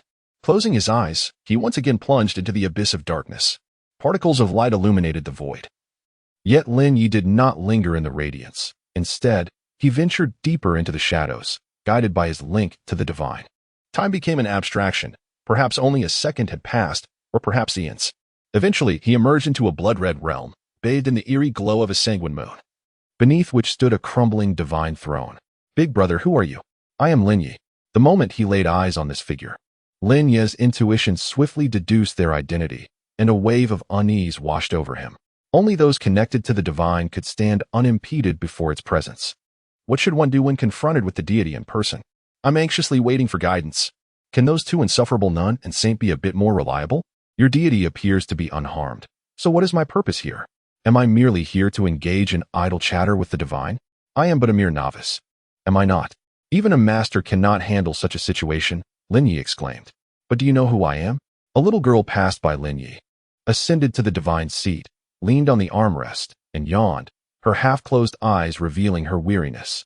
You are, of course, the deity here, Lin Ye replied with utmost respect. You are seated upon the divine throne, yet you still inquire of me? What is a deity? The little girl asked, her expression one of bewilderment. A deity serves as a beacon in the realm of the spirit, Lin Ye responded, gazing into the girl's crimson eyes, resembling a priest in his solemnity. I do not comprehend, Lin Ye. Would you like to sit beside me? The little girl closed her eyes, on the verge of drifting into slumber. If you do not mind, Lin Ye thought, uncertain of her thoughts. Surely she was not pondering what to eat for dinner like he was? Indeed. You should take your place here, though I cannot fathom why. It feels right. As the little girl murmured in her pre-sleep haze, Lin Ye approached the divine seat and turned to sit beside her. Suddenly, the blood moon above blazed brightly, illuminating the surroundings like a lighthouse in the dark. Concurrently, numerous dimensions stirred, awakening powerful entities with the radiant crimson light. Lin Ye opened his eyes, this time, upon connecting with the divine seat. He did not receive new runes, but instead acquired a new skill known as sacrificial offering. This skill bore stringent requirements. Yet with less than 4 seconds remaining before his master status expired, he found the perfect opportunity to attempt this skill. Sacrificial offering. As Lin Ye uttered those 2 words, all the corpses within his sight began to converge at his feet, ultimately forming a platform of flesh and blood that elevated him towards the heavens. Before Lin Ye, a box composed of flesh materialized, automatically opening to reveal a pulsating, aberrant heart within. The frontline war event has concluded. A special war gift box one has been awarded based on the number of enemies slain. Upon returning to the sanctuary, Lin Ye did not hasten to sort through his spoils. Instead, he began to mentally organize the rune skills he had developed while in the Ace state. Now stripped of that state, he found himself incapable of employing those intricate rune techniques. However, having utilized them previously, You believed that with dedicated study, he could eventually wield them once more.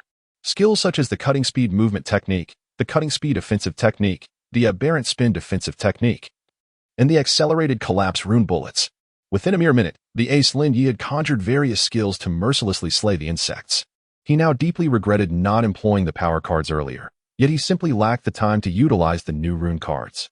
Having exhausted his mind with the numerous rune cards he had already employed, as the first week of survival drew to a close, Lin Ye prepared a bowl of instant noodles for himself, retrieved a clown doll from under the covers, and opened a group chat to commence his meal. 537,684 1000000 154 7654 10 million. 3 monsters per person. Not bad. There are still others yet to emerge, and more will descend shortly. It is truly remarkable. We owe a great deal to the esteemed Lin Ye. Otherwise, our district would not have retained so many individuals. Nor would there be such formidable warriors who have managed to diminish the monster pool to this extent. Just contemplating it sends shivers down my spine. During the last station mission, I encountered a remarkably skilled survivor who mentioned that their region had dwindled to merely over 100,000 people. If I were to be assigned to that area, I would likely meet my demise. Upon emerging, I still couldn't grasp the meaning of the population parentheses below. Is it really that difficult to understand?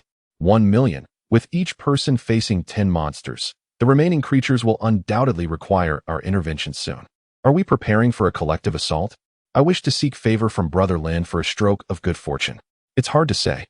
Perhaps the distribution will be equitable. Are you not afraid of being inadvertently eliminated by a powerful figure? Would you still dare to engage? I am female, surely. The powerful would not be so ruthless. In that case, it should be fine. Once you are done, may I borrow your hand? Your gameplay is truly bizarre. Do you think that if only one person remains in a region, upon completing their task and checking the system interface, they would be utterly overwhelmed? 1 person against 10 million monsters. Just the thought of it gives me a headache. Even a formidable individual would likely succumb to the relentless assault of creatures. Wouldn't they? It's difficult to ascertain. What if that individual utilized their extraordinary abilities to exchange for a few psychic nuclear bombs? What on earth are psychic nuclear bombs? They sound rather impressive. Who knows? Have you utilized the psychic items crafted by the powerful? They are incredibly effective. I am fortunate to have secured one previously, or else I would have surely perished this time. It is indeed quite useful. The generated psychic protection is considerably more robust than before and can be utilized multiple times. It would be splendid if it could be employed indefinitely. Are you pondering something trivial? To be frank, I have never managed to acquire one. Esteemed individuals, is there anyone among you who possesses schematics for upgrading the shelter? Time is running out, and I have yet to obtain them. What? You have managed to survive until now. That is rather impressive. I had assumed those without schematics had perished. Perhaps it is due to your exceptional innate abilities. Were you previously hiding in the shelter? The probability of obtaining schematics is exceedingly low, and the chances of acquiring upgrade schematics for the shelter are even slimmer. If they were available, they would have been sold long ago. Why are you only seeking to purchase schematics now? Today marks my first venture outside the shelter. Prior to this, I relied on the generosity of my friends. Goodness. What? You managed to endure? Your innate abilities must be quite formidable. Could you elaborate? Truly remarkable. With such strong talents, why did you not leave the shelter? You seem to navigate the red rooms while evading monsters quite adeptly. I dare not. Perhaps you could request a schematic from the monsters that intrude upon the shelter. They might possess one. Strangely enough, you might actually have a chance of obtaining a schematic by defeating monsters outside. Waiting to perish is far less appealing than risking it all. Would he have dared to venture out and still be here now? After finishing the instant noodles, Lin Ye began to sort through the spoils. The Special Warfare gift box is a sleek, pure black rectangular box. Upon opening it, one finds only a card adorned in alternating shades of black and red. Were summons when you initiate a war. You may invite any allies who wish to partake in the conflict to your location. 1-1. Note: I am the army. This card possesses great strength, yet it is of no use at this moment. Lin Ye stored away the war summons and examined another piece of loot. 3rd tier alien heart. A remarkably perfect alien heart, suitable for transplantation. Note: upon transplantation, one may acquire the abilities inherent to this heart. The art of sacrifice is a skill for crafting alien organs, demanding a high degree of mental fortitude. The more materials utilized in this skill, the superior the resulting product, alongside an increased demand on mental strength. were it not for his ace state. Lin Ye would have been unable to employ this skill on a broad scale. Grasping the alien heart, Lin Ye found himself at a loss regarding its application. Undoubtedly, it is an exceptionally powerful heart, yet Lin Ye harbored no desire to alter his own body, especially considering this was a third-tier alien heart, which his current physical condition could not endure. Thus, he was unable to utilize it even if he wished. After pondering for a moment, Lin Ye cast the alien heart aside and seized the jester doll hiding behind him, dancing within the sanctuary. He was always one to follow through on his words. As his body twirled, Lin Ye set aside those trivial concerns and began to relish his first weekend since arriving. In truth, prior to his arrival here, he had not possessed an optimistic outlook on life, belonging to the category of individuals reluctant to die, yet lacking a fervent desire to live. However, upon reaching this place, he found himself increasingly eager to survive. Only when confronted with death can humanity truly comprehend the terrifying nature of its reality. All survivors in the area have completed their frontline activities. Additional activities commence. Surviving individuals are to eliminate the remaining aberrant creatures. 059, 058. Lin Ye gazed at the countdown before him, refusing to halt his pace. Instead, he closed his eyes and began to whirl within the sanctuary, fully aware that he had ample time before the countdown concluded. 001, 00, 00. As the countdown reached its end, Lin Ye found himself transported to a pristine, 30-square-meter white chamber, where a first-tier aberrant creature stood at its center. With a casual motion, he extracted the creature's aberrant organ, not even needing his crimson blade. Soon after, a second first-tier aberrant creature materialized in the center of the room, meeting the same fate as the first. The clown puppet vanished, marking the official conclusion of the first week of survival in the apocalypse. Please draw today's card. The card revealed a crimson chicken, which dissipated to reveal a feathered fowl in the center of the sanctuary. You should have arrived earlier. I've already finished my instant noodles. What can you offer me? Drumsticks? Braised chicken? Or perhaps poached chicken? Lin Ye inquired, lifting the chicken with curiosity. After the arrival of ducks and geese, he anticipated that such a day would inevitably come. Cluck, cluck. What did you say? Can you assist me in hatching that abyssal egg? Is that for real? Lin Ye asked in astonishment. Cluck, cluck. The chicken puffed out its chest and patted Lin Ye's shoulder with its wings. Indeed, you are remarkable, chicken brother. I shall entrust this task to you. In the pitch-black mine, on the 8th day of the apocalypse, at precisely 6:34 a.m., Lin Ye prepared a sumptuous breakfast and catered to chicken brother, who was incubating eggs, with the delectable silkworms it craved. He opened the group chat and began to dine. You phone, esteemed colleagues, I implore you to assist me. I am truly at my wit's end. The only solution is to venture out in search of a secure refuge, provided that the other survivors grant you entry. Your tenacity is commendable. While others without upgraded shelters have perished, none lasting even 10 minutes, you managed to endure the night. Why not capture some photographs? Since death seems imminent, it would be wise to leave behind valuable intelligence for your brethren. Strive for one useful image, and in return, a morsel of sustenance may be yours, surely. You do not wish to become a specter of starvation? My dear friend, while you reside in a residential area, and I in an office building, even if I were to allow you into the shelter, it would be futile for you to reach it. Lin Ye reviewed the previous messages and recognized that this individual was the survivor with talent related to stealth from the previous night. All other survivors without upgraded shelters had perished by then, leaving only him resiliently alive, sharing external intelligence within the chat.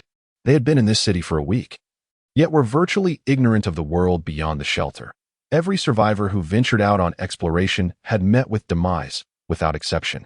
Many survivors had pondered this dilemma, prompting a multitude to encourage Yufeng to explore the city beyond the shelter, with some even offering enticing rewards for his endeavors. Yufeng, esteemed colleagues, I truly dare not venture outside. The moment I cease utilizing my innate abilities, monstrous entities will swiftly invade. The exterior is undoubtedly teeming with beasts, and there have been unsettling noises emanating from the restroom. I now find myself hesitant to approach the door. It is indeed perilous. Did Lin Ye not mention that there are silkworms lurking in the sewers? Ugh, the mere thought sends shivers down my spine. Does this mean you cannot even access water? What, then, is the purpose of hiding in the shelter? Yufeng, the refuge still contains some supplies. The water in my flask is sufficient for the time being. Is there a benevolent soul residing in a nearby building who might allow me to take refuge? I am not in close proximity. I feel the same. What are you thinking? The shelter is the cornerstone of survival. Who would permit a stranger to enter their sanctuary? If someone were to do so, one must exercise extreme caution. Indeed, I have no desire to be slain in my sleep. You foam, I would never commit such an act. Who can truly know? Alas, conversing about trust in such a setting is exceedingly challenging. Lin Ye remained silent. He would not urge his counterpart to venture forth into the city, nor would he offer assistance without cause. After finishing breakfast and indulging in some leisure with a game, he reclined on his bed to commence his daily simulation. Buzzing. The familiar scene of a prison transport and the attire of an inmate greeted him. Lin Ye had grown somewhat accustomed to the routine of Class D personnel. Simulated Class D personnel, Mason, remaining simulation attempts. 10 Mason is a young man of yellowish complexion, possessing a well-proportioned physique and relatively decent physical capabilities. In this instance, Lin Ye was the sole Class D occupant in the transport, supervised by the familiar quartet of guards. The prison transport traversed a desolate path, with a barren wilderness stretching beyond the window. Why is there only one Class D personnel? Lin Ye found it peculiar. If the mission involved dealing with an unknown anomalous event, it would be prudent to deploy several Class D personnel to scout ahead, as the organization was never stingy in such matters. Does this mean the organization has determined that only one Class D personnel is necessary for this anomaly? Or is it that only Mason meets certain criteria? This was not favorable news for Lin Ye, as it suggested that even the organization might be at a loss in addressing this anomaly. It was also quite possible that the anomaly was exceedingly troublesome, prompting the organization to periodically expend Class D personnel as a means of resolution. The question is, to what extent must I go to fulfill the simulation? Must I perish as a mere expendable, or is it imperative to resolve the anomalous event? Before Lin Ye could ponder further, the prison transport halted outside an abandoned mine. The supervising personnel ushered Lin Ye into a mine cart, descending deep into the cavern. The cart eventually stopped before a pitch-black shaft leading underground. With no protective gear or illumination, Lin Ye, clad only in prison garb, was pushed into the inky abyss by the supervising personnel. After several minutes of freefall, Lin Ye braced for death, believing that even if there were an underground lake below, survival was improbable. Yet, he landed on solid ground, miraculously alive despite the catastrophic impact. His leg was shattered, internal organs were in disarray, one eye was blinded, his brain was severely damaged, and numerous fractures riddled his body, yet he remained among the living. What in the world is this place? The excruciating pain coursing through Lin Ye's body made him wish for an immediate demise. Yet, he refrained from any excessive movements, for if he failed in his attempt to end his life and lost all mobility, he might find himself eternally trapped in this desolate place. As he endeavored to move, he discovered he could not even twitch a single finger. Fortunately, the mine was imbued with a faint aura of spiritual energy, allowing him to attempt the transformation of his broken form. At that moment, faint sounds resonated nearby. And upon sensing his surroundings, Lin Ye discerned several heaps of decayed flesh akin to his own. These individuals were not dead. Yet none knew how long they had endured their agonizing existence in this abyss. Lin Ye was resolute in not wishing to share the fate of these predecessors, destined to linger here for eternity. Thus he hastened the inscribing of the transformation runes. The depth of the priest's research into fundamental transformation runes surpassed ordinary comprehension. Without the absorption of the priest's spiritual essence, Lin Ye would have been incapable of inscribing such runes upon his damaged body. In merely 10 minutes, he accomplished a partial transformation, successfully manifesting 2 limbs that would aid in his movement. When he attempted to move, the outcome was promising. The priest's knowledge, acquired through practical experience, proved seamless in application. However, Lin Ye did not immediately embark on an exploration of the mine. He needed to further develop some offensive appendages. Although he could not perish, should his remaining parts be stripped away by an adversary, it would spell disaster. Uncertain of the presence of foes in this place, he prepared for the worst. Reluctantly, Lin Ye transformed 2 simple, spiked tendrils for defense, and inscribed some rudimentary protective runes upon his form. This is the utmost limit he can achieve at present. Lacking sufficient materials, even the master of aberration finds himself at a loss. The first prayer, Lin Ye maneuvered around the shattered remains of the D-class personnel, dragging his agonized body deeper into the mine. He was not yet desensitized enough to regard these living beings as mere materials. Aberration could not extinguish their lives, only inflict upon them greater suffering. The pitiful sounds of anguish filled the air. Moans and whimpers emanated from the heaps of flesh. In the darkness of the mine, They could not see Lin Ye. Yet they sensed something passing by, uttering cries as if beseeching divine forgiveness for their transgressions, yearning for the right to embrace death once more. Although Lin Ye could be considered a half-deity, his condition was scarcely superior to theirs. Thus, there was no savior among them, only a human striving for self-preservation. Amidst the cacophony of screams, Lin Ye crawled onward, acclimating to his new physical form. It was not long before he left the whales behind, penetrating deeper into the mind's abyss. With no illumination, he relied solely on his mental acuity to navigate his surroundings. Before long, he encountered his first adversary, a rat the size of a forearm. Lin Ye felt a surge of relief for having prepared in advance. Otherwise, he might have found himself at the mercy of the creature. The rat circled him a few times, but ultimately succumbed to the allure of flesh. Lunging toward Lin Ye's battered form, it met its demise upon colliding with Lin Ye's spiked appendage. After all, as a first-tier psion, predicting the rat's trajectory was hardly a challenge. For reasons unknown, he was able to slay the mouse, yet despite his grievous injuries, he would not succumb to death. Lin Ye endeavored to assimilate the carcass of the mouse into himself, much like a weapon's enhancement, and before long, he manifested a new, sharp appendage. The depths of the mind resembled a chaotic labyrinth, replete with numerous divergent paths leading to uncertain destinations. As Lin Ye traversed these passages, he remained oblivious to the cause of their survival, nor did he know if he could uncover this mystery within the mind. Yet, he could not remain stagnant like others, awaiting divine absolution. Along his journey, Lin Ye continuously vanquished the mining rodents he encountered, repurposing their remains as part of his own being. However, the mine was not solely inhabited by these rodents. It also teemed with elongated creatures reminiscent of centipedes. These long worms varied in thickness and length. He could dispatch the smaller ones, but the larger ones necessitated avoidance. Additionally, there were formidable cave spiders, which spun webs at certain intersections, lying in wait for unsuspecting prey. Lin Ye yearned to acquire a few spider legs for mobility, yet given his current agility, approaching those paths would be tantamount to delivering himself as prey. I require an organ for offensive transformation, ideally one for ranged attacks. Had I known, I would have studied the structure of that heart and the first-order eyeball. The simulation task does not permit the use of the original's power, but knowledge is power. If I could manifest powerful transformation structures in D-class personnel, would that not swiftly enhance combat capability? By the way, I am a deity as well. Can I not pray to myself, beseeching my own divine heart to be sent forth? Speaking of which, it seems that within the spiritual essence of the priest, there exists a ritual of this nature. I shall give it a try. I hope it does not provoke any ire. Lin Ye tore off his entire arm along with a portion of his shoulder, and he also removed several mouse appendages and a few elongated worms as offerings, embarking upon his inaugural sacrificial ceremony. In truth, the so-called sacrificial rite is not overly complex. It bears some resemblance to remote communication and is primarily composed of three components: the sender of the message, known as the sacrificer, the recipient of the message, referred to as the deity, and of course, it may also involve other peculiar entities, provided they possess sufficient power and the sacrificer does not mind. The most critical element, however, is the third component, the communication channel. This aspect of the sacrificial ritual is the most perilous. Should it be mismanaged, any number of unforeseen circumstances may arise.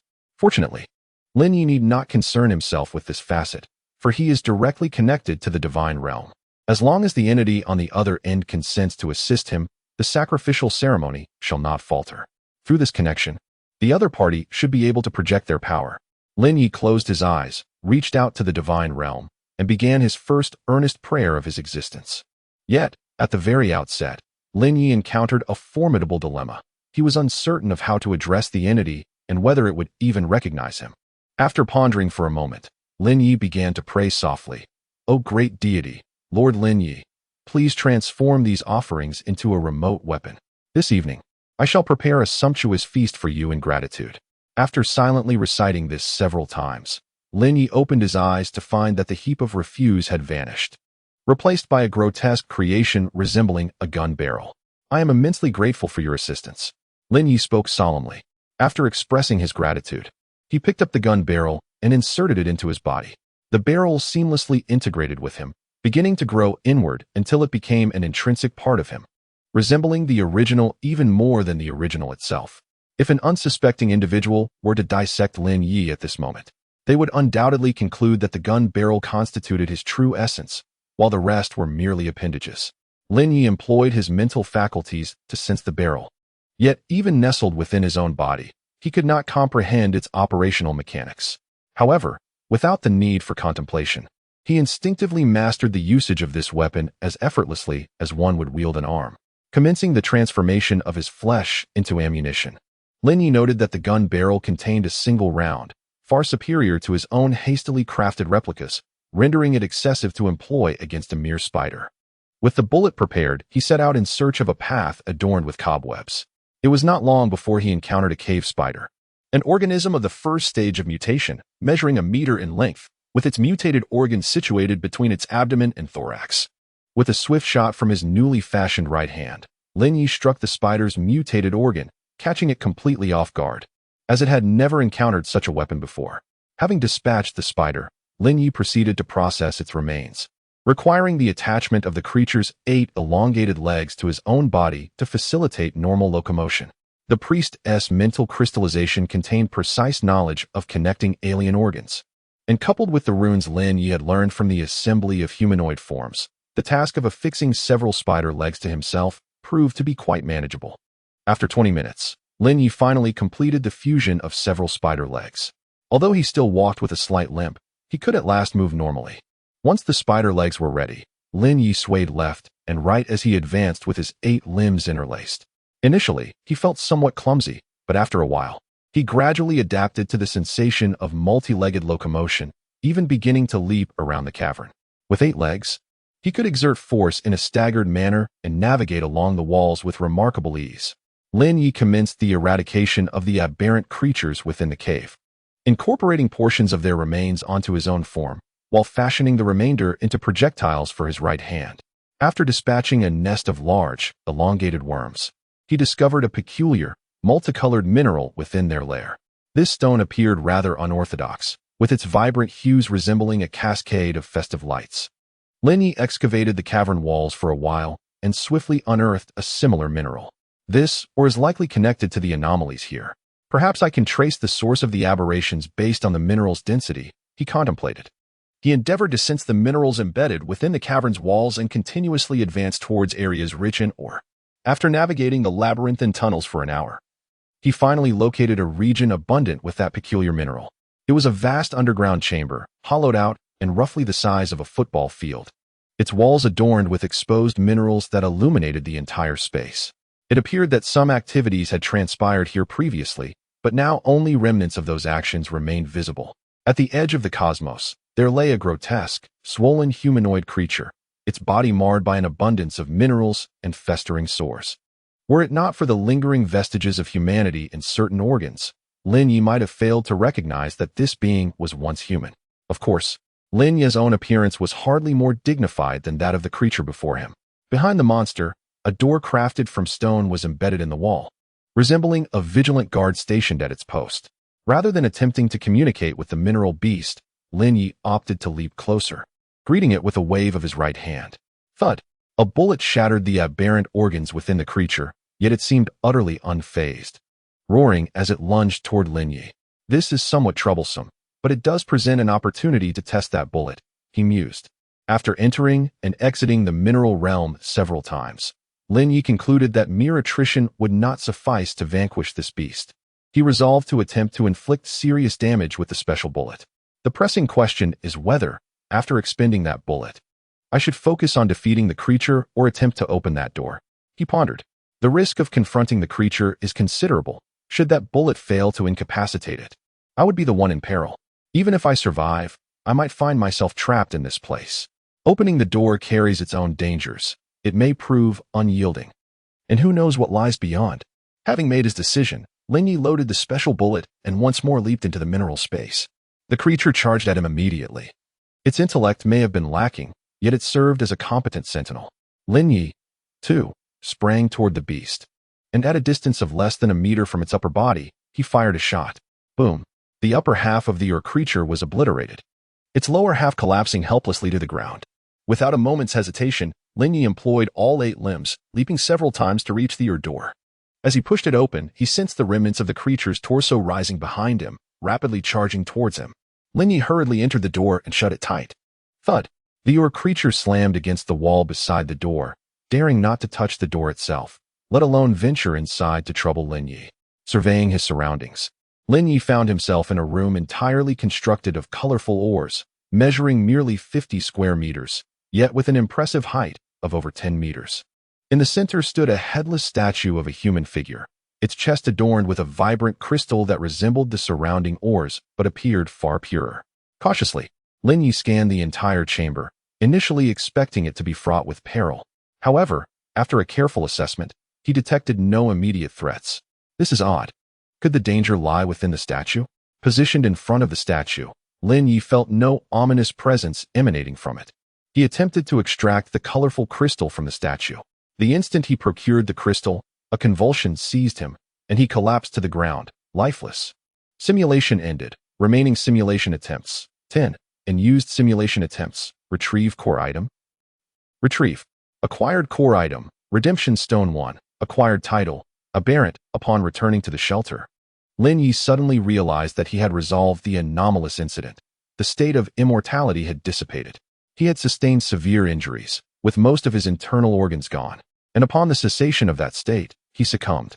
He had initially suspected that the crystalline object was the source of the problem, yet it turned out to be a remarkably simple solution. Lin Ye picked up the glowing crystal from the floor of the shelter and began to examine the system's description. Redemption Stone, a sacred artifact of the Redemption sect, possessing the power of salvation. The vast majority of those who have come into contact with it have become devotees of the God of redemption. Note: death is the true salvation. So, it was an object belonging to the Redemption sect, which explained its dubious nature. Is it easy to become a follower of the Redemption sect upon entering that mine? Is that why the organization refrained from sending anyone in to address the anomaly? What was the purpose of throwing people in there? Some sort of ritual? I am half a deity and cannot worship other deities, so I should be fine? Lin Ye found a small box to safely store the Redemption Stone. He certainly did not wish for the shelter to be illuminated by its colorful glow at night. After securing the Redemption Stone, Lin Ye glanced at his new title. Aberrant, you have altered your own body and can adeptly utilize the newly transformed organs. Note: the beginning of the path of aberration. It was not truly his own body. Lin Ye couldn't help but scoff at this. Those individuals in the mine were likely already deceased. He hoped the organization would cease throwing people in there. As the rooster continued to incubate the eggs, Lin Ye prepared some delectable silkworms for it and offered feed and warm water to the mutated flesh-eating plants. Subsequently, he retreated to the gaming room to play cards, simultaneously completing his daily spiritual energy cycle. 69. A delightful dinner before the evening activities commenced. Lin Ye made a sumptuous dinner for himself, as he always honored his word. I have little fondness for vegetables, he declared. The little girl appeared naturally across the dining table, seizing Lin Ye's chopsticks and bowl to begin her meal. Reluctantly, Lin Ye served himself another bowl of rice and sat down to dine opposite her, yet the once savory dinner suddenly lost its appeal. What brings you here? Lin Ye inquired after a moment's hesitation. Did you not invite me, Lin Ye? Her demeanor was markedly improved compared to their last encounter. At least she was no longer drowsy while speaking. I invited Lin Ye, he replied. How do you know I am not named Lin Ye? Names can hold significant weight, and at times, they can be utterly inconsequential. When one desires assistance, the ritual naturally directs attention to that individual. Once the exchange is established, I can arrive at your sanctuary, a tacit agreement on your part. The girl gazed earnestly at Lin Ye, transferring the dish he wished to take into her own bowl. Even without her earnestness, Lin Ye recognized the gravity of the situation. His understanding of the power of rituals was woefully inadequate, and he lacked the reverence for the unknown forces at play. This current predicament was a consequence of recklessly wielding such uncharted power. What price must I pay for this ritual? Price? Is this not the price itself? The girl replied matter-of-factly. Is there no more severe cost? Lin Ye held a different opinion. In truth, it was of little consequence. Your trading partner is not me, for I merely serve as a transit point. That entity is certainly not as accommodating as I am. The girl remarked with a hint of malice. Are you two distinct individuals? Lin Ye inquired with curiosity. He is the abyssal dark god, while I am merely a remnant of the past. However, you may engage in trade with him at your leisure, provided he has no objections. The girl handed her bowl to Lin Ye, signaling him to refill it. How could there be no issue? Lin Ye filled the bowl and passed it back to her. Ultimately, we are bound together by divine ties. Either we are drawn into the abyss by him, or we retrieve him from it. There exists no third option. I am merely a conduit, unable to accomplish anything further. The onus is solely on you to persevere." The girl accepted the bowl, continuing her meal. "What am I to do?" Lin Ye refrained from complaints, recognizing that he had made his own choices and must bear the consequences. "Ensure that the sanctuary is protected by the system.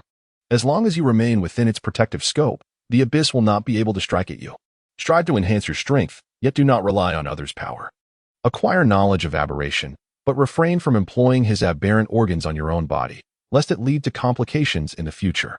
The girl set down her bowl, having consumed all the meat dishes on the table. "Very well. By the way, how should I address you?"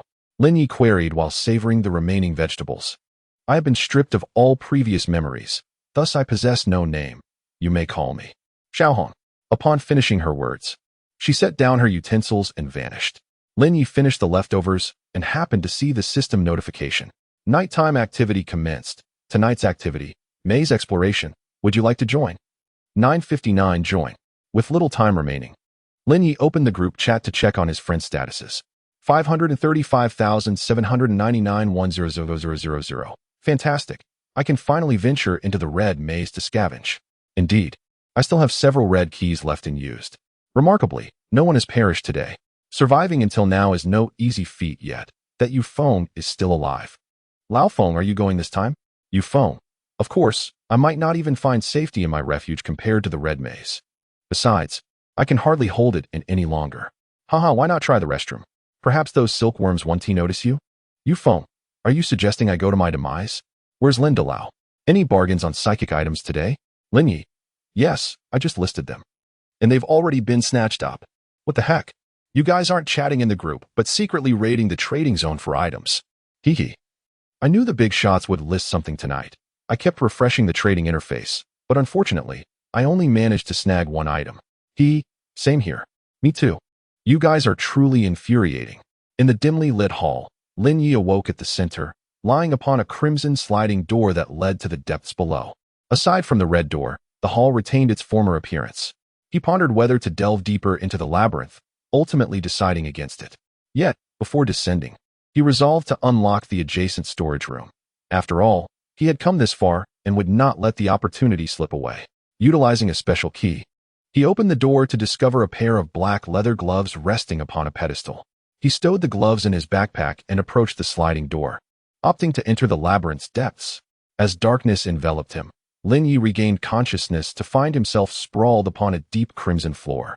At first glance, the depths of the labyrinth appeared merely a shade darker than above, featuring the same corridors and red doors.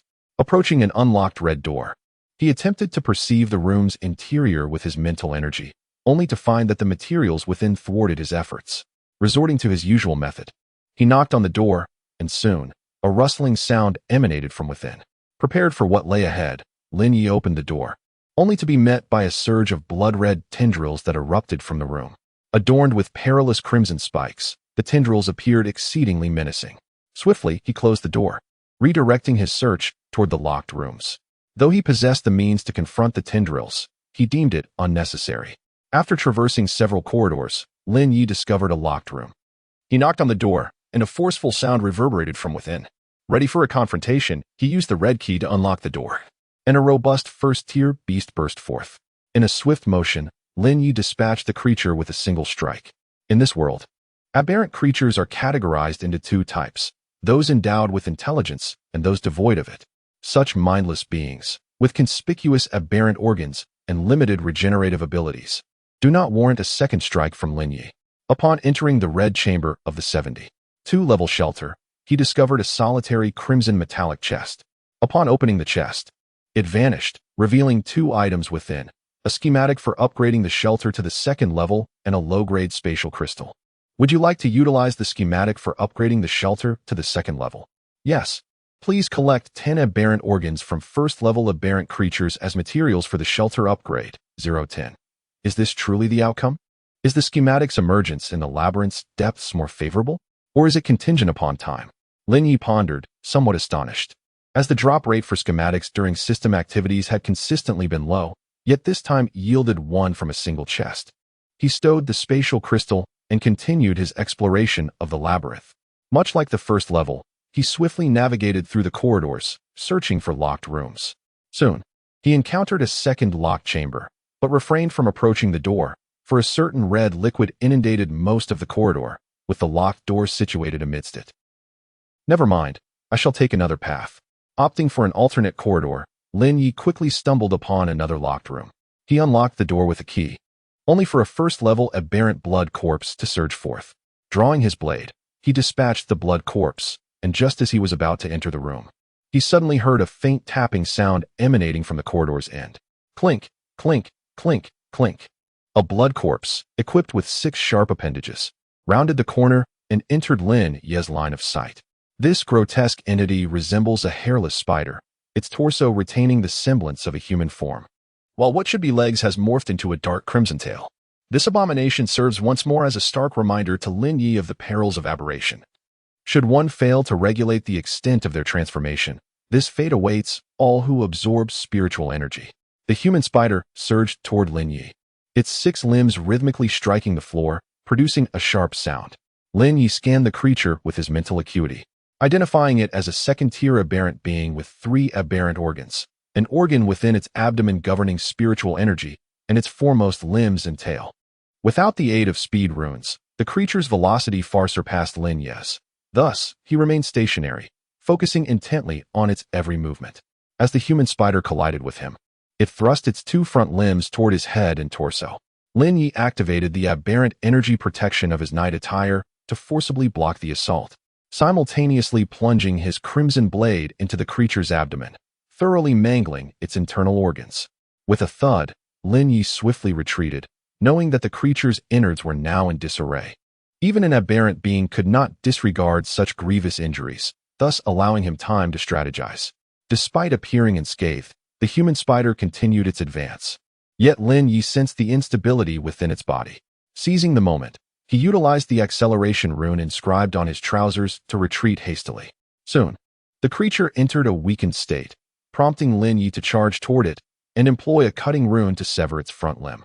In retaliation, the human spider lashed out with its tail, which Lin Ye had anticipated. He conjured a layer of spiritual protection just in time to barely withstand the strike, before using his crimson blade to detach its final aberrant organ. Resolving the human spider, Lin Ye meticulously dealt with the creature's remains while absorbing the surrounding spiritual energy into his body. The Crimson Maze was not a battlefield. The concentration of spiritual energy here was insufficient to sustain Lin Ye's continuous inscription of runes. Therefore, when employing runes consecutively, he was compelled to deplete the energy stored within himself. After securing 3 second-tier mutated organs in his backpack and gathering some usable materials infused with spiritual energy, he finally relinquished the mangled remains of the human spider. Within the previously opened crimson chamber lay a metallic treasure chest containing a substantial bundle of red fabric.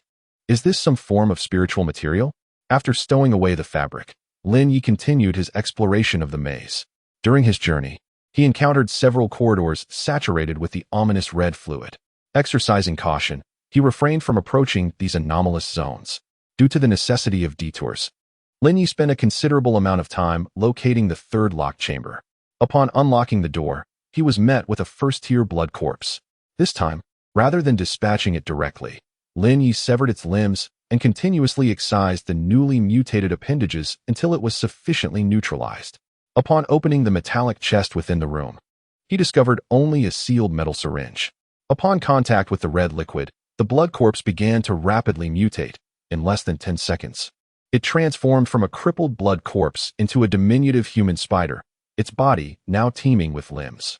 It emitted a piercing shriek, and a multitude of tiny legs quivered rapidly as it charged towards Lin Ye. He promptly turned and fled, not out of fear of the diminutive human spider, but to avoid contact with the red fluid. The terrifying degree of mutation meant that even the slightest touch could induce localized aberrations in his body, and he had no desire to adorn himself with peculiar appendages. After establishing the psychic defense and ensuring that no liquid would come into contact, Lin Ye paused to pierce the small spider with a decisive thrust. This time, he refrained from dissecting the carcass, as his interest in the liquid that could accelerate mutation was minimal. He currently lacked both the qualifications and the means to study such perilous substances. The labyrinth's deeper sections were fraught with numerous waterlogged areas, significantly impeding Lin Ye's exploration speed. By the time the countdown concluded, he had yet to discover any special rooms in the depths. Upon returning to the shelter, Brother Chicken was still incubating eggs. Lin Ye promptly submitted 10 frozen mutated organs for the shelter's upgrade task. Shelter upgrade task completed. Would you like to elevate the shelter's tier? Yes. Advancement completed. Lin Ye reviewed the new shelter information. Shelter information, tier, level 2.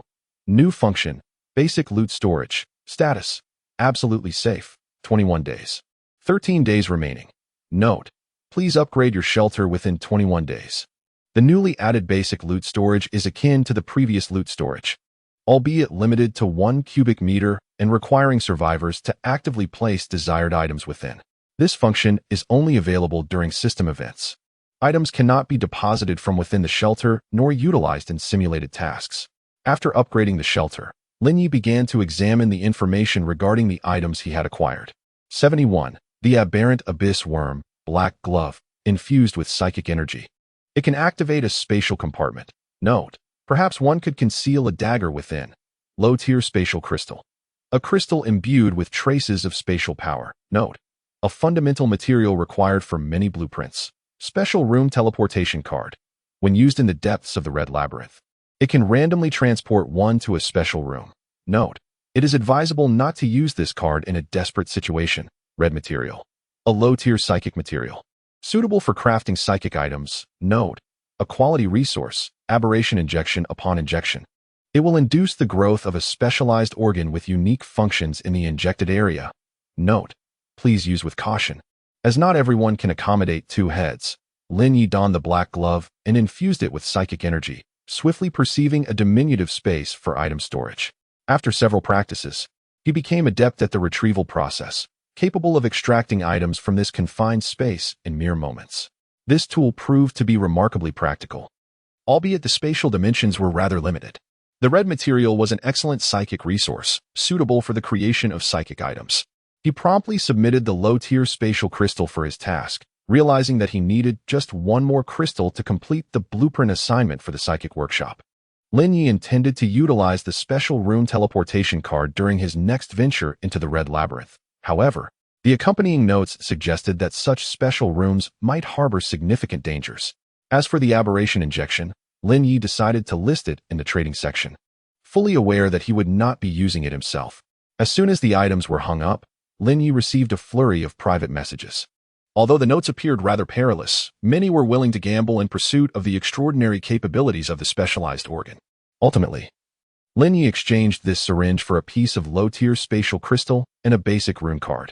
The other party seemed quite desperate for the syringe, listing a significant portion of their possessions in the private message. However, Lin Ye declined the miscellaneous items, opting only for the 2 essentials he required. Basic Rune Shaping. A card that enables the learning of fundamental shaping runes. Note, caution advised for those with insufficient mental strength. This was a rune card that Lin Ye urgently needed, greatly aiding his manufacturing endeavors. Upon submitting the low-tier spatial crystal, a door leading to the psychic workshop emerged upon the walls of the shelter. Right next to the abyss gate, Lin Ye pushed open the door. The psychic workshop was a modest 10 square meter room, containing only a semi-enclosed transparent workstation large enough to insert a hand. The entirety of the workshop was enveloped in a psychic environment, rendering it impossible to extract the energy from within for external use. Lin Ye attempted to craft a psychic item using the workstation, and the process was remarkably smooth, far more convenient than utilizing the energy within the crystal. It appeared that further psychic cycles would necessitate a visit to the gaming room, but for the purpose of crafting psychic items, it sufficed. Returning to his bedroom, Lin Ye opened the group chat and shared information regarding the depths of the maze and the second-tier shelter. Wow, the big shots have descended to the next level. Goodness, the big shots have upgraded the shelter again. It feels somewhat perilous in the lower levels, as one can easily encounter second-tier mutated creatures.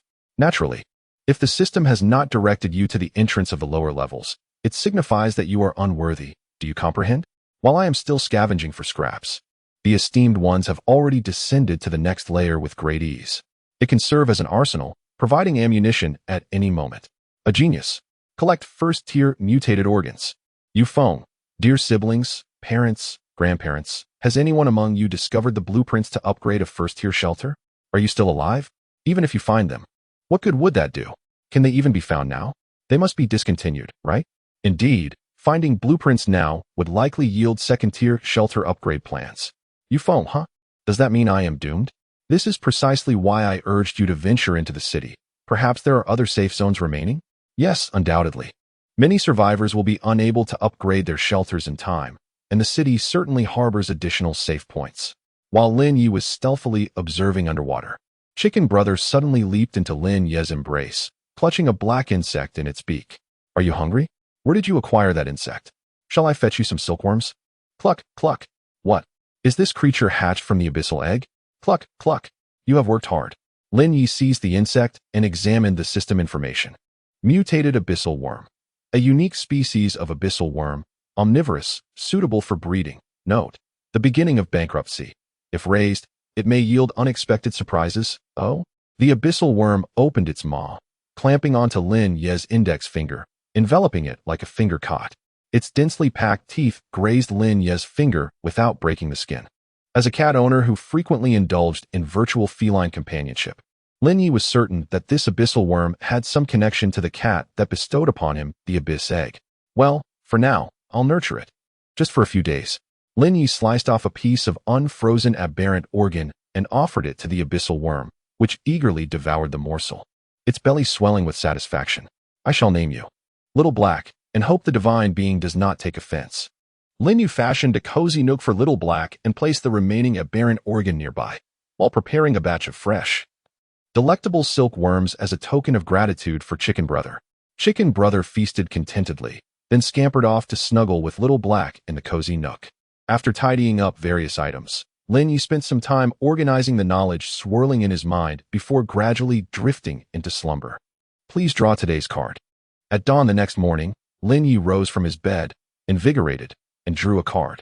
This time, the card depicted a red-furred mouse. As the card dissipated, a plump red-furred mouse appeared in the center of the refuge. This mouse was large and corpulent, comparable in size to Chicken Brother, with sleek fur and lively eyes, presenting quite an appealing sight. What special skills do you possess? Lin Ye cradled the rotund mouse, stroking its crimson fur. Squeak, squeak. As long as you are content. Squeak. Oh, you claim you can lend me your strongest ability? What ability? Squeak. Very well, I shall take a look in a moment, but do not let me down. After tending to the little black creature and the mutated flesh plant, Lin Ye reclined upon his bed, embarking on his daily simulation. 72. Psychiatric Hospital, simulated D-class personnel. Kevin, acquired special skill. Exchange, exchange. You may swap the item in your possession with any object within your line of sight. 1-1. Note: this item is quite remarkable. I hold it in high regard. Remaining simulation attempts. 10 buzzing. The familiar sound of a transport vehicle commenced as Lin Ye opened his eyes and surveyed his surroundings. 2 D-class personnel, 4 guards, and a driver. Kevin, a slender young Caucasian, exhibited average physical prowess. Seated across from him was a young man in his 20s, bespectacled and visibly anxious, his teeth chattering. Do not be anxious. After all, being nervous serves no purpose. Lin Ye smiled, relaying the words of reassurance to the newcomer before him. What exactly are we going to do? Miles inquired, his voice quivering with trepidation. A newcomer? Lin Ye retorted. Yes, they pushed me onto the vehicle as soon as I changed my clothes, Miles replied swiftly, casting a furtive glance at the guards ahead. What led to your arrival here? Lin Ye engaged in light conversation with his teammate for the first time, noting that Miles bore more resemblance to a recent graduate than a D-class personnel. With a pained expression, Miles's voice dwindled to a whisper, just one. Lin Ye, gazing out at the passing scenery, casually asked, how many? Just one, Miles responded, awkwardly. Is it really as simple as killing someone to gain entry? Lin Ye pondered, sensing a peculiar issue with the D-grade personnel before him. Yet, he realized that the anomaly was not solely with the other individual. He himself felt slightly amiss, as he shouldn't have divulged so much.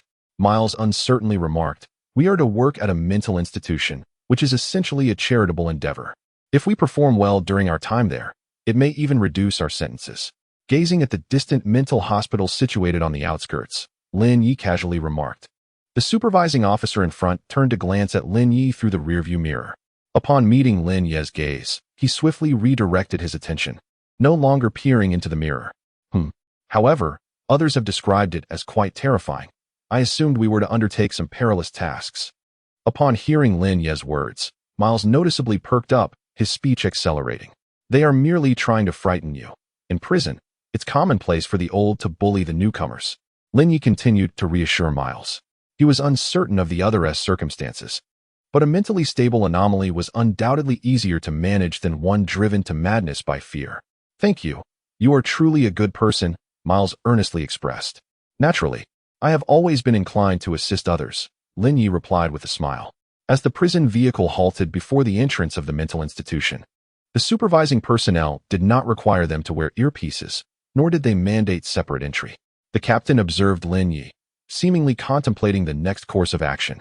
Captain, please allow me to take it from here, Lin Ye stated with a smile. Very well, the captain acquiesced. Lin Ye led Miles into the mental institution, where the security booth stood empty, and the courtyard was in a state of disrepair. The two paused outside the main building of the hospital. Is there truly anyone else here? Miles inquired, his gaze fixed upon the overgrown façade of the long-neglected hospital building, a place reputed to be the finest psychiatric institution in the vicinity. Lin Ye cast a sidelong glance at Miles, secretly hoping that there indeed were others. Otherwise, he would be compelled to engage in rather precarious endeavors. As they pushed open the main entrance, a gaunt figure clad in a hospital gown and sporting a bald head lunged towards them. With a swift motion, Lin Ye struck the man, sending him crashing to the floor. He then placed his foot upon the back of the fallen individual, ensuring he could not rise. What is this? Miles exclaimed in astonishment.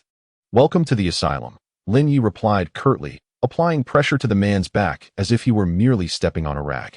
Had it not been for Miles's presence, he might have gone so far as to snap the man's neck. Yet, such an act might have proven futile. As the two entered the lobby, a female doctor dressed in a hospital gown and a white lab coat approached them. Dr. Amanda, is this your patient? Lin Ye inquired, glancing at her name tag before she could utter a word. Yes, thank you for your assistance. And you are? Dr. Amanda responded, stepping onto the back of the bald man to take Lin Ye's place. I am Kevin, a new attendant sent by the organization, and this is my colleague. I am Miles, Miles interjected hurriedly. Welcome. I have indeed heard of new arrivals recently. However, before you can officially commence your duties, you must first visit the director's office on the top floor. Only with the director's consent may you remain. Dr. Amanda indicated the staircase, gesturing for them to ascend and seek out the director. All right, let us proceed to meet the dean. Lin Ye released the bald man and led Miles towards the staircase. Why is she dressed in a hospital gown? Ascending to the second floor, Miles glanced back to ensure they were alone before voicing his curiosity. It must be some form of treatment. As long as we all wear hospital gowns, the patients will forget they are patients. I surmise it is so. Lin Ye continued her fanciful musings. But if everyone dons the hospital gowns, how shall we ascertain who the patients are? Miles inquired, perplexed. A good question. An excellent question, Miles. Lin Ye's tone was laden with significance. It was only when Miles began to grow anxious that she continued. Of course, we have the staff records. This is a legitimate job, so please refrain from unnecessary speculation. Phew, you startle me a bit. Only then did Miles exhale with relief. Lin Ye cast a glance at the now brightly lit fluorescent lights, also relieved. The structure of the main building was exceedingly intricate. The spiral staircase in the lobby only ascended to the second floor, and to reach the third, they would have to seek out another staircase. The two navigated through the maze-like corridors, with Lin Ye meticulously noting each passage they traversed, gradually constructing a three-dimensional map of the hospital's main building in her mind. Suddenly, a heavy, urgent banging erupted from a nearby patient room, causing Miles to flinch. Unfazed, Lin Ye continued onward, casually explaining, "It's mania, a rather common mental disorder. Do not overreact. One cannot possess such timidity in this line of work. Apologies, this is my first visit to a psychiatric hospital, and the atmosphere here feels rather." Miles pondered, struggling to find the appropriate word. Unusual? Lin Ye interjected. Yes, unusual. I can't quite explain why, but I sense something is amiss. Miles exclaimed with a hint of agitation. Lin Ye smiled as he closed a door, sealing inside a dozen bloodied eyeballs that had been affixed to the crack. The director's office. The two continued onward, with Lin Ye leading the way, ever prepared to handle any anomalous rooms. The internal energy concentration within the psychiatric hospital was quite high, and Lin Ye took the opportunity to absorb some of this energy to guard against any potential disturbances. This place is incredibly convoluted. I can hardly remember how I got here. Don't worry, I've worked here before. Just ahead is the staircase. I also struggled to remember the way initially, but after a few visits, it became familiar. Lin Ye turned a corner and, as expected, discovered the staircase leading to the third floor in a logical position. They ascended the stairs, and upon reaching the third floor, they encountered numerous medical facilities, divided into various treatment areas, alongside several amenities such as a library and a cafeteria. Why is it so deserted here? Miles inquired, observing the empty third floor with curiosity. Because visiting hours have yet to commence, young man. An elderly gentleman, his silver hair adorned in a black ceremonial robe cinched with a purple sash, had appeared beside them without a sound. And you are? Miles politely asked. I am the priest here, Christine. Young man, I can sense the multitude of questions weighing on your heart. The chapel is located on the basement level of the main building. You may visit at any time, and God shall provide answers to your uncertainties.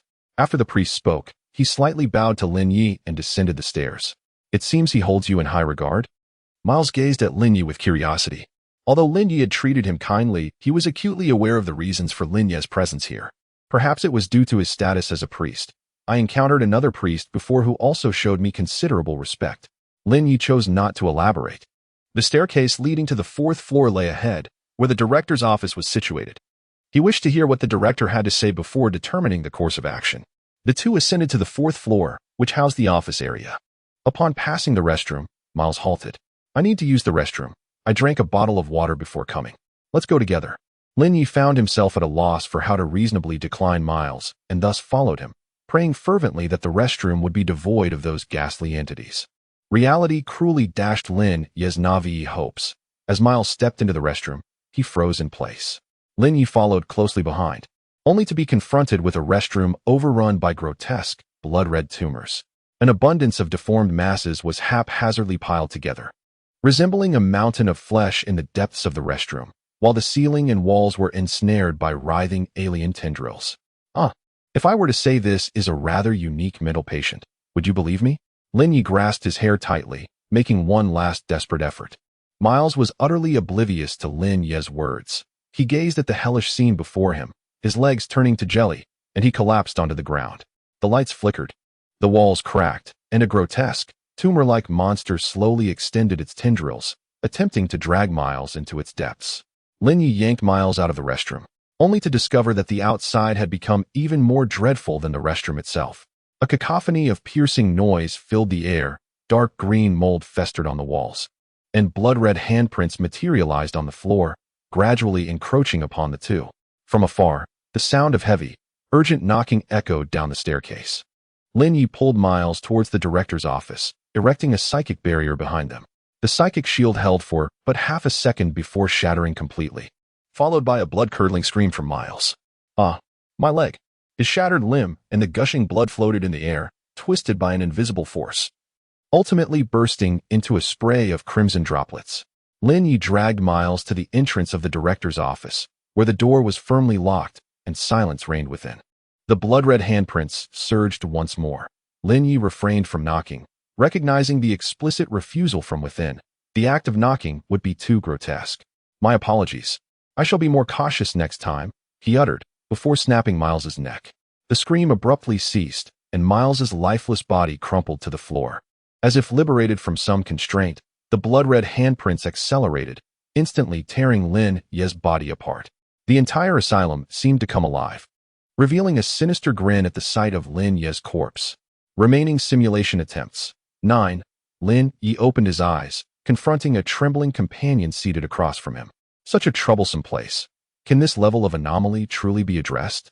Lin Ye exhibited no signs of peculiarity as he meticulously replicated each action from before, making no alterations whatsoever. As before, Lin Ye escorted Miles into the psychiatric hospital. Upon opening the door, he deftly dispatched the bald man and stepped over him. After conversing with Dr. Amanda, Lin Ye refrained from taking Miles directly upstairs this time. Instead, he inquired of Dr. Amanda, "Might I know which floor has the cleanest restroom?" Dr. Amanda cast a glance at Lin Ye and gestured towards a corner of the lobby, saying, "We have staff dedicated to cleaning. All restrooms are maintained in pristine condition." though the first floor sees less traffic. Thank you. I had a glass of water before coming, and now I wish to visit the restroom, Lin Ye remarked to Miles, placing particular emphasis on the word water. Ah, now that you mention it, I too feel the urge to use the restroom. Miles naturally recalled the bottle of water he had consumed prior to their arrival. The two made their way to the restroom located in the corner of the first floor, which, as Dr. Amanda had indicated, was indeed quite unoccupied. However, there were some unsightly remnants within. Lin Ye firmly secured the innermost stall and commented, "Given this is a psychiatric hospital, it is quite understandable." After Miles finished, an alarming red liquid overflowed from the urinal. Lin Ye wrapped an arm around Miles as they exited the restroom, casually assisting him in turning on the faucet. "Oh, thank you." Miles stiffly stepped back, only beginning to wash his hands once he noted Lin Ye's lack of further action. "No need for thanks." Exiting the restroom with a sense of relief, Lin Ye finally breathed a little easier. As on their previous visit, the two swiftly located the staircase leading to the third floor. Upon reaching the third floor, they encountered the priest at the same spot, engaging in the same dialogue before ascending to the fourth floor once more. This time, Miles did not venture to the restroom, and they successfully arrived at the dean's office. The door to the office was unlocked this time. "Knock, knock." Lin Ye gently tapped on the door, and from within came a gentle voice inviting them in. He opened the door to find the dean's office appeared rather ordinary, indistinguishable from that of any other hospital. Behind the desk sat an elderly gentleman clad in a white coat, his face adorned with a warm smile and a tranquil demeanor. At the dean's gesture, Lin Ye seated himself across the desk and spoke. "Dean, we are the new caregivers, and we have heard that only with your consent may we remain here." "I consent." The dean replied kindly, "You are precisely the talents our institution urgently requires. However, before your employment can commence, I have a task I need your assistance with, Mr. Kevin." "Please, go ahead," Lin Ye responded, not wishing to decline, as he had yet to unravel the mystery of the unusual events. And perhaps inspiration would arise from the dean's request. "I need you to visit the special care unit in the north building at the rear of the main hospital. There are some patients there with particularly severe conditions, managed by the head nurse of that area. Seek her out. She will instruct you on what needs to be done." The dean then turned his gaze towards Miles. Continuing, Miles looked at Lin Ye, silently inquiring for his opinion. Lin Ye had no desire to escort Miles to that ominously perilous special ward. It seemed far too exhausting. "Splendid. I shall leave it to you then, Mr. Kevin," the director remarked with evident delight. Upon departing the director's office, Lin Ye hastened down the stairs. Although he had temporarily evaded the ticking time bomb that was Miles, the latter did possess a stabilizing effect on the psychiatric hospital. Without him nearby, the surroundings could very well become less secure. Successfully exiting the main building, Lin Ye proceeded through the corridor connecting the main edifice with the north wing. The north wing, though only 3 stories high, boasted a larger footprint than the main building. The corridor led to a spacious lobby, which in turn connected to several passageways leading deeper into the first floor, as well as a staircase ascending to the second floor.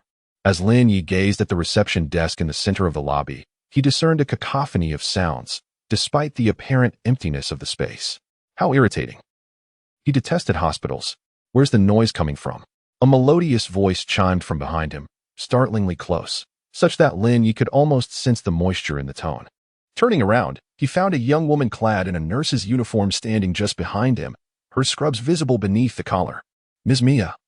The director has sent me to locate the head nurse," Lin Ye stated calmly, casting a glance at her name badge. "The director? When did we acquire a director here?" Mia inquired, her expression one of confusion. "Whether there is a director or not is inconsequential. Would you kindly escort me to the head nurse?" Lin Ye remained unfazed. The absence of a director was irrelevant. Every piece of information held its own value. "Very well, I shan't tease you any longer. Follow me," Mia replied, spinning on her heel and leading Lin Ye towards the staircase that ascended to the second floor. Lin Ye followed Mia closely, cautiously attuned to his surroundings. It was only when Mia spoke that he realized someone was trailing behind him. Truly a mental hospital, he mused. Suddenly, he thought of Xiao Yi. His mastery of spiritual energy was still rather rudimentary. However, if teacher Xiao Yi were present, he would surely handle the situation with ease. Mia led Lin Ye into the nurse's station on the 3rd floor, which was completely deserted. "Shall we collaborate?" she abruptly proposed, locking the door behind them. "How do we collaborate?" Lin Ye inquired, refraining from saying much more, instead preparing himself for a struggle. This was not a collaboration, it was a threat. Given the disparity in their abilities, Lin Ye understood he had to strike first. Forget it. If you are unwilling to cooperate, you may as well go play with that old fool, the director. Mia suddenly changed her mind, unlocking the door and indicating that Lin Ye was free to leave. It seemed this was her domain. As Lin Ye exited the nurse's station, the door closed firmly behind him, creating a stark division between two realms. A chill swept through him as he swiftly made his way to the staircase. With his separation from Mia, the entire third floor seemed steeped in malice. Rushing down to the second floor, he prepared to continue to the first, only to discover that the staircase did not lead to the main hall below. Instead, it opened onto an unfamiliar level. The stairs faced the nurse's station, flanked by circular corridors, each lined with rooms resembling prison cells. After traversing several floors, he realized that no matter which way he went, the stairwell led to the same type of level. I suppose I must venture inside, Lin Ye concluded, as he searched the nurse's station but found no patient records for this floor. In this place devoid of computers and machinery, Lin Ye was compelled to venture into the circular corridor to inspect the nearby ward 401. So this is the fourth floor? He pushed open the door, revealing an empty ward, devoid of patients, with only vacant beds. Beside one of the beds stood a transparent vase, within which a delicate light blue flower was nestled. This flower was extraordinarily beautiful and remarkably fresh, as if it were in the throes of blooming. Lin Ye was not well versed in the varieties of flowers, and he found it hard to believe that such a place would harbor any with which he was familiar. He was reluctant to touch anything here, especially a living organism. Just as he was about to leave the ward, an unsettling sensation enveloped him. The space seemed to fold upon itself, revealing layers as though fractures had emerged within. He found himself incapacitated, unable to move. Lowering his gaze, he soon realized that the anomaly did not lie in his surroundings, but within himself. His entire being began to unfurl like that exquisite flower, layer upon layer. Skin, bone, flesh, organs, eyes, each part transformed into petals of a blossoming flesh flower. As Lin Ye looked down, the petals completely unfurled. Remaining simulation attempts. 8. Repeating the previous steps, Lin Ye successfully re-entered the north building. This time, he did not linger but swiftly made his way into the first floor corridor. With Mia's intentions unclear and the upper floors fraught with danger, he had no choice but to explore the first floor. If troubles persisted there, he would have to converse with Miss Mia. However, at the nurse's station on the first floor, Lin Ye fortuitously encountered head nurse Isabella. "Hello, I was sent by the director." Isabella, a gentle woman of 30, appeared anything but a head nurse. "I understand your intentions, Mr. Kevin, but for your own safety, it would be wise for you to leave this place promptly. Do not fret about Mr. Myers. The dean will ensure his well-being." Isabella spoke with a soft yet resolute tone. "Thank you for your concern, but this is my duty. I cannot depart until it is fulfilled." Sensing Lin Ye's determination, Isabella refrained from further objections and instead retrieved a stack of aged maps from her drawer, handing them to Lin Ye. "This is a map of the north building, indicating your current location. You must follow the route to room 419 and engage in conversation with the patient residing there." "Discuss what?" "I am not a psychiatrist," Lin Ye replied, doubting the existence of common ground with the patients of this facility. "No specialized knowledge is required. You are not a patient here. She simply needs a normal person to converse with," Isabella clarified, offering little elaboration. "Am I to go alone?" After the previous simulation experience, Lin Ye felt averse to approaching that floor. "I cannot accompany you, nor do I recommend excessive contact with the patients here," Isabella stated. "Very well. What happens after the conversation? Is there anything else I need to do?" Lin Ye unfurled the map, which depicted an exceedingly intricate route. "Then I shall proceed. Safe travels." One can only hope. Upon leaving the nurse's station, Lin Ye encountered Mia, who stood outside. "Is there something you require?" "Miss Mia, I wish to collaborate with you," Lin Ye stated, glancing at the map in her hand. "I have already partnered with the dean, and I dislike breaching agreements. Collaborating with that old man will surely lead to regret." "Never mind. You are headed to room 419, correct? Allow me to escort you there." Mia turned and strode towards the hall. Although her path diverged from the one indicated on the map, Lin Ye followed closely behind. The dean and the head nurse were allies, and she would not escort him to room 419, yet Mia was able to do so. Lin Ye intended to work with the dean but would not rely on the map provided. He was uncertain of the significance of this decision, yet it presented an element of unpredictability. After all, should complications arise, it would merely result in one more fatality. Mia led Lin Ye to the fourth floor. where they encountered the previously seen circular corridor. Under her guidance, he arrived effortlessly at the door of room 419. "This is where I leave you." The temperamental princess within does not take kindly to intrusions, she remarked before vanishing, as if she had never existed, leaving Lin Ye to question whether it had all been an illusion. Knock, knock. Lin Ye gently tapped on the door. "Enter," came a familiar voice from within. He pushed the door open to reveal a pristine room bathed in sunlight, the smooth floor reflecting the brightness, while outside a vibrant garden flourished.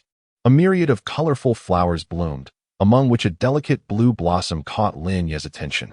On the bed lay a beautiful young lady, her dark hair framing striking red eyes, and a captivating smile gracing her lips. "I am Kevin. How may I address you?" Lin Ye, feeling agitated, ran his fingers through his hair. He was not fond of such circumstances. "How do you know I am not her?" The girl inquired with curiosity. "I simply know. Can you read my memories?" "That is rather impolite."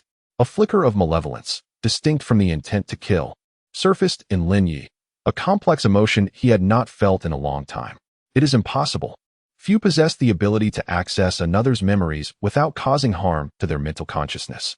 I merely allow you to see the person you wish to see. I cannot ascertain how I appear to you now. A rational individual gazing upon my form might very well lose their sanity. This, I suppose, is my final semblance of restraint." A chair materialized beside the hospital bed, and the girl gestured for Lin Ye to sit and converse. "So, the entire hospital room and the garden outside are illusions? This room is entirely different from what I perceived?" Lin Ye asked as he settled into the chair. "If you are referring to the material world, then indeed, it is an illusion.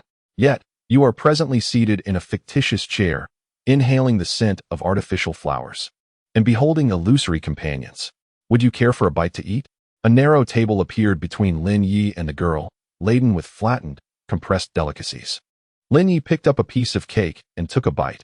The rich, sweet cream blended seamlessly with the warm, delectable cake base, tasting no different from an authentic confection. "How is this possible? Why am I unable to replicate it?" Lin Ye attempted to conjure an object using his mental prowess, yet could not even produce a single strand of hair. First, a unique environment is required. Second, one must possess formidable mental strength and engage in prolonged practice. The young girl placed a sheet of paper, inscribed with an unfamiliar script, upon the table, while the food had already vanished. What could this mean? Lin Ye endeavored to decipher the characters, but his mind struggled to comprehend the information, even as the system dutifully provided a translation. It was a contract. All you need to do is deliver it to the dean. The girl closed her eyes, and the door opened automatically. Lin Ye grasped the contract and exited room 419. "Did you manage to deceive them?" Mia suddenly appeared beside him, her gaze fixed on the contract in his hand, eager with anticipation. "I do not understand why I must retrieve this contract." Lin Ye remained perplexed by the intentions of these individuals. "Only you can obtain this contract. The situation here is on the brink of collapse. Outsiders are bringing Miles in, intending to obliterate this place while simultaneously dealing with him. You have stabilized his consciousness, granting this psychiatric facility a chance at survival, hence the validity of this contract." Mia scrutinized the text on the contract, attempting to alter it with her thoughts, but soon relented, recognizing that as long as the facility remained unharmed, the contract could not be modified. "So, I have been striving to save this institution?" However, recalling that the system did not acknowledge Miles's demise as a completed task, Lin Ye felt a sense of acceptance. He could barely withstand minor adversaries, let alone bring ruin to the psychiatric hospital. "Indeed, are you now willing to entrust this contract to me?" Mia inquired, rubbing her hands together. "Once you hand it over, will you be able to control the hospital?" Lin Ye could not help but ponder the conditions for completing this simulated task. Could maintaining an unusual stability suffice? Certainly not. However, if I can seize Miles, I can ensure the stability of the North Tower, and the rest can be left to perish. Mia remarked with a cold smile. Lin Ye was reluctant to turn this place into a chaotic mess, as that would undoubtedly hinder the completion of the task. "Very well, but I can only escort you downstairs." Although Lin Ye had refused her, Mia did not press the matter further. Miles rose to greet Lin Ye. "Splendid. Once the contract is signed, you may remain here." The director smiled as he accepted the contract, glanced at it, and handed it to Miles. Miles took the pen and inscribed his name at the bottom of the contract. Subsequently, the director also signed beneath it. After finishing, the director passed the contract to Lin Ye. "Do I also need to sign?" Lin Ye furrowed his brows as he accepted the contract. He was averse to signing agreements with unknown contents. As Lin Ye gazed at the contract in his hand, an unexpected impulse to sign it surged within him.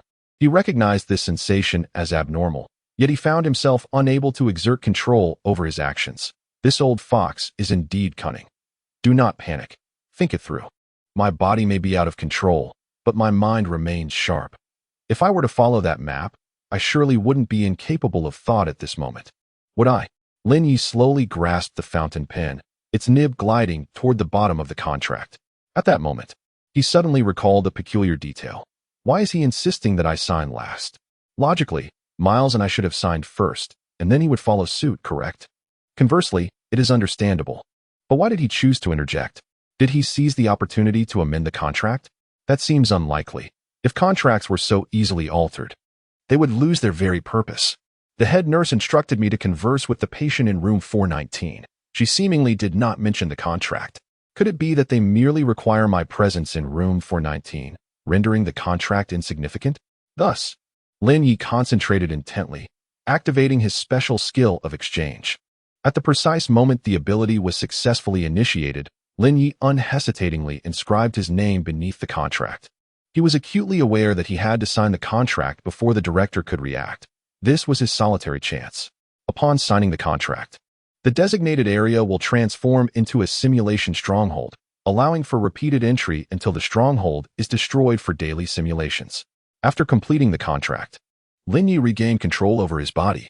He smiled as he released the pin, casting a glance at the director, although the latter possessed greater strength in the end. Lin Ye had the upper hand. At the last moment of signing, he had employed the exchange skill to swap with another contract. He was uncertain of the whereabouts of that contract. Perhaps it resided within the desk, perhaps within the director himself, or perhaps it lay upon the desk, simply beyond their sight. Yet, without a doubt, that contract was within his line of vision. Upon acquiring the authentic contract, he received a system notification. But he had already begun to write before the notification arrived. Here, he had no luxury of hesitation. The dean did not express anger. Instead, he regarded Lin Ye with admiration. Few were aware that he held a contract in his hand, initially believing it to be foolproof. However, he was taken aback by Lin Ye's ability to turn the situation around. Remarkable. From this moment forth, you shall be the new employees of this institution. Congratulations to you all. A squeak echoed as the red mouse perched beside Lin Ye's pillow, its bright little eyes curiously observing him. Thank you for this. Your abilities are indeed impressive. Lin Ye cradled the plump mouse and began to examine his simulation rewards. The 8 items included 6 syringes of 3 different colors, a pot of blue flowers, and a bloody tumor. First, the 6 syringes caught his attention. He had previously seen these syringes in the pocket of the head nurse's left chest. There were 3 blue syringes labeled as potent sedative, with the note, do as you please. 2 red syringes were labeled as healing syringe, with the reassurance, rest assured, you will recover. The solitary purple syringe was marked as powerful psychoactive syringe, with the ominous note, you would not wish to know its method of production. All 3 types of syringes were exceedingly practical. Lin Ye carefully stored them away and proceeded to examine the next item. The spiritual blossom, cultivated through mental prowess in unique environments, can enhance mental fortitude with prolonged close contact. It is noteworthy that such growth is only sustained in areas rich in spiritual energy. Lin Ye placed the potted flower on the windowsill, profoundly impressed by its beauty. The tumor, when provided with ample spiritual energy and materials, can proliferate endlessly, serving as a commendable source of sustenance. Lin Ye gazed at the tumor on the floor with evident disdain. He was not particularly finicky, but he preferred conventional food. Suddenly, a small creature, having gained some girth, crawled to Lin Ye's feet, nudging against his calf, seemingly intrigued by the tumor. Oh, you wish to consume this? Be my guest. Just don't upset your stomach. As he watched the small creature devour the tumor, Lin Ye checked his new title, contracted employee. As a contracted employee of a renowned hospital, certain individuals may harbor a sense of trepidation towards you. Do you also need to visit the hospital? After tending to his spoils, Lin Ye cared for his pet and plants before heading to the gaming room for a round of cards, simultaneously engaging in a cycle of spiritual energy. Before departing, Lin Ye utilized the basic rune card power. He had long desired to employ this card, but had previously postponed it due to the overwhelming amount of knowledge needing organization. Now that his mind felt clearer, It was the perfect opportunity to use it. As the evening activities approached, Lin Ye prepared a sumptuous dinner and opened the group chat, inquiring, what activities are scheduled for today? To his surprise, all 4 activities appeared satisfactory. As long as one did not excessively pursue gains, survival was not particularly challenging. Indeed, if one merely clings to survival, it is only a matter of time before one is eliminated, especially since you are not the illustrious Feng. He is still alive? He remains holed up in his abode. It is truly astonishing. The bigwigs have offered him a king's ransom, yet he is reluctant to venture out and explore. Incredible. Were I in his position, I would have long since taken the plunge and risked it all. You Feng, esteemed luminaries, I genuinely lack the courage to step outside. My sincerest apologies. Has the restroom become available yet? You Feng. Haha, best of luck. I have wagered with others that you will endure through this week. Staking a piece of psychic artifact. I bet a red coin that he will not survive the night. Tonight is excessive. Let us make it 2 days instead. Wagering a bottle of nutrient solution. Oh my goodness. The Great One has delivered. A new psychic artifact. Where is it? Are you jesting? By the time he spoke, it was already snatched up. Do you have any idea how many people have been fixated on the trading zone? You ought to be ashamed. Can we not enjoyably engage in group chatter anymore? Lin Ye, a new product. Please remember to share your experience after use. This time, Lin Ye has crafted 2 new psychic artifacts. Simple acceleration trinket can be activated with psychic energy to enhance the speed at its location. The effect diminishes with each use. Note, crafted by Lin Ye, simple strength trinket can be activated with psychic energy to enhance the strength at its location. The effect diminishes with each use. Note, crafted by Lin Ye, received. I shall proceed to test them. Director Lin sighed, lamenting, alas. Once again, I failed to seize the opportunity. Please share the details of the items you managed to acquire. They pique my interest immensely. They seem remarkably effective, almost like a getaway tool. Despite not securing the acceleration item, the strength attribute is also commendable. Oh my, how simple and practical. Indeed. What a pity I couldn't obtain it. I would gladly pay a premium for the acceleration item. I believe the strength attribute is even more formidable, applicable in various scenarios. Nighttime activities commence. Tonight's activity, station tasks. Shall I join? Join. 9:59. Splendid. It is indeed a station task. My suitcase is already eager for action. Do not forget to assist the esteemed one in disseminating the fundamental circulation routes. Last time, I earned a few red coins from it. I won't forget. Yes, it's better if fewer lives are lost. Lin Ye picked up the well-fed, plump mouse and sat quietly on the edge of his bed, patiently awaiting the passage of time, fully prepared for what lay ahead.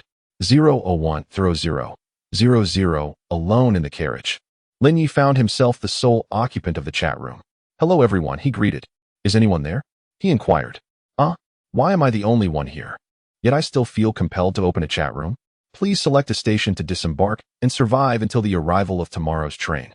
Then board the train to leave the station. Note, after 10 stations, the train will enter shallow waters. Acquired special skill, exchange. Exchange. You may swap an item in your possession with something visible in your surroundings. 1-1. Note, this item is quite nice. I am rather fond of it. Lin Ye was still busy chatting in the group, while the train had already arrived at the first station. As before, Lin Ye could not see the external surroundings. He could only view the station's interior, adorned with posters resembling movie advertisements. Beneath the text lay an illustration of a city shrouded in night, with a faceless man poised to enter. Lin Ye exited the compartment, finding the corridor devoid of other passengers, likely occupied in other compartments. This time, he did not need to consult anyone. He could choose any station to halt. Stepping off the train and into the pale green light of the exit, Lin Ye lost consciousness. Station selection complete. An additional task has been acquired, optional. 1. Eliminate enemies and receive rewards based on their quantity and strength. 2. Investigate the key causes of the disaster. 3. Prevent the disaster and save the city. The chatroom displayed 3 additional tasks as Lin Ye awakened in the back seat of a moving vehicle. It was not a prison transport, but a sleek black luxury sports car. Lin Ye sensed the flow of spiritual energy within the vehicle. The driver, a young woman clad in a uniform, appeared no older than 20, her demeanor tense as she occasionally glanced at the rearview mirror to assess the situation behind her. Beside Lin Ye sat a similarly attired adult woman, approximately 30 years of age, possessing an astonishing figure and a firearm holstered at her waist. Previously, it had been mentioned that you would arrive tomorrow. It was unexpected for you to come early, and the bureau was unprepared. Grace gazed at the remarkably youthful director beside her, her thoughts heavy with the troublesome cases plaguing the bureau. My presence here is certainly purposeful. Have you brought the documents? Lin Ye inquired with a calm demeanor. Indeed, I have brought them. All the documents pertaining to recent cases are here, including that of the former director, Grace responded, a hint of sorrow in her voice. She had begun her career under the late director's guidance, a man of great respect, who was on the brink of retirement when he tragically met his demise within the bureau. Although she questioned Lin Ye's speed in reviewing the files, Grace refrained from interrupting him, fully aware of when to remain silent and when to speak as the director's assistant. Grace, does anyone else in the bureau know of my arrival? After a moment, Lin Ye set down the files and asked. No, only myself and Sheriff Nora are aware. Nora was the driver who had been at the front. Grace, can I trust you both? Lin Ye fixed his gaze upon Grace, inquiring. Absolutely, Director, Grace replied earnestly. Excellent. I wish for no one else to know of my arrival aside from the two of you. First, take me to the armory of the sheriff's office. Thereafter, you will maintain your position at the bureau. Additionally, I require a driver who is well acquainted with the city. Lin Ye stated succinctly. Reporting in. I have grown up here and am very familiar with this city. Nora exclaimed eagerly. Very well. Tonight will be quite busy. You may find yourself burning the midnight oil. Sheriff Nora. Lin Ye swiftly organized each case in his mind, calculating tonight's itinerary. I relish staying up late, Chief. With Grace's assistance, Lin Ye successfully entered the armory of the precinct. Nora stood watch outside while Lin Ye hastily filled his spoil space with every weapon he could carry. The cause of the former chief's death was shrouded in mystery, thus he was unwilling to involve any other officers. Humanity tends to find reasons for betrayal. Weapons, however, remain eternally reliable. Chief, where shall we investigate first? Nora inquired as she drove the sports car onto the road. Investigate? No, Ms. Nora, we shall not investigate tonight. Since childhood, Lin Ye had excelled at assuming various roles, though he merely felt accustomed to playing a reasonable character rather than enjoying it. This evening, he would not embody the role of the precinct chief, for he had no intention of adhering to any rules. Tonight, he was the rule itself. Tonight, we hunt. First, to the Golden Apple Club and press the accelerator to the floor. Understood, Chief. The sports car drifted to a halt outside an upscale venue, its tires leaving long skid marks on the asphalt. Wait for me in the car. No need to turn off the engine. Lin Ye strode toward the Golden Apple Club, only to be confronted by two burly men in black uniforms, their buzz cuts accentuating their intimidating presence. Apologies, but the club is closed tonight, one of the men snarled. Is that so? How delightful. As Lin Ye contemplated how to clear the scene, he smiled and said, You. Before the burly man could finish his words, Lin Ye effortlessly snapped his neck. The other doorman barely had time to utter a sound before Lin Ye dispatched him as well. Everything transpired swiftly. Aside from a few disoriented women and the club's owner, Lin Ye eliminated everyone within mere minutes. The psychic submachine gun from the Public Security Bureau proved to be remarkably effective, powerful, and quiet, rendering typical psychic protective gear utterly ineffective against its bullets. Lin Ye was an impeccable marksman. The bullets sliced through the air like invincible swords, leaving no intact skull in their wake. Mr. Jean lay sprawled on the floor, watching as a man before him efficiently eradicated all the subordinates he had amassed over several years in just a matter of minutes. The psychic bullets obtained from the black market left not a single mark on the dark-hued suit of his assailant. Lin Ye approached Mr. Jean at a leisurely pace, seized his hair, and forced him to meet his gaze. I have done everything you asked. I delivered everyone you wanted. Why must you still kill me? Mr. Jean shouted in despair. Allow me to introduce myself. I am the newly appointed director of the Public Security Bureau, Lin Ye, he said, his tone soft and polite as he introduced himself. Mr. Jean was momentarily taken aback, but quickly shifted his demeanor. Which department were you from before? I know your superiors at the Public Security Bureau. Do you have any evidence to back this up? How dare you come here to arrest me? I possess no evidence, yet you have erred in a significant matter, Mr. Jean. We belong to the same ilk.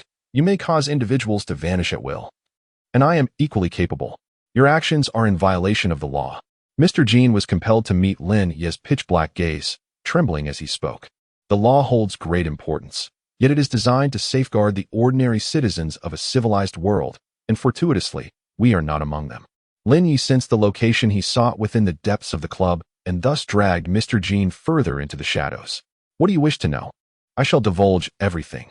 I possess evidence of those cultists' crimes. Mr. Jean found himself at an impasse, forced to play his final card, indifferent to whether trouble would ensue from that direction, for it was not a concern for the present. That is unnecessary. I have not come in pursuit of evidence. Lin Ye remained unmoved, pulling Mr. Jean toward a section of the intricately carved floor, where he shattered a panel with his foot, revealing a staircase leading downward. What do you truly desire? Money? Information? Women? I shall provide whatever I can. The splintered wood grazed the corner of Mr. Jin's eye, blood seeping into his vision, blurring his sight. I merely wish for you to experience a protracted demise. What? If I were to suddenly appear and shoot your head clean off, would you not be deprived even of the time to suffer? That would be profoundly unjust. I shall grant you the death you rightfully deserve. Lin Ye dragged Mr. Jean into the dimly lit dungeon, where most of the cells lay vacant, yet a few unfortunate souls remained imprisoned within their confines. These prisoners are merely ordinary townsfolk. Previously, Mr. Jean paid little heed to these weeds, but now he has evidently discovered a novel avenue for profit. As Lin Ye passed by, the surrounding cell doors swung open automatically. Lin Ye offered no assistance to these individuals. He was not a savior, merely providing the necessary aid, and their survival rested solely upon their own capabilities. Deep within the dungeon, there existed a chamber sealed by a barrier of spiritual energy. Lin Ye conjured disintegration runes from thin air, dismantling the protective enchantment. Upon pushing open the door, he beheld an expansive space of at least 100 square meters. At the center stood a grotesque tree of flesh and blood. Its trunk formed of bones, branches woven from sinew, and its blossoms comprised of brains. Beneath the tree lay a pool of congealed blood, its branches quivering, and the brains pulsating as if welcoming the guests entering its domain. Mr. Jean, upon his first encounter with this abominable tree, was utterly unconcerned with the nefarious activities of the cultists within. He had no desire to invite trouble. As for the Public Security Bureau, he had ample means to manage that situation, for they would adhere to the rules. Lin Ye wielded his spiritual energy to effortlessly tear apart the blood and flesh tree, which appeared to be integral to some sinister ritual, precisely what he sought. Wait, I possess a wealth of information. I know who killed the director. I am aware of the cultist's whereabouts. I can assist you. I have plenty of money. I can offer you all of this. Upon meeting Lin Ye's gaze, Mr. Jean was utterly panicked, sensing the chilling presence of death looming near.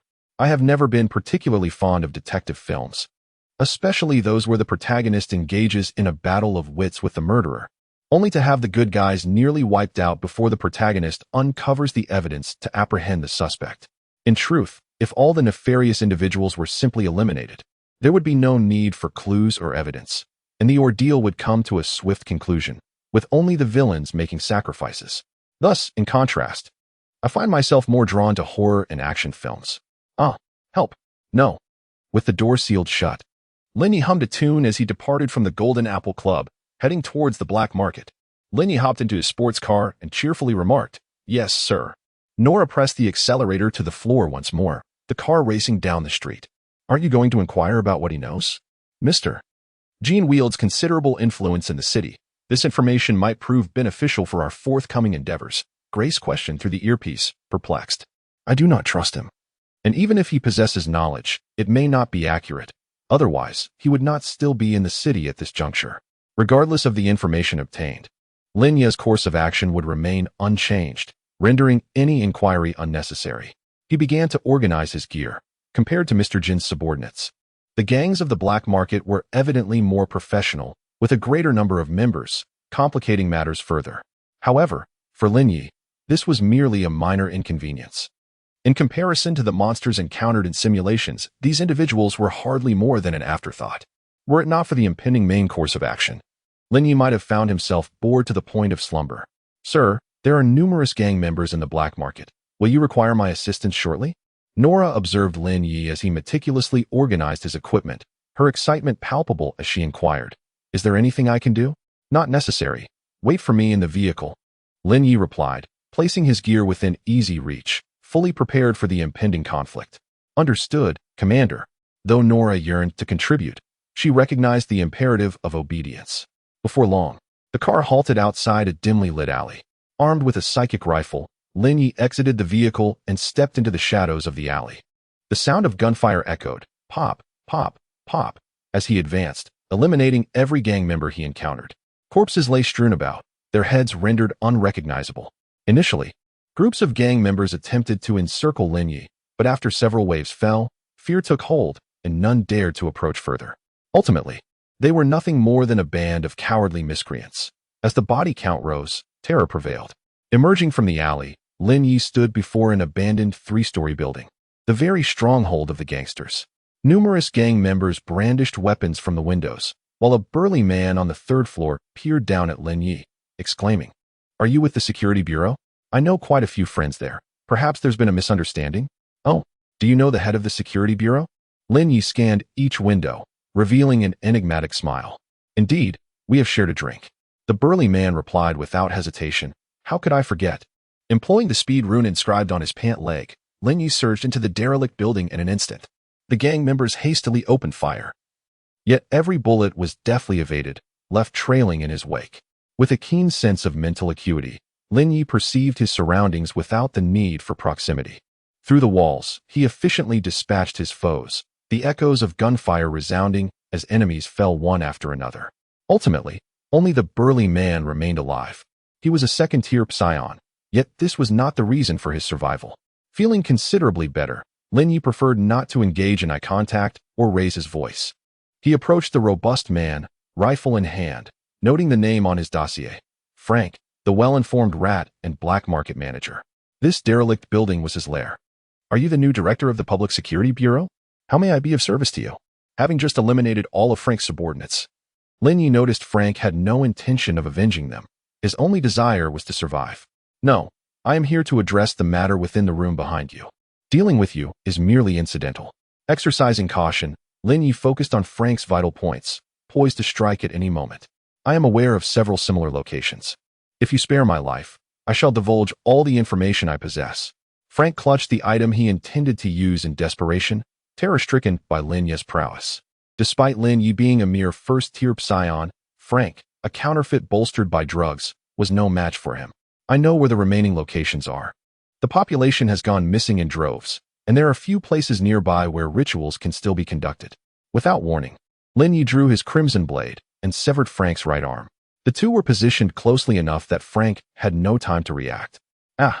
Frank screamed in agony, instinctively attempting to utilize the item in his right hand, only to realize that his hand was no longer there. Lin Ye picked up the spherical object that had rolled from his opponent's right hand. It resembled a grenade, pulsating with an intense wave of spiritual energy, indicating its formidable power. "Quite impressive. Now you can perish." Lin Ye had sensed this device earlier, to ensure that Frank would not survive a single shot. He deliberately closed the distance. "Wait." Before Frank could finish his words, Lin Ye struck him down. At this distance, Frank was utterly incapable of reacting.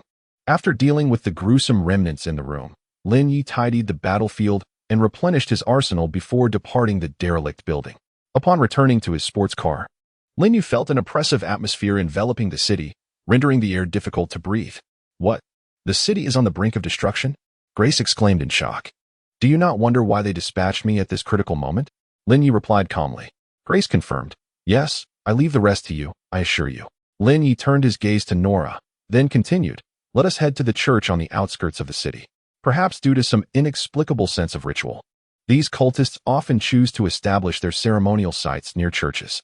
"Understood, Commander." The sports car sped towards the church, its engine roaring with a powerful crescendo. "Halt." Just as they were about to cross a river bridge, Lin Ye suddenly spoke. Nora hastily brought the car to a stop at the bridge's edge, casting a puzzled glance towards Lin Ye. "This is a necessary route. If I were on the opposing side, I would lay an ambush here." He had previously felt an unsettling premonition, which only dissipated once the car came to a halt. Lin Ye drew forth a psychic sniper rifle, utilizing the scope to discern the whereabouts of his adversaries. The scope possessed the capability to scan for concentrations of psychic energy, and soon Lin Ye identified a target within the woods across the river. Bang! The bullet effortlessly shattered the opponent's psychic shield and struck their head. Such formidable ammunition could easily penetrate even Lin Ye's aberrant psychic defenses. Bang! Bang!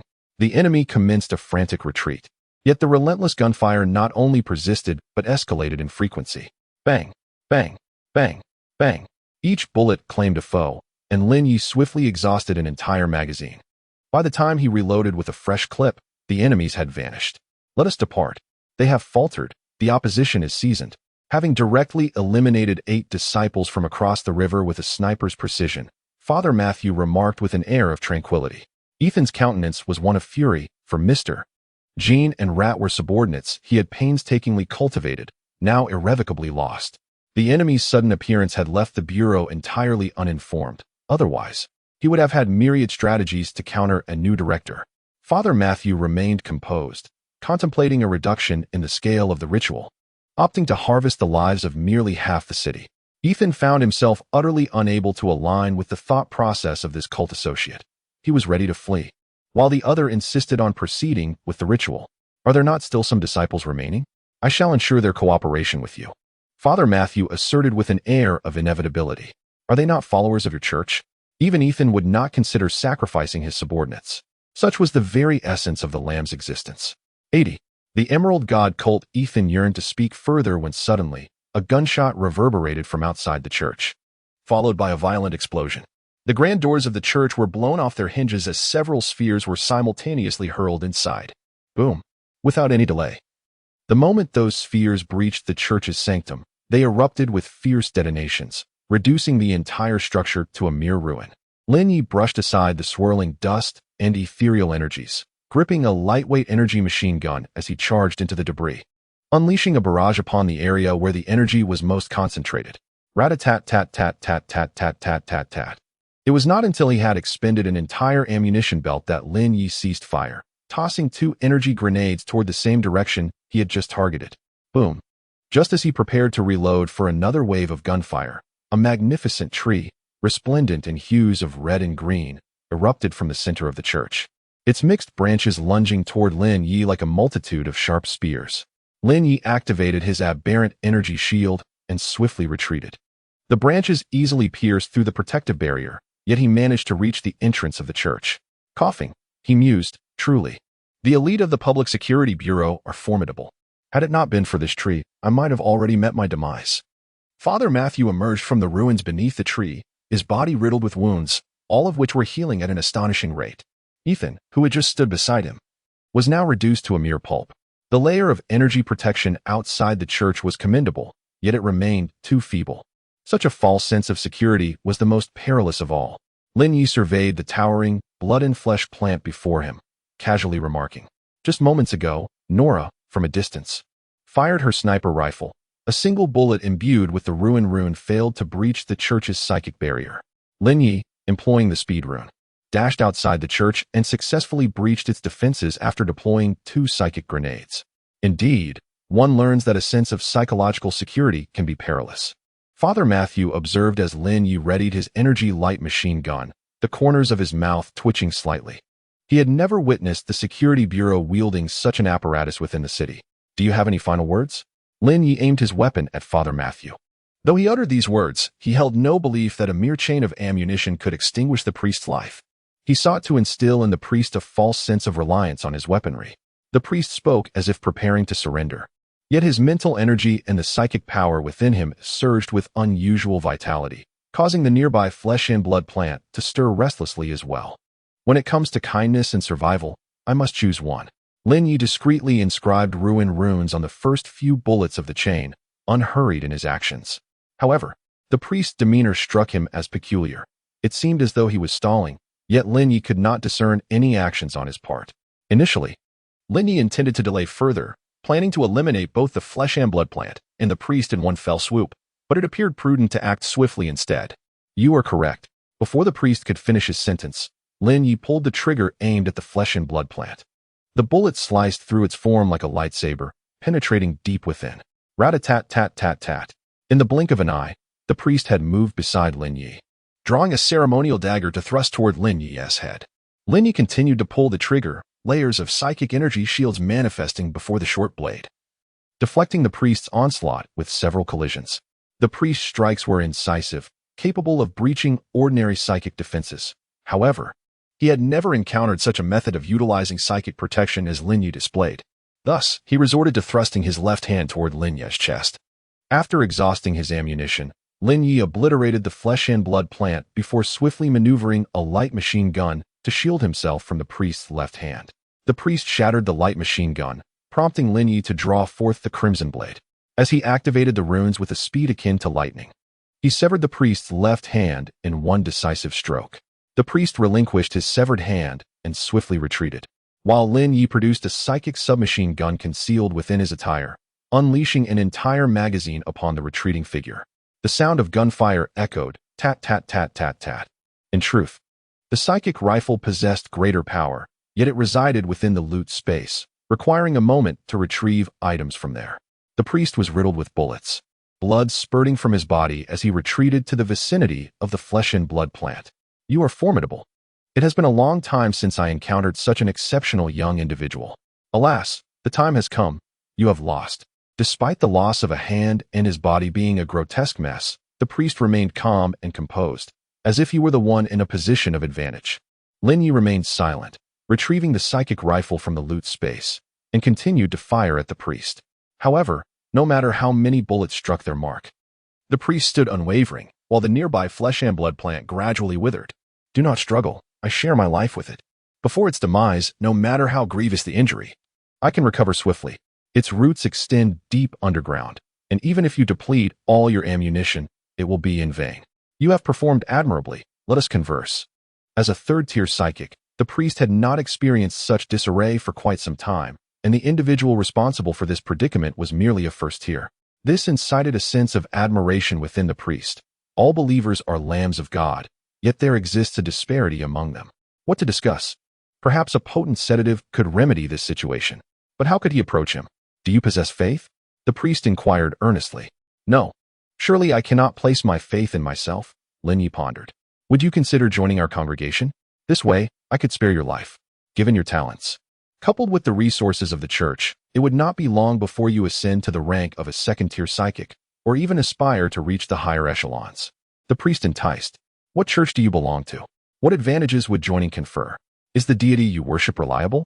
Lin Ye sought to comprehend the situation of his peers, so he might have a reference for future deceptions.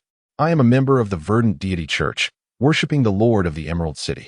As for the benefits of joining, the ordinary resources such as psychic potions need not be mentioned. The church will also assist you in conducting rituals and in locating your symbiotic plant within the Emerald City. As long as your symbiotic plant remains alive, you shall face no harm. The priest slightly raised his head. Even the meager offerings of the local security bureau paled in comparison to the Verdant Deity Church, let alone other cult organizations. What is the Emerald City? Lin Ye noted this information before proceeding with his inquiries. It is a perilous realm, equally as profound as the abyss itself, where various bizarre and dangerous flora thrive. Thus, conducting the ritual may entail certain risks. However, this is merely a trial bestowed upon us by the divine. Father Matthew extended his half-formed left hand towards Lin Ye, offering an invitation. Today heralds a new dawn. And though the conditions are favorable, I must decline. Given the sincerity of his counterpart, Lin Ye felt it inappropriate to prolong the interaction.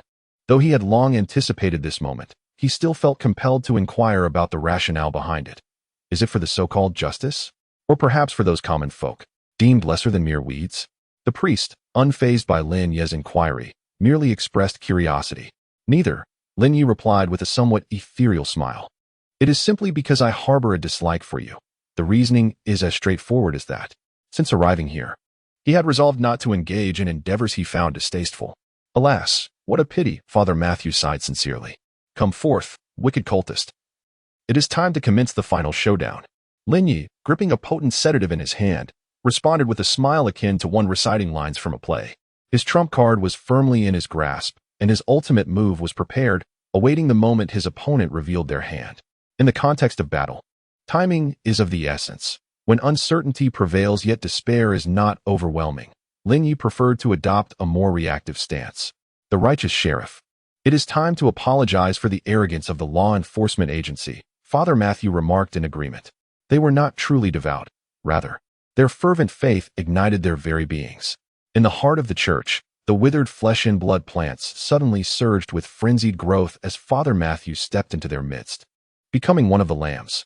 Lin Ye observed as the grotesque flora engulfed the priest. If his instincts were correct, The ritual was originally intended to summon such plants at the city's center, and the scale would undoubtedly have been far more extensive. That scenario was beyond his capacity to resolve. "Commander, are you all right?" Nora's breathless voice crackled through his earpiece. She had just dispatched a group of cultists and now witnessed the grotesque plants spiraling upward, surpassing the church's steeple. "I'm fine, it's over now. Drive over to pick me up, and, by the way, bring a flatbed cart." Lin Ye rearranged the positions of the high-energy spheres and potent tranquilizers within his glove compartment, employing a special skill to swap the already activated sphere with the core of the newly sprouted flesh and blood plant. With a resounding explosion, Lin Ye retreated to safety, clutching the writhing core of the grotesque flora. As he watched the plants within the church obliterated by the sphere, blood and flesh splattering throughout the sacred space. This mass of flesh and blood plants was formidable, and Lin Ye found it challenging to address it from the outside. Should it sprout more cores and take root in the depths, the entire city would become its fodder. Unfortunately for the plant, it was faced with Lin Ye, who would not grant it such an opportunity. Previously, its roots lay deeply entrenched underground, making it difficult for him to confront. However, now that it had emerged, he would not hold back. In a secluded chamber deep within the church, Lin Ye discovered Father Matthew's belongings, an informational notebook and various trinkets commonly utilized by the cultists. Moreover, Lin Ye uncovered a booklet that detailed a roster of individuals associated with the city and the Emerald God cult, including several officers from the Public Security Bureau. Nora arrived at the church with a flatbed cart, and Lin Ye placed the spoils that could not fit in his spatial storage onto the cart, preparing to take them away shortly. "Here you go. Do you need me to deal with them as well?" Lin Ye casually inquired as he handed the booklet to Nora. "No, it's unnecessary. They should be nearly all deceased by now. The remaining ones will be handled by me and Officer Grace," Nora replied, stowing the booklet away and assisting Lin Ye in loading the flatbed cart into the trunk of the sports car. To the Public Security Bureau, he commanded. With a determination to not leave empty-handed, Lin Ye was keen to leverage the high status granted to him by the system. The sports car soon came to a halt outside the bureau. Under the awed gazes of the officers, Lin Ye wheeled the flatbed cart into the chief's office. Before closing the door, he addressed Nora, who trailed behind, saying, "The overtime shift has concluded. The city's security is stable tonight, so you may rest now, Ms. Nora." "Yes, sir." Nora straightened her posture and offered a salute. At that moment, the morning sun streamed through the window, illuminating her face. The city remained intact, and today heralded a new beginning. After shutting the office door, Lin Ye utilized the chief's computer to peruse and download classified intelligence related to psionic weaponry. Before stepping through the pale green portal that had manifested within the office. Mission completed. Rewarded with a special metal treasure chest 1 based on task difficulty. Additional task 1 completed. Rewarded with an extra task treasure chest 1. Additional task 2 completed. Rewarded with an extra task treasure chest 1. Additional task 3 completed. Rewarded with an extra task treasure chest 1. Please draw today's card. Lin Ye disregarded the multitude of spoils piled in the center of the shelter, lacking the time to mourn the disappearance of the corpulent rat, and promptly commenced the daily card draw. This time, the card revealed a 2-liter bottle of orange juice. As the card dissipated, the bottle of orange juice materialized in the heart of the shelter. Lin Ye examined the orange juice for a moment, from every angle. It appeared to be an ordinary bottle of orange juice, adorned with a label depicting several sliced oranges. The beverage simply named orange juice, albeit in a script unfamiliar to Lin Ye. Consulting the system for information on the orange juice, he found, as with other cards, that it bore no significant information other than its name. Orange juice. This is a card. Note. One of the cards from the Abyss Relic card box. What effects do you possess? The orange juice remained silent. Lin Ye attempted to pour the juice into a cup and checked the information with the system. A cup of orange juice. Card derivative. Note. Edible. Recalling the prior dishes of goose leg rice and duck blood noodles, Lin Ye suddenly felt that this was rather normal. Well, he decided to regard today as a non-draw. Lin Ye took a sip from the cup, tasting the familiar flavor of ordinary orange juice. Setting the cup down, he began to sort through the spoils. In the spoils space, Lin Ye meticulously organized the psychic weapons and the psychic materials on the flatbed. He began to examine their system information.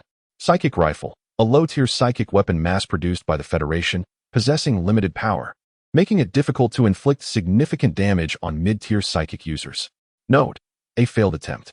Psychic grenade, a low-tier psychic weapon mass-produced by the Federation, demonstrating decent power, yet still struggling to deal effective damage to mid-tier psychic users. Note: a failed attempt. Mutated flesh plant core. A core from a plant that flourishes abundantly in the Emerald City, serving as a fundamental food source for many plants. Note: the core of a weed. Mutated flesh plant material. A superior mutated material. Note: also an excellent fertilizer. Weeds indeed? How terrifying, Lin Ye remarked. Upon categorizing all items, Lin Ye proceeded to open 4 treasure chests in succession. The first one was a special metal chest containing solely a rune card. Basic Rune Synthesis, a card that allows the learning of basic synthesis runes. Note: use with caution if mental capacity is insufficient. Oh, this card. Lin Ye felt an irresistible urge to rush to the game room and utilize it immediately, though he suspected that the synthesis effect might not meet his lofty expectations. He was nonetheless filled with anticipation for the card. Currently, Lin Ye possessed 3 unused rune cards: Synthesis, Shaping, and Weakening. The rune cards, now diminished in power, were procured by Lin Ye through trades with fellow survivors prior to the commencement of the frontline activities. Lin Ye resolved to venture into the game room tomorrow afternoon to engage in the synthesis of rune cards, subsequently utilizing 1 card every other day.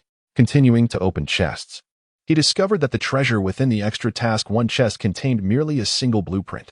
Storage room blueprint. Materials required: low-level space crystals 05. First order mutated organs 05. Note: a shelter of first order or above is required to utilize this blueprint. The blueprint is quite promising, though acquiring space crystals is a formidable challenge. At present, the only known avenue for obtaining space crystals is through treasure chests, with an exceedingly low drop rate. Moreover, numerous blueprints necessitate such materials, rendering the trading zone devoid of space crystal transactions. Lin Ye is in dire need of a storage room. Without a psychic workshop, there is scarcely any refuge left in the shelter. He hopes that tonight's nighttime activity will involve maze exploration, as opening more chests should suffice to gather the necessary materials. Having utilized the blueprint and submitted the frozen mutated organ, Lin Ye opened the chest for extra task 2, which contained 10 bottles of low-level nutrient solution. Since his promotion to first order, the efficacy of ordinary nutrient solutions has significantly diminished. Lin Ye finds himself consuming several bottles of the ordinary nutrient solution during each psychic cycle. This predicament brought to mind the blueprint for the low-level concentrated nutrient extractor. If he could successfully create that device, he should be well-stocked with nutrient solutions until he reaches 4th order. Unfortunately, acquiring 3rd order mutated organs proves to be a challenging endeavor. The treasure within the extra task 3 chest contained a tome. Guide to joining the cult of the Emerald Deity. It contains various foundational rituals developed by the cult of the Emerald Deity. Note: an introductory book on ritual studies. Lin Ye, as he perused the guide. The content evoked memories of the cult pamphlets he had previously received. The distinction, however, lay in the practicality of the information contained herein. Disregarding the persuasive rhetoric aimed at enticing readers to join, the guide meticulously detailed over a dozen diverse rituals, including one designed to connect with the Emerald City and commune with one's destined plant. What would happen if I were to perform this ritual in the sanctuary and plant the symbiotic flora there? Though this notion was tempting, Lin Ye ultimately dismissed it, as he had no desire to coexist with plants or be influenced by them. After tending to the spoils of his endeavors, Lin Ye began to care for the flora and fauna within the sanctuary while preparing breakfast for himself. Xiaohei had grown as robust as Lin Ye's calf, sprawled out like a cat, exposing its soft belly for Lin Ye's affection. Do you wish to venture outside? In a few days, I may not be able to afford your upkeep. There remained ample provisions in the sanctuary, yet given Xiaohei's rapid growth, it might soon find itself unable to pass through the door. As Lin Ye stroked Xiaohei's belly, he considered his responsibilities. If Xiaohei preferred to remain indoors, he would have to assist it in shedding some weight. Meow. Xiaohei wiggled its mouth, emitting a feline sound. You wish to go out? To reassure me? No need to rush. Let's wait a few days until you've grown a bit more, Lin Ye remarked, caressing Xiaohei's non-existent jaw. Meow. Xiaohei shifted its body, finding a more comfortable position. Having prepared breakfast, Lin Ye opened the group chat and poured himself a glass of orange juice. Is the upper floor not lacking either? Did you raid an armory? Could you refrain from boasting? How are we supposed to survive as mere waste? Damn, how dare you call yourself waste? You've chosen yet another challenging location. I'm nearly subsisting on water alone. Aha, eyebrow pencil. Thank you, stranger, for bringing a smile to my face. Old you. How are you still alive? You phone. I'm not only alive, but I can also go out for a stroll at night. Impressive. Can the restroom be used? You phone. After finishing breakfast, Lin Ye lay down on his bed to commence his daily simulation. Please choose to start a new simulation task or enter the simulation base. Enter simulation base. Please select the simulation base you wish to enter. Psychiatric hospital. There really was no choice. Simulated base personnel. Kevin's simulation can be terminated at any time. Lin Ye awoke in the staff dormitory, still inhabiting Kevin's body. Exiting the dormitory, Lin Ye meandered through the corridor. The psychiatric hospital now resembled a normal establishment, a stark contrast to its former self. Encountering several patients along the way, they greeted Lin Ye warmly, appearing remarkably normal. You've arrived. A lively and charming voice came from behind Mia's. Oh, hello, what should I do? Lin Ye momentarily found himself perplexed regarding the purpose of this stronghold and what his role might be within it. It matters not. You are an employee bound by a contract with the director. Here, no one can command you, Mia remarked, approaching Lin Ye and walking alongside him. As for me, I seldom indulge in idleness, for it instills within me a sense of guilt. Lin Ye hesitated, yet recalling the previous simulation, he neither evaded nor deceived. That is not quite right. Idleness is indeed the most righteous pursuit. Do you know why I labor? Mia leaned closer, her expression adorned with a mysterious smile. Is it perhaps to indulge in idleness? Lin Ye effortlessly guessed the correct answer. Precisely. Everyone requires a vocation, and the essence of work is to facilitate leisure. Thus, the very purpose of human existence is to embrace idleness, Mia asserted with conviction. Very well then, if I were to seek leisure, what might I engage in? Lin Ye surrendered to the wisdom of his senior. The library offers an abundance of options. There are numerous intriguing books within. However, some volumes may pose dangers, so it is advisable to consult the librarian beforehand. The patients here are all exceptionally gifted, possessing a keen sense of humor and artistic talents. You may converse with them, but be cautious of the special ward in the northern building, which houses particularly perilous patients. Their existence alone suffices to define danger, so it is prudent to avoid approaching those ward doors. Of course, room 419 is an exception, should you find the time. Feel free to engage in conversation with Her Highness. You may also learn patient care techniques from the staff, such as acquiring the art of preparing various injections from the head nurse, who excels in concocting medications. The underground chapel is equally intriguing. Father Christine worships multiple deities and is adept in the art of divine communication, allowing one to converse with the gods through him. Your friend frequently visits the chapel for confession. Mia spoke at length, reminiscent of a tour guide presenting attractions. How is Miles faring now? Through Mia's accounts, Lin Ye gained a certain understanding of the psychiatric hospital, discovering numerous aspects that piqued his interest. It is quite satisfactory. He is adapting far better than Kevin and is on the verge of fully integrating into this environment, Mia remarked meaningfully. Are you familiar with Kevin? Lin Ye, having established the simulation base for the first time, was uncertain about Kevin's circumstances in his absence. Undoubtedly, this is a psychiatric hospital, where your mental states are vastly different, easily discernible to any sane individual. Mia gazed into Lin Ye's eyes, as if attempting to glimpse the true Lin Ye, far away in the sanctuary. I hope Kevin adapts soon. If he cannot acclimate to this place, Lin Ye pondered the potential repercussions for the base. He will adapt, Mia asserted confidently. After a brief exchange, Mia vanished. Lin Ye contemplated for a moment before deciding to spend some time in the library. The library is located on the 3rd floor of the main building, while the staff dormitory is on the 1st floor. With the psychiatric hospital map provided by the head nurse in Kevin's possession, Lin Ye easily located the library. The library was devoid of any patrons. The patients here seemed disinclined towards reading. Lin Ye was unable to locate the librarian Mia had mentioned. The library boasted over a dozen large bookshelves, brimming with a variety of tomes, many of which pertained to mental health. Lin Ye randomly selected a book that piqued his interest and settled into an empty seat to read. The title was The ID, Hot Pot, Barbecue, and Cold Noodles. He immersed himself in the text, dedicating 2 hours to its completion. Was it intriguing? Indeed. It was so captivating that it made him wish to experience amnesia just to read it anew. Lin Ye felt a pleasant sense of ease. Having not relaxed in such a manner for quite some time, he resolved to return in the afternoon next time, as a leisurely afternoon was more conducive to reading. A beverage to savor would have made the experience even more delightful. Just then, a glass of orange-hued liquid appeared beside him. It resembled orange juice. I am the librarian. You may call me Bob. Bob glanced at the cup, yet offered no further comment. My name is Lin Ye. Bob, could you recommend some safe and engaging books? Lin Ye took a sip from the cup, confirming it was indeed orange juice. Of course, it has been quite a while since anyone visited this place to read. Bob selected a book from the shelf and handed it to Lin Ye, as he seldom recommended books. Lin Ye glanced at the title of the book he received, The Salted Fish and the Master of the World. Although the title lacked the allure of the previous book, Lin Ye earnestly delved into its pages. As Lin Ye immersed himself in the pages of his book, his spiritual seed appeared to absorb some form of nourishment, gradually flourishing. This seed would enhance his mental prowess in all aspects. Thus its growth held great significance for him.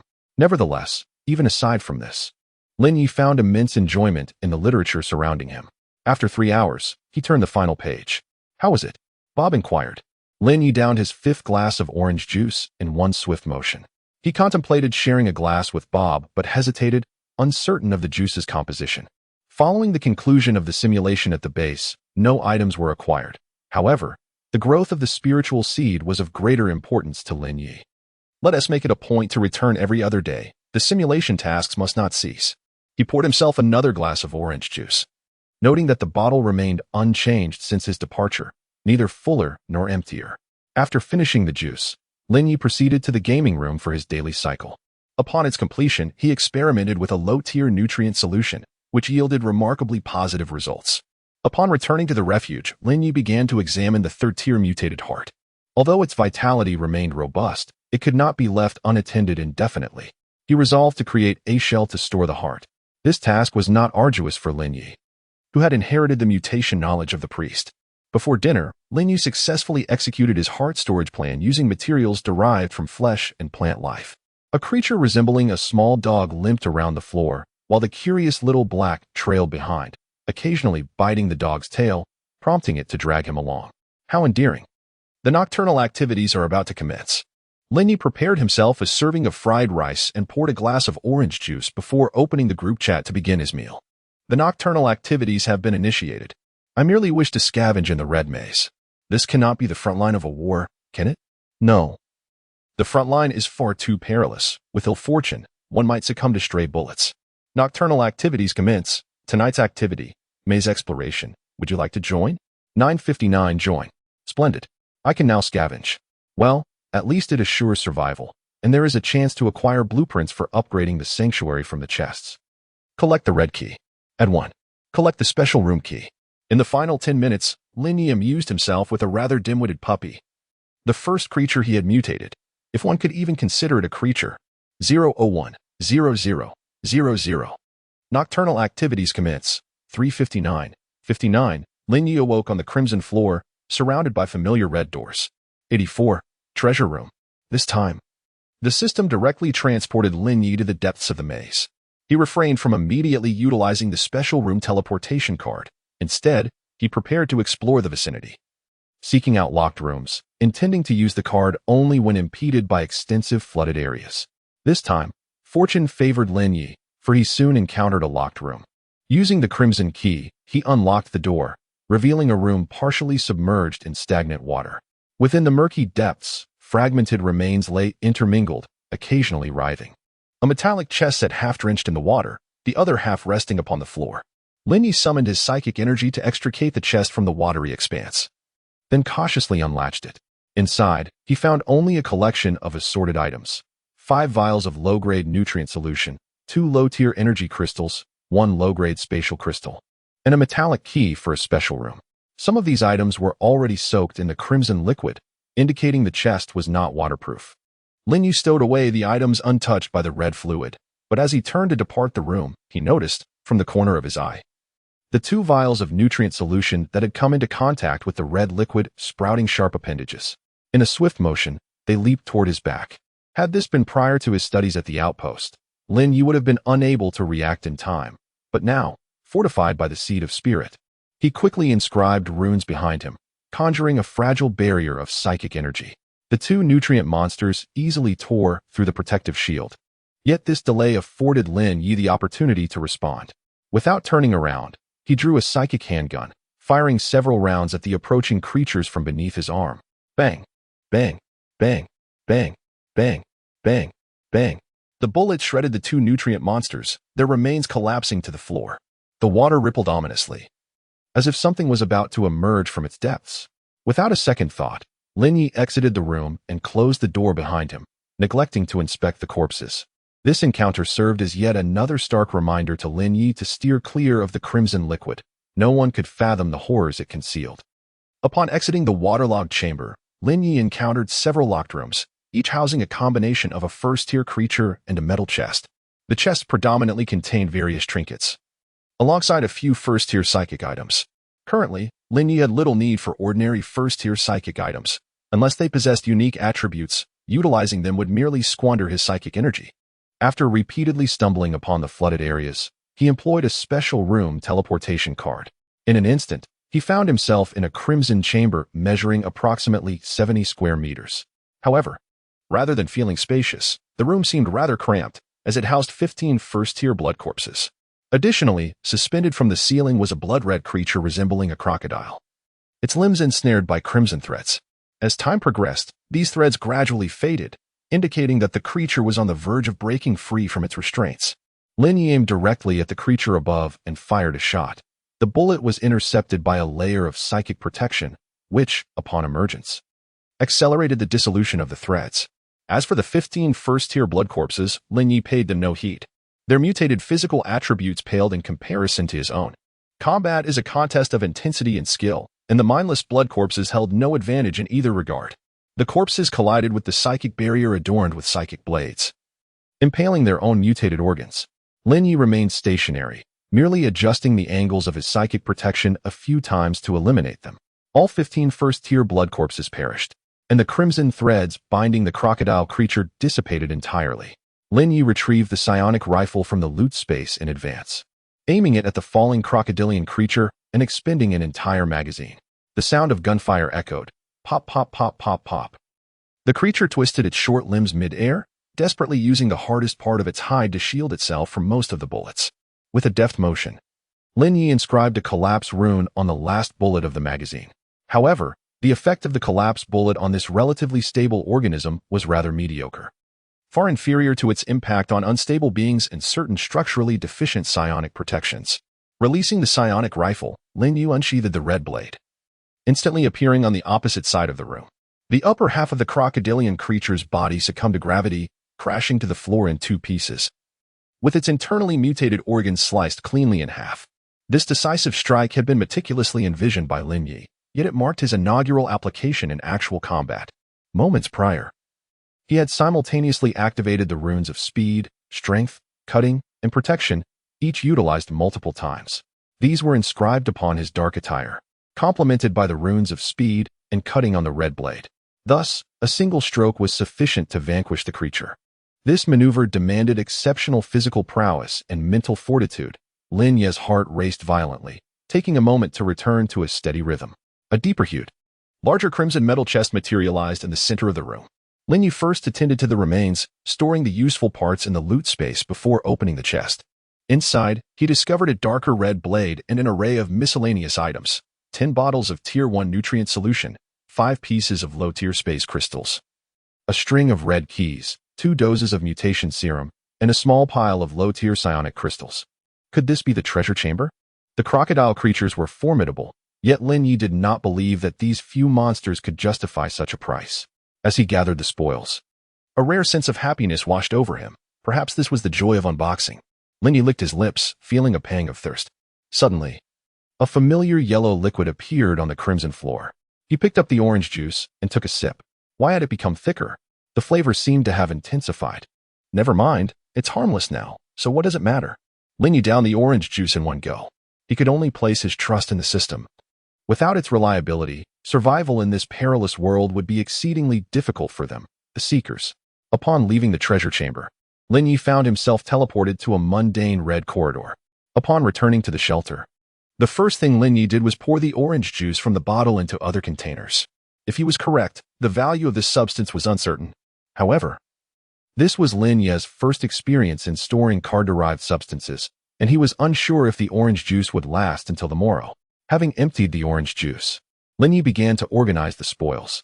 He first retrieved 5 low-tier spatial crystals, completing the storage room blueprint task. In the corner of the room, a pull door appeared leading downwards. Lin Ye opened it to reveal an underground storage room of at least 50 square meters. Wasn't he this on the third floor? Oh well, existence justifies reason. Without further thought, Lin Ye cleared out the bedroom and the psionic workshop, transferring a substantial amount of items to the basement.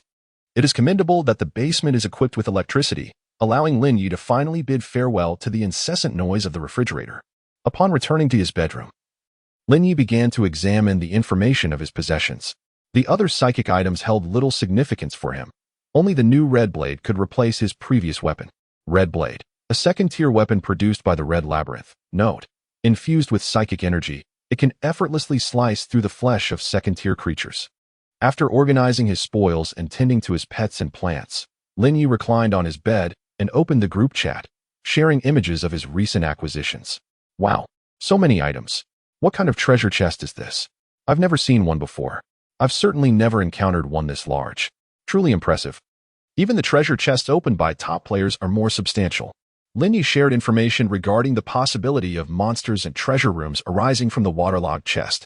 He was fortunate. Others could easily face calamity when encountering treasure chest monsters. There was even a risk that survivors might take away the contaminated items.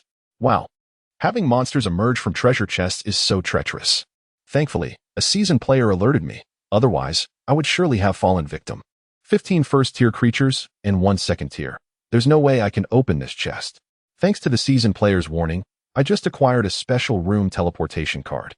If I attempt to use it now, I might be doomed. Huh? They've already ventured into the depths upstairs? Many advanced players have descended into the deeper levels.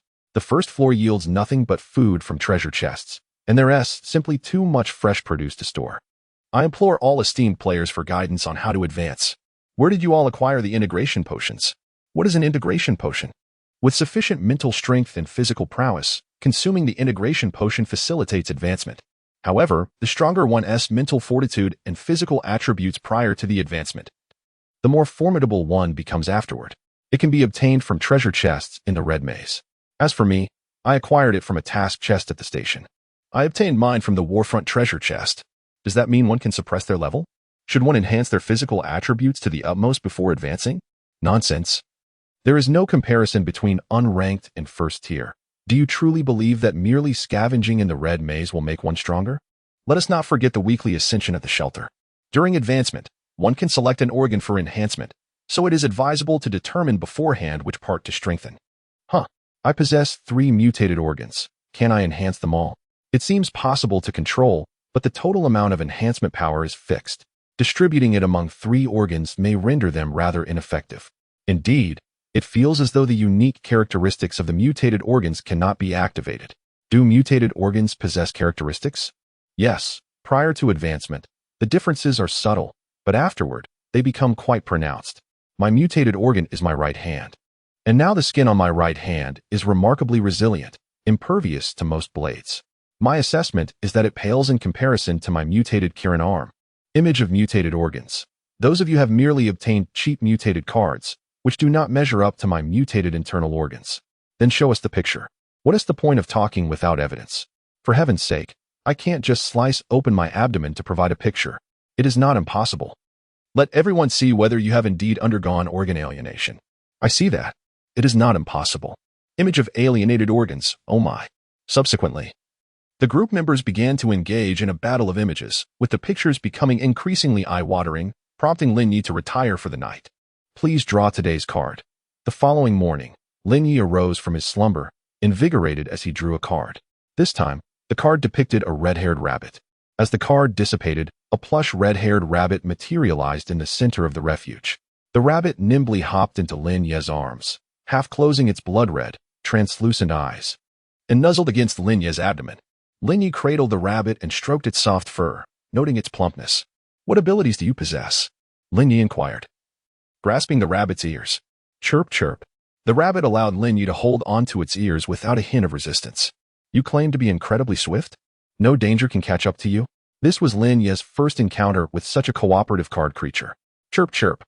The rabbit extended its tongue to lick Lin Ye's fingers, then waved its diminutive front limbs a few times. Just lend me that skill. And spare me the one that involves frenzied attacks, Lin Ye urged hastily. Although it sounded formidable, the skill for evading peril seemed far more valuable. Chirp, chirp. The rabbit nodded obediently. After a pleasant exchange with the rabbit, Lin Ye rescued the small dog that had been swallowed by Little Black, tended to the flora and fauna, and then prepared breakfast for himself and the rabbit. Following their meal, Lin Ye reclined on the bed, cradling the rabbit. Select to begin a new simulation task or enter the simulation base. Commence a new simulation task. Simulated Class D personnel. Henry, acquired special skill. Safe route, safe route. Upon utilizing this skill, you will be able to perceive a secure path. 1-1. Note, even if the world were to end, I would find a way to survive. Remaining simulation attempts. 10. Lin Ye opened his eyes, this time. It was not the usual transport vehicle initiation, but rather a relatively rare solitary confinement start. There were no screams outside. It seemed the base had not succumbed to chaos. Henry was a handsome young man, possessing average physical attributes, and appeared less like a criminal and more akin to a con artist. At this moment, the supervising officer opened the cell, gesturing for Lin Ye to follow him. Lin Ye was escorted to the laboratory, where the officer instructed him to lie on the bed, subsequently binding him with restraining straps. Various instruments and an exaggeratedly designed helmet adorned the bedside. A man clad in a white coat was adjusting the apparatus, with a row of marker pens tucked into the pocket of his lab coat. In the corner of the room stood several fully armed supervisory personnel. This time, Lin Ye refrained from stealthily pilfering the man's markers for writing in the restroom, as it would be too conspicuous to do so repeatedly. Moreover, the helmet and instruments this time bore significant differences from the last. If not for the organization's upgrade in equipment, then it must serve a different function altogether. Having learned from past experiences, Lin Ye felt no need for further reminders. After donning the helmet, the researchers beside him began to adjust the parameters of the apparatus. Once one of them pressed a switch, Lin Ye was engulfed in darkness and lost consciousness. Time became an indiscernible stretch until he regained his senses, finding himself in a peculiarly strange state. He was inhabiting the body of another individual. This sensation bore some resemblance to the simulations conducted by the system, yet it lacked their flawless execution. The device seemed to function as a conduit for consciousness transfer, transporting Lin Ye's awareness into another person. The original consciousness remained intact. If Lin Ye wished to seize control of the body, he would first need to either vanquish the existing consciousness or obtain its consent. This marked Lin Ye's inaugural and vivid encounter with the existence of spiritual awareness. In stark contrast to his own formidable consciousness, the other S was feeble. Should Lin Ye desire it, he could effortlessly obliterate the opposing consciousness and claim the body as his own. This recollection evoked memories of the labyrinth of consciousness, where the Lin Ye of that time may have felt equally powerless against the little knight. They were, in essence, the same being, and thus Lin Ye would likely make identical choices. After a moment of observation, Lin Ye gleaned the fundamental details of the other S identity. Qinan, a male age 17, a high school student. This world appeared to possess a certain awareness of spiritual energy, albeit with a generally moderate concentration of it in the environment.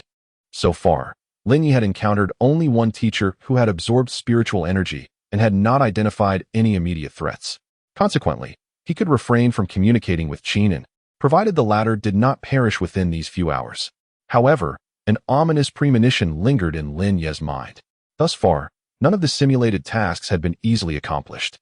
He took a brief moment of silence for Qinan. Qinan must not perish should he die. It would be unfortunate if Henry were to merely become a vegetative state rather than passing away entirely. If the organization can exploit even a vegetative state, I may find myself unable to simulate anew. To promptly address the impending troubles, Lin Ye resolved to converse with Qinan. Greetings. Lin Ye spoke to Qinan, who was lost in thought, staring at the blackboard. Though he was unable to vocalize, the two shared a singular body, allowing for mental communication. Qinan turned his head, bewildered, scanning his surroundings. He heard the voice, but could not discern its origin. If you wish to avoid being deemed insane, refrain from looking around aimlessly. I am communicating with you telepathically, Lin Ye instructed. Qinan responded with confusion. Who are you? I am a deity. Do you comprehend what a deity is? Lin Ye opted for a definition easily grasped by an ordinary individual. Am I insane? Qinan questioned. You are not insane, but remaining here could lead to your demise, Lin Ye warned. I see. You must be a con artist, right? A divine scam? What advanced technology is this? Qinan retorted. Do you truly believe you possess anything of value that would prompt me to deceive you with such advanced technology? Lin Ye countered. Very well, esteemed deity. I beseech you to spare my life. There is no need for me to rescue you. Simply declare your discomfort and request to leave this place, Lin Ye advised. Really? If I depart from here, I will be safe? Qinan inquired. Indeed, a calamity is likely to unfold shortly. Leaving the school should suffice to ensure your safety. Previously, it was not apparent, but now Lin Ye has begun to sense that something significant is about to transpire here. Qinan inquired, what about the others? He felt no tangible sense of the so-called calamity and remained preoccupied with the safety of others. Lin Ye responded, perhaps you should report the situation to the police, entrusting it to their capable hands. However, doing so may leave certain vulnerabilities, and you must be prepared for that. Lin Ye, unfamiliar with this world, could not make decisions for Qinan, as he could not constantly watch over him. The consequences would ultimately rest on Qinan's shoulders. Are you not a deity? Qinan pressed. Can you not resolve this calamity? Lin Ye replied, a deity serves as a guiding beacon in the spiritual realm, capable only of directing you forward, but unable to resolve calamities. A beacon is both useful and useless in this regard. Qinan wished to say more but was interrupted by Lin Ye. It is futile. It is already too late. An invisible barrier of spiritual energy enveloped the entire school, preventing anyone from leaving until it faltered. A group of individuals clad in black trench coats and masks invaded every occupied classroom, subduing both teachers and students. Their roles were clearly defined, their movements swift, and they possessed a certain familiarity with the school's layout, enabling them to swiftly seize control of the establishment. Lin Ye detected traces of spiritual energy aberration among the cloaked figures, identifying the leader as a first-tier energy wielder. It is indeed the terrorists of the doomsday cult. Qinan exclaimed in fear. What should I do, my lord? At this moment, Qinan finally felt fear. The doomsday cult is a notorious terrorist organization. Their black cloaks and white masks unmistakable and not to be imitated. It is said that they have instigated numerous perilous incidents, resulting in significant loss of life each time they make an appearance. Lin Ye, surviving is quite simple. Just lend me your body. I can handle the figure in the black coat in the classroom, and afterwards, we can find a place to hide. Qinan, did you not say that deities are merely markers? Lin Ye, then solve it on your own. I shall stand by to mourn your efforts. Qinan, I was mistaken. Lin Ye, occasionally, deities assist their followers in resolving dilemmas. That is the practice of many in my position. Qinan, am I already your follower? Lin Ye, it matters not to the divine. Qinan, then, revered deity, what price must I pay for you to save others? Lin Ye, do you not wish to hide? Qinan, it's not that I am unwilling. It just feels wrong. Lin Ye, what if I were to take your crush along as well? I assure you, I shall not intrude upon your privacy. Qinan, that seems rather inappropriate. Lin Ye, there is nothing inappropriate about it. You lack the power to save them. Finding solace amidst your classmates' cries is not without merit. Qinan, are you truly advising me to hide? Lin Ye, certainly, how else could I enjoy the spectacle? Qinan, you are not, perchance, the doomsday deity of a cult, are you? Lin Ye, such a suggestion is somewhat insulting. I am a genuine deity, quite upright, the kind that might inspire dread. Qinan, my apologies, revered deity, but I still do not wish to hide. Lin Ye hesitated to assist him, as he was uncertain of the cost Qinan would incur. The survival rate of D-class individuals possessed by him was far from guaranteed. Moreover, to resolve the predicament, he would need to absorb spiritual energy through Qinan's body, leading to irreversible alterations in this young vessel. He could freely utilize the bodies of those Class D individuals, for that was the price they were obliged to pay. Qinan had committed no wrongdoing, and as long as he remained indifferent to the fates of others, Lin Ye was confident in his ability to ensure Qinan's survival. Lin Ye, this is what you have stated. Qinan, your approach is somewhat unsettling. Lin Ye, I am merely confirming whether you possess the resolve to save your classmates at any cost. If not, it would be prudent for you to flee with me as soon as possible. Qinan, I do not possess such resolve, but I shall not hide. Lin Ye, that is the very essence of resolve, you fool. Lin Ye directly seized control of Qinan's body, as he required no consent from him. However, upon taking over, Lin Ye immediately realized he had erred. Rarely did Lin Ye make mistakes, yet he was not infallible. The simulation tasks had fostered an illusion that commanding another's body was a simple endeavor. Yet, an organization is not a system, and its apparatus is not a Class D simulator. Thus, the challenge of controlling Qinan's body was far greater than Lin Ye had anticipated. It felt akin to manipulating a character through a touchpad from behind a computer screen. Moreover, Qinan's body was exceedingly frail. incapable of even matching the weakest Class D individual, rendering it utterly insufficient to sustain Lin Ye's prolonged control. Lin Ye, your body is too weak to support my extended use. Qinan, what should we do then? Lin Ye, do you sense the spiritual energy within you? I shall assist you in channeling it. You must absorb it to strengthen your body. Once your physical condition improves, you will fare much better. Lin Ye could only instruct Qinan to cooperate with his actions. Under Lin Ye's guidance, Qinan clumsily began to absorb the surrounding spiritual energy, fortifying his own physique. In this tense scenario, the two figures clad in black trench coats merely aimed their firearms at them without taking further action. However, Lin Ye sensed the intense fluctuations of spiritual energy emanating from the playground outside. Regardless of the terrorists' intentions, time was not on their side. Qinan endeavored to absorb the surrounding spiritual energy, while Lin Ye contemplated how to engage in combat under such circumstances. He could not consistently control Qinan's body. A critical vulnerability in battle. Should he lose command at a pivotal moment, their fates would be sealed. At that moment, one of the individuals in black received instructions through an earpiece. The higher-ups have ordered me to take a few students down. I'll leave this to you. Understood, replied the other figure. The black-clad assailant aimed his weapon at a group of students huddled in the corner, declaring, "You five, come with me." "Please, no. I beg you, don't kill me. Woo-woo, Mom. Please spare me. I can pay. I have money. I can transfer any amount. Teacher, help." The chosen five pleaded desperately, mere ordinary youths who had never contemplated the specter of death, let alone faced it directly. The teacher nearby dared not glance at the black-clad figures or the frightened students. The gun's muzzle was less than 3 meters from him, and he had no desire to meet his end. "Let them go. I'll go with you," Yujing interjected, rising to her feet. As the class monitor and a preparatory member of the security bureau, she felt compelled to stand at the forefront, or perish at the vanguard.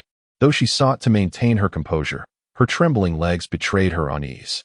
"Lin Ye, this girl is remarkable. She is far too precious for you. You are unlikely to win her over, so it would be wise to relinquish your pursuit." Qinan, oh divine one, is this truly the time for such remarks? Please, save her. I implore you to rescue her. Lin Ye, your pleas are futile. I can only intervene at a critical juncture. Whether she survives, whether you endure, and whether others remain unscathed rests solely upon your own actions. Qinan, what must I do? Lin Ye, follow my instructions without a shred of doubt. At the pivotal moment, I shall act, but before and after, the outcome lies in your hands. One misstep, and you all shall perish. Of course, I too share in this fate. It is only fair. Qinan, I understand. Lin Ye, now. Rise and move as close as possible to that figure in the black trench coat. The closer, the better. Qinan stood and approached the figure clad in black, declaring, "Count me in." Qinan? Yujing gazed at him in astonishment. She had little impression of this classmate, only recalling that he appeared rather reclusive. How intriguing that two would voluntarily step forward. I hope you maintain such bravery. Now, either come forth or perish. Do not make me repeat myself. The figure in black aimed a firearm at the 3 students nearest to him, intimidating them. Trembling, the 3 students were compelled to shuffle forward. At this moment, Qinan was less than a meter away from the black-clad figure, who had evidently discerned Qinan's intentions but chose not to impede his approach. He believed that even if Qinan drew nearer, he posed no threat. This belief was not entirely erroneous, provided that Qinan remained as he was. However, Qinan's right arm measured approximately 70 centimeters, rendering this proximity quite perilous. Lin Ye took control of Qinan's body, channeling his energy into his right arm and the fingertips of his right hand. As he moved, he casually swung his right arm, and in the blink of an eye, his hand pierced through the chest of the man in the black trench coat, extracting his heart. The hand fell away, conveniently seizing the handgun that was tucked into the waistband of the trench coat. He disengaged the safety, and before the body crumpled to the ground, he fired a shot that exploded the head of the second man in black. Bang! Until the moment of death, neither of the men in black comprehended what had transpired. Lin Ye urged, "Hurry, secure their weapons. The terrorists next door are approaching." Qinan exclaimed, "What?" Yes, he was astounded. The actions of the divine being were so swift that even from a first-person perspective, he struggled to grasp the unfolding events.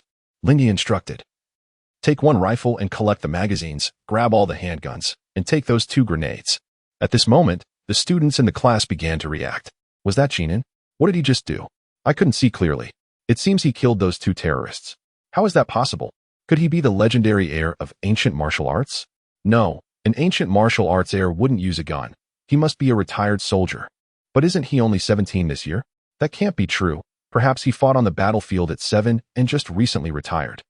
But I have known him since elementary school. Yu Jing approached the corpse, picked up another rifle, and said, "Thank you, classmate Qin. You must be a formal member of the Security Bureau, right?" "Huh, I'm not. What is the Security Bureau?" Before Qin could elaborate, he was interrupted by Lin Ye. "Point the gun at the front door." Qin hastily directed the muzzle toward the front door, while Lin Ye seized the moment to switch gears, explosively dispatching two foes with precision. Bang! Bang! Lin Ye instructed, "Provide her with 2 magazines and a modest silhouette. Refrain from unnecessary chatter." It was only after Qin complied that he realized the gravity of his actions. "Why must I give her magazines?" he inquired. "Rest assured, I am here. If I can't even woo a woman, I certainly won't have the time to teach you while engaged in murder." Although Lin Ye was also a novice, his swiftness behind the wheel was unimpeded. "I have no intention of courting her," Qin protested. "No need to explain yourself." "Do you know why sinners are drawn to confession?" Lin Ye retorted. "Why?" Qin asked. "Because they recognize their wrongdoings yet refuse to alter their course." Before the tempest, Qin confessed, "I admit my guilt, O divine being. I truly harbor feelings for Yu Jing." Lin Ye responded, "Then you must strive harder. Divine intervention is not guaranteed every time you wish to rescue her." "You are correct," Qin conceded. "Your tone reminds me of a departed acquaintance," Lin Ye mused. "Do divine beings have acquaintances?" Qin queried. "Indeed. Now proceed to the entrance and seize the grenade, removing the safety pin." Without hesitation or inquiry, Qin approached the door and removed the pin from the grenade. Lin Ye then took control, calculating the optimal angle to hurl the grenade, which swiftly collided with the wall, rebounding into the crowd and detonating. Boom. "Raise your rifle and advance into the corridor," Lin Ye commanded. Qin lifted his rifle and entered the corridor as Lin Ye took over, unleashing a barrage of shots that obliterated the heads of all in black trench coats, regardless of their capacity to retaliate. Bang, bang, bang, bang, bang, bang, bang. Several remaining figures in black peeked from the classroom. Lin Ye, unfazed, promptly dispatched them as well. Bang, bang, bang. Lin Ye approached the rear door of the classroom, careful not to expose himself. Qin swiftly advanced, and Lin Ye took control of his body, inserting the muzzle of his firearm into the crack of the door, delivering a lethal shot that shattered the skull of the figure clad in a black trench coat hiding within the classroom. He did not need to observe the adversary's position. His mental acuity provided the answer. Thus, the duo systematically eliminated all the figures in black across the entire floor. The rescued students remained inside the classroom, while several courageous teachers armed themselves and ventured into the corridor to locate Qin. "You must be with the Security Bureau, correct? I heard from Yu Jing. What shall we do next?" Teacher Wang, clutching a rifle, displayed an expression resolute to confront the terrorists. Lin Ye instructed, "Inform them that the responsibility for the terrorists lies with you. Their task is to escort the students to the front entrance and find a secure location to take refuge. Once the psychic barrier dissipates, they must lead the students away from the school immediately. Speak calmly and refrain from fidgeting," Lin Ye added. The school's layout was not overly complicated, comprising 2 main teaching buildings, a playground adjacent to the rear entrance, with the teaching buildings separating the playground from the front yard.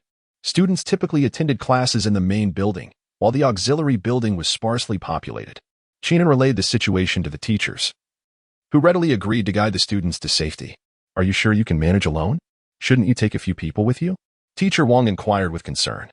"Do not worry. I will handle them," Lin Ye assured. "I'll accompany you," Yu Jing said earnestly, armed and resolute. It would be wiser for you to stay with the teachers," Qin interjected gently. "This area will be perilous. That is precisely why I wish to be with you. Rest assured, I will not be a hindrance." Yu Jing acknowledged that she was far inferior to Qin in every aspect, yet she would not seek refuge. Lin Ye stated, "Let us proceed downstairs to eliminate the remaining black-clad figures. Once we have resolved the turmoil on the playground, we can indulge in romance." Qin agreed. The trio swiftly dealt with the few remaining black-clad figures on the lower floors. Yu Jing exhibited surprisingly proficient marksmanship. However, some of the black-clad figures had taken students hostage and fled to the playground. The teachers were guiding the students towards the main entrance. But as long as the psychic barrier remained, escape was impossible.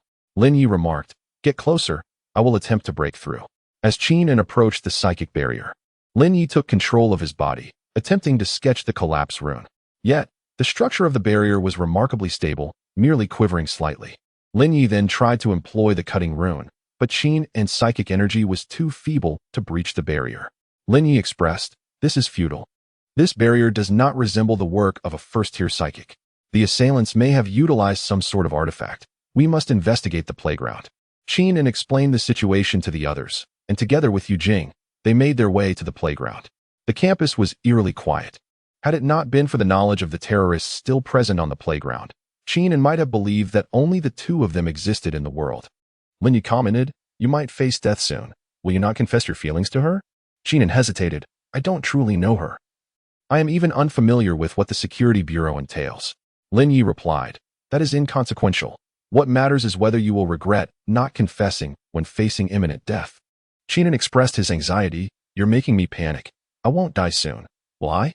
Lin Ye cautioned, "The enemy is an unknown first-tier psychic. I do not possess absolute certainty that I can defeat him using your body. Even the divine has its limitations." Qin felt a sudden sense of reassurance wash over him. Lin Ye replied, "That is indeed wonderful." However, it was evident that Qin did not grasp the full implication of Lin Ye's words. The absence of certainty meant there existed a possibility of failure, and failure equated to demise. It was a binary choice, 0 or 1, nothing more. This encapsulated Lin Ye's approach to matters. Yet, he chose not to elucidate further, opting instead to allow Qin the comfort of either surviving or perishing. As the two traversed the educational building and entered the playground, Qin and Yu Jing raised their weapons, discovering that only a singular living being remained on the field, the leading first-tier spiritual energy user. Lin Ye instructed, "Do not waste ammunition. Approach him.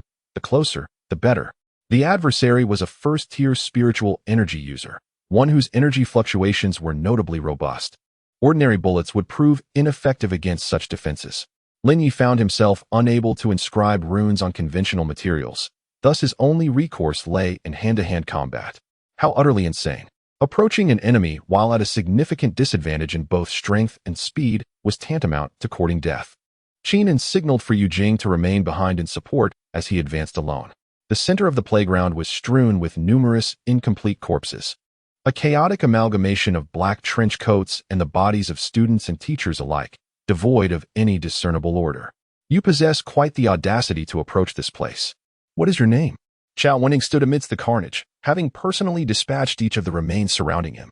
"Qin," he replied, steadily inching closer to Chao Wenting, unfazed by fear and resolutely adhering to the divine instructions imparted to him. Chao Wenting scanned Qin with his mental prowess, yet found nothing that posed a threat, which only piqued his curiosity regarding Qin further. "I am not afraid. It is you who should be apprehensive." Qin endeavored to shield himself from the gruesome remnants surrounding him and the metallic scent of blood lodged within his nostrils as he continued to approach his adversary. "Are you afraid? Young man, do you know what the doomsday cult is? Only those who were truly desperate yearn for the end of days. I have lost everything. What more is there to fear?" His voice carried a note of resignation. "Certainly, one fears a meaningless death." Lin Ye took control of the body, possessing only a rudimentary understanding of ritualistic practices, but fortunately, his opponent was not significantly more skilled. "Oh, a change in personnel?" Chao Wenting discerned the shift in Qin's demeanor at a glance. He had encountered numerous individuals, and the aura between people varied greatly. "Your ritual appears rather hasty, which has led me to ponder for a moment on how to proceed." Lin Ye, however, had no intention of engaging in idle conversation with his opponent. He typically reserved friendly exchanges for moments of victory. At present, he required time to inscribe runes upon Qin, a task only feasible while he retained control of the body, and the runes would not endure for long. The materials were subpar, leaving Lin Ye with limited options. Consequently, he found himself in the awkward position of making small talk. "I must admit, I am a novice in this endeavor. My foundation is somewhat lacking." Chao Wenting remained poised, sensing that his adversary was attempting to provoke him into action. "You are relying on that item in your possession to create the energy barrier, are you not? The ritual here seems intricately linked to it. Once it is compromised, everything will come to an end." Lin Ye relaxed his body, making the final preparations before engaging. "You are correct. However, there are still 59 seconds remaining. How do you intend to destroy it?" Chao Wenting tensed, the seconds ticking away as victory loomed near. Yet he dared not relax his vigilance. Empowered by the runes of strength, speed, and cutting, these two arms have transcended the boundaries of the first tier. Chao Wenting deftly sidestepped a lethal strike, only to be slashed across the chest by Lin Ye. A gray cube, its material unknown, slipped from his grasp. Sent skidding away by a kick from Lin Ye, Yu Jing intercepted the cube, firing several shots at it, yet found that the bullets left not a single mark upon its surface. Engaged in close combat, Lin Ye and Chao Wenting were both masters of melee, but Qin En's physical capabilities were woefully inadequate. As the effects of the runes gradually waned, Lin Ye found himself perpetually defending against his opponent's assaults. You may have postponed the apocalypse, but what does that truly matter? They cannot destroy the cube, and once I eliminate you, the rest shall perish. Chao Wenting gritted his teeth. Is that so? Then give it your all, Lin Ye responded, unfazed by his adversary's words. He meticulously contemplated the myriad possibilities that could arise from each of his actions. The surprise attack had the potential to eliminate his foe, yet if that failed, it was of little consequence. When he had kicked the cube away, he had inscribed it with a collapse rune.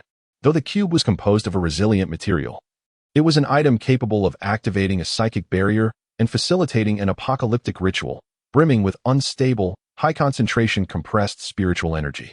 Even explosives would treat it with a modicum of respect. Naturally, the doomsday cult would not wander about with a volatile bomb, thus it possessed a degree of stability. The collapse rune could not induce an immediate explosion. However, if someone were to continuously fire upon a system on the brink of collapse, the outcome was uncertain. The gunfire persisted. Yu Jing would not cease until every effort had been exhausted. I have a fondness for earnest individuals. She is rather charming, is she not? Sensing a hint of unstable spiritual energy fluctuations, Lin Ye kindly alerted Chao Wenting. Impossible. Realizing the overflow of spiritual energy emanating from the cube, Chao Wenting immediately abandoned his entanglement with Lin Ye and dashed towards the cube. A few aberrant corpses, influenced by the distorted runes, lunged at Chao Wenting, momentarily hindering his progress. This was the vengeance of the dead. Seizing the opportunity, Lin Ye swiftly moved to Yu Jing's side, scooping her up and fleeing outward. The explosion had become inevitable, the spiritual barrier on the verge of collapse. Their only objective now was to distance themselves from the epicenter of the impending blast. In the final moments of the cube's destruction, Chao Wenting roared as he charged towards Lin Ye with the cube in hand, only to be torn to shreds by the frenzied spiritual energy. Leave me behind. You alone still have a chance of survival, Yu Jing exclaimed in despair, her eyes fixed on the visibly raging spiritual energy behind them. Hush, do not succumb to despair, for it can never catch up with us. Lin Ye invoked a special skill, Safe Route. A verdant path of safety materialized within his sight, and he advanced along it, the tumultuous spiritual energy swirling past them without inflicting a scratch. The teaching building was obliterated by the furious energy, and Lin Ye navigated through the scattered steel and concrete, forging a path through the collapsing structure. This position is favorable. Do not close your eyes, for what comes next will be spectacular. His mission had reached its conclusion. Now it was the youth's time to shine. A deluge of debris and chaotic spiritual energy surged past them, as though the apocalypse had truly arrived. Out of trust in the divine presence, Qin En refrained from kneeling on the ground to await his demise. Yu Jing, on the other hand, gazed around in exhilaration, eager to claim this magnificent spectacle as her own. Lin Ye cast a somewhat regretful glance at the girl standing beside him. Given a choice, he would prefer to collaborate with someone like her, for it would undoubtedly be an engaging endeavor. Lin Ye, I suppose it's time for me to take my leave. Perhaps you should say something to the person beside you? Qin En, thank you, divine presence. I aspire to become your devotee. Could you enlighten me on how to proceed? Does our church possess any doctrines? Uncertain of how to express his gratitude to the deity, Qin En opted for the most conventional approach. Doctrines? I don't even have any followers. Well, never mind. Lin Ye, simply pursue what you wish to do. Qin En, pardon? Lin Ye, that is the doctrine. Engage in what you desire. If you wish to eat, eat. If you wish to sleep, sleep. If you wish to kill, kill. If you wish to confess, confess. Leave no regrets, and never harbor remorse. Qin En, but what if I cannot fulfill that? Will the divine presence punish me? Lin Ye, I will not. But should you fail to achieve what you are capable of, one day you shall pay the price. Qin En, I understand. As the explosion ceased, sunlight cascaded upon the ruins, with teachers and students in the distance hastily escaping the school. Qin En turned to look at Yu Jing. who, despite being covered in dirt, still retained a hint of excitement. He refrained from confessing the divine presence had departed, and he felt he was not yet worthy of such a gesture. Lin Ye. Oh, by the way, that male teacher with long hair might be an accomplice of the terrorists. At that moment, I had no time to deal with him, and it wouldn't have been appropriate to use your body to eliminate him, so please be cautious. If it becomes too troublesome, you could inform your girlfriend. She should be capable of handling it. 90. Master of Escape simulation ended. Remaining simulation attempts. 10. And use simulation attempts. Do you wish to acquire core item? Acquire. Obtained core item. Consciousness transfer device X1. Obtained title. Master of Escape. Lin Ye rose from the bed, the red-haired rabbit still slumbering in his arms. In the center of the refuge lay a complex machine, reminiscent of the previous consciousness uploading device. Consciousness transfer device, developed by the organization. This device can transfer consciousness to other dimensions. Due to the randomness of the transfer, many D-class personnel have perished during the testing of the device. Note: can be exchanged for a blank identity card. The consciousness transfer device was the intricate apparatus Lin Ye had just tested, adorned with numerous buttons of unclear purpose. Similar to the consciousness uploading device, it possessed some form of security certification technology that rendered it unusable to him.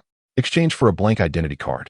Previously, Lin Ye had also acquired a Saintus identity card, the purpose of which remained unknown. As the consciousness transfer device vanished, a card of indeterminate material appeared in the center of the refuge. Lin Ye picked up the card, examining the system's introduction. Identity card blank.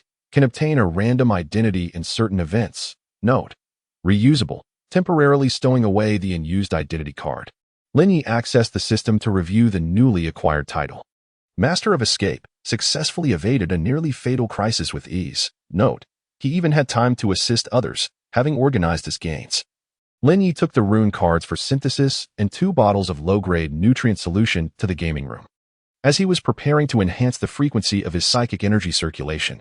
However, he intended to proceed gradually, waiting for his body to acclimate to this frequency before attempting to increase it. The red-haired rabbit had awoken and was currently playing with the little black one and the puppy, who lay on the ground feigning death without resistance. Lin Ye retrieved a batch of materials from the basement into the psychic energy workshop, beginning to sort through the chaotic knowledge in his mind and testing the effects of rune synthesis. It was not until the evening activities were about to commence that Lin Ye emerged from the workshop to tend to the flora and fauna and prepare his dinner. Through his experiments, Lin Ye discovered that the effects of rune synthesis were even less remarkable than he had anticipated. To utilize synthesized runes effectively, one must comprehend the properties of the synthesis materials, for otherwise, it would merely squander psychic energy and yield a plethora of utterly useless detritus. Even combining 2 identical items would result in their destruction rather than a harmonious sum. It was akin to forcibly merging 2 intact ice pops, resulting only in an unappealing creation. Ultimately, this predicament stemmed from Lin Ye's inadequate level of synthesis skill, rendering him incapable of executing precise operations. After an afternoon filled with failures, Lin Ye, while preparing dinner, casually sketched synthesis runes, ultimately crafting a table laden with uniquely shaped dishes. For instance, he created a humanoid omelet composed of 2 fried eggs. Lin Ye whimsically captured this extraordinary meal and shared it in the group chat. Is the big shot at it again? What on earth is this? Don't scrutinize it too closely. It's a bit odd. How peculiar. Let me take another look. Truly impressive. Even cooking seems to burst with creativity for this master. Why has he the big shot been selling spiritual items lately? Lin Ye responded. I've been researching synthesis runes recently. This is the result. It's remarkable, eagerly anticipating the new products from the master. Say, did you study art before joining us? Brothers, what event do we have tonight? Hard to say, hopefully a sight task. Anything but a frontline war. I can handle the rest. What about Lao Yu? Come on. Say something. Yufeng replied here. Truly alive, I concede. Who should I give the coin to? That depends on how long he can endure. Speaking of Lao Yu, there was a monster peering through my window last night. Oh, I encountered something similar. What kind of monster? A brain covered in eyes that could fly. Are you describing the dish crafted by the master? Strangely enough, it does bear a resemblance. Art originates from life? Nighttime activities commence. Tonight's activity. Sight task. Would you like to join? Join. How splendid. Once again, I have the opportunity for a zero-cost purchase. I sincerely hope to encounter some secure sites this time. I kindly request a city station, merely hoping that fortune does not frown upon me this time. As the final moments tick away, Lin Ye, fully equipped, sits at the edge of his bed, cradling a plump rabbit that nestles contentedly in his embrace, allowing him to stroke its fur. The bus travels along the highway, yet has not yet approached the designated station. In this chatroom, for individuals are present. Please select a station to disembark, survive until the bus arrives tomorrow, and then depart from the station. Note, after 10 stations, the bus will enter the shallow sea region. Acquire special skill, safe route, safe route. Upon utilizing this skill, you will be able to perceive a safe path. 1-1. Note, even if the world ends, I can carve out a path for survival. Ding Wei, Lin Ye esteemed one. Ding Wei, a young man in his 20s with a buzz cut, is clad in an olive green combat uniform, wielding a psychic rifle, exhibiting clear signs of mutation. Lin Ye, are you from the same district as I? Ding Wei, no, but I have studied your psychic energy circulation diagram. I am truly grateful. Lin Ye, no need for thanks. Xia Shi, what is this psychic energy circulation diagram? Xia Shi, appearing to be around 20, is dressed in a convenient deep blue tracksuit. Her striking features and shoulder-length hair suggest she has cut it herself. Lin Ye shares the psychic energy circulation diagram in the chatroom. Lu Rue, isn't this the diagram I purchased for 10 red coins a couple of days ago? It seems there has been a misunderstanding. Alas, I have inadvertently purchased a counterfeit version. Lu Rue is a girl of 17 or 18, donned in a somewhat tattered school uniform, exuding an air of naivety. Lin Ye, could you kindly share this in your group? Ding Wei, it has already circulated within our group. Xia Shi, understood. Lu Rue, acknowledged. Amidst their casual banter, the bus arrived at its inaugural stop. Outside lay an endless expanse of desert, with the heat permeating even the confines of the bus. Ding Wei, shall we take another look? Lu Rue, I am amenable. Lin Ye, agreed. Station 91. 10 minutes later, the bus reached its second stop. Outside was a desolate city, shrouded in a gray sky, devoid of any signs of life. Lin Ye, on to the next. This place feels rather unsettling. Ding Wei, I share the same sentiment. Xia Shi, indeed. Lu Rue, I sense nothing at all. After another 10 minutes, they arrived at the third stop. Outside stood a restaurant, with a guard at the entrance fixated intently on the bus, more precisely, on the passengers within. Xia Shi, I enjoy cooking, yet I am not fond of becoming a dish myself. Ding Wei, cooking is not to my liking. Lin Ye, I am indifferent. I usually prepare my own meals at home. Lu Rue, I relish dining. This restaurant evidently harbored significant issues, as they could not even discern the rank of the guard at their doorstep, hence no one suggested alighting. 10 minutes later, they arrived at the fourth stop. The fourth stop was enveloped in darkness, revealing a city with an oddly twisted architectural style, under the ominous gaze of a blood moon suspended in the sky, its silvery rays seemingly entwined with the city itself. Xia Shi, shall we explore? If we manage to emerge alive, I believe we shall return laden with treasures. Ding Wei, if you wish to seek death, you may do so alone. Lu Rue, I shall not go either. Lin Ye, I concur, it seems we may never escape. The bus commenced its journey, and after 10 minutes, we arrived at the fifth stop. This stop, too, was a city, yet it appeared remarkably normal. Although there were no living souls at the city's perimeter, one could observe aberrant creatures wandering about. Lin Ye, this place seems rather pleasant. Xia Shi, I have no objections, let us settle here. Lu Rue, I, too, harbor no dissent. But is this city not too pristine? Lin Ye, she speaks the truth. Shall we proceed to the next stop? Xia Shi, there are not many stops remaining. What if the subsequent ones pose dangers? Have you ventured into the shallow sea region? Ding Wei, let us disembark here. The city's environment is intricate, and even if peril lurks, we can find refuge. Lin Ye attentively surveyed the city outside the window, sensing no imminent danger. Lin Ye, then let us alight here. Stop selection complete. Additional tasks acquired, optional. 1. Survive 2. Survive 3. Survive, Lin Ye. It is over. Xia Shi, I apologize. I should not have insisted on disembarking here. Ding Wei, do not fret. Perhaps this is merely a jest from the system? Lu Rue, I have never witnessed the system indulge in humor. Lin Ye, there is no choice but to venture in. As long as it is not a guaranteed death zone, there must be a way to escape. Lin Ye and Ding Wei led the way, while Xia Shi and Lu Rue kept a vigilant watch behind them. The four of them cautiously entered the city, apart from the absence of any other individuals. The interior of the city revealed no anomalies. The buildings stood intact, amenities were ample, and the supermarket shelves brimmed with an array of goods. They can find the majority of essential supplies here. If there are no additional tasks issued by the system, they should have already dispersed to gather their spoils. The four traversed a commercial street, yet no anomalies were detected. Xiaxi, what should we do? I cannot sense the source of danger at all. Lin Ye, neither can I. Perhaps it is because the peril has yet to manifest. I suggest we establish a stronghold, so that even if the surrounding environment shifts unexpectedly, we can gain a moment's respite to react. Dingwei, I concur. Xiaxi, agreed. I possess an item capable of erecting a psychic barrier. Lu Rui, I can assist with miscellaneous tasks. The quartet soon stumbled upon a small supermarket near an exit, reminiscent of their initial station mission. However, this supermarket was even smaller, comprising only a single floor with an area of less than 200 square meters. The concentration of psychic energy within the city remained normal. With just a few altered materials, Lin Ye could inscribe protective runes on the supermarket's walls. They split up to commence their hunt for nearby mutated creatures. After procuring the first batch of corpses, Lin Ye and Xiaxi set about establishing the psychic defenses inside the supermarket, while Dingwei and Lu Rui continued their hunt outside.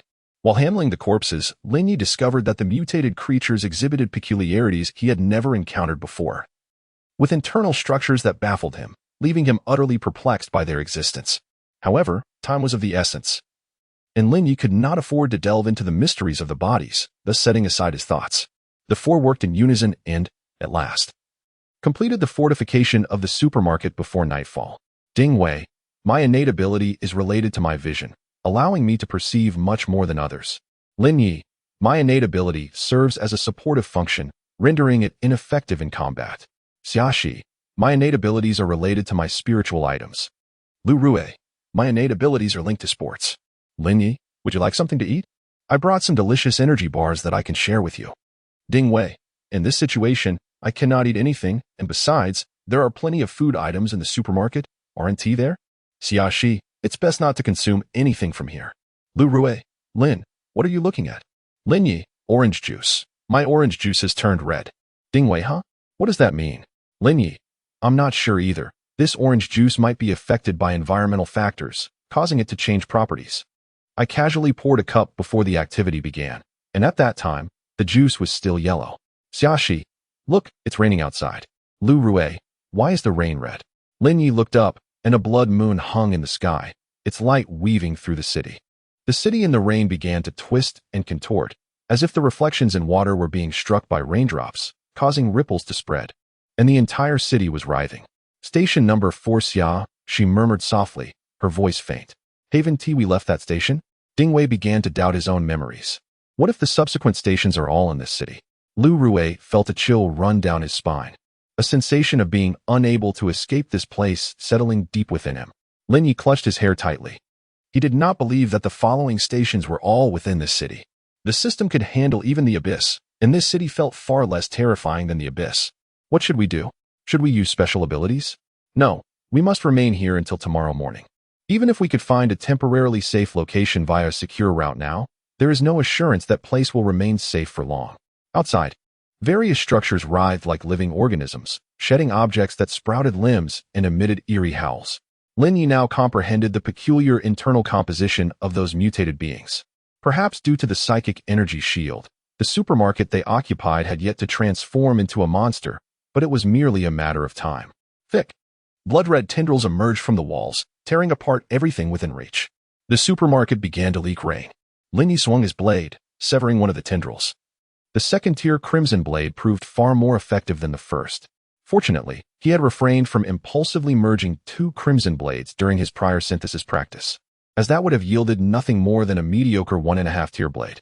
The number of leaks increased, compounded by the ever-multiplying tendrils, and the safe zones within the supermarket gradually diminished. A drop of rain fell onto Dingwei's combat suit, seeping through and causing a red and white muscle to sprout from his arm, piercing through the fabric and lunging toward his head. Dingwei turned to evade the muscle's thrust, narrowly avoiding contact as it grew an eye-like structure, locking gazes with him at an alarming proximity. Lin Ye swiftly cut away the proliferating muscle from Dingwei's right arm, revealing a wound deep enough to expose bone, as the appendage had already begun to burrow deeper. Thank you, Dingwei exclaimed, pulling out a bandage to wrap the injury. The bandage, an item imbued with psychic energy, could swiftly stabilize the wound. No, but if this continues, we shall soon perish here. Do you have any thoughts? Even if they are unachievable, it is worth considering. This time, Lin Ye is also at a loss, although his physical condition is more stable than Ding Wei's. He cannot confront the torrential rain head-on. Should they lose their stronghold in the supermarket? He would have no choice but to abandon his companions and attempt to escape via a safer route. Yet, safety is not guaranteed indefinitely. He must endure the night here. With no one knowing what calamities may unfold next, I can manipulate spiritual energy items. Theoretically, this building qualifies as one, but its vastness renders precise control impossible. Moreover, once it undergoes a certain degree of distortion, I will lose my grasp over it, compounded by the inadequacy of my mental strength. Xiaoxi dodges the rain with great difficulty, unwilling to suffer the same fate as Ding Wei. Take this, control it. I will inscribe runes on its surface. Do not let it hinder me. I shall handle the defense and slow down the aberration. Lin Ye retrieved a vial of mental strength potion from the spoil space and tossed it to Xiaoxi. Focus on your control. I will shield you from the rain. Lu Rui approached Xiaoxi, producing a cloak from the spoil space to shield the two of them. As the rain cascaded upon the cloak, tiny threads of crimson emerged from its surface, yet they did not affect the two sheltered beneath. Crouching on the ground, Xiaoxi placed her hands upon the earth, attempting to control the supermarket. She had tried this previously, but at that time, the supermarket was not yet a spiritual energy item. She refrained from consuming the potion outright, opting instead to exhaust her mental strength before drinking it. In truth, she had no certainty of success, yet it was a preferable alternative to waiting for death. Under Xiaoxi's manipulation, the surrounding tendrils quickly became docile and obedient. Lin Ye continuously replenished the alienated spiritual energy shield atop the roof, gradually reducing the leaks. Can you control just a small area? Perhaps the restroom?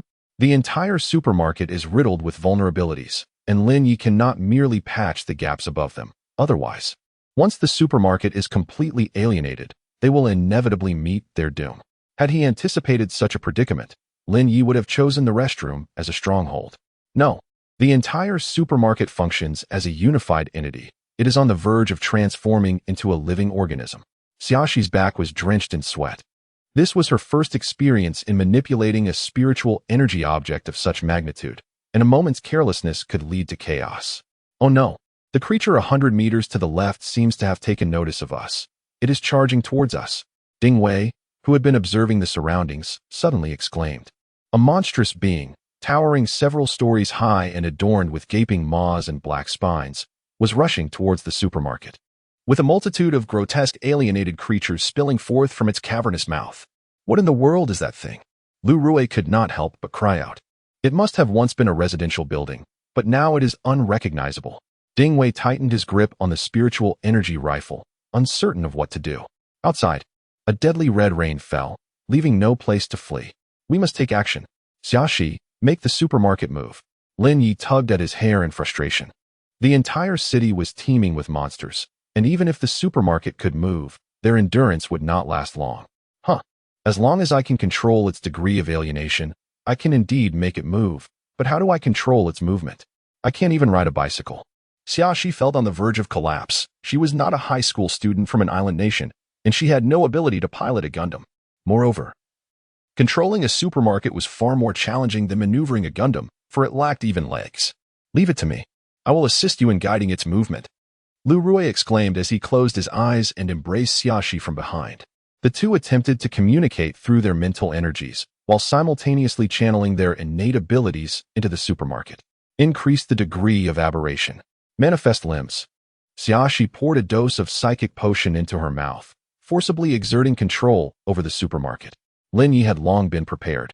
He dismantled the psychic barriers in certain areas of the supermarket and inscribed aberration runes there, designating those zones as areas for transformation. With Lin Ye's assistance, the aberration zones rapidly sprouted numerous thick, blood-red tentacles, which entwined and twisted into robust limbs capable of supporting the supermarket's movement. Empowered by Lu Rui's innate abilities, the supermarket adeptly rose to its feet, its limbs quivering as it surged forth like a colossal centipede. Where shall we go? Xiaoxi posed the crucial question. The degree of aberration in the supermarket was increasingly deepening, and it would inevitably break free from Xiaoxi's control. Their mental energies were limited, and such a state could not be maintained for long. Upon entering the 5th station, Lin Ye had been contemplating a particular question, the relationship between the 4th and 5th stations. He did not believe the two stations were entirely unrelated. There must exist some connection between them. Logically deducing, if the fourth station was in darkness while the fifth station was a safe zone, could it then be that when the fifth station was shrouded in darkness, the fourth station would also be a safe haven? Could they possibly find a way to access Site 4? But how might one uncover the means to enter Site 4? Special skills, secure routes. The current dilemma lies in ensuring that, after employing these skills, the secure path leads to Site 4. This presents a significant challenge, as they are not yet sufficiently perilous. Numerous locations surround them that guarantee temporary safety. In fact, during the last use of this skill, Lin Ye sensed that the ability was not as peaceful as it appeared. Safe places abound with secure routes. Perhaps only in the throes of true desperation can one discover the unequivocally safe path to the city center, beneath the blood moon. Only by facing death can one hope to survive. Are you serious? Xiaoxi asked incredulously, gazing at Lin Ye. The supermarket quivered slightly, startling Lu Rue. You must have a reason for wanting to go there, Ding Wei inquired. I believe there is a connection between this place and Site 4. If we reach the city center, I might uncover a way to get there. This is our sole option for survival. We cannot endure the night here. To linger is akin to awaiting death. Lin Ye lifted his gaze toward the blood moon overhead, feeling as though it had grown slightly larger. Perhaps it was merely closer. In either case, it boded ill for them. Then let us take the plunge, Xiaoxi exclaimed, downing the remaining potion of mental fortitude and maneuvering the supermarket forward. I can see far ahead. I will guide us. Ding Wei positioned himself by the window, indicating the path through the glass. Leave the movement and evasion to me. Lu Rue maintained the overall equilibrium of the supermarket. Without her, Xiaoxi would have long since plunged them into a heap of monstrosities. The remaining tasks were left to me. With the cooperation of the four, the supermarket swiftly surged towards the heart of the city. Leaving behind the monstrous residential building with its gaping maw, an advantage bestowed by our multitude of legs. Along the route, an array of bizarre and mutated creatures sprawled across the landscape. Towering buildings with elongated appendages, roads that curled and slithered like centipedes, and bridges that hovered midair in a grotesque display. Countless peculiar, diminutive aberrations littered the cityscape, as if discarded refuse, their presence saturating both the ground and the skies. The vicinity of the supermarket was no exception, with numerous small mutated beings scaling its walls, while various airborne monstrosities floated outside the windows. Xiaoxi attempted to command the supermarket's tendrils to deal with these aberrations, yet her finesse was lacking. Allow me to take charge. These tendrils were a manifestation of Lin Ye's abilities. With Xiaoxi's cooperation, he could navigate their movements. As Lin Ye inscribed runes, he deftly controlled the tendrils, swiftly eliminating most of the aberrant creatures that had clambered onto the supermarket. This showcased the disparity in mental acuity and skill. Lin Ye frequently employed his mental prowess to sketch runes, and although his mental fortitude paled in comparison to those housed in psychiatric wards, it was significantly superior to that of other survivors. From either side of the supermarket, Lin Ye conjured two elongated, sharp appendages, his weapons to confront the other colossal aberrant structures. 100 meters ahead, the path was obstructed. Shall we take a detour? Ding Wei suddenly inquired. What obstructs the path is a humanoid aberration, a structure that has transformed to resemble various human organs, its original form now unrecognizable. Unlike other mutated edifices, this humanoid construction remains stationary, lying across the ground like a dam. Can we leap over it? Lin Ye's mental energy was nearly depleted. He held a vial of mental energy potion, preparing to replenish his strength. I'll give it a try, Lu Rue exclaimed, taking a sip from the potion in Xiaoxi's hand. Together, they maneuvered the supermarket towards the humanoid structure, leaping into the air when they were 20 meters apart. Suddenly, the aberration revealed a grotesque smile, propping itself up and reaching out to seize the supermarket. The front of the supermarket was entirely obstructed by the upper half of the humanoid structure, leaving them unable to alter their trajectory midair. It's over, Xiaoxi despaired. Not yet. Lu Rue gritted her teeth, maneuvering the supermarket. But she could only hope to evade a direct hit. Even if the supermarket were to be destroyed, their survival would be fleeting. Playing tricks with me? You're asking for death. Lin Ye swiftly extracted a purple syringe from his glove and injected its contents into his neck. The potent mental stimulant took effect instantly, elongating his perception of time. Everything around him slowed down, from the descending hand of the humanoid structure to the twisted, upward curve of its lips. In that fleeting moment, Lin Ye truly felt divine. Mental energy is the manifestation of will, and everything around him lay within his grasp. A multitude of intricate runes adorned both the interior and exterior of the supermarket, with the psychic energy being subtly guided by their influence as it flowed throughout the establishment, providing it with vitality. Under the auspices of Xiaoxi's innate abilities, Lin Ye rapidly commandeered the entire supermarket. A colossal shield of mutated psychic energy materialized alongside his palm, which shattered the protective barrier. Under Lin Ye's command, the supermarket spun and surged toward the front of a humanoid structure, enhanced by speed, strength, and the cutting runes. The supermarket moved with astonishing swiftness, leaving the humanoid entity with no time to react.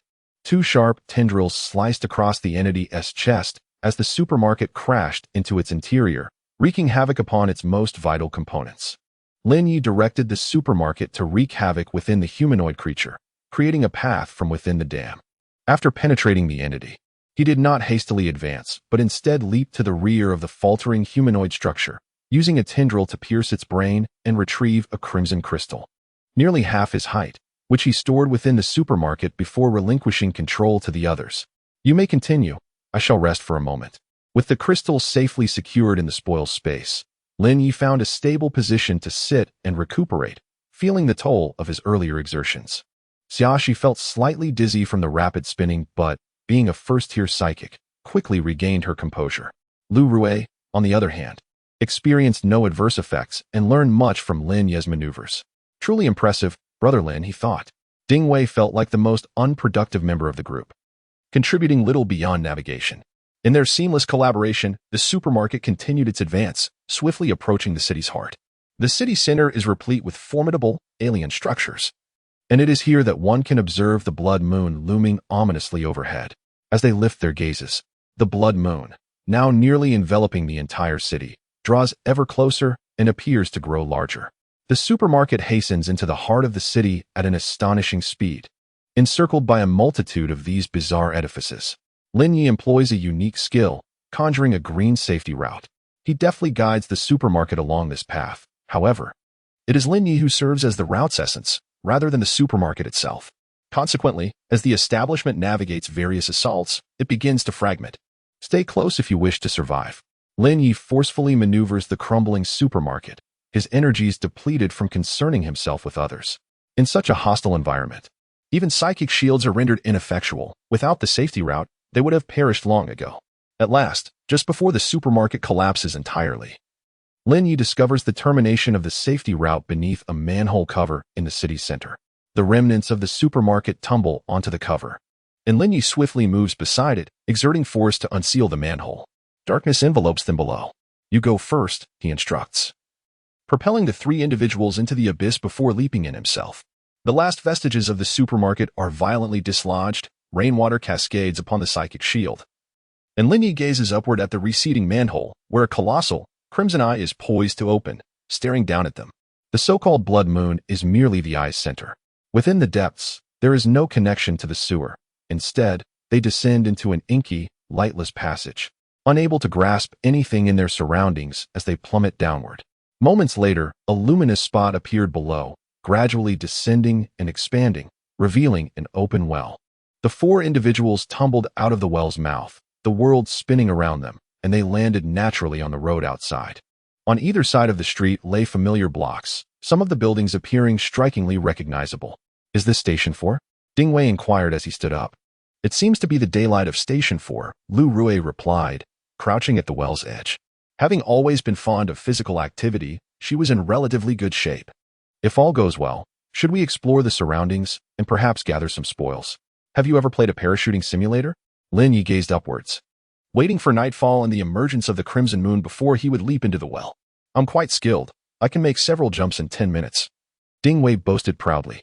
There's an item for escaping on a plane with teammates, and inevitably someone remains behind for one reason or another. Why don't you go?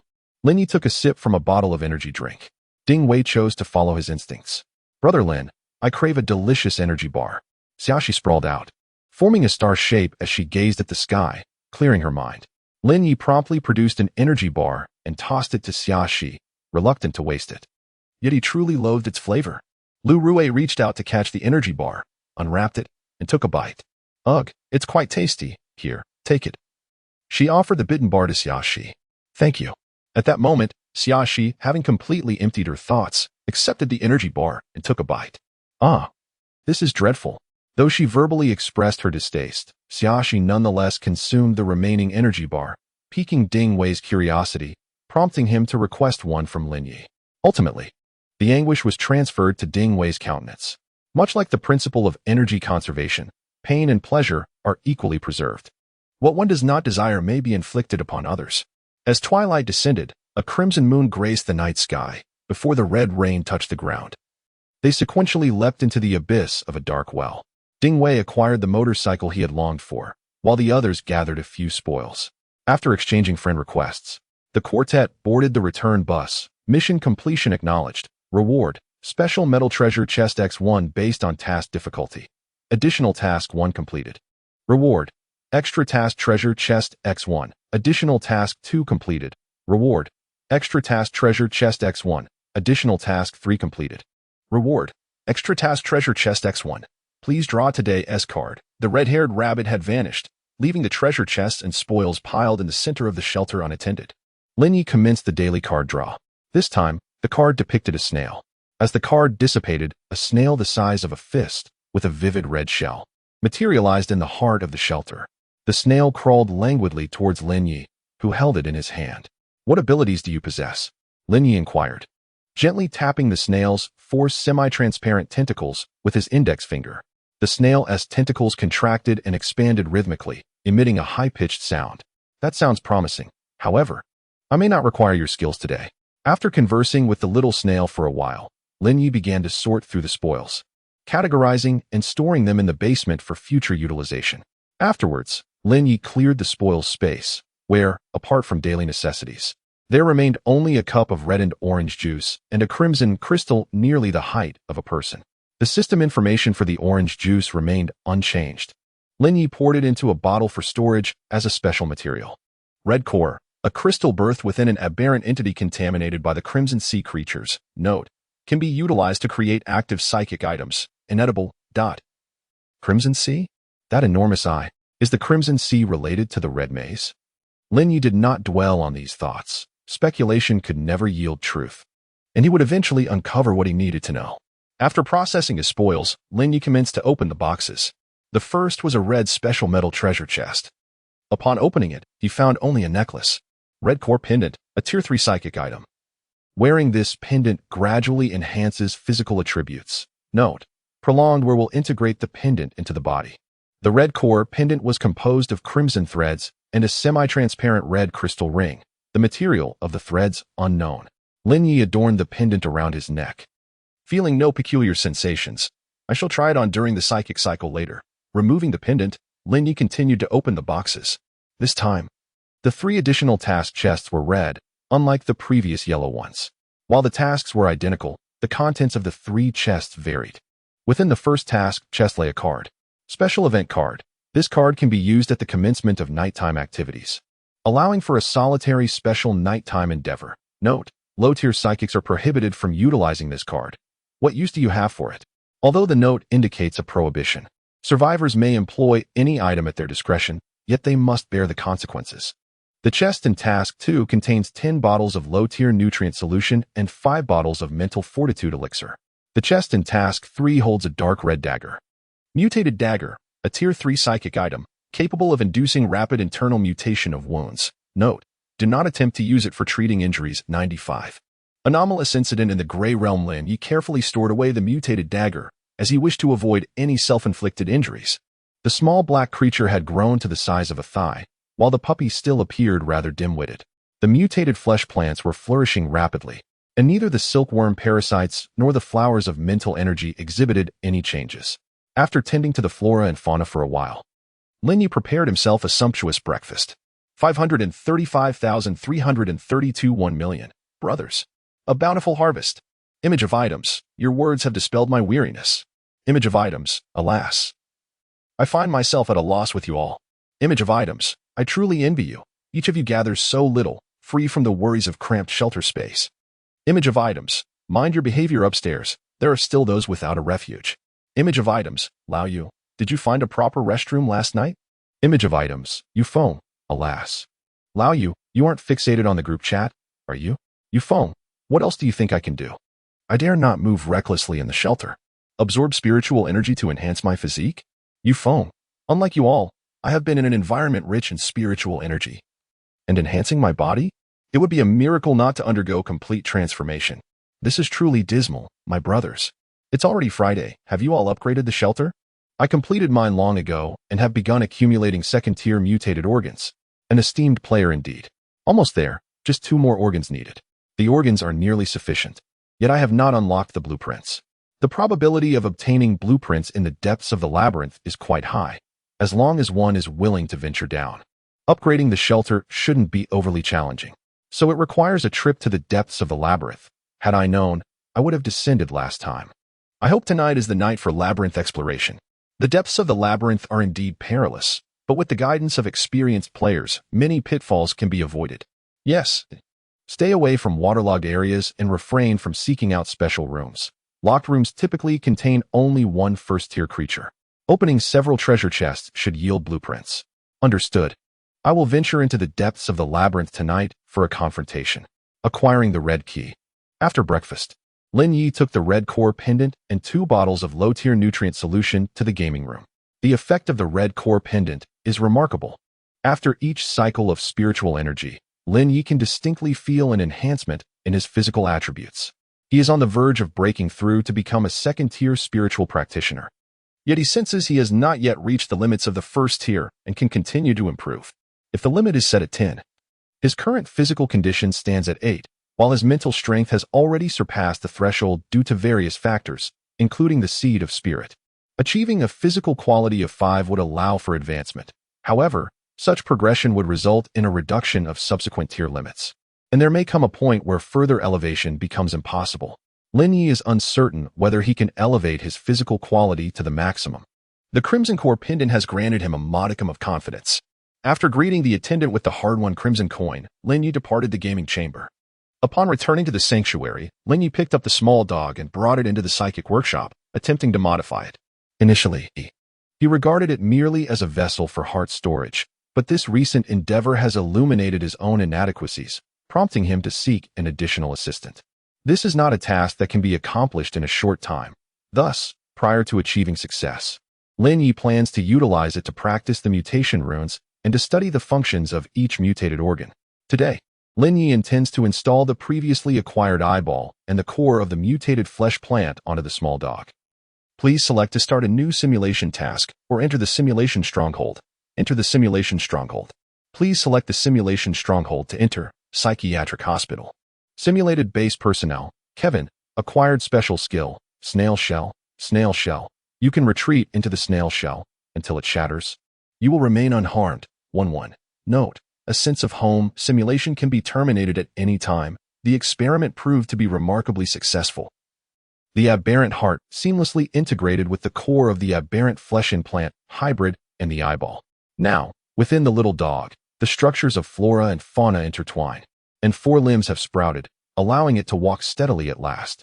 The internal structure of the eyeball is exceedingly intricate, and Lin Ye has yet to decipher its function.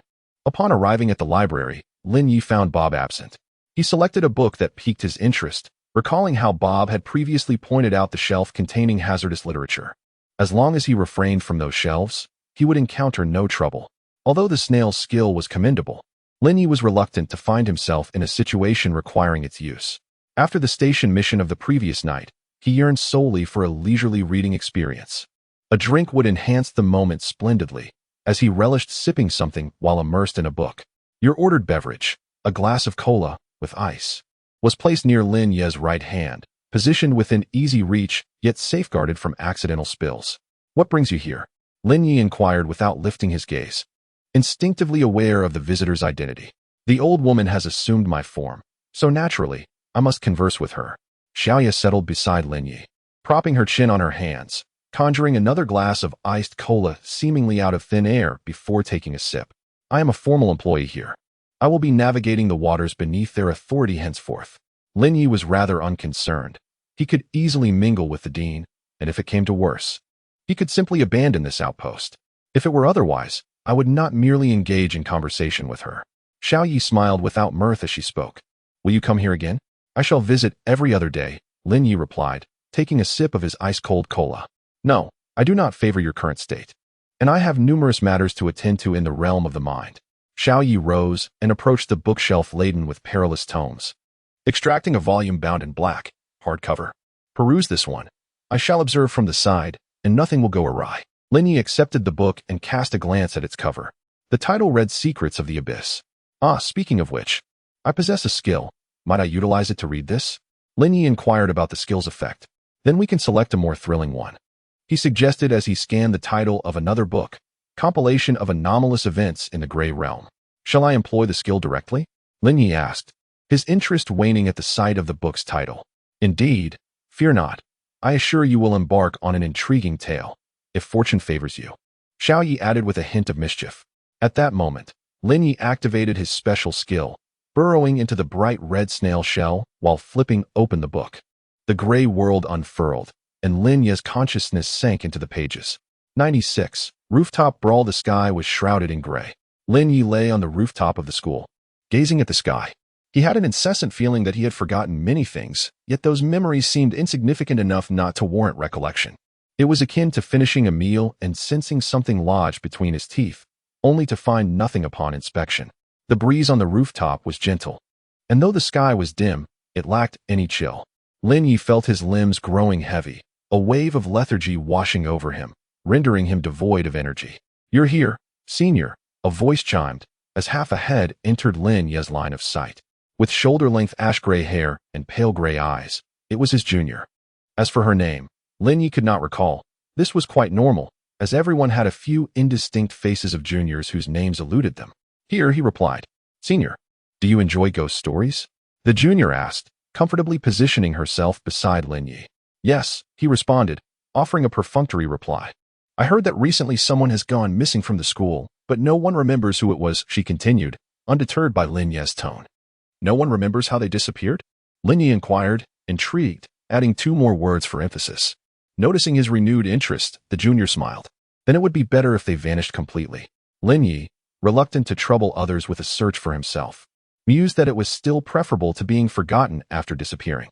Would you wish to disappear, senior? The junior suddenly asked. I would not. There are still things I have yet to accomplish, Lin Ye replied. In truth, he felt that vanishing might not be so terrible. Yet some unseen force restrained him from voicing that thought. What things? The junior inquired. I do not know, Lin Ye admitted. Lin Ye closed his eyes, finding conversation with his junior exhausting. All he desired was rest. Then I shall not disturb your repose, senior. Farewell. The junior smiled as she departed from the rooftop. Lin Ye replied weakly. Hey, Lin Ye, wake up. A coarse voice jolted him from his slumber. He opened his eyes to see his roommate, Wei Chun. Wei Chun was his sole friend in this secluded institution, a spirited fool. What's wrong? The sky was dimming, and Lin Ye had slept the entire afternoon. Have you seen Xiao Xiao? I've been searching for her everywhere, Wei Chun exclaimed, perspiration beading on his forehead, his expression fraught with urgency. Song Xiao Xiao was Wei Chun's girlfriend. They had grown up together and had somehow become a couple. I've been here sleeping all afternoon and haven't seen anyone. Having awakened, Lin Ye felt considerably more alert, able to engage in normal conversation. Don't panic. When was the last time you saw her? Did she seem unusual? Did she say anything? I sought her out during the break, and she was acting strangely, muttering out phrases. She disappeared at noon, which is why I'm so anxious. Wei Chun clutched Lin Ye's arm, his voice tense. What strange phrases? Lin Ye's bleary gaze sharpened. Wei Chun deeply regretted not taking his girlfriend's words seriously. As Lin Ye listened to Wei Chun, he vaguely recalled having heard similar information before, yet he could not place where. Due to limited intelligence, let us initially assume that Song Xiao Xiao speaks the truth. She indeed has a friend who has vanished. Now, Song Xiao Xiao herself has also disappeared, indicating a certain connection between the two events. Both individuals have gone missing, yet there are distinctions between the two cases. While Song Xiao Xiao has forgotten the name of her friend, we have not forgotten Song Xiao Xiao. We are all within the school. And the timing of these occurrences is closely aligned, suggesting that the cause of their disappearances may be the same. Lin Ye struggles to draw conclusions. Yet with each passing moment of contemplation, his condition deteriorates further. He forces himself to suppress his fatigue. Had Wei Chun not been his sole companion, he would have already succumbed to the desire to lie down and feign death. Where to search? I have scoured every location within the school where she might have gone. Surely, she wouldn't venture outside the campus? Upon hearing Lin Ye's analysis, Wei Chen grows increasingly anxious. Numerous possibilities abound. Let us first posit that her disappearance is related to that of her friend and investigate their dormitory. Lin Ye bites his lip, overwhelmed by a desire to evade this troublesome predicament as swiftly as possible. All right, I know which dormitory she is in. Wei Chen turns and leads the way, but a group of armed students bursts onto the rooftop, obstructing their path. This rooftop is precisely the place. If they push him down, everything will come to an end. A female student, concealed behind the others, points at Wei Chen and shouts. Several students, appearing to be delinquents, charge at Wei Chen wielding clubs. What do you intend to do? Wei Chen possesses a commendable physique, yet against a multitude, he stands little chance. Soon finding himself struck to the ground. Get that one down too. Leave no potential threat behind. The female student behind pointed at Lin Ye, exclaiming, Lin Ye, you must flee. Wei Chen clung desperately to the leg of a nearby thug, shouting fervently. Lin Ye tugged at his hair in frustration. He was on the verge of surrender. If Wei Chen were to be pushed down, he would no longer have to seek out the latter's girlfriend. Being cast down by these individuals was not particularly daunting. Death would absolve him of those troublesome matters. However, he still had unfinished business. So he could not afford to perish just yet. Several thugs brandished their clubs and charged at Lin Ye. He fought against his fatigue, meticulously observing each thug's movements. Lin Ye advanced towards the nearest thug, skillfully evading the wooden club while delivering a crushing blow to the adversary's vulnerable spot. Amidst the thug's agonized cries, Lin Ye seized the thug's collar, using him as a shield against the assaults from behind. Observing their comrade struck down, the other thugs hastily ceased their attack.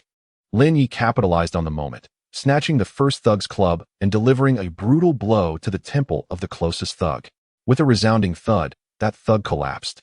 Unconscious, Lin Ye's right elbow moved with the spring-like precision of a coiled mechanism, each tremor incapacitating another student. Ultimately, Lin Ye crouched before the terrified female student, who sat paralyzed on the ground, while behind him lay a scene littered with unconscious students. Ah, what a bother, he sighed. I shall ask you but once. Reveal all that you know.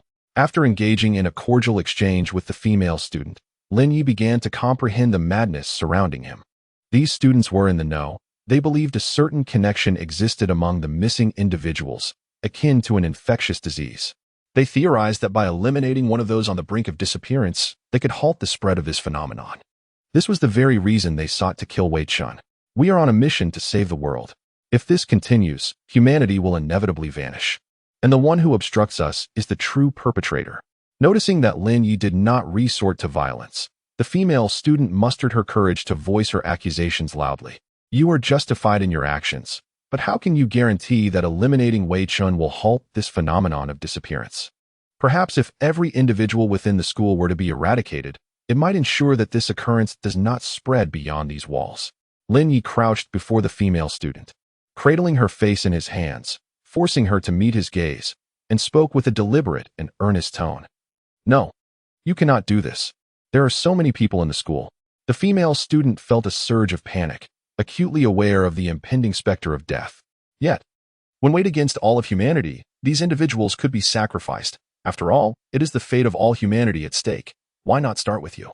Lin Ye dragged the female student to the edge of the rooftop, invigorated by the recent altercation with those students, now craving a new thrill.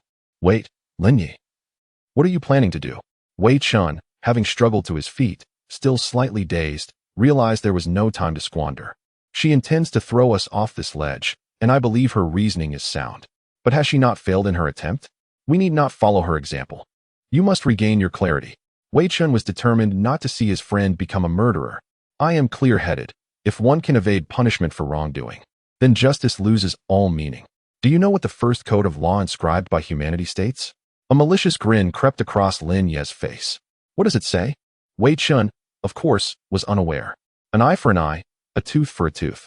Lin Ye released his grip on the female student, and amidst a brief cry of despair, he turned away from the rooftop.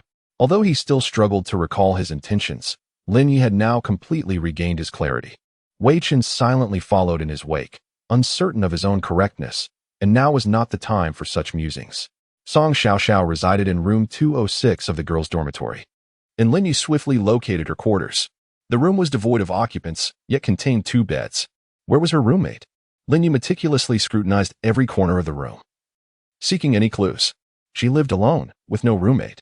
Wei Chen was also in search of clues, yet his approach resembled more of a desecration of the crime scene. Thus, this missing roommate must indeed be her vanished friend. Lin Ye discovered no belongings belonging to another, yet the ambience of the room suggested it was not a solitary space. The arrangement of items, the positioning of the beds, the angle of the curtains, all these details underscored the notion that two individuals once inhabited this dormitory. Song Xiaoxiao spoke of her friend to those closest to her, but Wei Chen could scarcely believe such a person existed. Others likely shared similar sentiments. Leaving her in profound sorrow, Lin Ye endeavored to immerse himself in Song Xiaoxiao's perspective, contemplating her course of action. What manner of person was she? If her friend had vanished, how would she respond? Lin Ye only knew that Song Xiaoxiao was Wei Chen's girlfriend and was not well acquainted with her. She was a clever and courageous girl, likely to seek out her friend. Reflecting upon Song Xiaoxiao's predicament, Wei Chen felt an increasing sense of regret. Courage suggests that she likely engaged in some action that led to her disappearance. Intelligence implies that she would have considered the possibility of her own vanishing. If she were to disappear, Wei Chen would search for her just as she would seek him. Therefore, she must have left some form of clue. However, all her friend's belongings have vanished, indicating that she would not leave any hints within her own possessions. Lin Ye's gaze lingered on the empty pillow of the bed, realizing that someone had swapped the pillows from two beds. Upon removing the pillowcase, Lin Ye discovered stitching marks on one side of the pillow. The marks were scarce and could easily be overlooked if not examined closely. As she sliced open the pillow, Lin Ye found a hand-drawn map concealed within. The map was abstract, yet in terms of artistry, Lin Ye's abstraction surpassed it. Follow me. Guided by the map, Lin Ye swiftly uncovered a hidden door behind the shelves of the school library. Beyond the door lay a gray world, identical to this one save for its color. I will enter to find her. You must secure the library and ensure this door remains open. Lin Ye decisively opted for separate paths. No, Xiao Xiao is my girlfriend. Had I believed in her, we wouldn't be in this predicament. Therefore, I will go inside while you keep watch here. Wei Chen was reluctant to allow Lin Ye to take such a risk, fearing that if Lin Ye were to disappear as well, he would never forgive himself. I am confident I can bring her back, provided this door stays open. Can you assure me of that? Exiting the library, Lin Ye found the teaching building of the gray world devoid of any presence. It wasn't long before she spotted Song Xiaoxiao lying on the playground through the window. Aside from Song Xiaoxiao, there were numerous indistinct gray figures continuously shifting on the playground, one of which stood beside her. What a hassle. I might as well just leave her here. Lin Ye abruptly tugged at his hair, striving to quell his spiraling thoughts. No, I can't linger here any longer. Abandoning contemplation, Lin Ye dashed towards Song Xiaoxiao. The phantoms did not impede his approach, yet proximity to them birthed a torrent of negative thoughts within him. Oh, I wish I could vanish. I'm so exhausted, I can't go on. This is so tedious, I long to escape. How painful. How bothersome. These thoughts entwined within Lin Ye's innermost being like delicate threads. The moment he hesitated, he would become ensnared here, much like the other gray shadows. Although he contemplated pausing several times, he ultimately reached Song Xiaoxiao's side. The figure standing next to her did not obstruct him. Instead, it retreated a few steps and bowed in gratitude. From the other side of the door came the sounds of quarrels and collisions. Prompting Lin Ye to hastily guide Song Xiaoxiao through the doorway, he had no desire to be confined within this realm. Destined conclusion on the other side of the door. A group of students was battering it, while Wei Chen barricaded it with a pile of debris. Lin Ye shut the door leading to the gray world, and upon closing it, the door vanished entirely. Leave this to me. When she awakens, she will surely wish to see you. With all his might. He pushed aside the obstructing Wei Chen and enveloped Song Xiaoxiao in his embrace. If this were a tale, Lin Ye would consider himself a mere supporting character. A role he relished. Clearing away the clutter, he opened the door to the library, and the students who had been pounding on the door instinctively took a step back upon seeing him. This did not deter Lin Ye from his course of action. Amidst the cries of despair, he firmly closed the library door. After dealing with the troublesome students, Lin Ye made his way to the rooftop, where the unconscious students had vanished, leaving only a gray figure sitting at the edge, awaiting his arrival. Upon encountering the junior sister, Lin Ye suddenly recalled the events that had transpired on the rooftop earlier. Senior, you arrived rather late. My apologies. I had to attend to some trivial matters. Although he felt it would be of little consequence, Lin Ye truly desired to give this junior sister a swift kick. She spoke with an air of indifference. Is this how it ends? I had thought we were on the brink of the final battle. Lin Ye remained vigilant. Uncertain whether she was being truthful, with a hint of regret, she remarked, "Are you suggesting that this world is merely a narrative, and we are but characters within it?" Lin Ye had always sensed an air of unreality enveloping this world, yet he could not pinpoint the source of his unease. Indeed, what we are experiencing is merely a story from a book, but this world once existed, and the narrative is not entirely fictitious. However, at that time, Wei Qin did not possess a senior as dependable as Lin Ye. The junior sister turned to him, smiling softly, and casually stated, "Thus, the world has met its demise." The clouds dissipated, revealing a multitude of gray silhouettes, densely clustered in the night sky.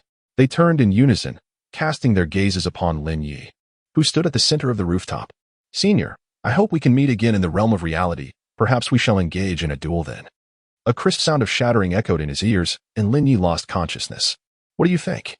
Is the story intriguing?" Xiaoya inquired. Taking a sip of her iced cola, the ice cubes producing a delightful clinking sound. "Ordinarily, I am not such a terrifying junior." The shattered snail shell gradually vanished, and Lin Ye placed the gray book he held onto the table. Mia was correct.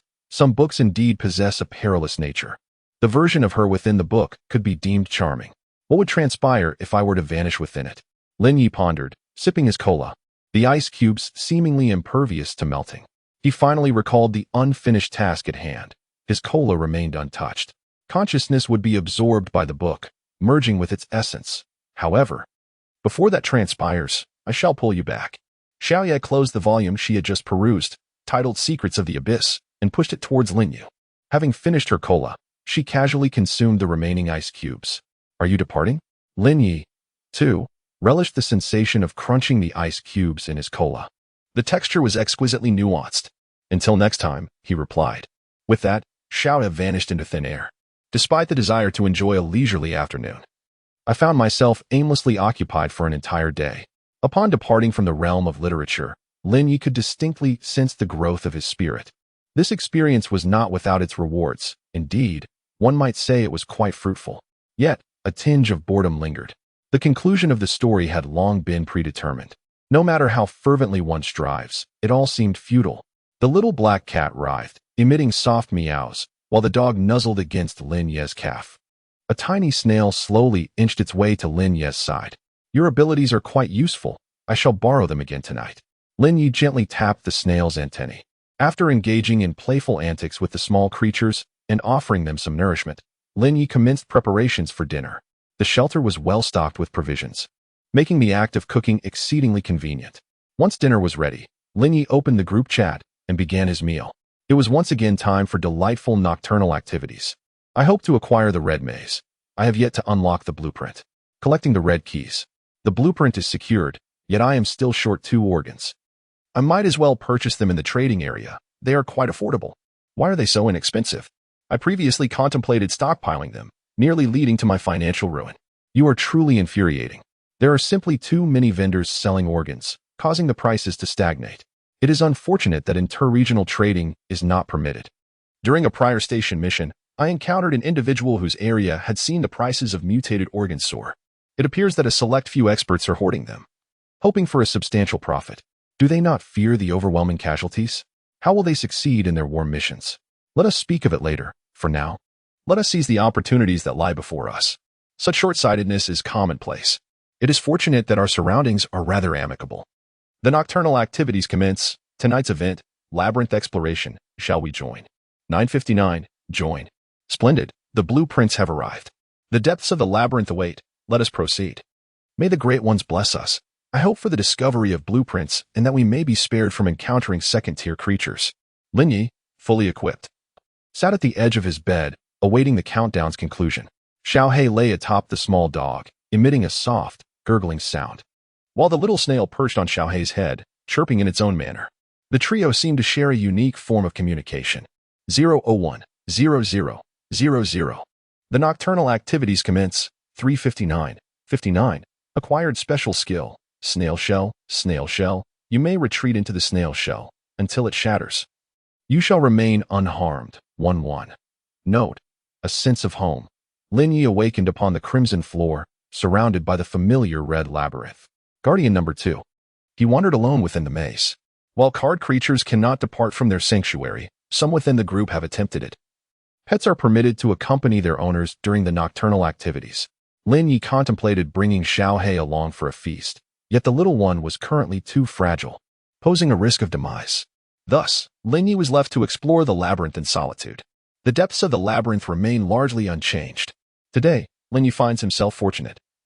He has opened several doors, each revealing but a solitary first-tier mutated creature. For Lin Ye at this juncture, such creatures pose no real threat. Consequently, he has begun to practice runes and various techniques using these aberrations. Following several recent enhancements, Lin Ye's mental acuity has surpassed the typical first-tier threshold. Through the continuous etching of runes, his mastery over mental energy has not only remained intact, but has indeed improved significantly. However, he has yet to develop new applications for his mental prowess. He aspires to conjure ice cola effortlessly, much like Xiao Yi. Of course, this is not an immediate goal. Presently, Lin Ye is endeavoring to expand his range of attack. With sufficient mental strength, he could even inscribe runes behind an enemy, delivering a deadly backstab. Yet, this approach hinges on the enemy possessing notably low mental acuity, rendering them oblivious to his subtle maneuvers. Take, for instance, the first-tier blood corpse that erupted from the red room before him. With a flicker of his gaze, a blade of ethereal energy pierced through the creature's mutated organ from behind. How despicable, he mused as he concealed the aberrant organ. After securing the miscellaneous items from the treasure chest, Lin Ye continued his search for mutated beings to practice his backstabbing technique. However, he soon came to a halt upon discovering a red corridor devoid of any rooms. This marked Lin Ye's first encounter with a corridor leading to a special chamber since entering the labyrinth's depths. Fortune seems to smile upon him today. Lin Ye has always believed in the existence of luck. It is not the type of luck associated with feudal superstitions, but rather a certain obscure objective law, a realm of scientific knowledge that humanity has yet to comprehend. There are times when individuals inexplicably experience extraordinary fortune, a phenomenon most apparent during card games, where one might consecutively draw an impressive hand. Lin Ye has conducted considerable research in this area and has applied his findings to earn pocket money in gaming rooms, believing that such occurrences are likely linked to mental fortitude. However, the exact nature of this correlation is beyond his current capacity to investigate. If only Li Ji were in the same vicinity, I could examine her innate abilities. Lin Ye mused as he pushed open the grand red double doors at the end of the corridor. Inside, the layout resembled that of a labyrinth. Yet there stood a solitary figure in the center of the hall. The presence of another person was not surprising. Lin Ye had previously dispatched a fool from the ring organization in the outer layer. However, this individual appeared rather incongruous with the ambience of the red labyrinth. Hello? The figure turned out to be a young girl with long, bluish-gray hair, her voice delicate, her features exquisite. She wore a lavish, soft, light-hued gown, reminiscent of a noble lady from a tale, rather than a savage combatant within the red labyrinth. Greetings. Lin Ye momentarily suppressed his impulse to act against this noble maiden. He had nearly acted on a whim just moments ago. My name is Ella, she said, a hint of nervousness in her tone, speaking rapidly as she introduced herself. I am the guardian assigned by the system, a second-year student at the Imperial Academy. I am Lin Ye, a survivor. Shall we commence? Given the politeness of his interlocutor, Lin Ye refrained from making any immediate moves. Commence? Ella inquired with a hint of confusion. Am I to enter that shop room? Shouldn't you be stopping me? Recognizing Ella as a novice, Lin Ye kindly offered a reminder. He recalled his own clumsy beginnings on the job, which had improved considerably by the second day. However, Lin Ye was uncertain if he could afford Ella a second chance. Oh, must I truly impede your progress? Ella asked, visibly perplexed. Aren't you the guardian? What repercussions would arise from my unimpeded entry? Lin Ye had encountered a second guardian. The first, though not particularly formidable, at least possessed a passion for their duties and understood their responsibilities. This one, however, seemed excessively demanding, requiring Lin Ye to instruct her on how to perform her tasks. There are no significant consequences, he replied.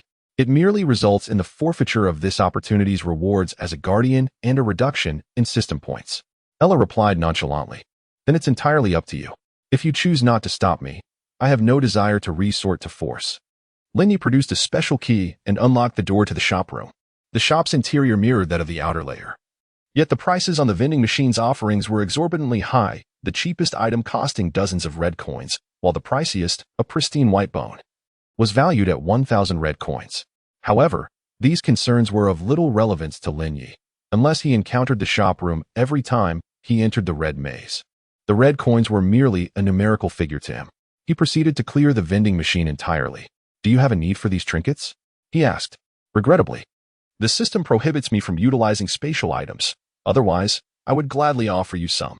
Ella trailed behind Lin Ye, her curiosity piqued as she observed the vending machine. "It is rather discourteous to give gifts to strangers without caution," she remarked. Having concluded her shopping, Lin Ye exited the store with a light heart. "I apologize.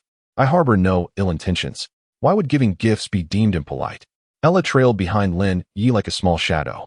After attending to her business, Lin Ye resolved to engage Ella in conversation, seeking information that might be of dubious veracity and uncertain utility. It wasn't that Lin Ye suspected Ella of deception, but rather that the information she possessed might not be entirely accurate. The two conversed pleasantly for a while, and Lin Ye finally grasped why Ella seemed so inexperienced. "So, you pilfered the system cards from your home and ventured here to take on a part-time job?" "Indeed, I wish to explore other dimensions, as it seemed the safest route through the system. However, I never anticipated that I would be unable to leave this place." Ella sighed. "Safe. While I have no penchant for murder, I could easily end your life at any moment. Are you certain this is the safest approach?" Lin Ye's mental acuity far surpassed Ella's, allowing him to perceive her capabilities with clarity. Ella was a second-tier psychic. Her physical prowess might surpass Lin Ye's slightly, yet she was evidently not adept in close combat. If it came to blows, Lin Ye was confident he could subdue her within a few moves. "But I rank among the top 10 in my class. Am I truly that weak?" Ella lacked confidence, having seldom engaged in physical confrontations. Lin Ye offered, "There's no need for concern. This body is a replica generated by the card. Even if it were to perish here, it bears no consequence. And I can exit at any time." "Oh, I see. In that case, allow me to show you around. I am quite familiar with this place." Lin Ye reflected on the previous guardian, bemused by the stark contrasts of the world. Lin Ye realized he had made some assumptions. The structure before him, akin to the labyrinth's surface, did not imply that the subsequent sections would be the same. The two entered the corridor through the opposing red double doors. Yet at the corridor's end, instead of the familiar red passage and rooms, they encountered a more labyrinthine expanse of red. The irregularly segmented red walls created an overwhelming sense of confusion merely by standing at the entrance and from deep within the maze. Faint sounds of footsteps and low murmurs could be perceived. "Wow, is this the legendary Red Labyrinth? I've heard tales of this place," Ella exclaimed with excitement. "This is the deeper part of the maze. It should be safer as we proceed further. This is my first time here as well. Just to confirm, it's all right if you die, right?" Lin Ye had no intention of retreating. Sooner or later, he would explore this area. This time, he was fortunate to possess a special skill for survival, along with a teammate for whom death was inconsequential. "Yes, so you need not worry about me. And I can fight too," Ella replied earnestly. "That's wonderful," Lin Ye said as he ventured into the maze first. Within the labyrinth, numerous mutated creatures roamed. It wasn't long before they encountered a first-tier blood corpse. Lin Ye deftly thrust his weapon from behind, piercing through its mutated organ. "Ah, my apologies. Would you like to practice your combat skills?" Lin Ye skillfully stored the mutated organ and collected some useful materials. "Is that all right? What technique did you just use? Can I learn it?" Ella felt a surge of admiration for Lin Ye, who had effortlessly dispatched the blood corpse with just a glance. This technique is not merely a combat skill, but rather a method to cultivate one's mental fortitude.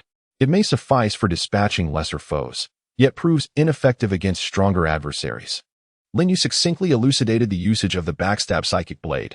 Its principles are remarkably straightforward, though the challenge lies in the application of mental strength and runes. With a hint of regret, Ella inquired, "Do you not utilize runes during combat?" Lin Ye expressed a keen interest in the combat methodologies of other realms. "We compartmentalize our knowledge of runes and combat into two distinct domains. Scholars are tasked with studying runic lore and crafting rune-based artifacts, while warriors focus on honing their combat techniques and wielding these artifacts in battle. After all, individuals capable of mastering runic knowledge are exceedingly rare. Nevertheless, there are indeed exceptional talents like yourself who excel in both realms. Such individuals are even scarcer, yet each one serves as a pillar of our empire." Ella commenced her exposition on the Empire's combat system, revealing that the Empire's research into the realms of spirit, psychic energy, and runes is profoundly extensive. Many of her insights sparked newfound inspiration within Lin Ye. The two engaged in a delightful exchange within the labyrinth, with Lin Ye effortlessly neutralizing any aberrant creatures they encountered while sharing his understanding of combat with Ella. I believe that combat encompasses two fundamental aspects: information and intensity, with the former being slightly more crucial than the latter. If one possesses comprehensive knowledge of the enemy, one can strike preemptively, employing the swiftest and most insidious tactics to eliminate them. Conversely, if one lacks information and faces an adversary of significantly greater strength, one must still seize the initiative and grasp any fleeting chance of victory. If one is oblivious to the adversary's information and the disparity in strength is negligible, one may cautiously probe the enemy's insights or even wait for the opportune moment to strike, biding time until the foe reveals a vulnerability. As Lin Ye elucidated, he demonstrated using the blood corpses scattered throughout the labyrinth, which were of various grotesque forms, some even resembling fish with limbs. These aquatic beings were capable of ejecting a high-pressure crimson liquid from their mouths, posing a considerable threat. The duo ventured deeper into the labyrinth, and as they progressed, the presence of these mutated fish creatures multiplied. At the terminus of a particular passage, they stumbled upon a vast pool of stagnant water, reminiscent of a scarlet swimming pool. Across the expanse, on a platform, lay a dark red metallic chest, its hue deeper than any Lin Ye had previously encountered. "Shall we investigate that chest?" Ella inquired, pointing towards it. "I shall attempt it," Lin Ye replied, casting some of the materials he had gathered into the pool. Several mutated fish leapt from the water's surface, devouring the altered substances. Never mind, the risk appears rather substantial. It was indeed feasible to exploit the time until the activity concluded. Yet Lin Ye was uncertain how long the snail shell would endure in the water, thus the peril remained. "Let us depart," he decided. Ella, in truth, held little fascination for the chest, as she lacked any deficiency in spiritual items. As Lin Ye turned to leave, he was startled to discover a humanoid creature with a fish head standing in the passageway. The entity seemed to possess some form of stealth ability, as Lin Ye had not detected its approach. Drawing his spiritual energy rifle, he unleashed a magazine towards the fish-headed figure. Bang, bang, bang. The bullets were halted by the psychic barrier before the fish-headed creature, a second-tier mutated being with potent psychic fluctuations within its body. After emptying an entire magazine, Lin Ye suddenly felt a chill creeping down his spine. He hastily activated the aberrant psychic protection of his dark attire, simultaneously sidestepping to evade danger. A sharp tendril pierced through the aberrant psychic shield, but slowed down, merely tearing the sleeve of his garment without harming Lin Ye. The source of the tendril resided in the flooded area. The fish-headed creature brandished two bone spikes as it lunged toward Lin Ye, while several sharp tendrils poised for attack from behind. "Leave this to me." Ella unsheathed a staff, and in an instant, an exceptionally sturdy psychic barrier was woven behind them. Activating all the runes inscribed on his dark attire, Lin Ye instantly reappeared at the creature's flank. A flash of crimson light erupted as the creature's psychic shield shattered. With his left hand, Lin Ye drew his CL-0 pistol and fired a shot at the fish head. Boom. The bullet obliterated the head, yet the creature did not relent. Two bone spikes continued to thrust toward Lin Ye's vital points. It possessed two mutated organs, but concealed only one. Multiple layers of psychic protection struggled to deflect the bone spikes. Lin Ye sensed the flow of energy within the beast, deducing the location of its concealed organ. Releasing the crimson blade, an aberrant dagger materialized in Lin Ye's hand. Activating the runes etched upon the dagger, his right hand surged with newfound speed, piercing through the fish-headed creature's abdomen. The creature let out an enraged shriek, deliberately tearing apart its damaged mutated organ, unleashing a torrent of psychic energy from within. The surge of psychic energy was dispersed, resulting in limited damage. However, the fishman's intent was not to inflict harm. Lin Ye and Ella were hurled through the air by the frenzied psychic force, landing above the area of pooled water. Numerous sharp appendages lunged towards the two, suspended in the air. "Stand on the shell." Lin Ye invoked a special skill, the snail shell.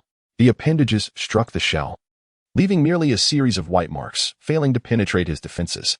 The fishman collapsed to the ground. That last strike was its final act. Regardless of its success, the mutated organ shattered, sealing its fate. The snail shell was dislodged and fell into the water, while Ella maintained her steady footing above it. With the fishman no longer in control, the appendages retreated into the depths of the water, ceasing their assault. However, a multitude of mutated aquatic creatures surged towards the snail shell, unleashing jets of high-pressure liquid upon them. blades of psychic energy manifested behind the creatures, piercing through their mutated organs. To prevent the deep-water appendages from re-emerging, Lin Ye propelled the snail shell with psychic energy, swiftly darting towards the platform on the opposite side of the water. Are you all right? Upon reaching the platform, Lin Ye nudged the snail shell closer to the treasure chest with his psychic force. I'm fine. That was exhilarating. Is it? For me, opening the chest is far more thrilling. The chest contained only a single red book. Lin Ye swiftly stowed the book into his loot space, not even glancing at its title. The sight of a book reminded him of the anthology of anomalies in the Gray Realm.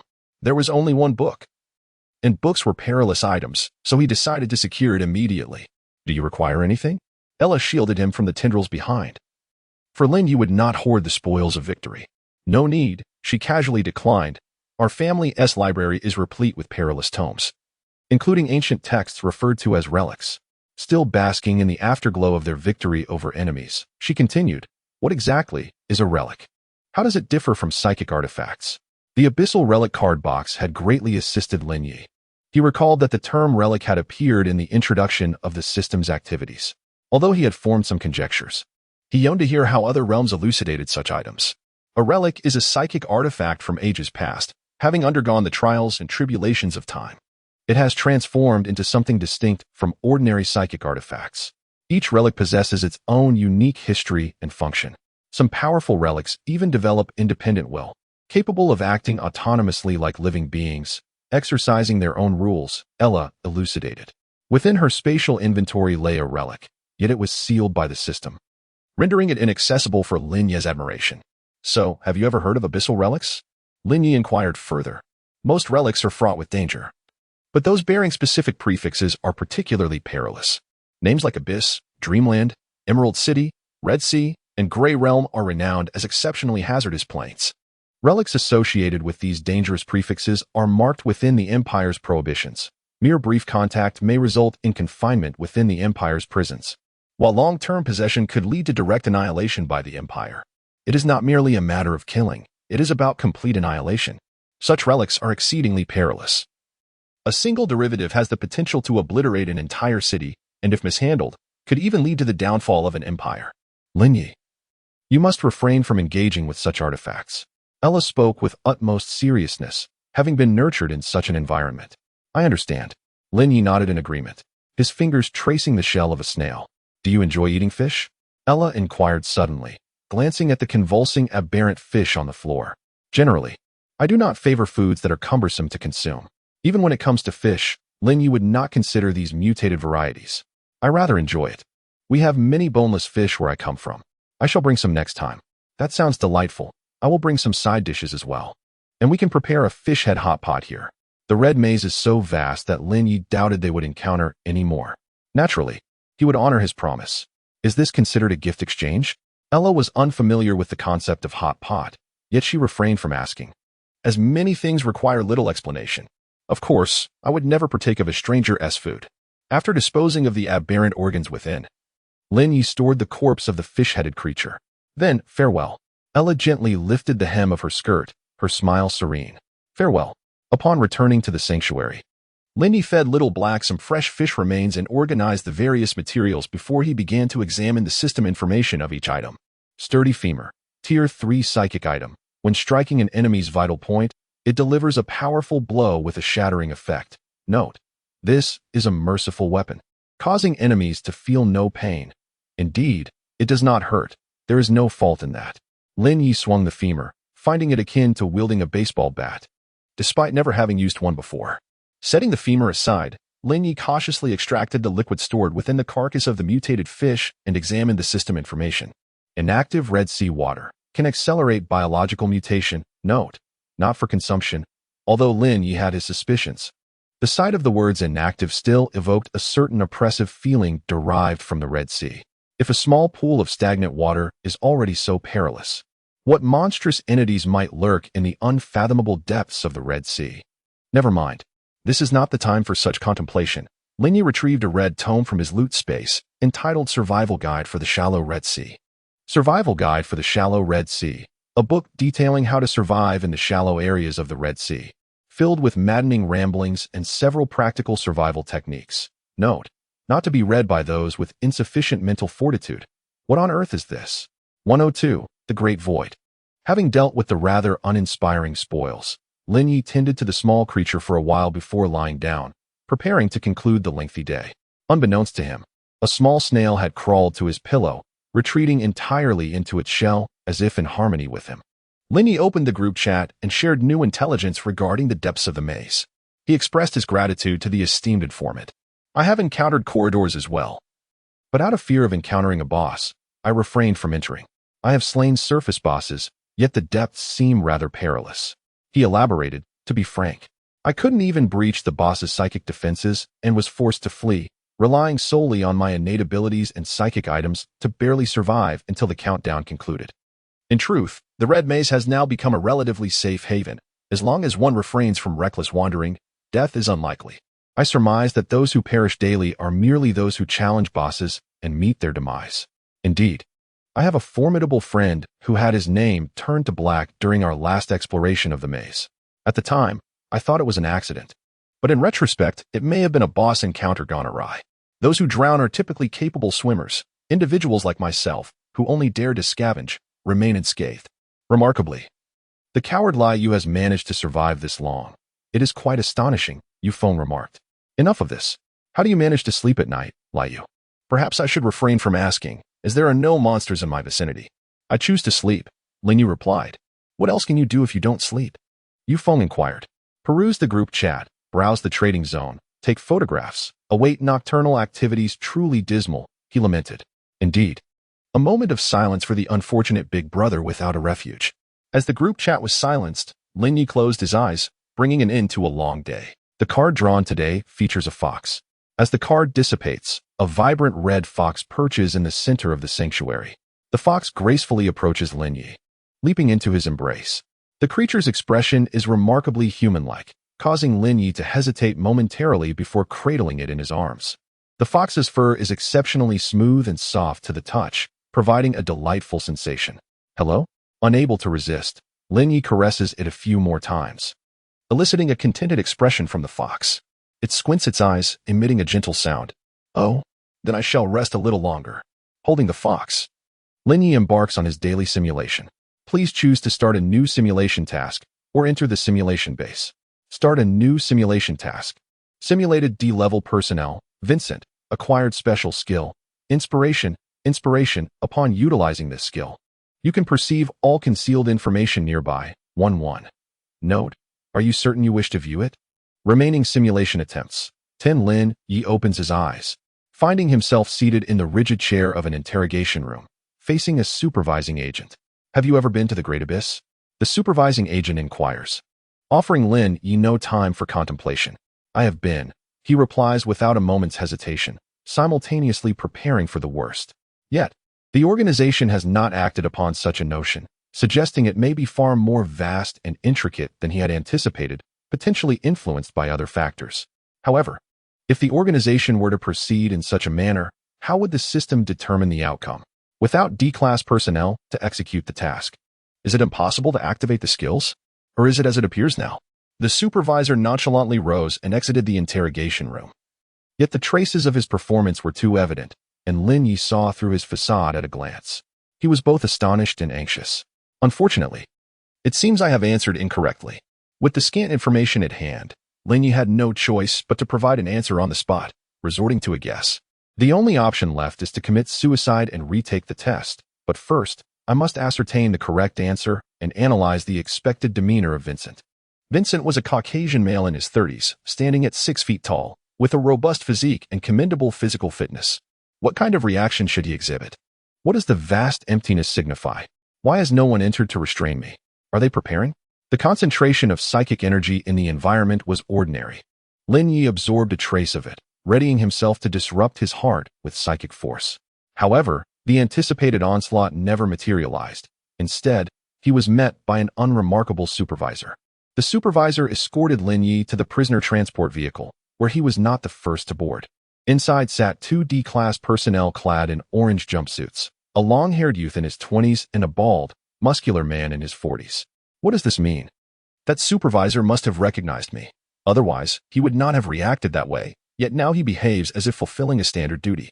If this is a simulated task, why wasn't I directly transported to the transport vehicle? Does the organization wish for me to undertake a specific mission?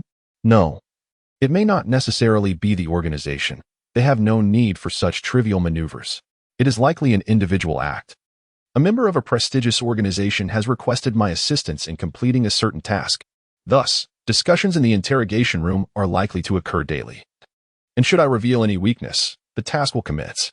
Lin Ye sat across from the burly bald man, swiftly absorbing the surrounding spiritual energy. This designated task undoubtedly posed immense difficulty. The individual before him was likely a mid-level member of the organization. If it were a routine task, there would be no need for such elaborate arrangements. You're not aware of our destination, are you? The bald man, Zorn, suddenly inquired.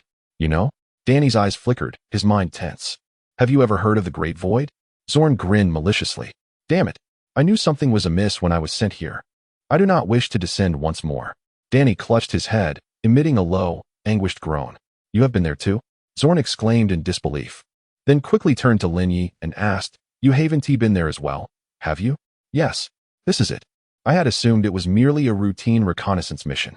The 3 survivors of the void certainly indicate that it is not a simple scouting task. We are likely to delve deep into the void. This is disastrous. Zorn's smile faded, his teeth chattering as he grew even more anxious than Danny. 103. Into the depths of the void. Lin Ye refrained from inquiring further about the great void from the 2 men, if his assumptions were correct. The supervising personnel would soon provide him with pertinent information. The intelligence from the organization is far more reliable than the wild speculations of D-class personnel. For supervising officers entered the vehicle, and the prison transport set off, this time without a designated driver. One of the supervising personnel took the wheel. As the ethereal energy continuously flowed into his body, Lin Ye began to experiment with the alteration of his physical structure. While he was unable to replicate the intricately complex organ of a puppy's heart, he could transform simpler and more practical bodily structures.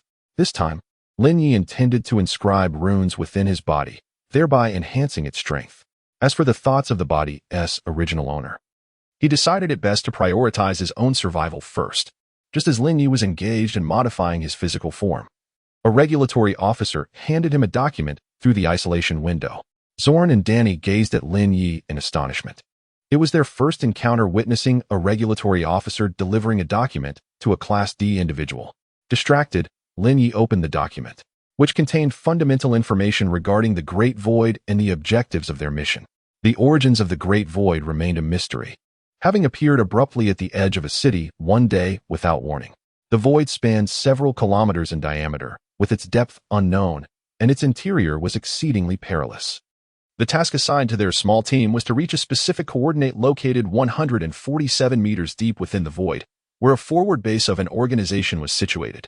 This forward base had gone silent a month prior, during which the organization had dispatched numerous teams into the void to investigate, all of whom had vanished without a trace. The document bore numerous signs of alterations, compelling Lin Ye to rely on his imagination to reconstruct the information within. However, this information was not particularly crucial. A month had elapsed, and any number of events could have transpired at the forward base. This is troublesome. I hope that Fox doesn't end up deceiving me. The special skill can only be utilized once, and the notes indicate it's quite dangerous. Lin Ye handed the document to the inquisitive Zorn and continued to absorb the ethereal energy to transform his bodily structure. Trembling, Zorn completed the document and passed it on to Danny. In the midst of a desperate exchange of glances between the two, the prison transport accelerated, heading towards its predetermined destination. Half an hour later, the vehicle came to a halt at the precipice of a vast chasm, and everyone disembarked in sequence. The area surrounding the abyss was saturated with a high concentration of psychic energy, prompting Lin Ye to hasten his transformation. The gaping void resembled a colossal quarry, shrouded in a thin mist that obscured distant views. They stood at the edge of the chasm, akin to a few insignificant ants. What do you require? The captain of the oversight team inquired with a grave expression, his gaze sharp and menacing, embodying a figure of palpable danger. Weapons. Ideally one for close range and another for long range. Lin Ye replied without hesitation, limiting his requests. Provide him with the necessary arms.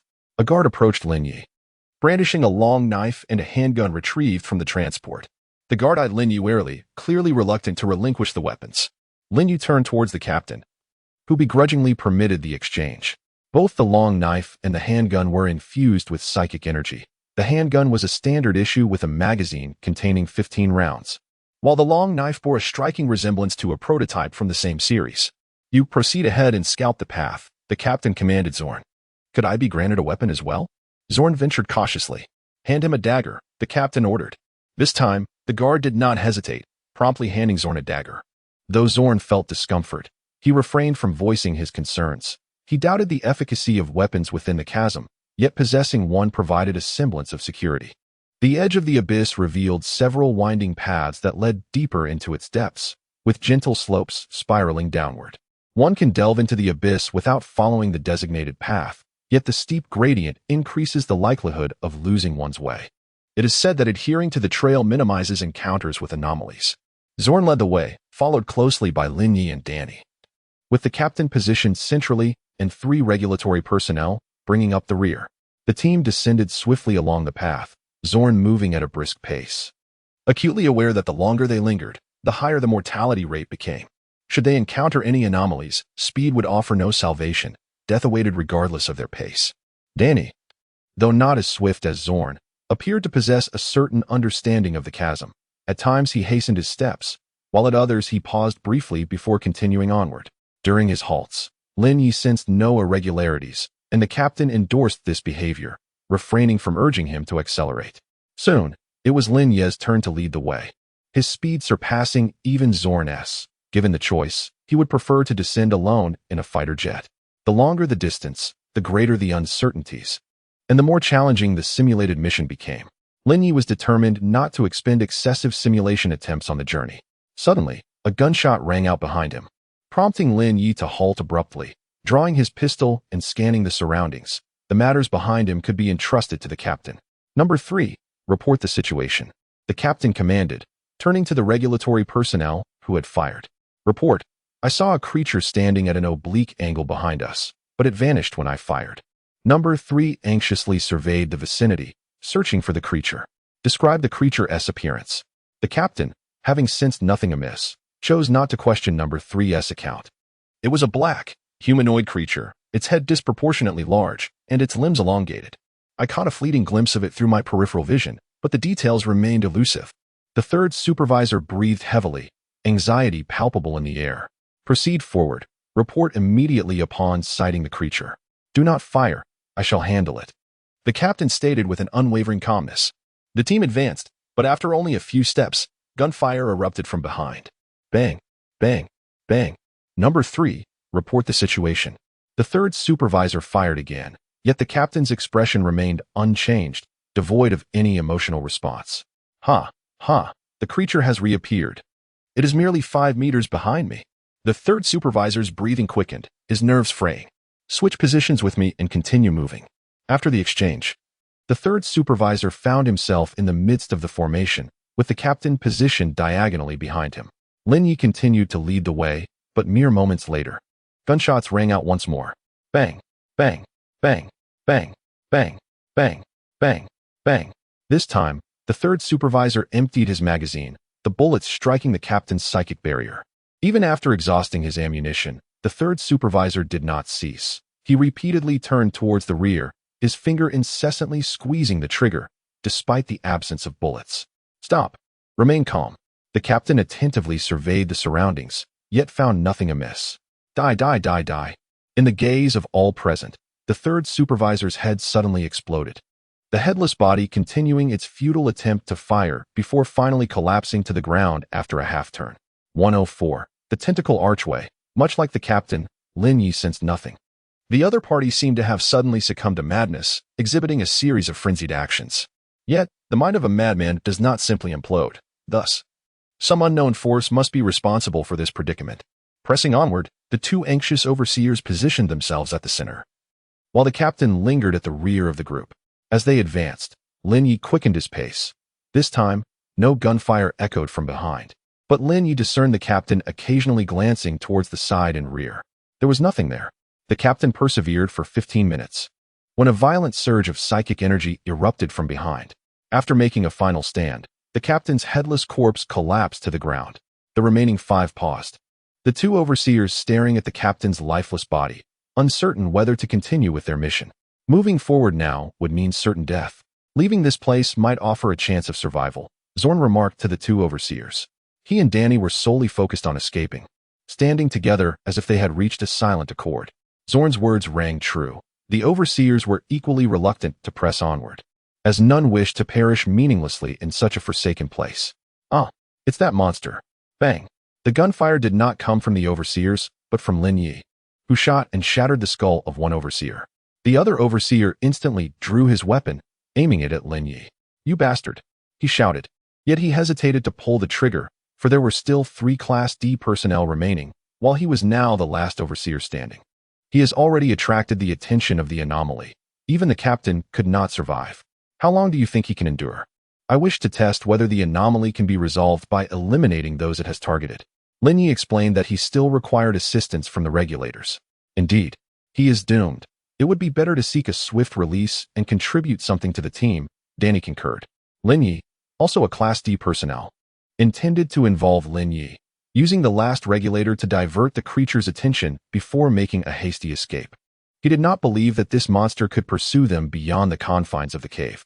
Lin Ye approached the captain's lifeless body, retrieving the box-like device, and inquired of the last regulator, "Are you adept at using this contraption?" "Yes, the device possesses 2 functions, early warning and localization. If an anomaly manifests nearby, the box will emit an audible alert. However, the warning feature may not always be reliable, as it failed to respond previously. The numbers displayed indicate the localization function. The coordinates have been calibrated. You simply need to move to the corresponding coordinate point to locate the outpost base."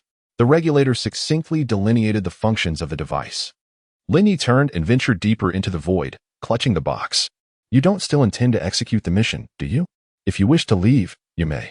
But leave the box. I need it for early warnings." Zorn aimed the pistol he had found at Lin Ye's back. "After I eliminate that individual, the monster appeared diagonally behind me. I intend to lead the creature deeper into the void. Are you certain you wish to confront me?" Zorn hesitated momentarily, but ultimately refrained from pulling the trigger. He suspected that Lin Ye might be deceiving him, attempting to abscond with the box. Yet he was unwilling to take the risk. Lin Ye did not deceive him. He seldom spoke falsehoods. The monster lurked just behind him, its presence creeping closer in his peripheral vision.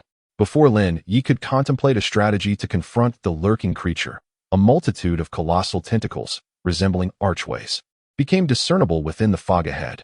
These tentacles remained motionless, akin to some alien edifice embedded in the ground. Yet, from these appendages hung numerous black threads, each tethered to a shadowy figure. These figures loitered near the tentacles, emitting incomprehensible whispers. With no time for detours, Lin Ye had no choice but to pass through the vicinity of the tentacled archways. Sensing his presence, the shadows lunged towards him, intent on ensnaring him in their grasp. "To hell with this," Lin Ye bellowed, drawing forth his experimental long sword. A searing energy erupted from the blade, shredding the nearby shadows with ease. These phantoms were alarmingly fragile, effortlessly dispersed by the force of his attack. Just as Lin Ye prepared to dash through the archway of tentacles, an abundance of black threads ensnared his body, rooting themselves within him and pulling him towards one of the tentacled structures. As he struggled to free himself, he realized that the more he fought, the tighter the threads wound around him. With each passing moment, as the threads proliferated within him, he was losing control over his own body.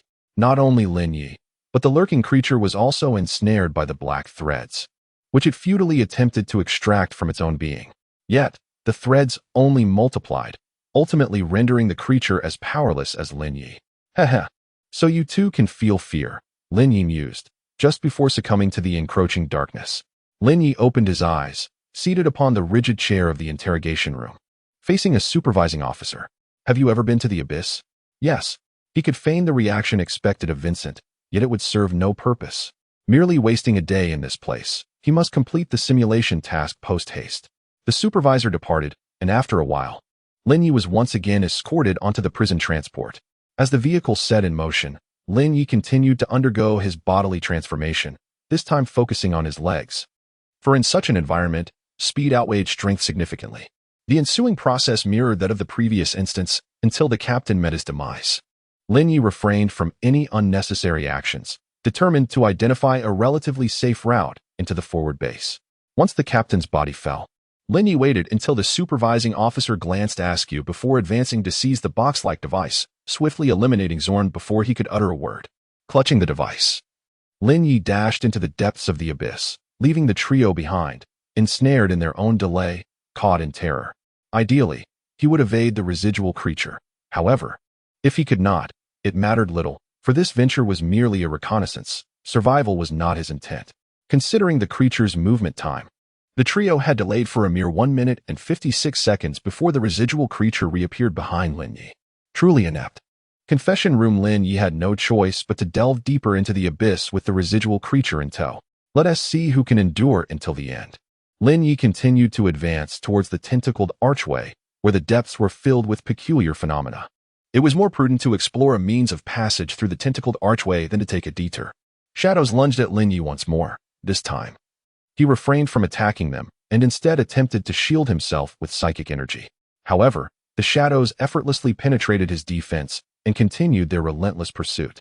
Their speed was formidable, forcing Lin Ye to retreat continuously to avoid capture. Upon reaching a certain position, the shadows suddenly froze in place.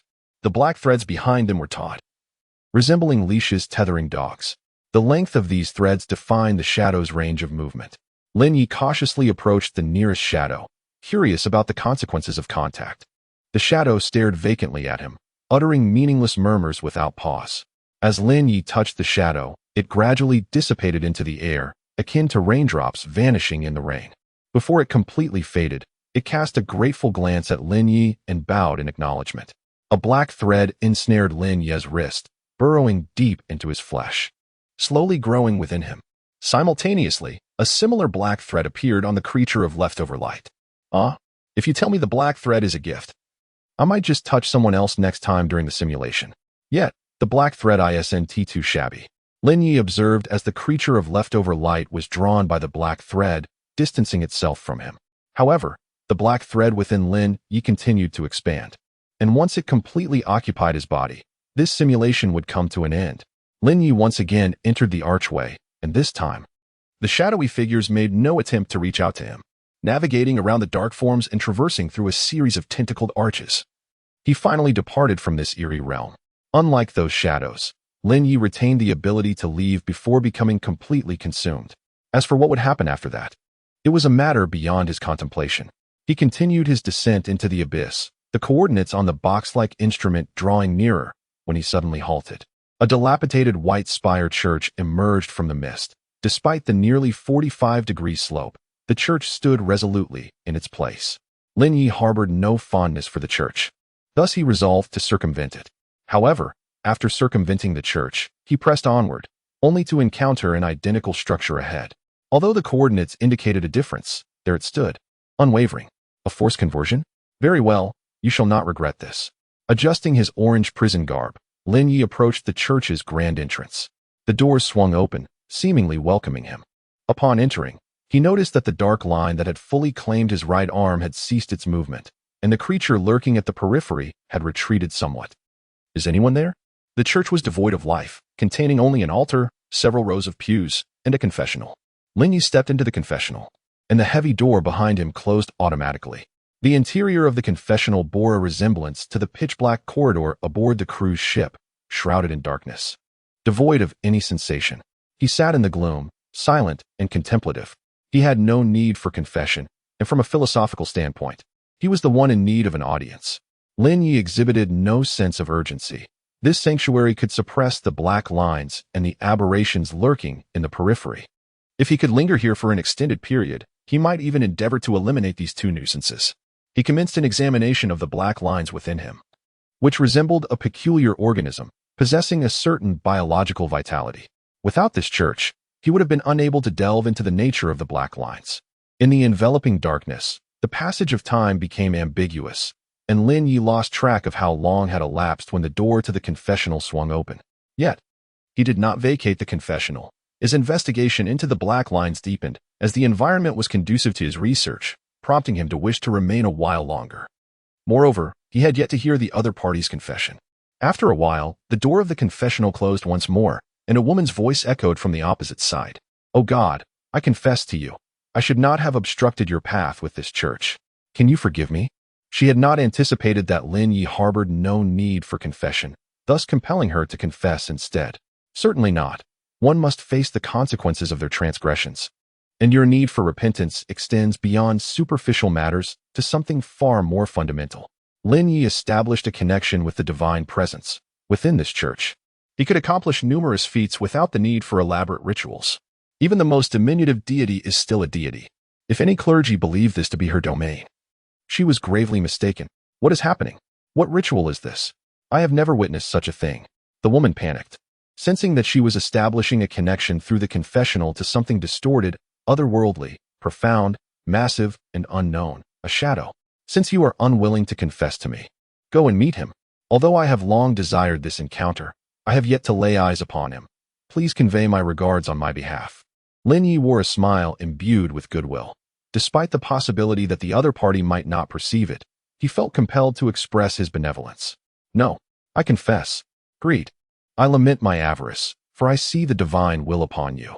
I wish to usurp your divine position through the confessional, unaware that another deity stands behind you. I confess. Please forgive me. The woman's tone was urgent. She had no desire to confront that unknown deity. Were it not for the stipulation that confession must be fulfilled to utilize the confessional, she would have abandoned this body long ago. Farewell, dear lady whom I have never met. Do not forget to extend my greetings to him. Lin Ye completed the final step of the ritual. The confessional was now connected to the divine position, and the one receiving the confession was a genuine, solemn deity. You truly do have a penchant for these peculiar places, don't you? At some point, Xiaohong appeared beside Lin Ye. What brings you here? The confessional was shrouded in darkness, preventing Lin Ye from discerning her expression. You have connected to the divine position. I happen to be quite free, so I decided to take a stroll. Xiaohong extended her hand, and a crimson glow drifted from her side, illuminating the entire compartment. You are so idle. Could you assist me in resolving an issue here? Despite her appearance as a mere child, Lin Ye sensed that Xiaohong's age might surpass the entirety of human history on Blue Star, making her undoubtedly reliable. I feel you are contemplating something unfavorable, thus I must decline. Xiaohong declined with unwavering resolve. I cannot. Lin Ye gazed sincerely into her eyes, pondering that if one could indeed defy fate, no one would strive so desperately. Yet, it remained futile, for my connection to the other side is far more profound.